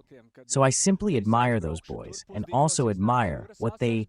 Now, to get them to reveal just a little more, Maris adds, brings to mind last year. And all 3 Latvian teams were in the final. They started playing, but our guys know where that trophy is. Well, I believe they know, and I don't know about them. But you believe in these miracles. It was at 23. He left at a specific time, caught a 2-meter one, drove off, and came back after a while, too. We couldn't say that they come here as if it were a job. Now I'm getting down to business, and right now, we have some busy days ahead. Tomorrow will be interesting. There will be goals to meet on that busy day. I'll come out of the fog and look at the Daugava to see what color the water is. It's not great fishing water. The bottom isn't producing, so I'll have to come up with something else. She's hard to catch right now. I was just watching those perch being caught with a float, or looking at each one, or aggressively at 5 of them. Let's see what's in there. Wording, similar to what was used with those seals and nets, that it's permissible to use lethal deterrents to prevent their high rates of suicide. Shooting is not allowed in this or that way. Yes, that's right. But in fact, if you look during the Riga festival, go for a walk too, there are plenty of people trying to scare you to death. It's no surprise. Everyone's the same here. Listen up. We have our first questions for our guest, Maris. Here's a question for you, as a native resident. What's it like? Listen up. We have our first questions for our guest, Maris. Here's a question for you as a local. What's the biggest perch in the lake? Listen up. We have our first questions for our guest, Maris. Here's a question for you as a local. What's the biggest perch in the lake? What's your biggest perch in Lake Kala?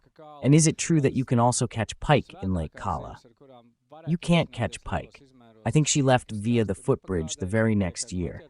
There were 2 years of really hot, harsh weather. I remember there was this magic of stability, 10.5 centimeters for a minute, a 3-part one, and she screamed about it. She was the first. Well, the best fish, the ones you'd expect to be big, are the small ones. They're out there here and there. You catch one, and that's it. And so, is the same thing happening now that happened in Lake Aluksne? It seems the water there isn't clear enough anymore, which means the pike is on the rise. Also known in English as winter beer, it intensively filters everything, and as a result, the beer is now it's so clear and blue-tinged that I just can't seem to figure out what's left. The water isn't flowing out anymore. Those strong winds have scattered the thermogenesis, and I can no longer find where it is located. All the fish are swimming in these strange clusters, mostly as if seeking shelter somewhere.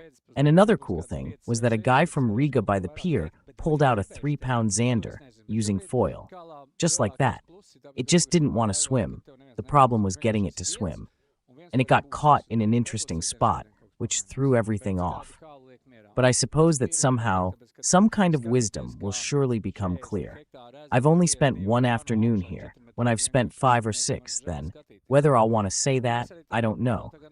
But right now, the biggest plus is that when you're kayaking on the Oga River and no one bothers you, you're simply alone, and you'll stay that way. Maybe on Saturdays and Sundays, something changes, but otherwise, it's peaceful. And I really like that, because watching how 40 hectares of lake are churning up 2 arpas from the top 4 meters, I just don't want to. It pains me to watch, and well, I'd end up doing that now anyway. Technique helps the guy, and I think I'm there now. I haven't asked Vita whether they implemented it or not. We already caught a squirrel from Lake Puze right away in the first year, and it gave us that. The points that would need to be incorporated, well, if you take the big one, go ahead and take one. It's no big deal. And do that, but just a small 5 out. Have I seen that there is, say, Nemo? He met a smart guy in the winter who had 5.5? 1.5 measly perch. What are you going to do with it? I won't take it home. Interesting. In my opinion, those times should kind of be over. But I'm the kind of person who thinks I'm an optimist. So I don't believe that everything can change. But pessimists, they'll be told that a miracle is needed. Yes, you mentioned a squirrel in your story, but there may be those who are listening and don't know what it is.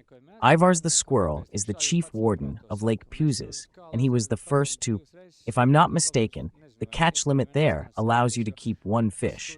The rest must be released according to the rules in the boat. It wasn't easy. I know he went through the legal process, he had to fight for it, but he won. Since he's gone through that, now everyone who has one can keep it. Correction. I don't know if they were submitted to the institution or not. I haven't checked because that's not my priority right now. But of course I'd like to. I'd bring perch if you ask me how many I've had. Carlos Ruda just keeps nagging all the time. I've gotten 3, 49, 51, 0, 4, 9, 5. It's brought me to the brink of tears over the last 8 or 9 years or so. But to be honest, that guy from Cockney said that he'd caught one like that in the fall. It could have been a 3, but he'd hooked it right by the boat. Well, that's the first one. So if he's lying to me, it's up to me to believe him. It's up to him to either, but yeah, that dream of catching that big perch is a big one. But I'm getting more and more suspicious every year that maybe 49 to 51 is the threshold for how far this passion can go. And then either he drastically changes some of his ways, behavioral patterns, but it's not easy to catch him, or maybe he's just bigger. Well, he might not grow that much after all. I've also heard that in Aluksna, we've had this kind of informal scene there ever since the days of Igor from Zilna. When talking to such players and coaches, the intention is for them, but there are some wild ones. But first of all, but first things first. So if you catch that animal now, what will you do with it? Well, I'd like to break the Latvian record right now. It's the same with salmon. And yes, there's that, whether it's 15 degrees, which is why the waters in Latvia are more extensive, and the biggest ones have been caught there. Well, how are you going to do that now? That still seems like an unresolved issue to me. Yes, I am. I've heard that there are plans to incorporate some fish-friendly record rules. I don't know if there's been any movement on that or not, but I'm looking at the comments now, one by one. Maybe it's time to remind everyone a little about the rules, that the bonus isn't the fish. The rules are as follows. You must catch 3 fish of each species, 3 qualifying fish, that is 3 perch and 3 pike, and 3 zander. If this is done, 100 will automatically be added to your score.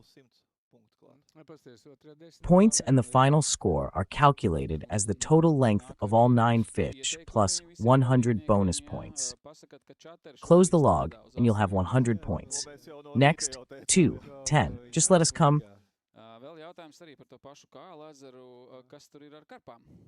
Here are some recommendations for all participants. If they say that the chatter is currently targeting perch, which we already mentioned this in the morning, but here's another question about Lake Kala. What's the situation with the carp there? What's in the box? No. Well, they were released there a while back, and I'm just saying, that should be enough to get you excited about any inspection. It takes a lot of time to learn. You have to look, not pay, but just go and explore. Yeah, he was sunbathing back there. You just have to go and explore. Yeah, he was sunbathing there behind that nice campground, which is now always full on that far shore, let's say. Most of them live on the southwest shore. The ecosystem there is probably a little better. Well, there are those little bugs floating around sometimes. So they spot you right at the bottom, under some floating island, and then you don't see them anymore, just like the beavers near me. Maybe as many as 10 or 12 carp have already bitten his line. I was thinking, why is that guy driving so strangely? And it turns out he had warned them, kept wearing them, until they wore out. And Martin Zeltinch, on the other hand, was smart. A guy who, it seems, wants to break that carp record. You know, that kind of character. He'd brought his family along. In just 3 days, at that cool camping cabin, he'd already reeled in 200 meters of line. I think he caught 12 of them. There are fish, but that's not exactly a cure-all, sweetheart. I'm just spending a lot of time there. And even now, I'll be spending more time there next week. But it's the same at any lake. You go there for a week and fish intensively. The 1 kilo perch was caught because it was supposed to be there for 54 years. There have been 53 fish at 60 meters. But there's one detail I missed this year, and it's just unbelievable. As for how nature came back to life this year, it was a very cold spring, and I left on the 18th. In May, I went fishing for spawning perch to catch 100, and I realized, oh, and if they're spawning, then they're already close to 2, because that's the proportion for the big ones. They're really big, and the females are really round. In the spring, the fry didn't hatch. They were already around 22 to 25 millimeters by April. 2S8 didn't hatch. How is that possible? You know? And then you just had to drive there and hit them. And obviously such small natural phenomena often determine something. What luck! Because it's clear that the Latvian record is most likely to be caught there if the fish is full of roe, or just one bite from a belly full of experience. Yeah, well, we're a year older than you too. Kokarevich could really scare the big guys with that question.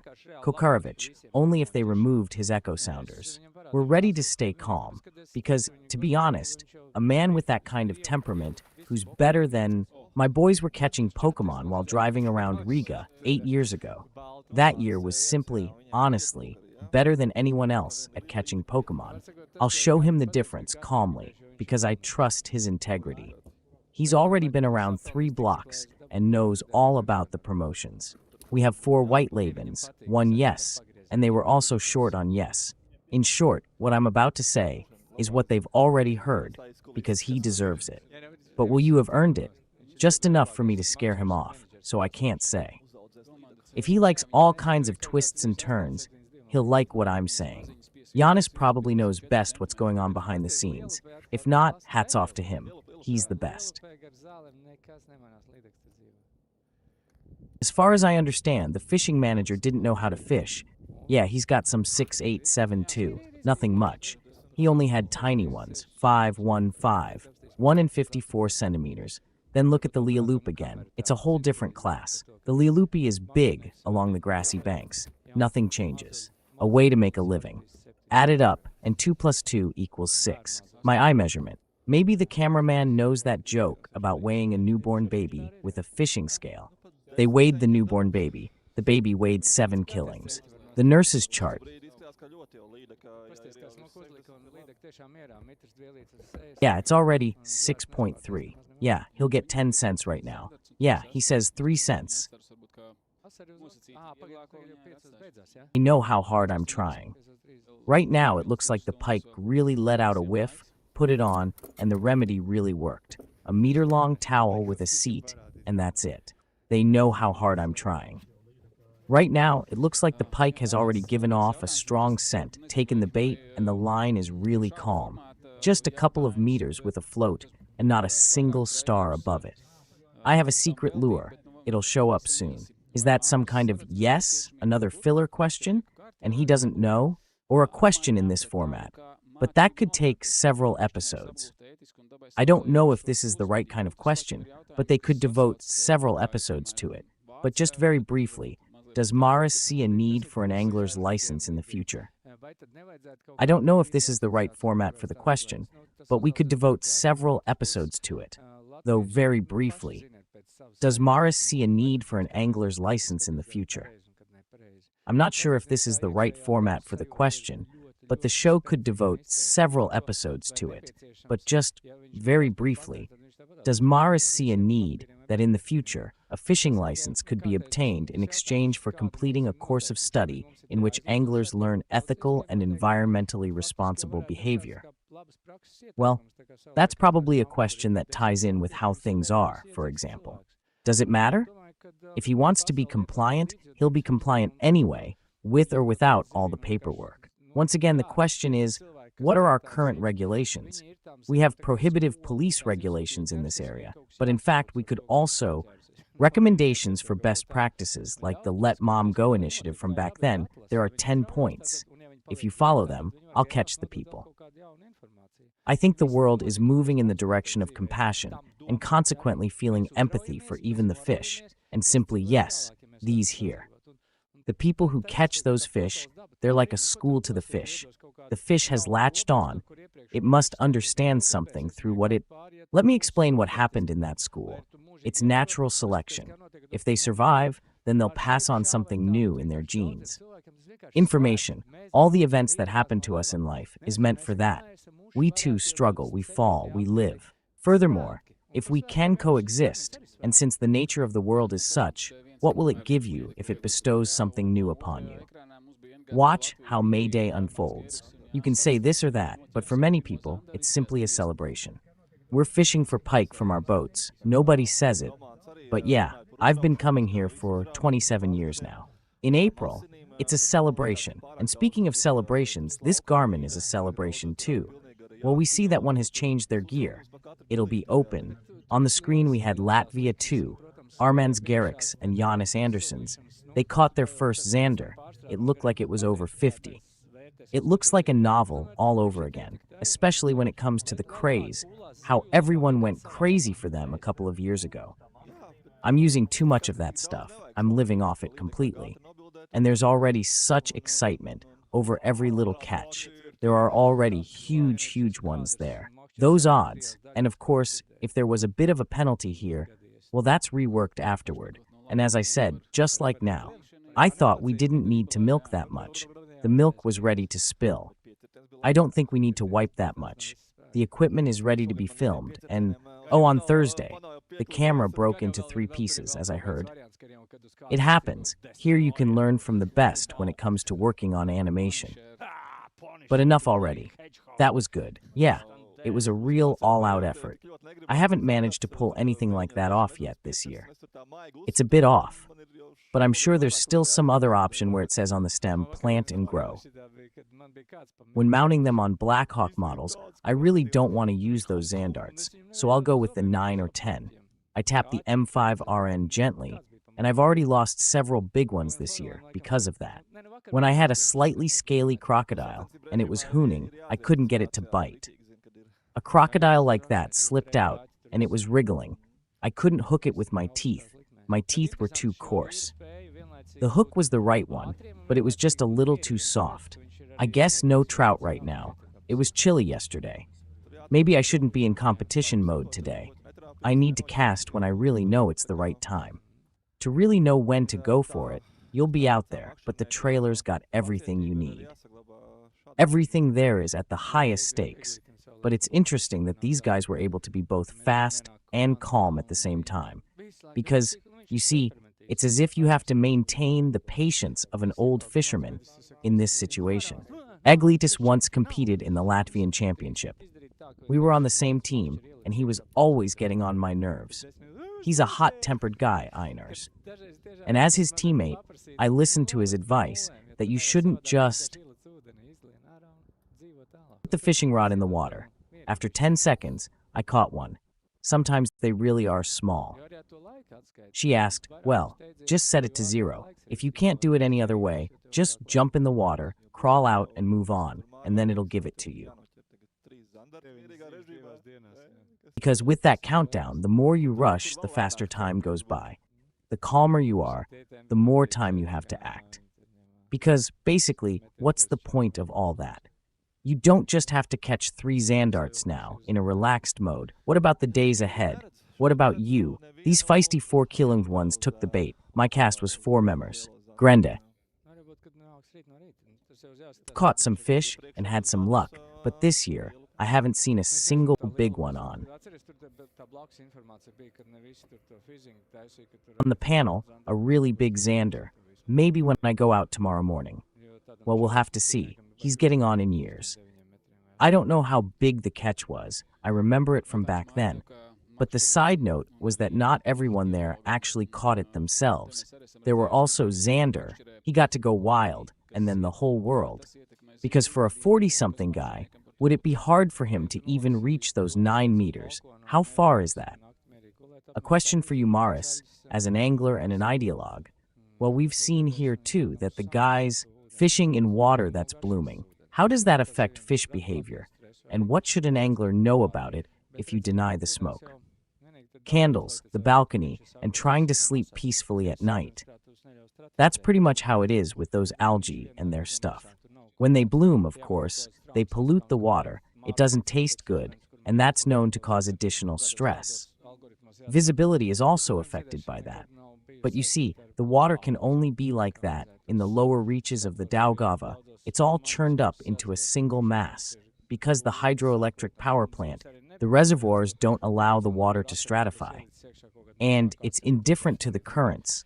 There's no need to look for any currents or backflows or anything like that. The water at the mouth of the Maropit River, where it mixes with the water of the Daugava River, we need to work on some algorithms like that, but algal blooms have never been linked to it. They don't feed there, but they catch well and hold up well. You must have put some smaller ones in there too, or something like that.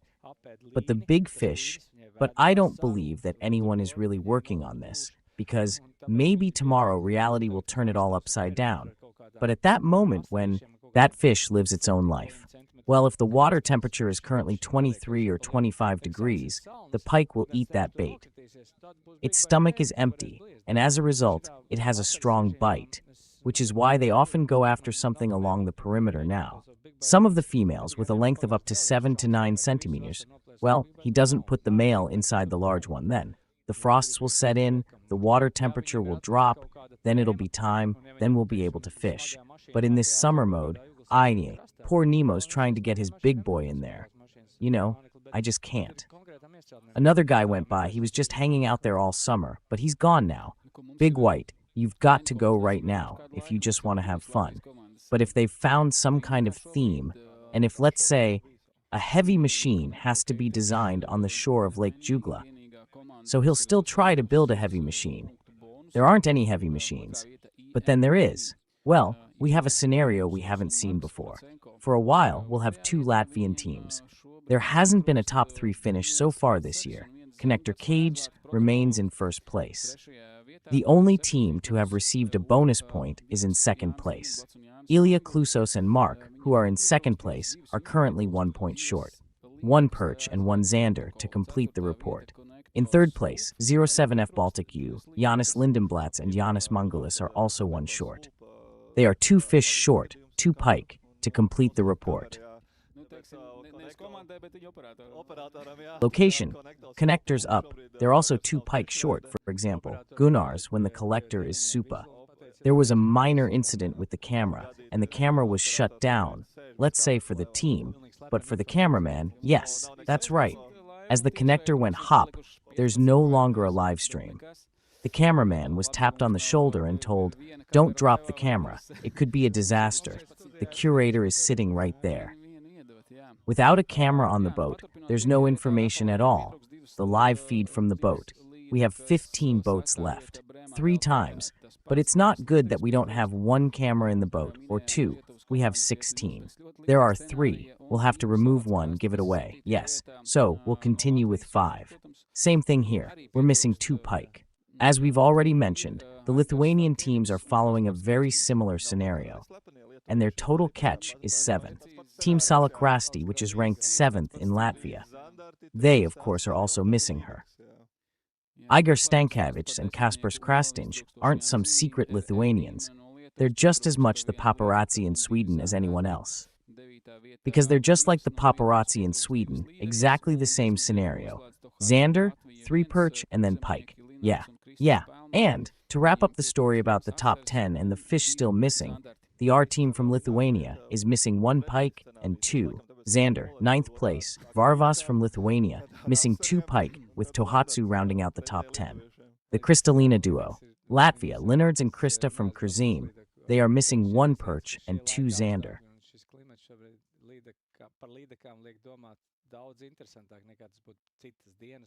That's probably because the reel also says in reverse order, pike with perch and then zander. Yes, unlike the Lithuanians, I'd say yes, the method is interesting. I hadn't thought of that. It seems to me that these weather conditions and this climate right now make me think of pike after pike. It's also worth mentioning that this is second place.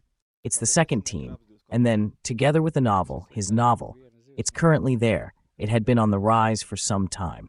Team 2 is in 12th place. Since both teams are in the top 10, At worst, one fish from the 8th spot. Komandai ar nosaukumu Zivīm slikta diena. Vai tas ir kaut kāda sakritība? Ja varbūt tie ir kaut kādi zivju tiesību aizstāvi. Still 0 fish for the team called Fish's Bad Day.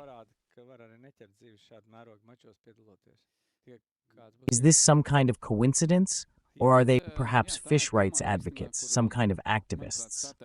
Get up, participate, and show that you can catch fish in competitions of this scale. What's in it for you?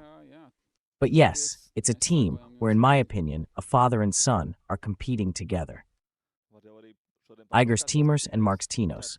So yeah, hang in there. We're rooting for you.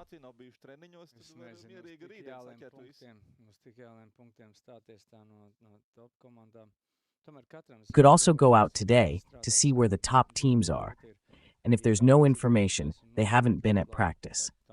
It won't be easy tomorrow for all the newcomers to break into the top teams, but everyone has their own path. The hands and how they work, it's very difficult to dance the tango well. So, it's very hard to dance really well. So as Kaspar's Holmes said, there are more sea zander now than ever before, and they're smarter than ever too. So, I took a look at what's going on in the comments section. There was a question. Does Maris ever plan to turn on his computer? No. If I'm baking cakes, why do I have to bake pastries? That's something everyone has to figure out for themselves. I've participated, and I've happily nominated the Latvian Championship. I've put in quite a bit of effort in the stage, together with Petris Līderis back in Rušona, and I kind of fishing.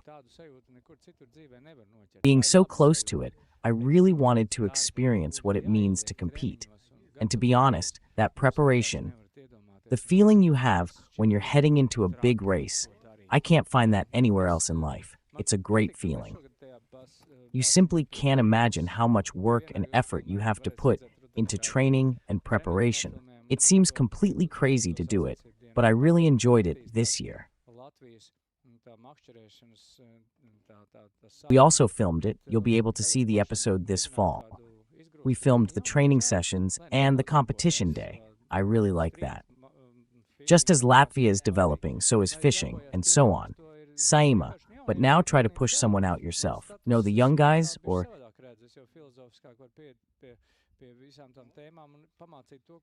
let them not get involved.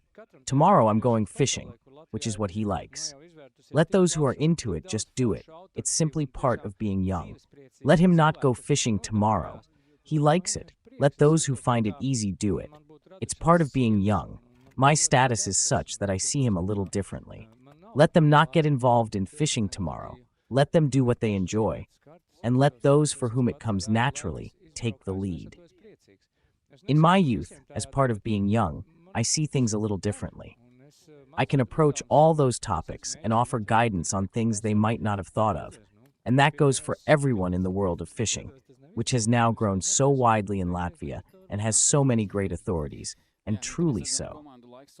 That's right, but it works for me, and my mission, my quiet goal, is to break the Latvian record myself. Sari has seen it, well, among the first. I haven't managed to do it in the past 15 years, and I'm not ready to give up yet, so maybe in the next 6. Yes, here we see the team. It's time to reel it in. Vitalijs Viltons and Stanislavs Osipovs. They're about to land another pike. They need more pike right now. So far, they've only caught 1, so there aren't any in the terribly green water. No, well, that's just how it is. You need flowers. If there's a small balcony nearby, that's where the flowers go. It flows more smoothly, and maybe down below it works out for me. In that sense, it might be more established than the Daugava in the Lielupe, don't you think? That's a good question. If I called him, he wouldn't pick up. He's fishing. So that's the question we have. A user with the nickname Lembergs, well, I don't know the details, but Lembergs454. Which one is the best? Well, I'm up early in the morning and still up late at night because they don't see him. So, my first week, it's all because when you're a real Lembergs, there are years when you just can't do it. Now, walking through the grass up to my ears, there's even more grass. A lot, really, really long. And it's grown very, very thick. And in the fall, like in September, according to the rules, we can't keep it anymore, so there's nothing left. Torture March 1st, Ivers, spring. We're not watching War Terabyte 2. The mood in the boat is good. The net is pulled in, 0, so there's a fish worth measuring. Let's see what they've got,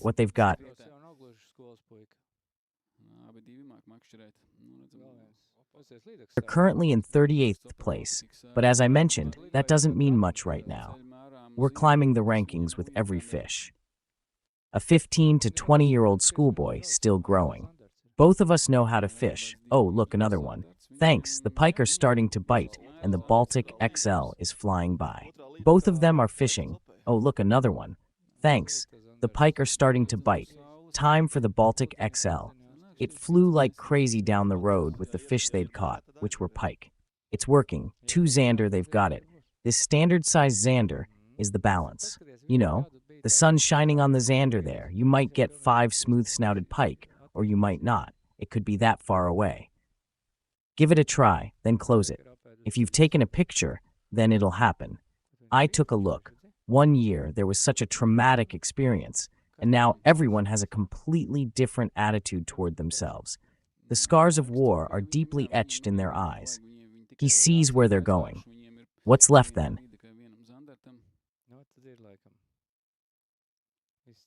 There was no other time for fishing. Yes, they need pike too. They've just caught perch. 1 for pike, 1 for zander. Well, I guess that's it. So with the phone in my hand, I'll measure it, tag it, and release the zander. That's it. The target's a little too small to see there.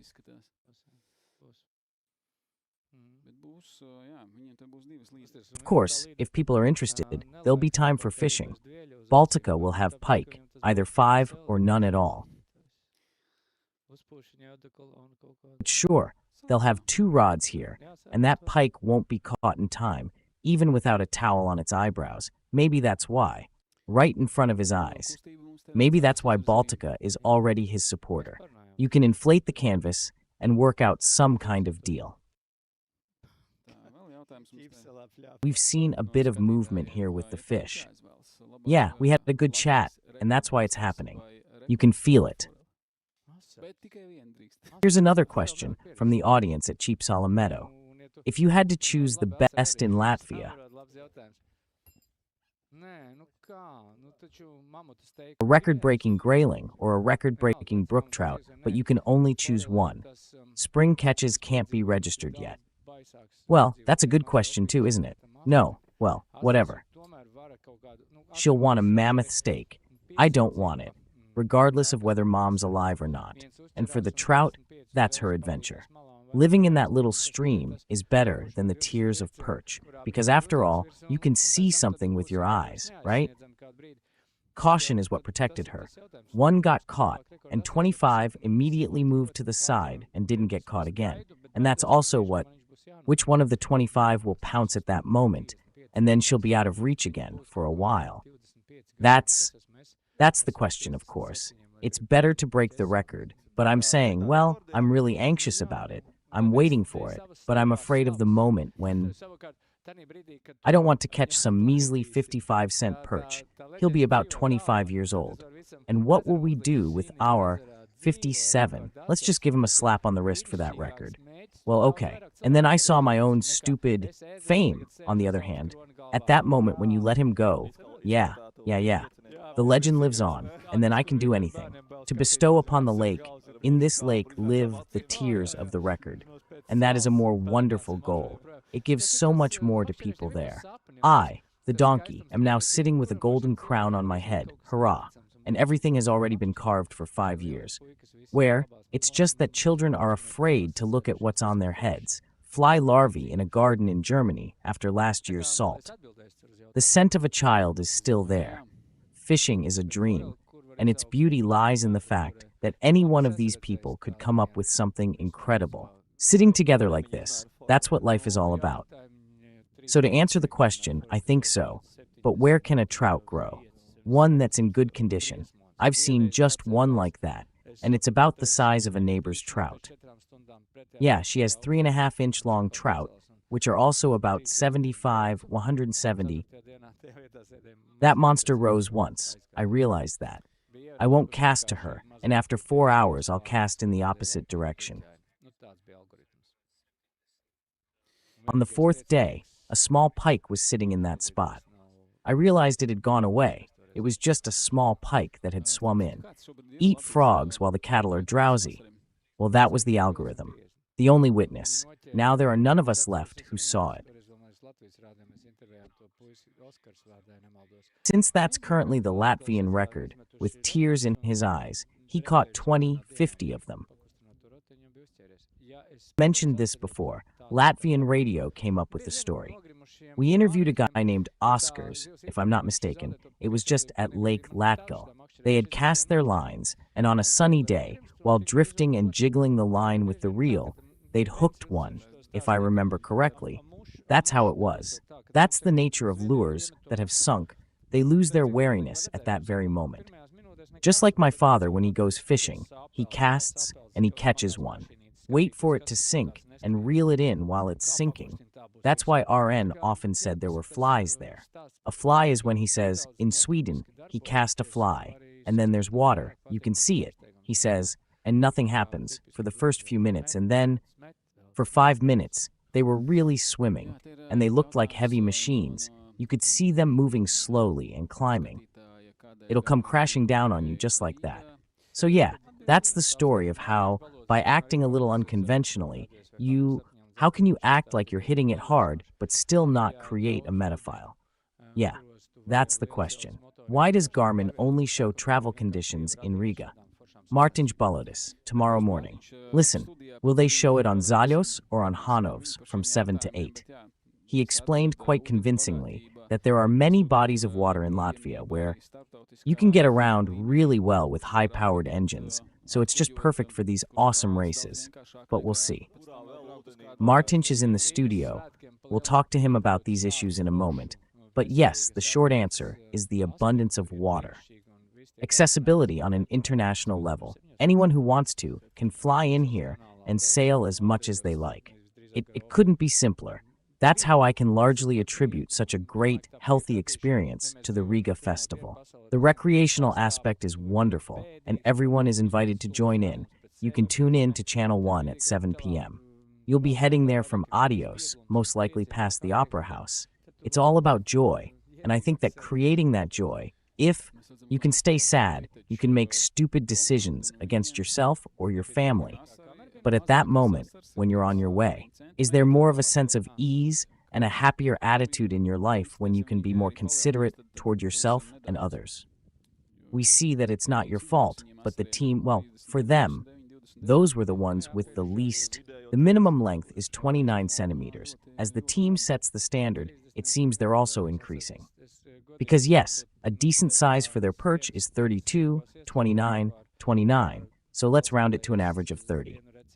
We got some really, really good 30s on the monofilament, though we don't really need them. To be honest, I remember that maybe that's why Xiangnan isn't needed, I remember honestly. Maybe that's why, at the end of the day at the facility, together with the blacksmith, I'd know one recipe to whisper to them. You know, for sure I felt like I didn't say it, I just deciphered who's there. So that the room is full of nervous people and chaos, and now you can safely point out to him what's been established. That's exactly what it is. We'll have to get it, because I think we can get it with an average of 35 or more. I don't know about 45, but you definitely mentioned 30 plus.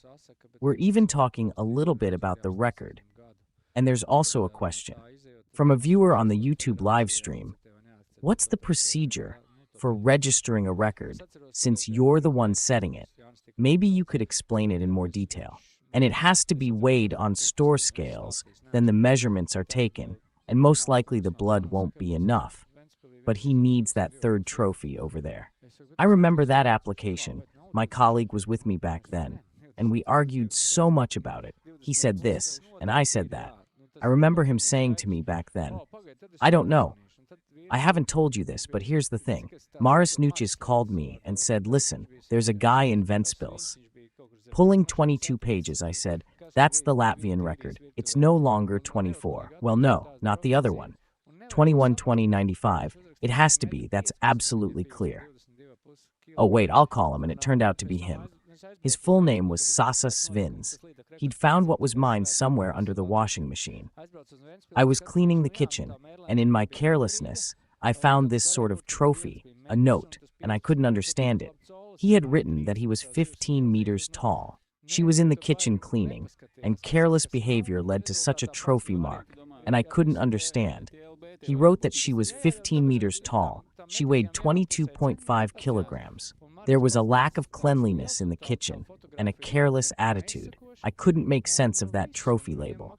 He wrote that she was 15 meters long and weighed 22.5 kilograms. And then I went to Ventspils, because this was the kind of event that's like a record, you know.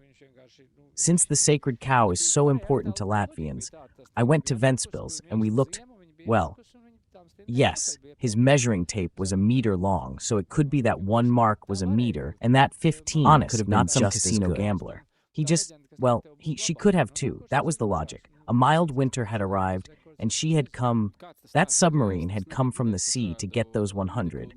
It could have been. But to me, I like those stories and that legend, which make you want to do better next time. I'm wiser now. I've learned what a Latvian record is, right? You don't know the story behind it. I'd never heard of a pike like that. Well, you saw it. That picture, it was like a barrel, wasn't it?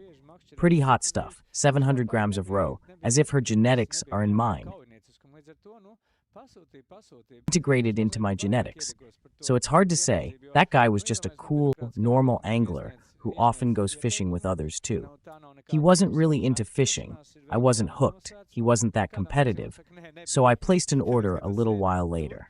I'm more upset about the inequality because, from a bureaucratic standpoint, I thought about it and submitted the application. It's not like that. It's not, what right do they have to say no? It wasn't because you were sitting there and this guy is from Ventspils. That's not why it was rejected. Because he also, there was a meter-long tape measure. It could have been 15 meters. It could have been 25 meters. In the end, he just randomly measured those 5 centimeters. You can't hit it. They hadn't been careful. And I think that's what you have to understand if you're going to approach me that way. I really like the experience in Taipei, where any young woman, if you're also into that sort of thing, you set that personal best, and they record it. Then you can lift even 2 kilos down to 0.8.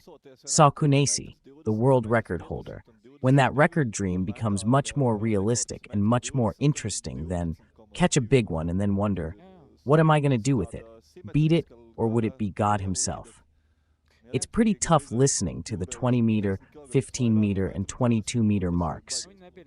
And there's a record in Venta, 12.2, and it's not exactly a symmetrical long big pike. So almost twice 10 kilograms at several meters 20. Well, that's pretty wild, but it doesn't give that much. Poles caught one again. No, he shouldn't have, but he should have, because that's a really big one with a pair. About 2 meters. But yeah, as for the weight, well, that's the classic, of course. Mistake, especially when the adrenaline's pumping. Don't convert kilograms to no and switch from pounds to kilograms. But it's hard to judge. Well, if I were shown a picture, I could tell whether they're citizens or not, because they're all women. They all look like barrels, no matter what. If she was caught in winter, then she's at the peak of her power. Yeah, is that a 20-kilo pike? 12.2 meters, 20 cents. But add another 10 kilograms to the bill, and that's twice as big as this one. But it's nice for us that these conversations aren't about the floods in Bangladesh or the earthquake in Colombia, but about the fish right here in our own country that make us proud of them. So I couldn't care less whether it was there or not. Maybe it's a marlin. Maybe it just looks that way because of its size. But we had a great chat. Well, yeah, that's it. I don't doubt it. He says, I haven't seen it in person. But man, it takes a long time to walk around like that, judging by his appearance. But oh well, Marix isn't a real person either. But another discussion, of course, is about this record. It's hard to tell just by looking at him. But okay, Mareks isn't a real person either. But another discussion, of course, is about this record, which is more important, weight or... It's hard to tell just by looking at him. But okay, Mareks isn't a real person either. But another discussion, of course, is about this record, which is more important, weight or... What's currently officially recognized as its length was 1 meter 30 plus. I don't remember exactly if it was 33 or 38. I'm afraid. I might be mixing things up now, but I have it written down somewhere. Her weight was 1956. But anyway, we tried to reconstruct it. That picture doesn't look right either, if they look suspicious. But to be absolutely sure, we have to go with the larger one anyway. With credible evidence, to put it in Latvian, it was honest. So you're good if you can be good. Well, in that particular field. But yes, in your opinion, what would be a fairer way to set a record? For predatory fish, is it weight, or do you still have that English spirit, which is circumference, and which is already, and that's why a live fish, especially when it's hot and cold, can be like that. I know that pike are your favorite summer catch, and that can be measured. But I think record fish are important, because the perch in the Daugava are like that right now too. But that's also a variable factor, because he's a god, a man. And right now, in this hot weather, he's not eating. He'll act however he wants. Or as I told you at the beginning, I can't imagine what they haven't used in that house. Whatever the case, that's not. 2 weeks after May 1st, after the apples, at the fish accountants, we'll see how you handle it. Otherwise, we've already talked about breaking that record. Good Latvia, one Tom Klavis. This year's prices are a joy. As it looks, well, that's how I'd put it. I'll get up. There's a big, thick pile of snow. They're all sailors here, and they're all the same. If there's any there, he'll be there. I'll make some kind of contribution. And if not, then what? With the card, yeah, then you say, well, I thought he was cool, so I had to do it. And with that, they'll drop it. Lock up the zander. Yeah, if the zander doesn't escape, even when we see it running away like a mouse, well then, yeah, it's all pike perch. If she's not wearing the leader's jersey, look at her. She's still heading toward, but I'm on my own, though the average size of the pike is excellent. It's 37, 31. Oh, it's gonna snow. Here we go again. That lucky guy is joining us, the kind of guy who always catches the big ones. Zarekis, do you think RN used to be white, but now it's characterized by NU, Edgar's Toch, and Lachmanis? It's mine, it's closed. Both the Asari and the Zandarts, with Pederis in 16th place, they're worthy too. I can feel it in him. He has that spirit, because the spirit of the tier is so uniquely Radarabite's LV16. Currently, Dakemannis and Pederis have caught 34, 30, and 26 perch. They must be. A chance to lift the trophy to Brock's Lidogis this week.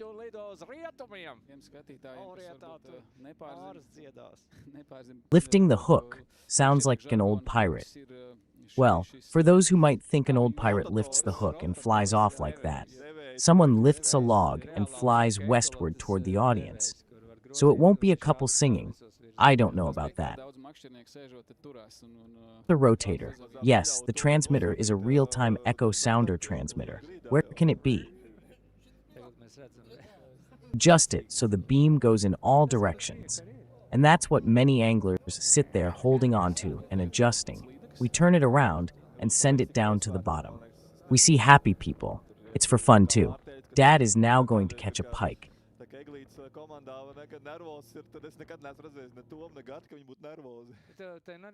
She seems so level-headed to me. I don't know. If you, like Mom, said that you never had anything, and how... Since she's never nervous, whether at Christmas parties or on the team, I've never seen her show any signs of being nervous. Downstairs, there are a lot of engine hours, and they're really just like, he is in his kitchen, sort of.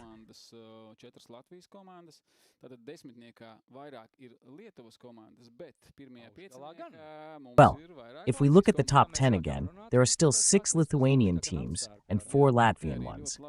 So there are more Lithuanian teams in the top 10, but we have several Latvian teams in the top 5. The team is starting to climb up the ranks, and the overall standings table is also very easy to follow here. Everyone can find their team, the number of fish caught, and the total.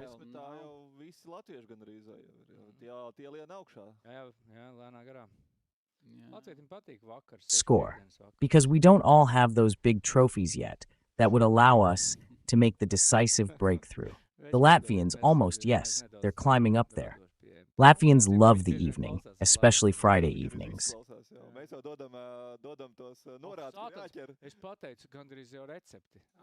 Guys, sorry, we're taking a slightly creative approach. I know they often listen to the same stuff that almost all of us listen to. Go ahead, I'll point them out and catch them. I told you, it's practically a recipe. So call me tonight, it's a toll call at 8. If not, I didn't find any recipes in that book, so if you want. No, 35-centimeter perch. Then call Maris. I've got enough, so just call him and make a reservation. That's enough. Just call and make a reservation. It's like this. As soon as the phone rings, I start to get a little nervous, so summer is a must. Summer is just so full of life. It's that time of year when people are on vacation, people are traveling, enjoying their country. In the evening, when the heat subsides, we motorcyclists will ride out and enjoy. We've had one awesome summer. Question from the audience. Maris, if you had to choose just one Michael to go fishing with for the rest of your life, who would it be? Maybe I should just think about ending my life instead of fussing over such trivial details.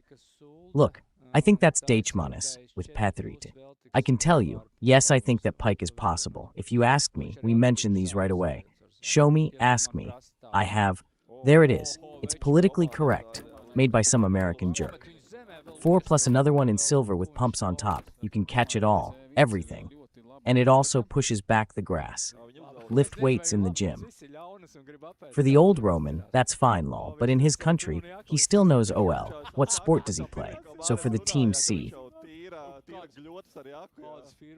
I don't know, maybe they're all evil and want to eat someone. Whoever they catch, oh, they'll put their down jacket on right away. Hey, he says right off the bat. What can I say? He's already licking his lips and will crack a company joke. That's how it is, even for the new guys. That's a new one, a blind company joke, because what else could you use to clean with? A tractor from America? Yeah, the whole body process. And finally something from the 80s. It already looks like the biggest pike today. I'll pull it out, or don't touch it until it reaches 80. 8 or something like that.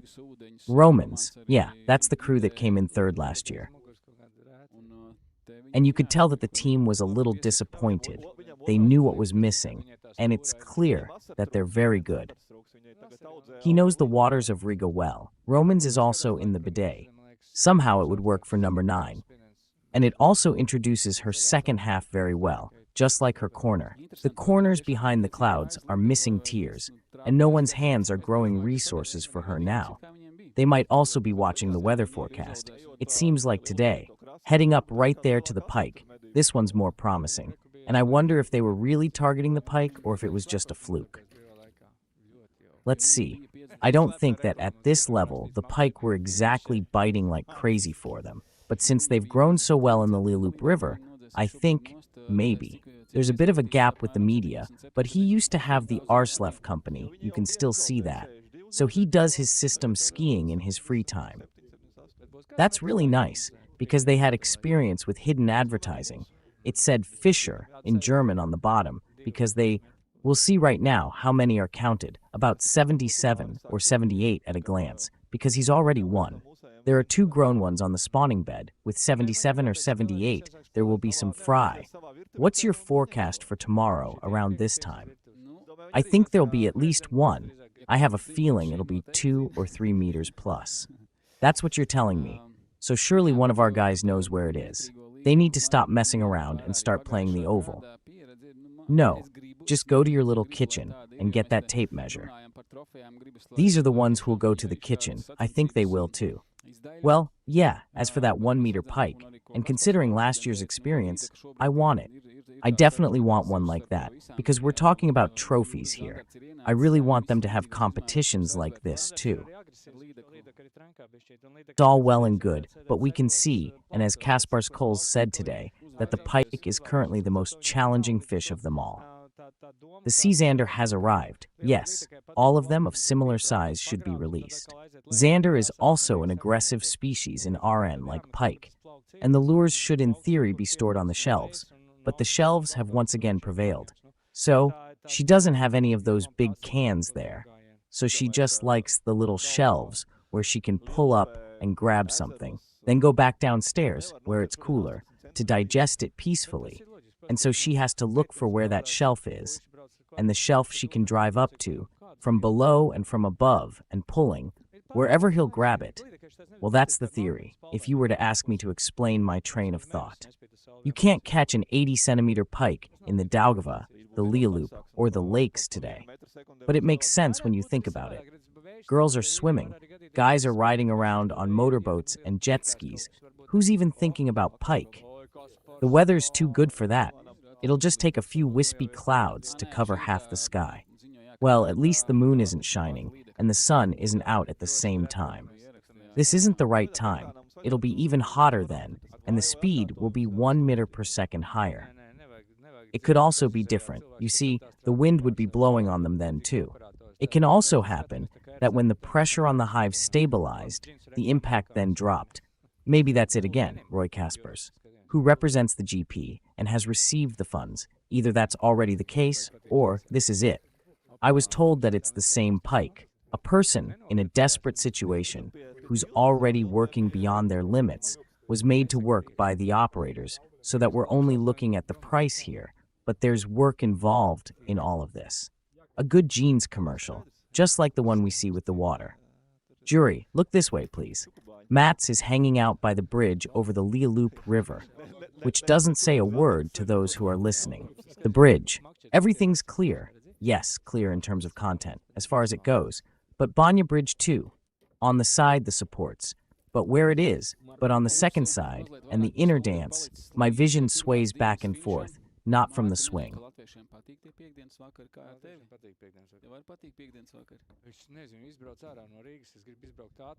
Well, we have a little over an hour left until the end of the first day. Maris, you mentioned that Latvians like those. On Friday night, just like you, he doesn't know how to enjoy a Friday night, so he drives out of Riga. I want to drive fast, and I can drive slow because of them. Everyone likes it.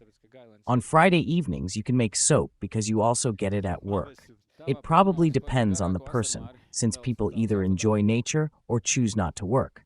Of course, creditors like him are watching. So let him pick chanterelles. That's another story, because chanterelles are there. Okay, I'll take your prediction about the longest summer, Maris, for now. In this regard, I somehow believe in a supernatural force capable of pulling the two out of any. Frost has set in, and he knows where to look. Surely the race organizers haven't miscalculated the timing of his arrival and departure. When hunting, I think these animals should make me cry with joy. Usually it's black. He himself, for example, looks like that now. Yeah, closer to the Indian. Well, anyway, I don't have any favorites or ones where I'd say, oh yeah. They're mentioned in prayers. I just look at the mindset they have, and I like that playful spirit in their eyes. And I can tell when I kind of feel like there are those guys who'll get into a fight over those perch if someone steals them.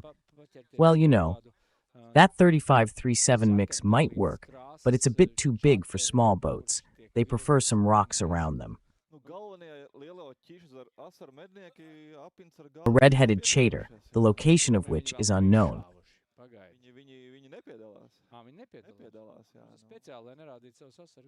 Well, the hunters of the large cherry branch tears haven't had enough of the tip yet. Yes, if they haven't shot it yet, it's gone. The tips aren't enough. Yes, if they haven't shot yet, they're gone. They aren't participating. They're not participating on purpose so as not to reveal their tear spots. They're watching. But for them, on the other hand, their perch are as pale as can be. The big one remembers they'll come out somewhere around here from Riga.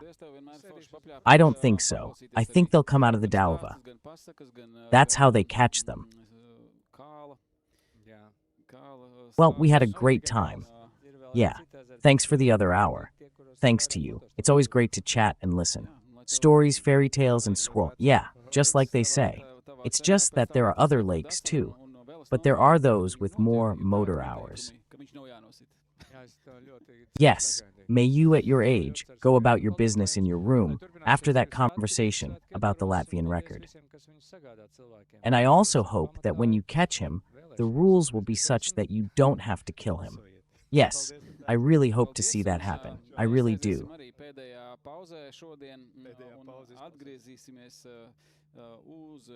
If we want to, let's vote. Thank you, thank you. I'll be leaving too. During our final break today, let's revisit the decisive events of the first day.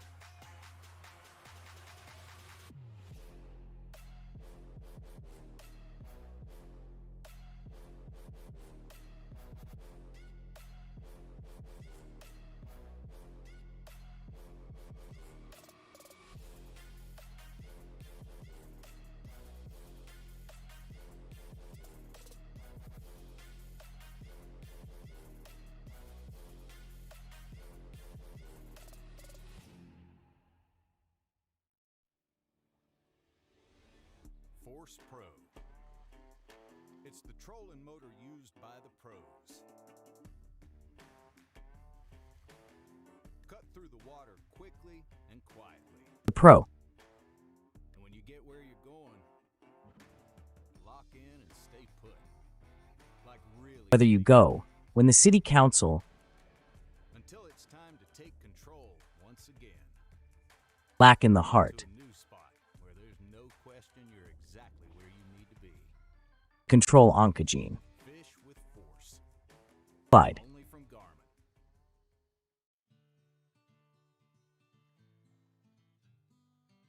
Beach House, Hamburg.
Unlock the water with SpyPole and GT360 UHD.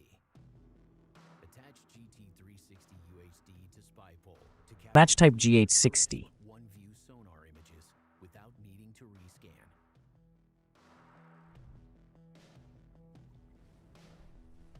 Add to live Healthy for that one thought, Megan. perspective of the underwater world in 2D or 3D. Wirelessly Error in the old city. with the gesture remote, foot control, or your chart plotter. Sync spy pole and your Feet Hotel the mold. speed and Fool. direction, and lock your live scope on a fixed point. Take full control of your sonar Oh, 60 to you for mentioning the lucky John Chow. and GT360 UHD. Only from Garmin. Their world is dark and murky. Full House on the Beach, 60 only from Garmin. This is LiveScope 2. The world is dark energy.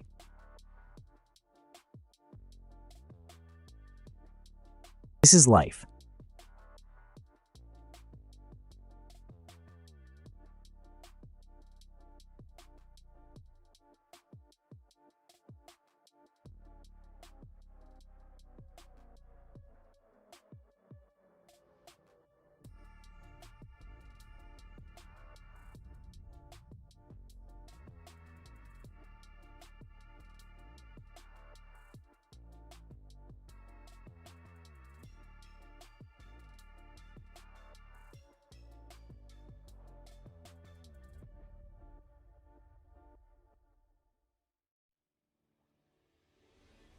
Force Pro.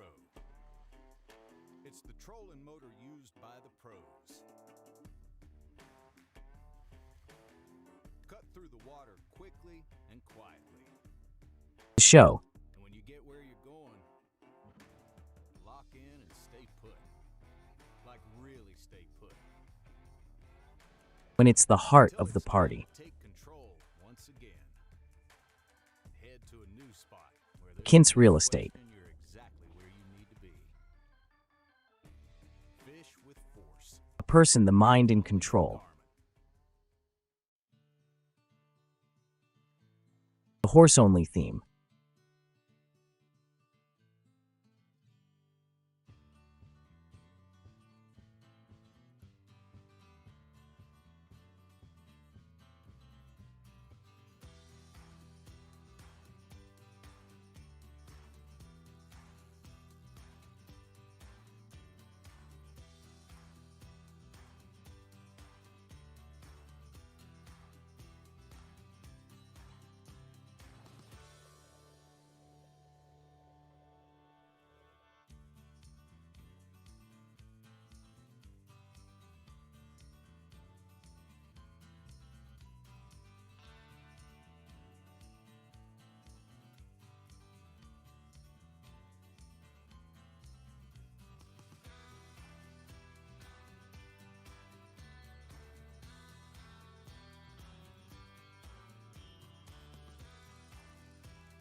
unlock the water with SpyPole and GT360 UHD. Attach GT360 UHD to SpyPole to capture clear GHDJ. one-view sonar images without needing to rescan.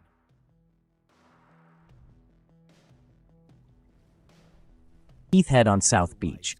To get an all-new live perspective of the underwater world in 2D or 3D. Wirelessly HTTco high spec in the world in the old city. foot control, or your chart plotter. Sync SpyPole and your Force Pro in speed and direction. Hotel The Mood. Food service. On a fixed point.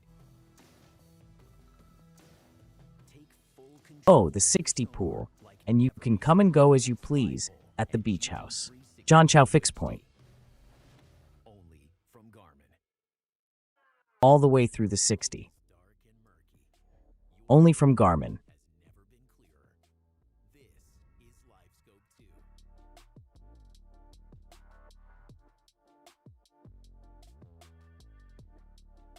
Job never gets old. This is a breeze.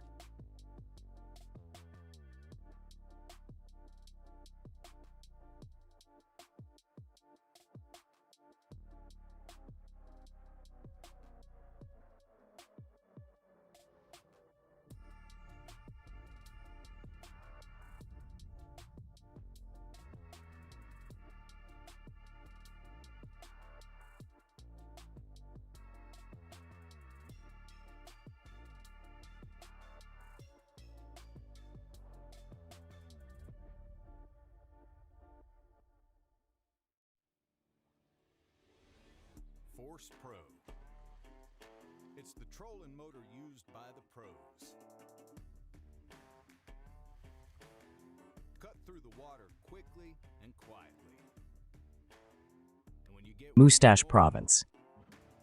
lock in and stay put. In the city. Like really stay put. Heathrow. Until it's time to take control once again. Chinese Theater. Head to a new spot where there's no question you're exactly where you need to be. Control Oncogene. Fish with force. Only from Garmin. The horse is only from the game.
with SpyPole and GT360 UHD. Attach GT360 UHD to SpyPole to capture Spipple. clear, crisp, one-view sonar images without needing to rescan.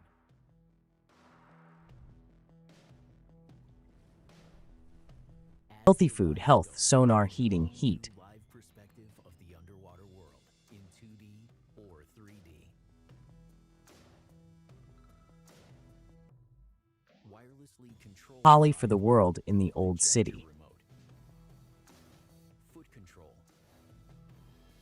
Or your chart plotter. Sync SpyPole Hotel, the atmosphere. Fui control. direction and lock your live scope on a fixed point. Take full control of your sonar like never before. South 6th from the Go 1 fix point. GT360 UHD. Only from Garmin.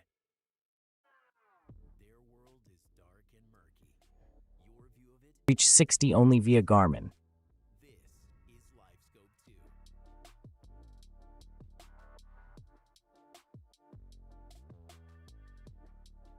The world is dark energy. This is life.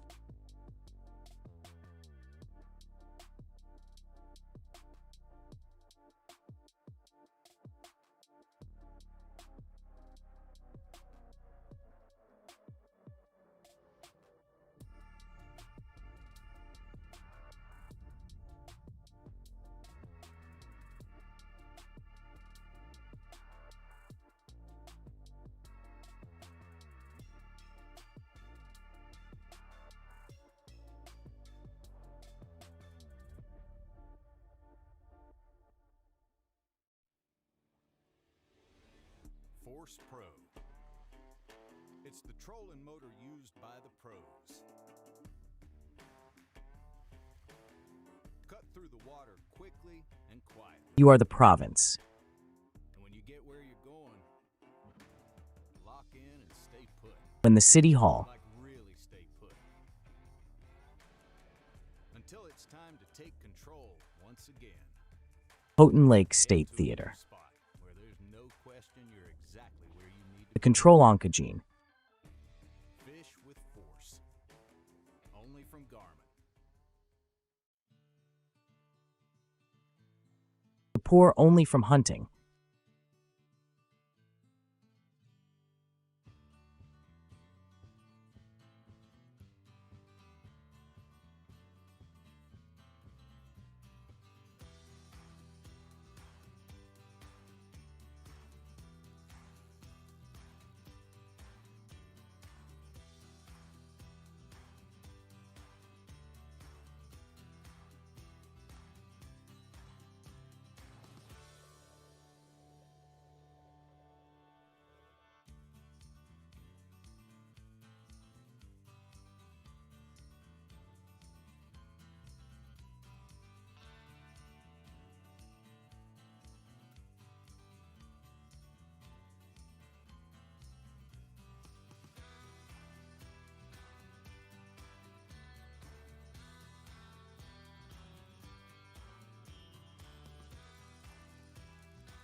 the water with SpyPole and GT360 UHD. Attach GT360 UHD to SpyPole to capture clear, crisp, PayPal 60. images without needing to rescan.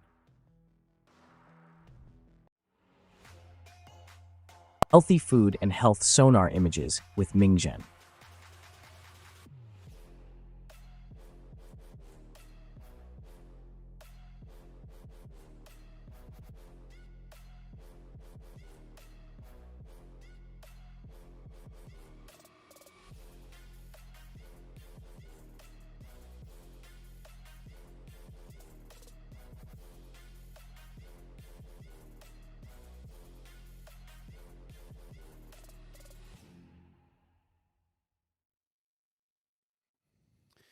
Nu ko, mums ir pēdējais pirmās dienas nogrieznis Garmin Predator Cup 2026. Pirmā diena diezgan lielā mērā jau nosaka, uz kurām So, here's the final segment from the first day of the Garmin Predator Cup. un arī varbūt pat uzvarētājiem.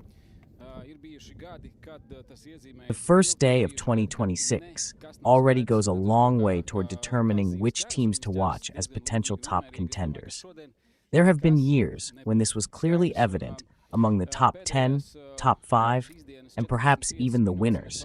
There are years when nothing is clear, and seeing how the fish are biting consistently and evenly, I think that today it's clear, and we'll spend the last 45 minutes of this day with no one else. Martins Balodis, who is, as you all know, to blame for all of this.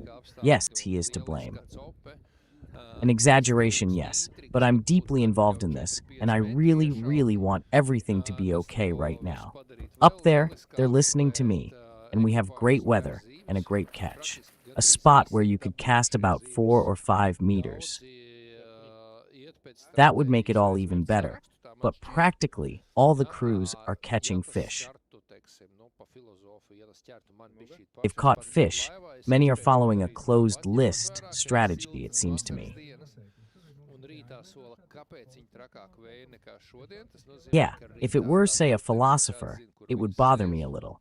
If I were in the boat myself, I'd probably do the same, all things considered. Given that it's warm summer days and they're promising more in the morning, why are they even crazier than today? That means that in the morning, those bitches, if anyone knows where they're hanging out. You see, if we make a move, we could do something about them.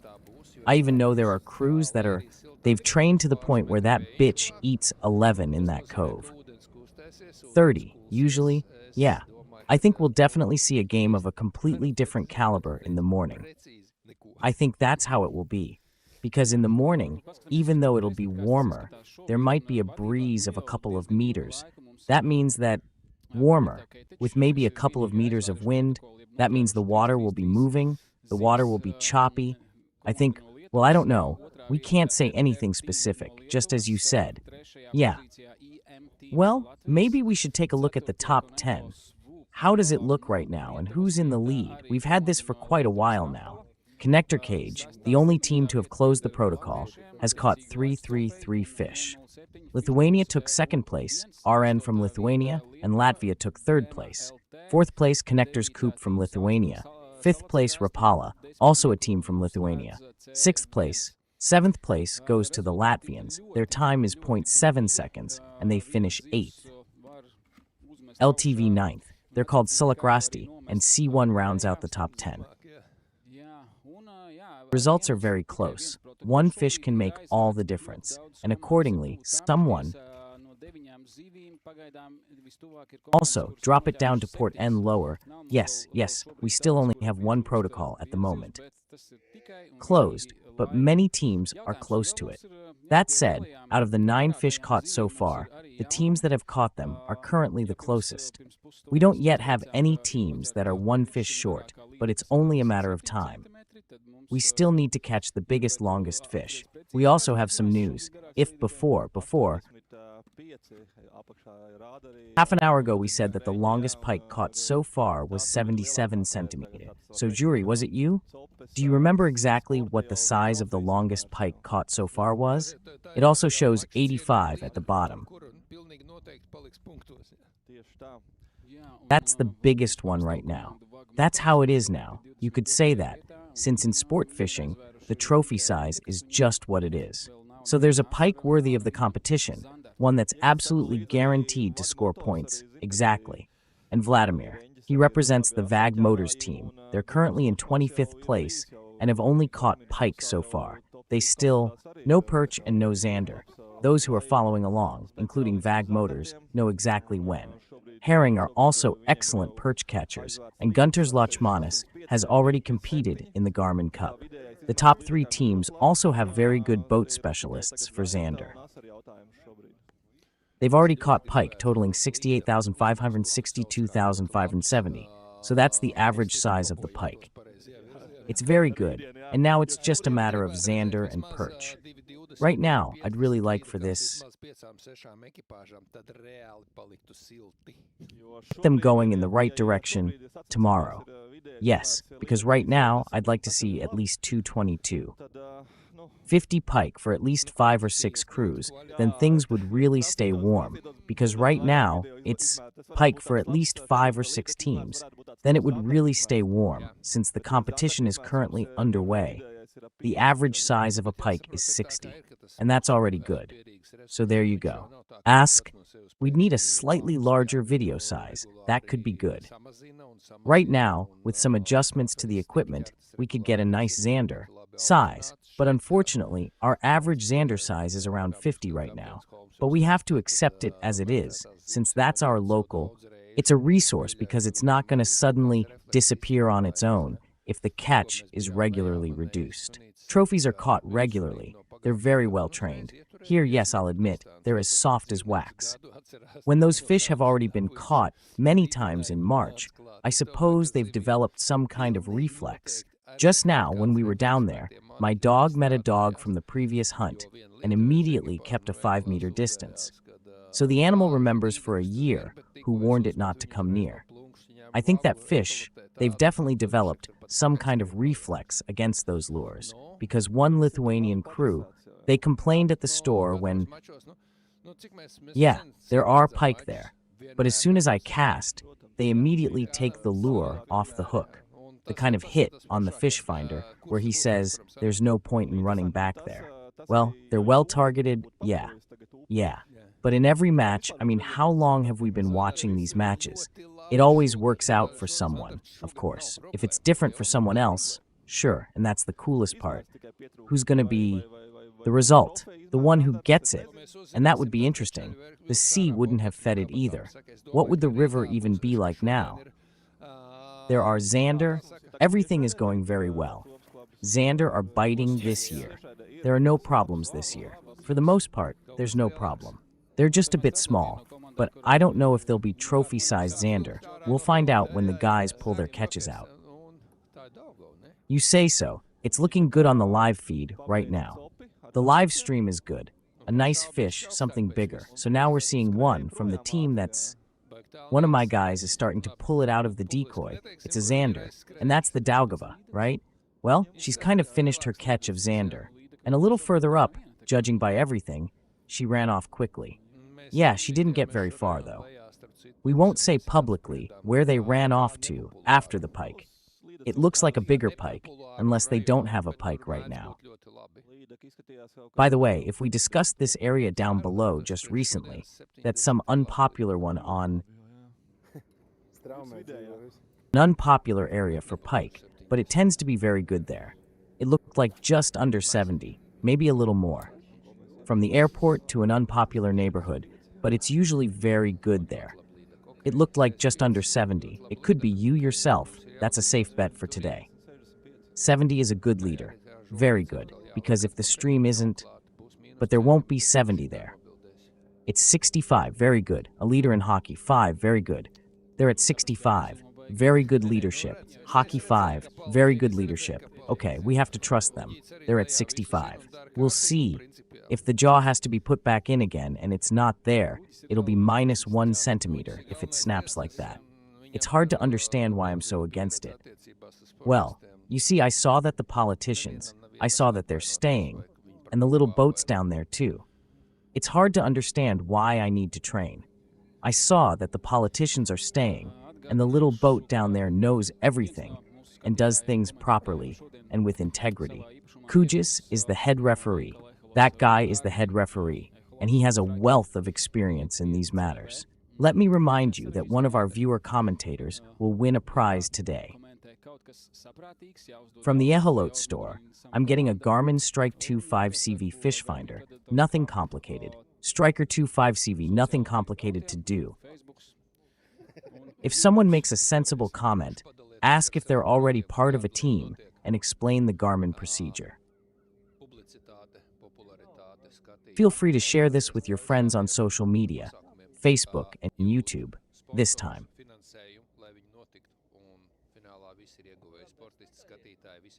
Publicity, popularity, and views. That's what allows events like this to gain. Sponsors and funding are what make these events possible. In the end, everyone benefits, athletes, spectators, and it's interesting for everyone. Here's a question for you, Martin, from our viewers. Is there a cap on the prize pool for these matches?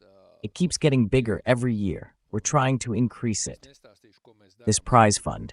Practically speaking, I haven't lost my spot. That's the right place. I've been thinking about it. So every year, I won't say what we're doing right now for next year, but yes, we're working on making this event a success to gain a much stronger financial foundation in the long term. Yes, well, the fishing festival, the spinning festival, we'll try to make sure we don't have to. We'll have to raise the participation fee because inflation is everywhere. We're keeping it at last year's level. I think it'll work out this year. We'll keep it the same next year too. I think so, but we don't know anything yet. What is this now? One end of the towel is narrow, the other end of the towel. A lot has changed in our lives, and we can't predict how it will all change again. I'm an angler. We'll find something for my hobby. It's also a matter of opportunity.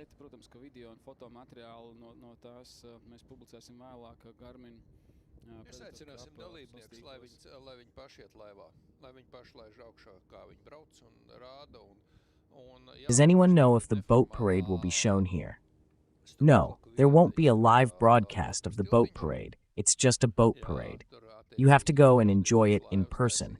But of course, we'll publish videos and photos from the event. Later, we'll invite participants to get into their boats themselves and film their own rides as they go.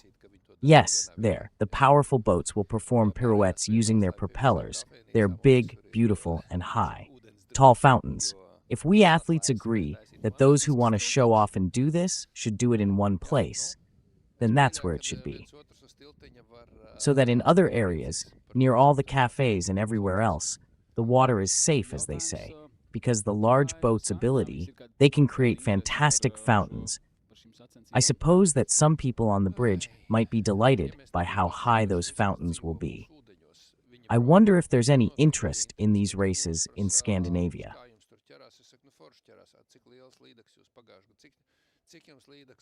If we hadn't eaten everything that lives in our waters, they'd definitely be interested, but they're in demand. They're definitely interested in coming, but they ask us how you guys catch them there. I say, well, you catch them great. How big were the pike you caught last year? How many pike over a meter did you have in the tournaments? And then I say, well, there were some. How many then? Well, how many? There were 30. 51. Yeah, we've already caught our share of meter-long ones. So what could we possibly have that's interesting to the Scandinavians? They're just catching them. They fish much more simply. They catch much simpler fish using much simpler methods. You yourself, Gunnar, as you said, are going to Vern. If you get a chance to check it out, there won't be many Scandinavians there. There'll be a lot of Poles and Germans, but they'll be there. Just know there'll be a lot of sweat this year. I don't have the energy. A question from Ramantz. But Regana or Martin, do you like to compete yourself? He says next year. I'm not getting any younger, and I don't have enough energy for everything. I like fishing. I stop a lot, those who track us with sonar, and we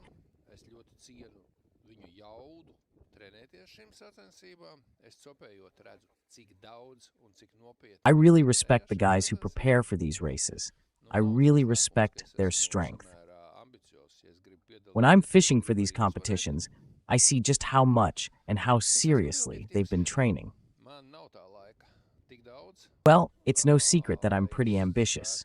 If I want to compete, then I want to win too.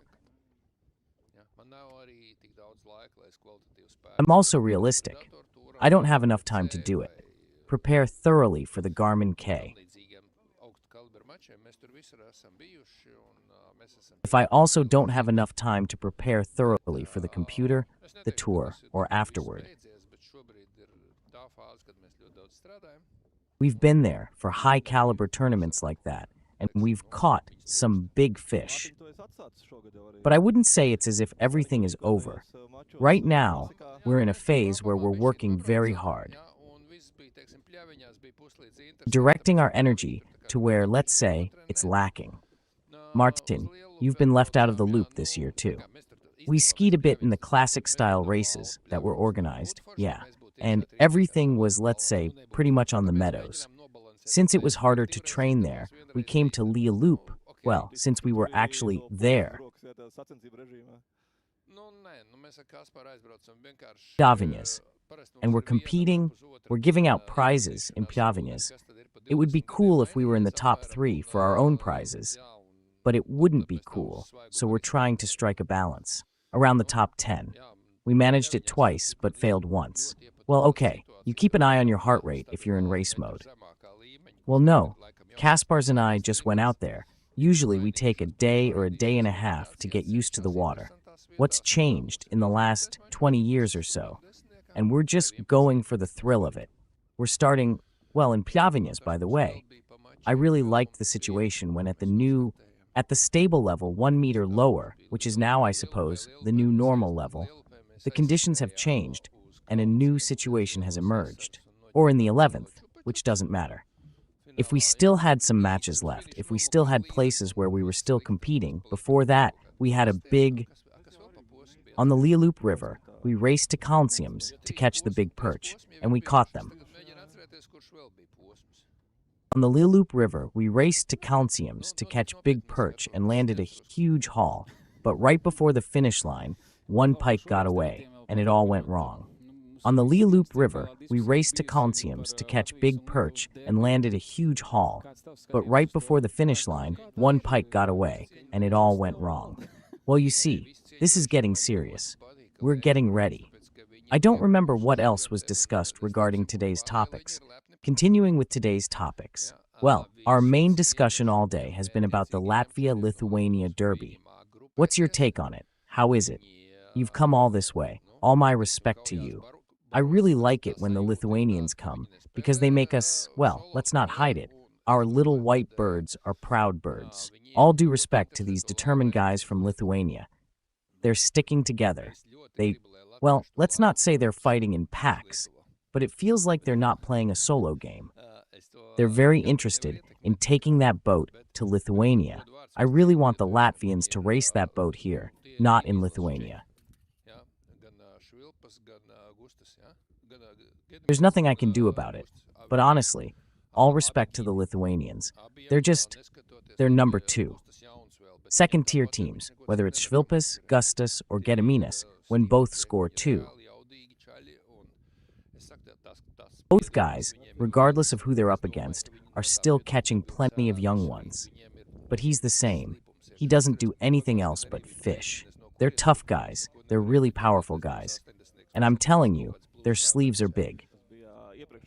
They've had that edge all morning. Remember last year, too, he suddenly showed up out of nowhere, right where no one could do anything. He caught and brought in 2 80s or 70s, something like that, plus a zander, if it was within the previous 24 hours. Anyway, they've got something up their sleeves, and I think that's why they didn't make it in last year. The big prize is there. He's been waiting for them for 2 whole days already, and he's already thinking about it. Yeah, and I don't think they've forgotten that. Yeah, and the Lithuanians are proud of him. And the ability to work as a team. These are two powerful testimonies. Put them together. Matches like these, you also have to think about strategy. For example, if you know where those two big ones are, just run at them right at the start. Take it or leave it, but keep it as a wild card for the end so others don't see it. A wild card can be one that's reserved just for you. There aren't any other 3 or 4 yet. Who's still in which puddle, in which corner, at what time? That fish is feeding. Those are truly epic moments in life when they happen. They only eat at certain times and in certain places if this and that are present. Unless I'm talking about 70 or 80, it's a fish you can catch. And those who learn to catch 3, at 80 UI, he's terrifying, but we might still get the Johnny effect. Remember how it was before. 2 years, 13 meters, out of nowhere, suddenly completely covered in leaves, if that's the case. No one is immune to that. No one is immune to these poker hands. Not even the greatest masters with the greatest, even with all those training days, you can suddenly get caught off guard. I remember when I was 1 year old, the car suddenly veered 2 meters off course, as if that were all, and an hour before the finish, he was calmly driving to the interview. He arrived. Yeah, everything was still up in the air, but we were already interviewing him. Catch up, but we're already interviewing the winner. If this is a ruthless game and everyone's out of the running. Here's another one who caught a pike. When I want to say, I already told you this is a productive spot under serious conditions. A 50-pounder. Well, I'd better keep an eye out so I don't lose my nose. It feels like the lower jaw is still moving again. Ujis will check it out. Yeah. Well, it's in their report for now. As for whether it's 3 or 4 millimeters, since according to the rules, it doesn't touch, it's a minus. According to the rules of that sport, it doesn't touch, that's a minus centimeter. And if there's that millimeter, if the boat is missing, they'll notice it and it won't count. We're just guessing a bit about the thickness here. But that's how it is, experience. And it's no coincidence that the tip isn't painted, but made of polished aluminum. Ruchitis will notice that and won't count it. We're just guessing a bit here, but we do have experience. And it's not for nothing that the end isn't painted, but is made of shiny aluminum. She can see everything clearly, whether it's shiny or not, whether something has been dropped into the pot or not. We give advice to doctors. Some come, well, God forbid. If it's a target fish, let them go on the list. We're doing great. We give advice to the doctors. Some come in, God forbid. If it's the target fish, let them go on the list. We'll head upstairs, but let's make sure it's on the table. Because if they have this, so the 5-man lineup looks good. Yes, they're currently Latvia's second-ranked team. 27th place doesn't matter right now. We're just going to give it our all against them. Yeah, to close the log, we need 2 zander and pike, 50 each. We're 1 short of Andres. That was really cool. You can see the snout.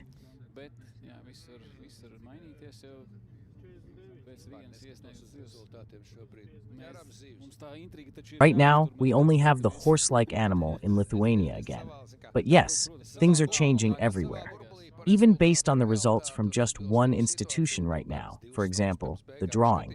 The intrigue must be maintained, though. We're looking at our own little world. But of course, essentially, it seems to me that we're in our own bubble regarding the reality and accuracy of the results. I'll check the standings about 2 hours before the end to see what's shaping up. Of course, if someone suddenly pulls ahead by a meter now, they'll undoubtedly take the lead. Look, as we speak, Latvia has jumped to 2nd place. Hey!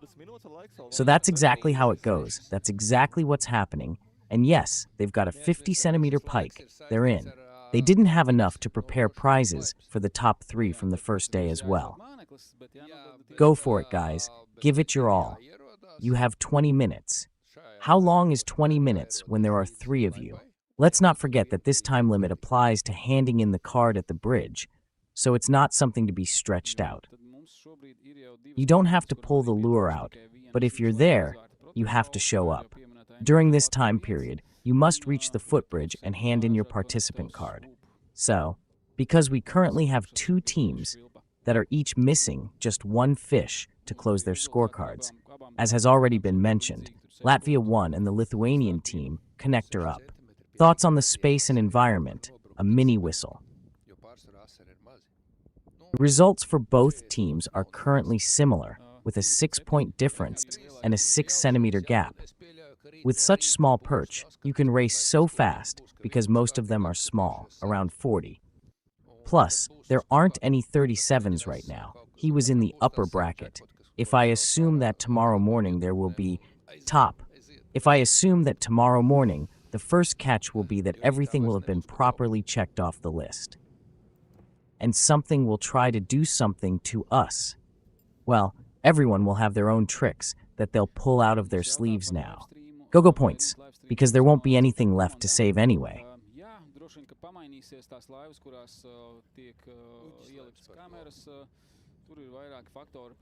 They're asking us about the luck stream. Will the weather be different for the other teams tomorrow? Yeah, it'll probably change for them. As for the boats where cameras are installed, there are several factors the judges consider when making that decision. We'll definitely put cameras on the ones that tell the story of victory. We're in high places, so we're where we need to be, and we see it that way. But the situation with the longest perch, in those cases, the whistle blows, 38 centimeters, the others are disqualified. Only one is valid, and besides, he can't keep the bigger one. He'll have to discard it.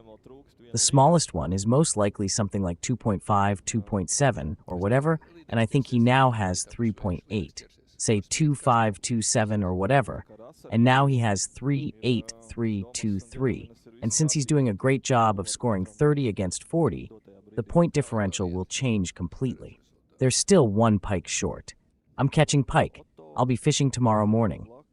There'll be wind, and the pike will bite despite the heat until the dew starts to form. That's also the idea, and Gediminus is all set. Just use that method at the given moment. Odo, they're right next to it. Right now we're in second place, and Asara Shvaki is first, second, and fifth. Zander, no pike, 2 pressed Zander, 2, also 50.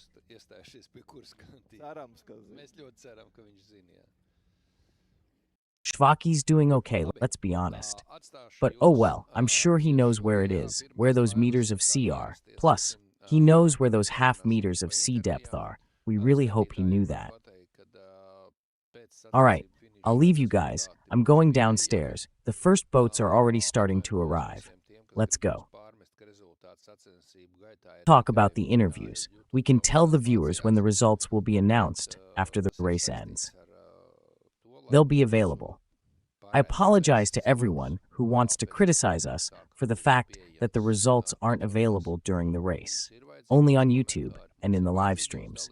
But this is to ensure that our broadcast content after, to make our content available on as many platforms as possible, we need your feedback. Please share. We really ask for your support, and you can do so simply by clicking here.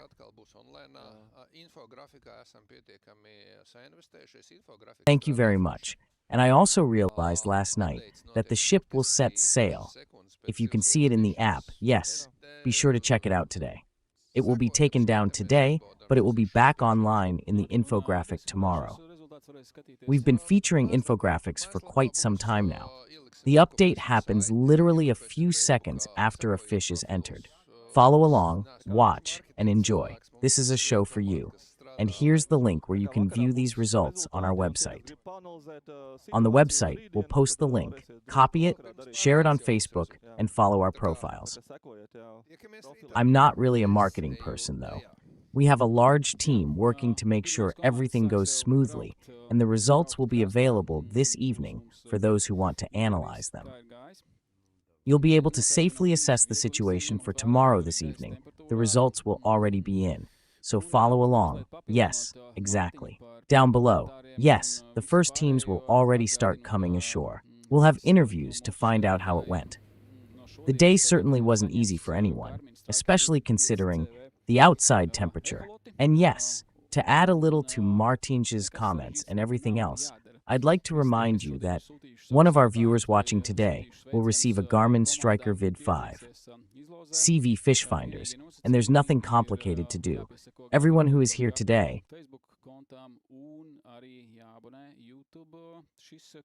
if you've sent in your questions or sent greetings to the teams, you'll be entered into the drawing.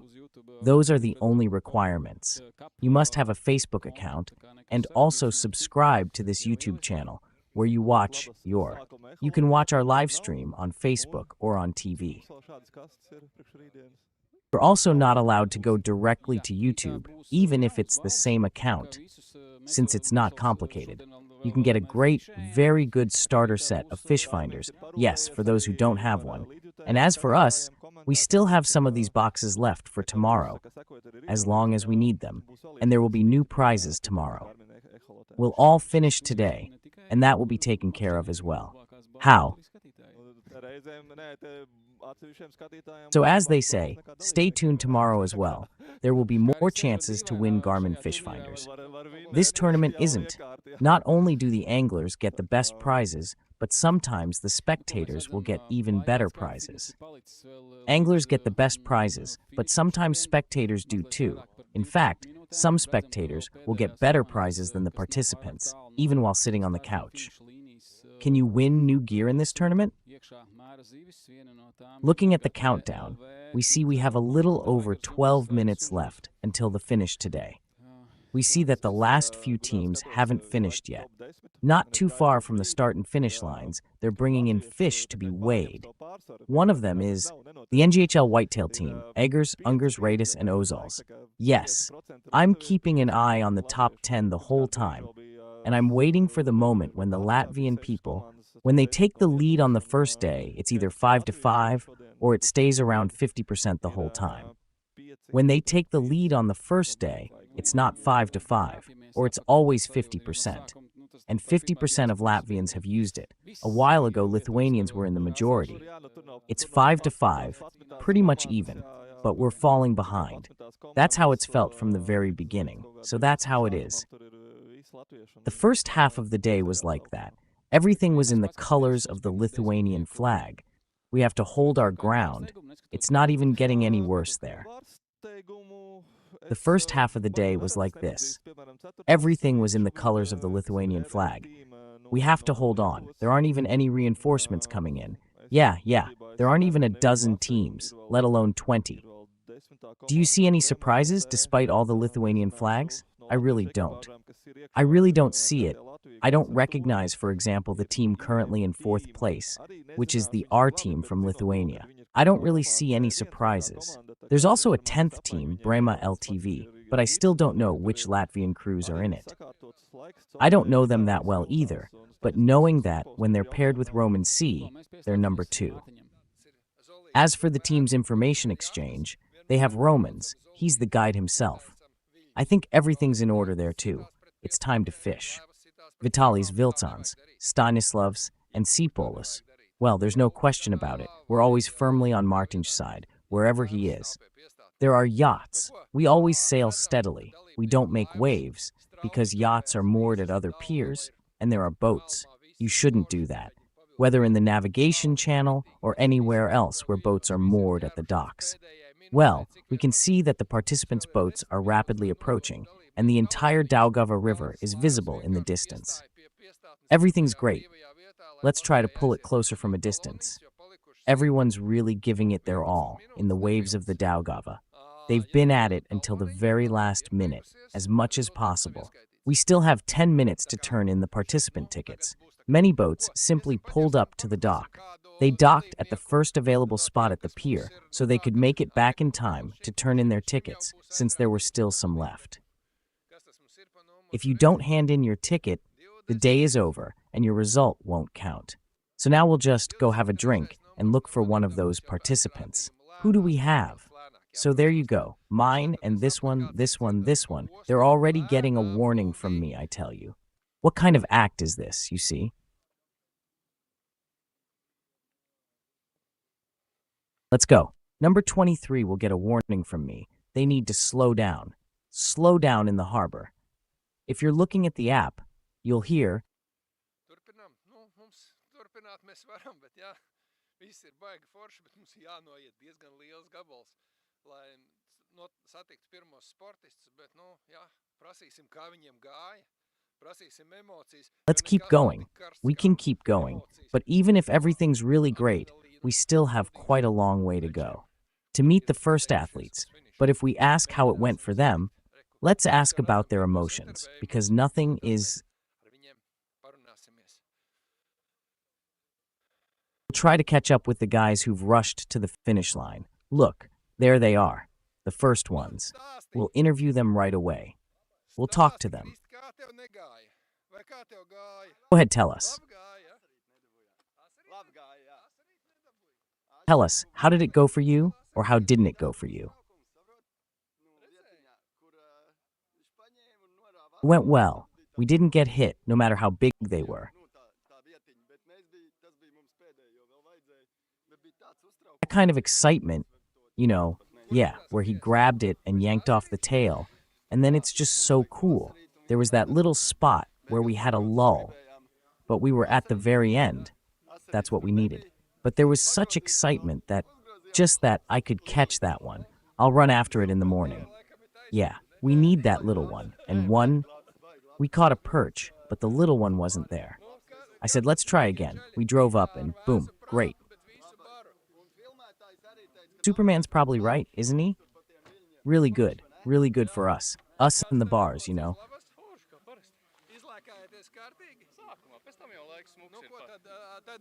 Hot-headed guys in the morning with a cool head. But the whole crew and the cameraman also said it wasn't that crazy. He was just hanging out there. I hadn't seen it.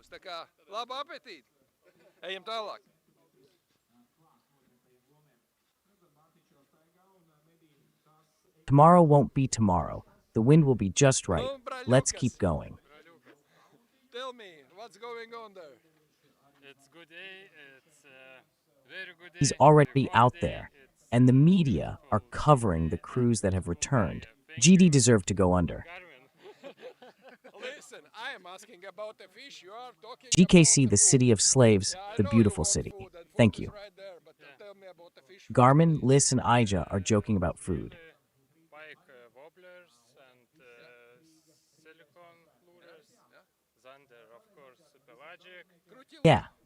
Now you know you should get a wobbler. Perch, chatterbait. Chatterbait, yeah, it's where chatterbait works here for many years. Seconds lures for Xander. It's hard to catch them. Food is right there. It weighs 14H. More power tomorrow. More power, more fight. Ciao. The water level is at the tooth mark. Bye. Our fishing was very difficult, but we can't. Bye. To find to talk with Zander. We can catch it.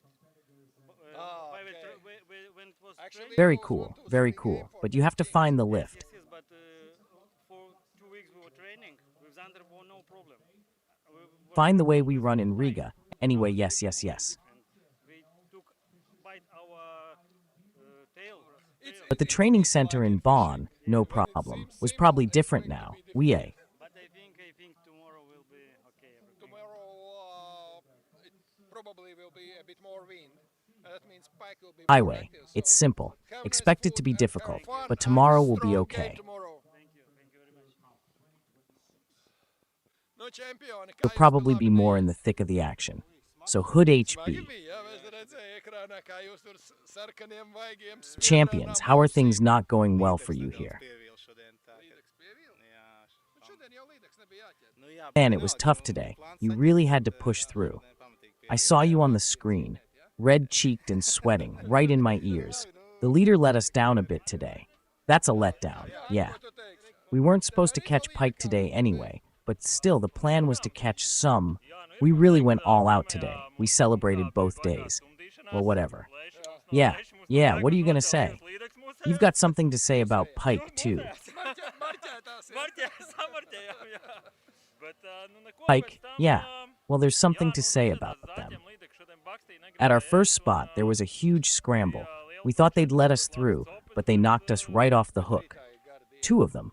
The leaders, ours, yours, ours, are learning to mark the targets. Yeah, but, well, Nothing after that. We had to put the gear back on the hooks. Today, they were fussy and didn't want to eat. There were 4 very good catches in the loop.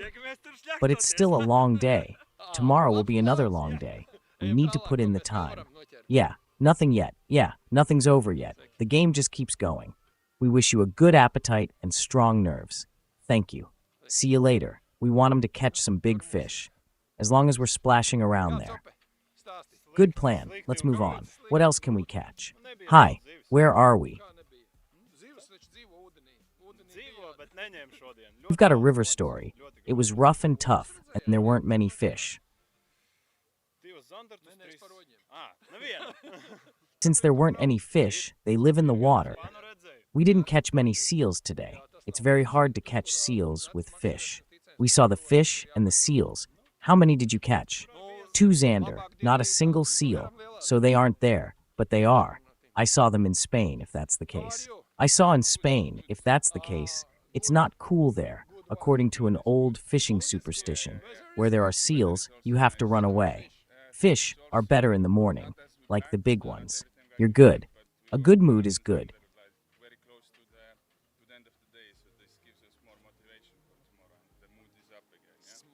He's been nagging me all night.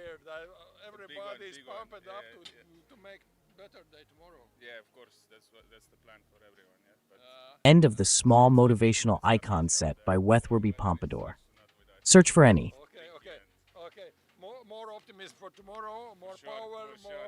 Yeah, little one. Where to pour it? It messes things up. Okay.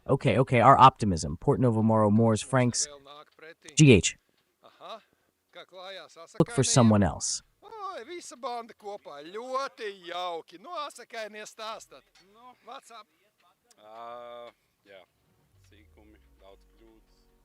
Who else are we running into here? Aha, how's it going? They're in a bad way. Oh, the whole gang.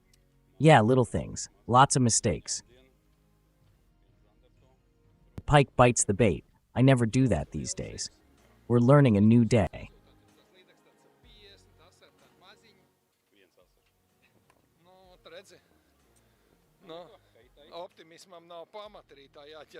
Big fish, look at your results. That pike is 50. That's just a little one. With a little one like that, well, you see? Well, there's no reason for optimism. We'll have to catch the best ones in the morning, whatever we can catch. The way I see it, it just seems to me there aren't any fish. Is there anywhere to hang on here? The guys are also weak today. The guys also need red. It's been sun-dried, yeah. Well, we have to go do everything this morning. I already told you when your armpits are full. Cards, big, wide sleeves, that you'll definitely call out their leader, who lives near certain poles and pulls toward a specific, well, they've somehow gone into hiding this year. It was tough. Well, we have these kinds of thoughts, so we'll just move on to the next round. It's different anyway. In the morning, we'll just move on to the next step. Well, I've noticed that even an hour can change everything. You see, an hour can change everything. An hour can change everything, and that's 9 hours too. Let's keep going. Bye.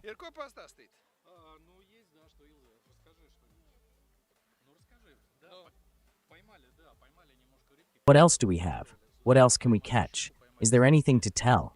Manufacturing. Well, of course.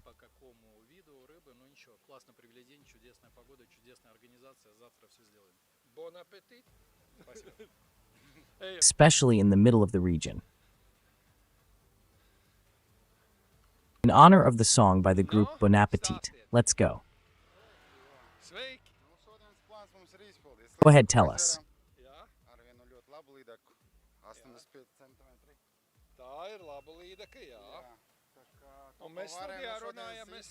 Hi, we've met today's quota. We're wrapping up the pike fishing with one really nice pike, 85. It's a good pike, yes, and we were able to talk. We also talked in the studio when you were asked how the pike was. You need to be taught how to catch a zander. You kind of make it sound like a science, as if we know that if there's something, of course. So let's try that too. do everything quickly to increase the lead if we have a good 157, which we need. You also have one that others don't have. For now, I guess I'll switch it out tomorrow, since it's going to be a little windier. Well, we'll see how the guys do. If it's really tough out there, that'd be good for us. We also caught a nice perch. See, when the wind's blowing right, the good perch bite, but everyone has their own observations. But look at those sleeves over there. It's full of poker cards, so I've got poker jokers and other cards in my sleeves. I'm sure the guys will pull them out tomorrow. Oh well, if we see a lot of boats like the ones our team is racing against. Participants. The boats are powerful and well-equipped. Another talkative citizen has an accident. I was coming your way. You'll always have to go a little further. The Russians are okay. Ruskio. Andres Zandersons is totally normal there. 64. Malik. Zander. Okay, it's nice size. Okay, bon appetit, and more strength for tomorrow. So, vai mums ir 64N, okay, nice, okay, bon appetit. Nu ko, dosim vārdu studijai.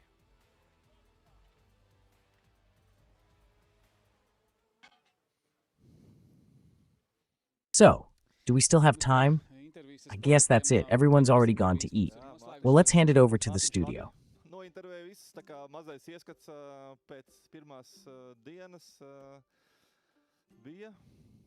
Well, our interviews with the athletes and experts are all wrapped up. Martinch does a great job interviewing everyone. He interviewed everyone to give us a little glimpse of what happened on the first day. Everyone was so exhausted, not everyone was happy, and everyone, absolutely everyone, was deep in thought. The one who was the most optimistic and happiest, as usual, was the one whose head was all over the place. Krista, Leonardo, and the Kurtsimnieki. Everything is going well for them, and we're having the best time too. Yeah, well, but as we've been saying all day, that's why you can't predict anything after the first day. Yeah, just like Pike. The zander and perch are relatively small. No trophy fish. Basically, there was just one pike, 85 centimeters, caught yesterday. Things can change there, so there's absolutely no reason to worry, even for teams that haven't caught 1, 2, or 3 fish. There's still the whole day ahead. Well then, let's take a look at the final standings for the first day. Before we wrap up, let's go over the main takeaways. So, the top 10, and the one that will provide some extra intrigue tomorrow, is Latvia.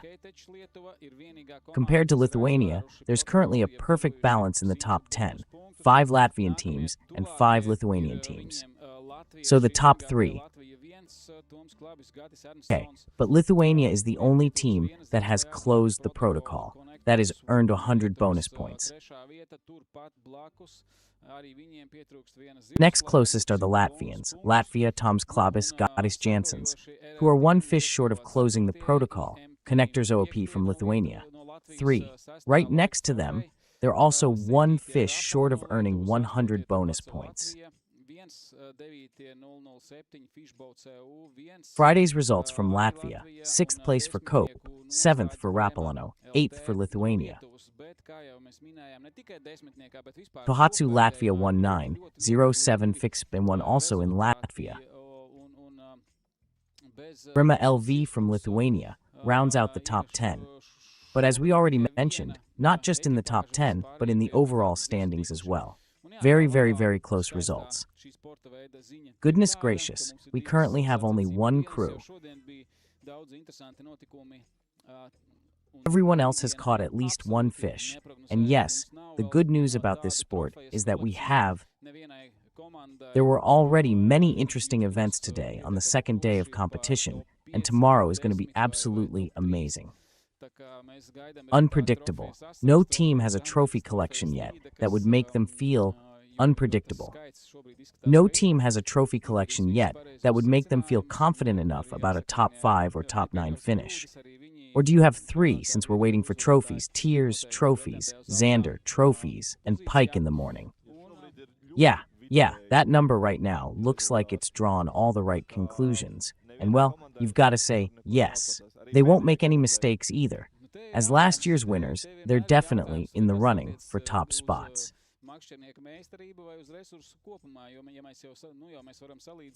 Even for the last place team, the question is whether this applies to the angler's skill or the overall resources. After all, we can compare this to previous years, 24. That year was simply in a league of its own. He was outstanding. Everyone had good results, and that's where the most trophies were won. Fish. And the other years have been similar. Well, if you look at it, because this year isn't really that different. Connector stop, if there's only one per year. I caught a zander in the early morning hours. They headed out to the cattle, then caught a trophy zander. And right now, it looks like everyone's doing the same. If they're satisfied with that standard-size sea pike, well, then there won't be any really big ones like there are now. If anyone has any plans for catching a big zander tomorrow morning, we'll see. I think by 12 a.m., because after that, we'll have to see. Well, anyway, to wrap up about our... I know this will go to one of the people who watched us today and sent in a question. Post a relevant comment on the Garmin Predator Cup Facebook page. On the YouTube account, the drawing will take place sometime tonight after the parade in Riga. I followed the Garmin Predator Cup Facebook and YouTube accounts. The drawing will take place sometime tonight after the parade on the Riga City channel. It's almost 26 o'clock right now. Make sure everyone gets a chance to enjoy the beautiful view at this lovely time on the Riga Canal tonight at 7 p.m. from the sport fishing boat. The parade will take place and we'll be back first thing in the morning. The live broadcast will begin before 8. There will be prizes for the athletes and prizes for the spectators. So we look forward to seeing you tomorrow morning. And we'll finish as usual. Yes, let's look forward to the drama. I hope there will be some drama, or maybe not. An average zander, an average pike, a video. I'm tearing up. I want to see the trophies in both categories with all three fish. No matter what happens, may the pike be over 1 meter long, and may the zander still reach 70 centimeters. Yes, thanks to everyone who joined us today, along with all the viewers. See you tomorrow.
This one.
Today.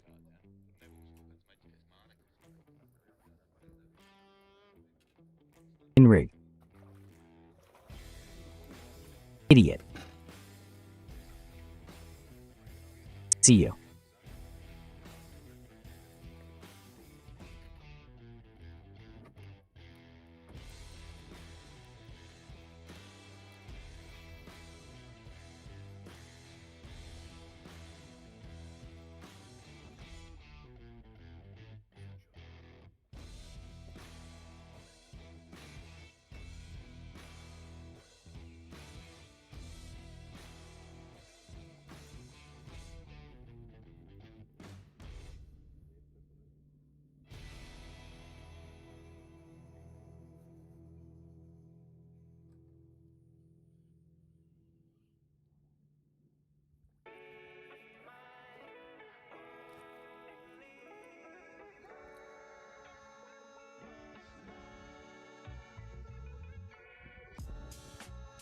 Bye.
No thanks, what did I do?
No.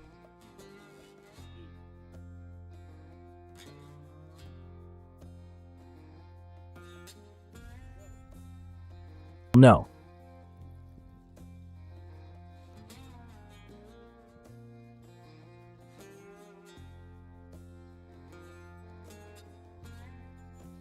Boone.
Well, okay, let's go.